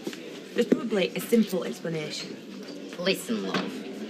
If it looks like a duck, it walks like a duck and quacks like a duck, it's a flaming duck. What are you two going on about? You've been whispering to each other all day. Earl Lloyd's playing away. Jan, do you mind? Anyway, it's not like he's my boyfriend or out. You're sleeping with you. Janice! How do you like it if I flash your dirty laundry all over the place? Well, it's been that long since I've had any love. I'd be thrilled. No, I'm not in. Well, Maria told me at dinner there was a riot to do in a hoo-ha over a colour job went wrong. Autumn Conker turned out olive green. Girls getting it in the net? 2-hour refresher course after work, unpaid. They're not best pleased. Have a dry white one. He's not Hey, not too much, is it? I just feel a bit like mutton dressed as an overweight 40-year-old. No, you look fab. In fact, I'm going to get you a vodka and coke to get you going. Miley? Gail? Going out? Yeah, going on a date, actually. Oh, good. But no hard feelings, eh? About what? Phil? Oh, no, of course not. So, where's Phil the foot fiddler taking you out then? Dunno, said it was a surprise. I feel like a flaming teenager, though. Going out with Phil? Yeah. No, I think you must have got your wires crossed. Oh, do tell. Well, he's over at my house now. I'm meeting him in here for a drink in a bit. Oh, yeah, of course, the research thing with Sarah, he said he'd try and fit it in before. Did he do? Yeah, well, he's coming to meet me, and so your house is on the way. I see. Mind you, with all Sarah's problems, I mean, he might be there an entire week. Yes, Sarah has had her problems. Your Todd being the main one. Ladies, please. No, it's all right, Sean. I'm not going to rise to this. Well, I was going to call it repartee, but it's just the ramblings of a jealous old fishwife. Jealous of you? Oh, please. At least I'm close to my kids. I mean, they mean something. You hardly see your Todd, do you? He must have some sense after all. Funny though, isn't it? Phil going out with me while you and your freaky family is using for research. Not the shop, please. What? Just talking to the neighbours.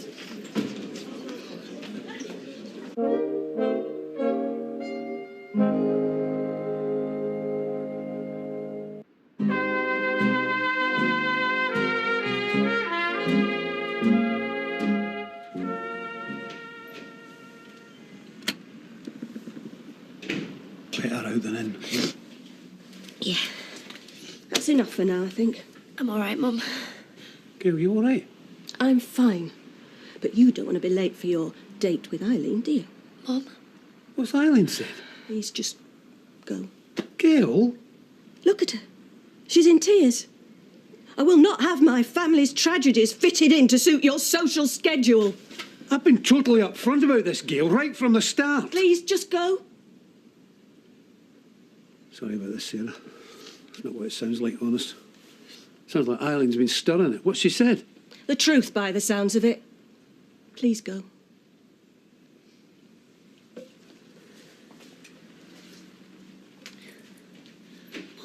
I'm not sure what he's supposed to have done wrong, but he was really nice. Well, I really liked him. And I thought he liked me.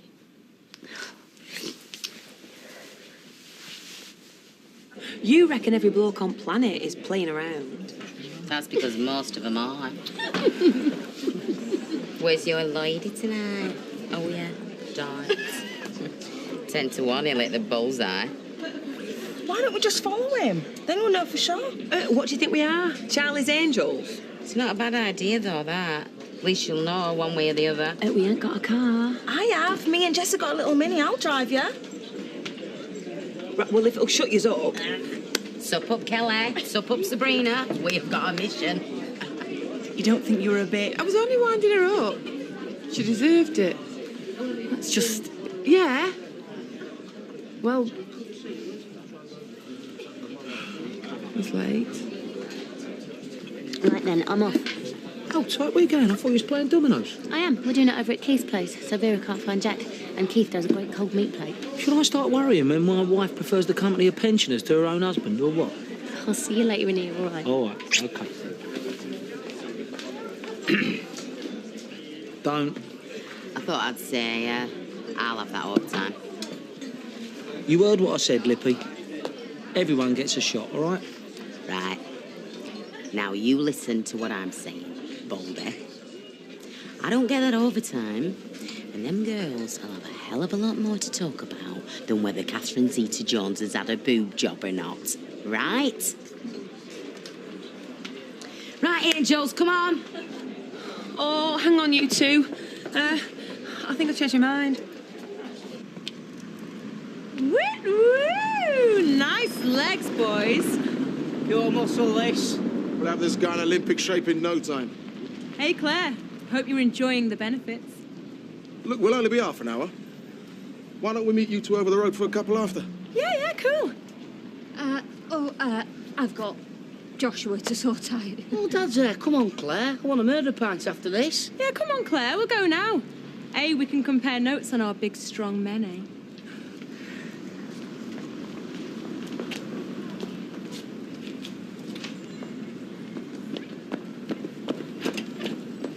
Hi, Sarah. Sorry to bother you, but is Phil here? No, he's not. Mum had a massive go at him. Anyway, he left ages ago. Oh. Oh, big surprise. What the hell did you say to her? Because she's upstairs in tears. I didn't really say anything. Not really. Yeah, well, congratulations on whatever you did say, because she's in bits. Do you know, after all the trouble she's had with fellas, with him, and then a nice one comes along, and you... Oh, just go away, will you? You look ridiculous, by the way.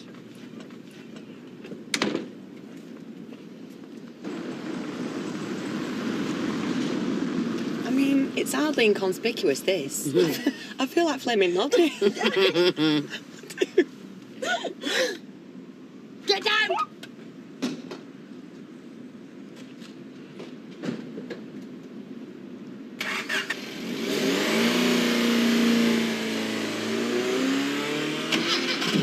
Go on, will ya?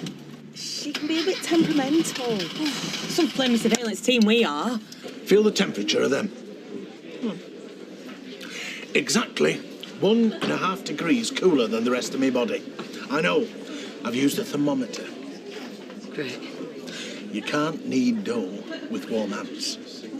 35 years of plunging my fists into a bucket of ice every morning, man and boy. And, like the great sushi chefs of the Orient, my hands have adjusted.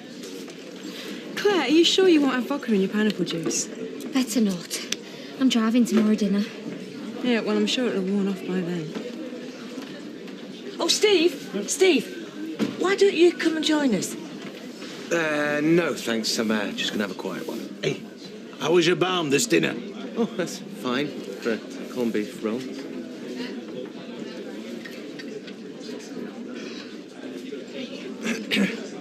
There's a few drivers over that cab office of your lads, isn't there? Yeah. Now, here's a thought. Your brain's swearing away here. How about if you pop into cab office mornings, pick up the driver's orders, and deliver them yourself at lunchtime? I mean, I know it'll mean less time behind the counter. No, that'll be fine. Yeah, it'd be good to get out and about during the day. You know, I reckon he'll make a great dad, Nathan.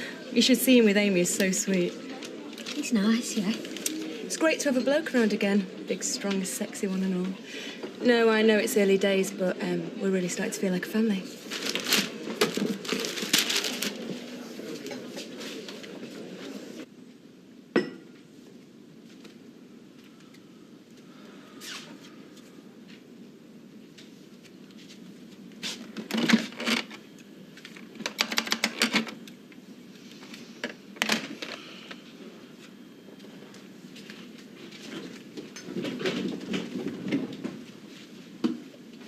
You haven't seen me blue shirt, have you? I'm meeting Vi in 10 minutes.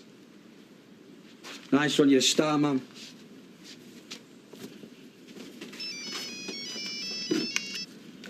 Hello? Hi, Sean. No, fine. No, he's, Oh,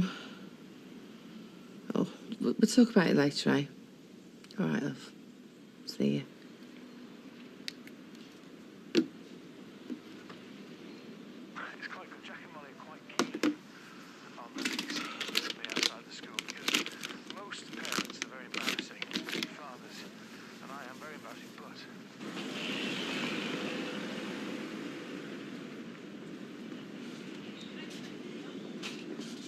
He's been in there hours. Yeah, well, he could be visiting his sister. Or his mum. Or maybe he's playing cards with his mates. Oh, I give up. Right. Jan, your kebab. Kelly, he drinks hot choc ices, so I've got you some chips. Give us them cans.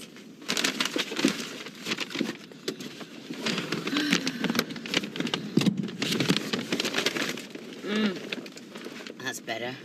Any action going on over the road? No, not a dicky bird. It's been exciting, isn't it?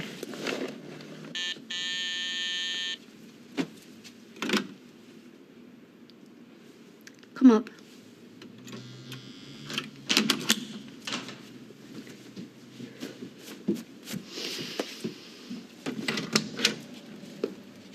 Are you coming in? No, tar very much, no.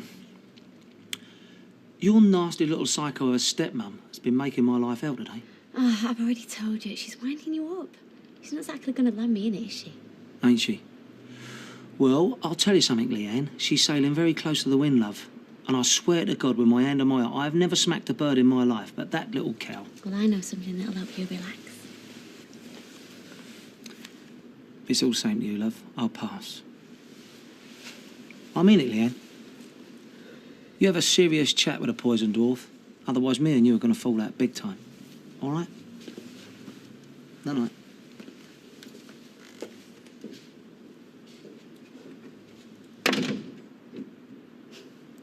It's raining men. Woo! Hallelujah, it's raining men. No! Amen. I'm gonna go out. I'm gonna let myself get. Look! Well, if that's his sister, they're very close.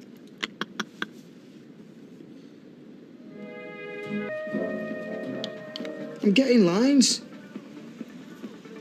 Is that a spot? Chase, it's not very attractive when blokes go vain. Have you heard, you? You sound like a TV programme, When Blokes Go Vain. Anyway, Sean's always looking at his reflection in the mirror and you're all over him like a rash. I don't fancy Sean. Yeah, well, you won't fancy me if I get any more of these.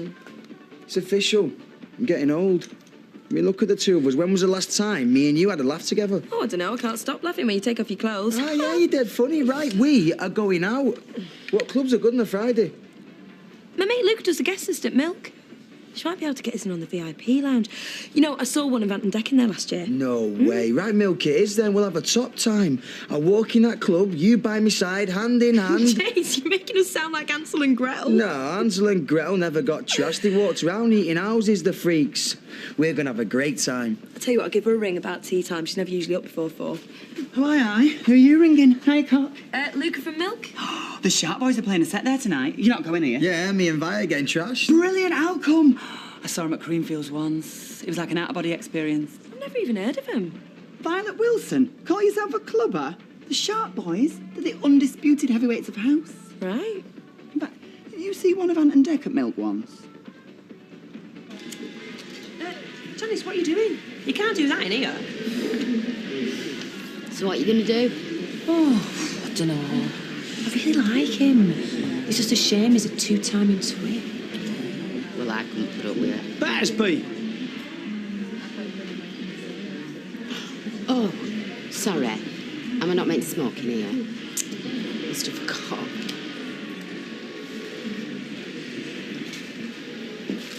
You were asking for trouble, lady. Do you know, I think I might put my new hat on. And today, on the catwalk, I'm being modelled some very fancy, cultured knickers. It's couture. Look at this sexy supermodel. Look at that visually impaired commentator. Well, that is Janice. You spell it J-A. Nice. Oh. Now, how did I instinctively know that Janice Battersby with a pair of knickers on her head wouldn't quite do it for me? Well, get out there and slap her down. No. It's good to keep a dog on a long lead now and again. What? No. Legs. All right, love. Fancy a couple of hours overtime tonight? Oh, brilliant. Hang on, Lloyd is taking me out tonight. More dipes, is it? Well, bell him and tell him. You'll be a little bit late. Oh, thanks, Mr. Baldwin.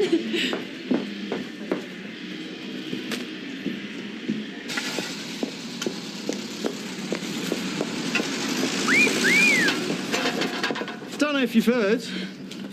What? The checks are back in. No, that news hadn't reached our end of the street. I'm a free agent now. Mind you, makes your body look nice. Shame it can't do the same for your personality. You still smell good. Please, what are you on? You, hopefully. I don't meet many good kisses. I always wondered what drowning felt like. That night, I found out. You know, girls like you ought to come with a health warning. You say one thing with your mouth and another with your eyes. Yeah, I think you'll find I'm pretty consistent all over, Charlie. Absolutely. No complaints there. Don't say that. Just can't keep your eyes off me, can you? I wonder what Jason would make of our brief encounter. Thought all this was dead and buried. So did I, till he blabbed to Psycho Shelley. Jason! Second drawer down at the back, mate. Yeah. No problem. You wouldn't want to hurt his feelings. He's your mate. No, he's just an employee. End of the day, I'd stick another ad in the cabin window. You were hideous, do you know that? You didn't think that when you had your tongue halfway down my throat. Tart. Best thing I ever did, take her on. Roy, don't spray on me, Madge. Do you know what Liz is? Oh, sorry. She's a man magnet. Dustbin and brush, please, Roy. All that cab rank over the road, bewitched by her. They'll take their lunches from me now. Maybe you should offer free eye tests. I have got big plans for that little lady. Every time I close my eyes, I can see this stunning image. Liz going all over with bacon baps in a hot box on a bike. Did you want anything, or have you just come to swank? Weatherfield is my oyster, Roy. All them factories, gates wide open, workers scuttling in and out. Stick thin, eh? Wasting away to nothing. It's like something out of a Lowry. While you're much more a barrel cook. Liz is never rude to clients.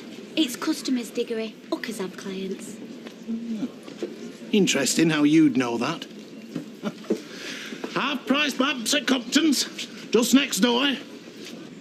Yeah, pal. So, Milk's not a gay club, is it? dunno, mate. Believe it or not, I don't have an encyclopedic knowledge of the Manchester gay scene. Ant and Det, they're not like that, are they? I think they live together.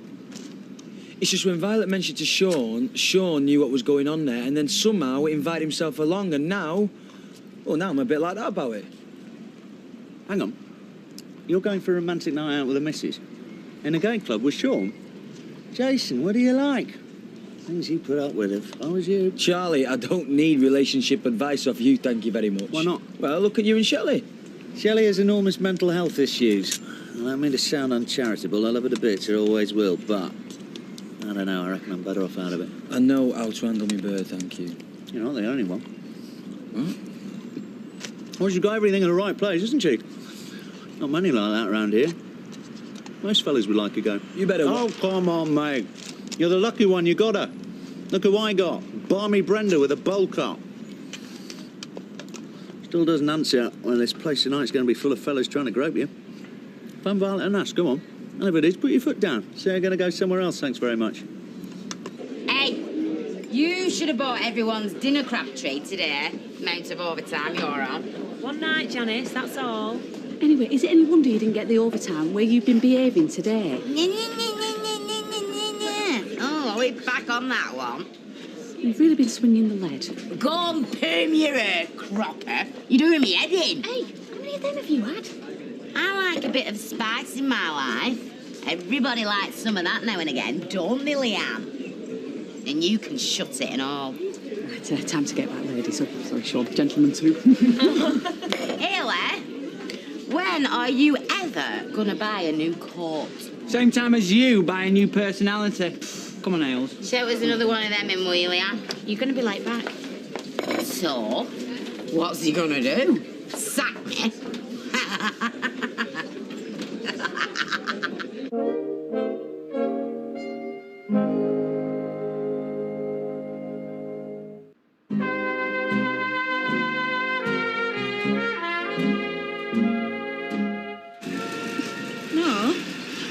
Convinced when I grew up that I'd be an air hostess. Oh, I can just imagine you clicking down the aisle with a trolley full of snacks. Oh, so what did you want to be, Hayley?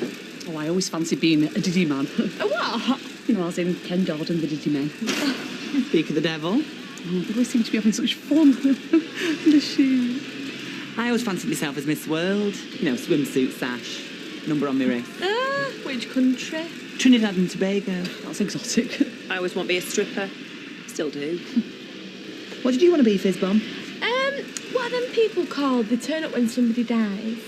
Nosy. No, they wear white and they work out the estimated time of death. Or pathologist. Yeah, I always quite fancied that, but then I reckon there'd be too much standing up. Yeah. I've been thinking.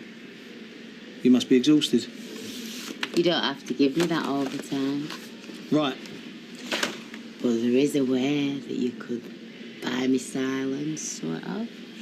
If you were to give me just a little bit extra in my pay packet at end of week. I've got a better idea, Libby. You stop playing these stupid little games as of now, and I won't dock all your wages because of you taking these liberties.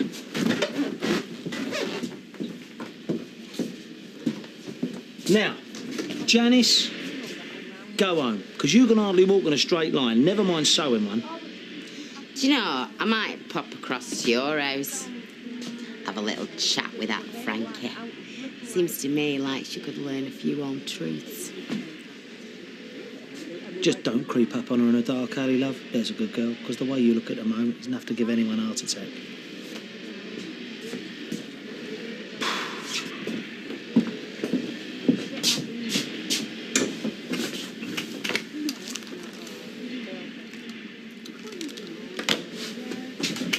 What, there's actual mines where they do jam butters? Naughty ass. Is that near Rottenstall? Here I am, Dad are in your house loads of times behind your back. Did you know about this? Did you, eh?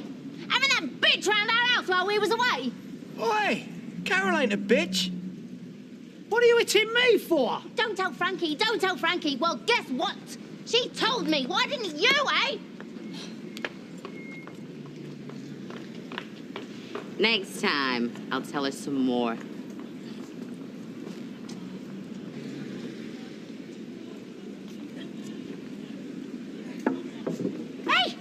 is.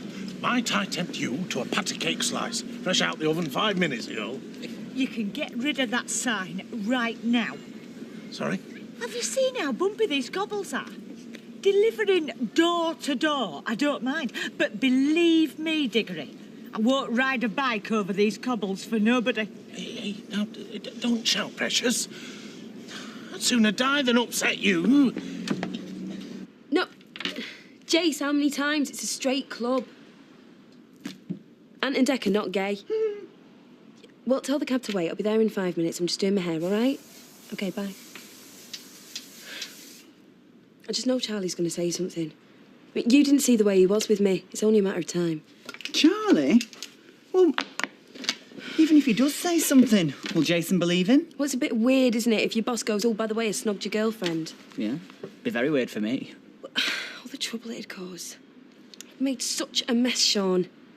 You know, if Jason finds out, then he'll dump me. He'll dump his job.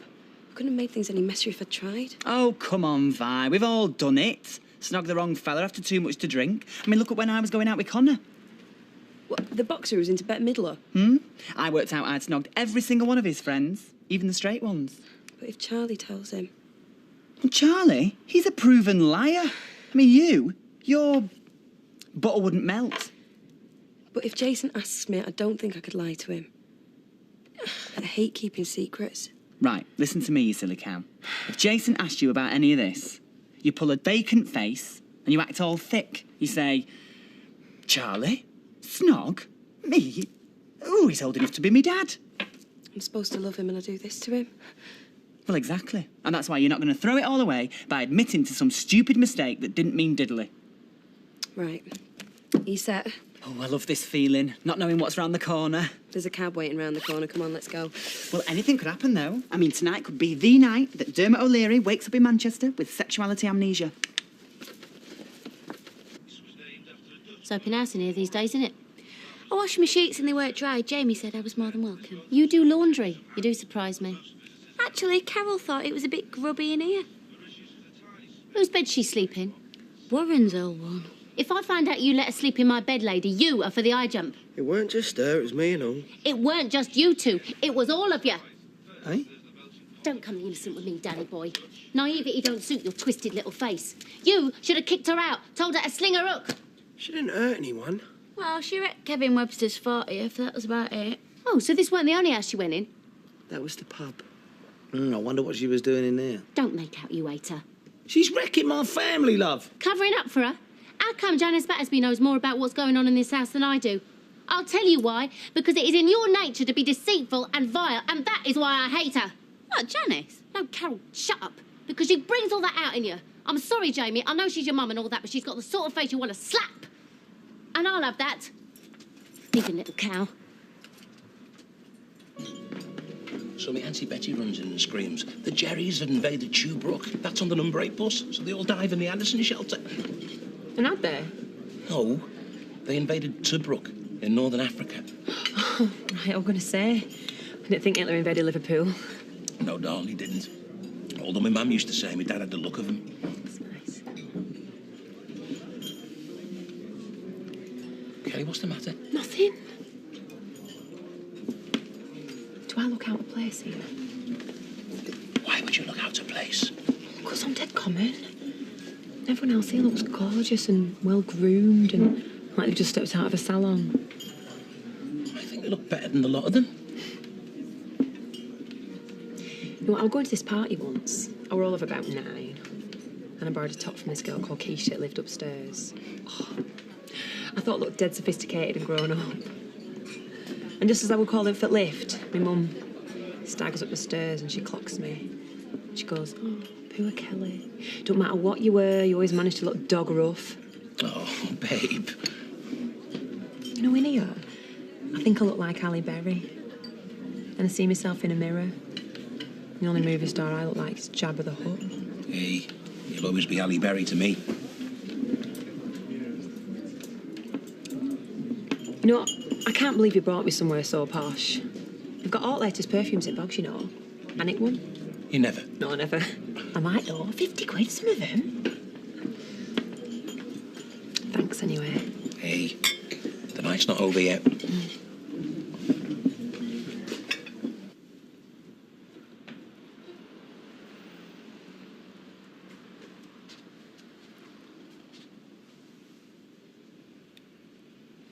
Can't sleep. I'm just getting a glass of water.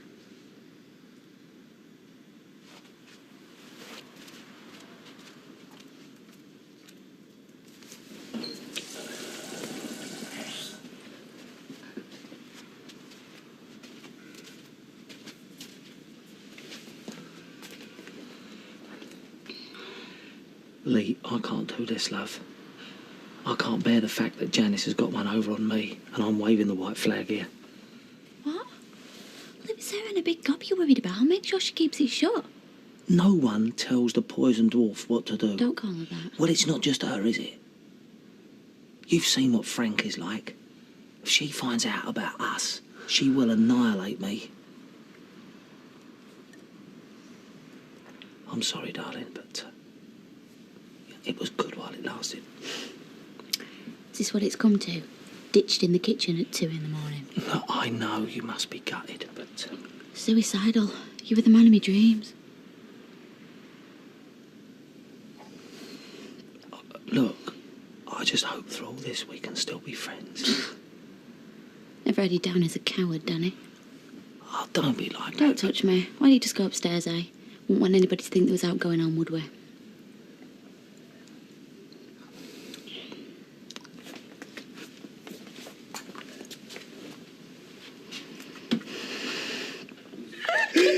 Go away!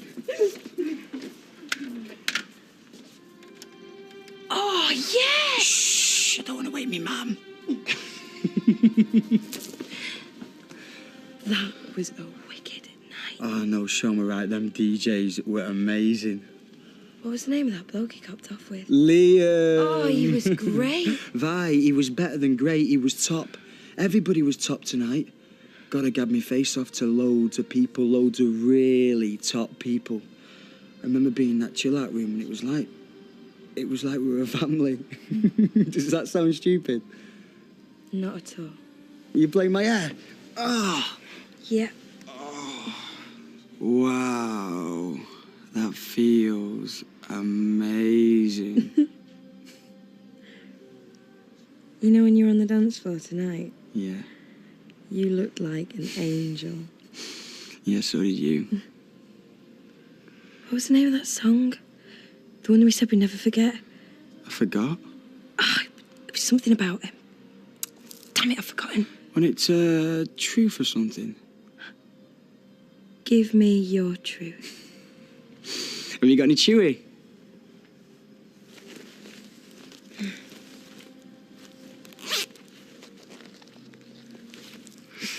Thank you. Jace, I've got something to tell you. Something I haven't told you before, but I feel like I've got to because I really respect the honesty that we've got between us, and this really, really goes against the grain. It's like having a secret and that. A secret? What, you mean you've got a secret from me? Yeah. It's really bad. Well, it can't be that bad. You're gonna hate me. Violet Wilson, I will never, ever hate you. It's gonna hurt you. I'm invincible. Jace. That's me. I kiss Charlie. I thought you were going to tell me something serious then. I'm not messing. Oh, come on, Violet. I'm not going to forfeit. Has he put you up to this? I'll kill him when I see him. No, seriously, please. Charlie. It was a while ago now, but he kissed me.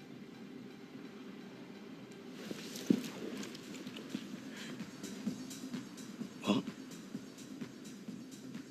What, you being serious? I'm so sorry. Whoa. You're telling me this when I'm off my face? He kissed me. And what do you do? I reciprocated. That means... Yeah, I know what it means, Violet. I'm sorry, I didn't mean... So, when did it happen?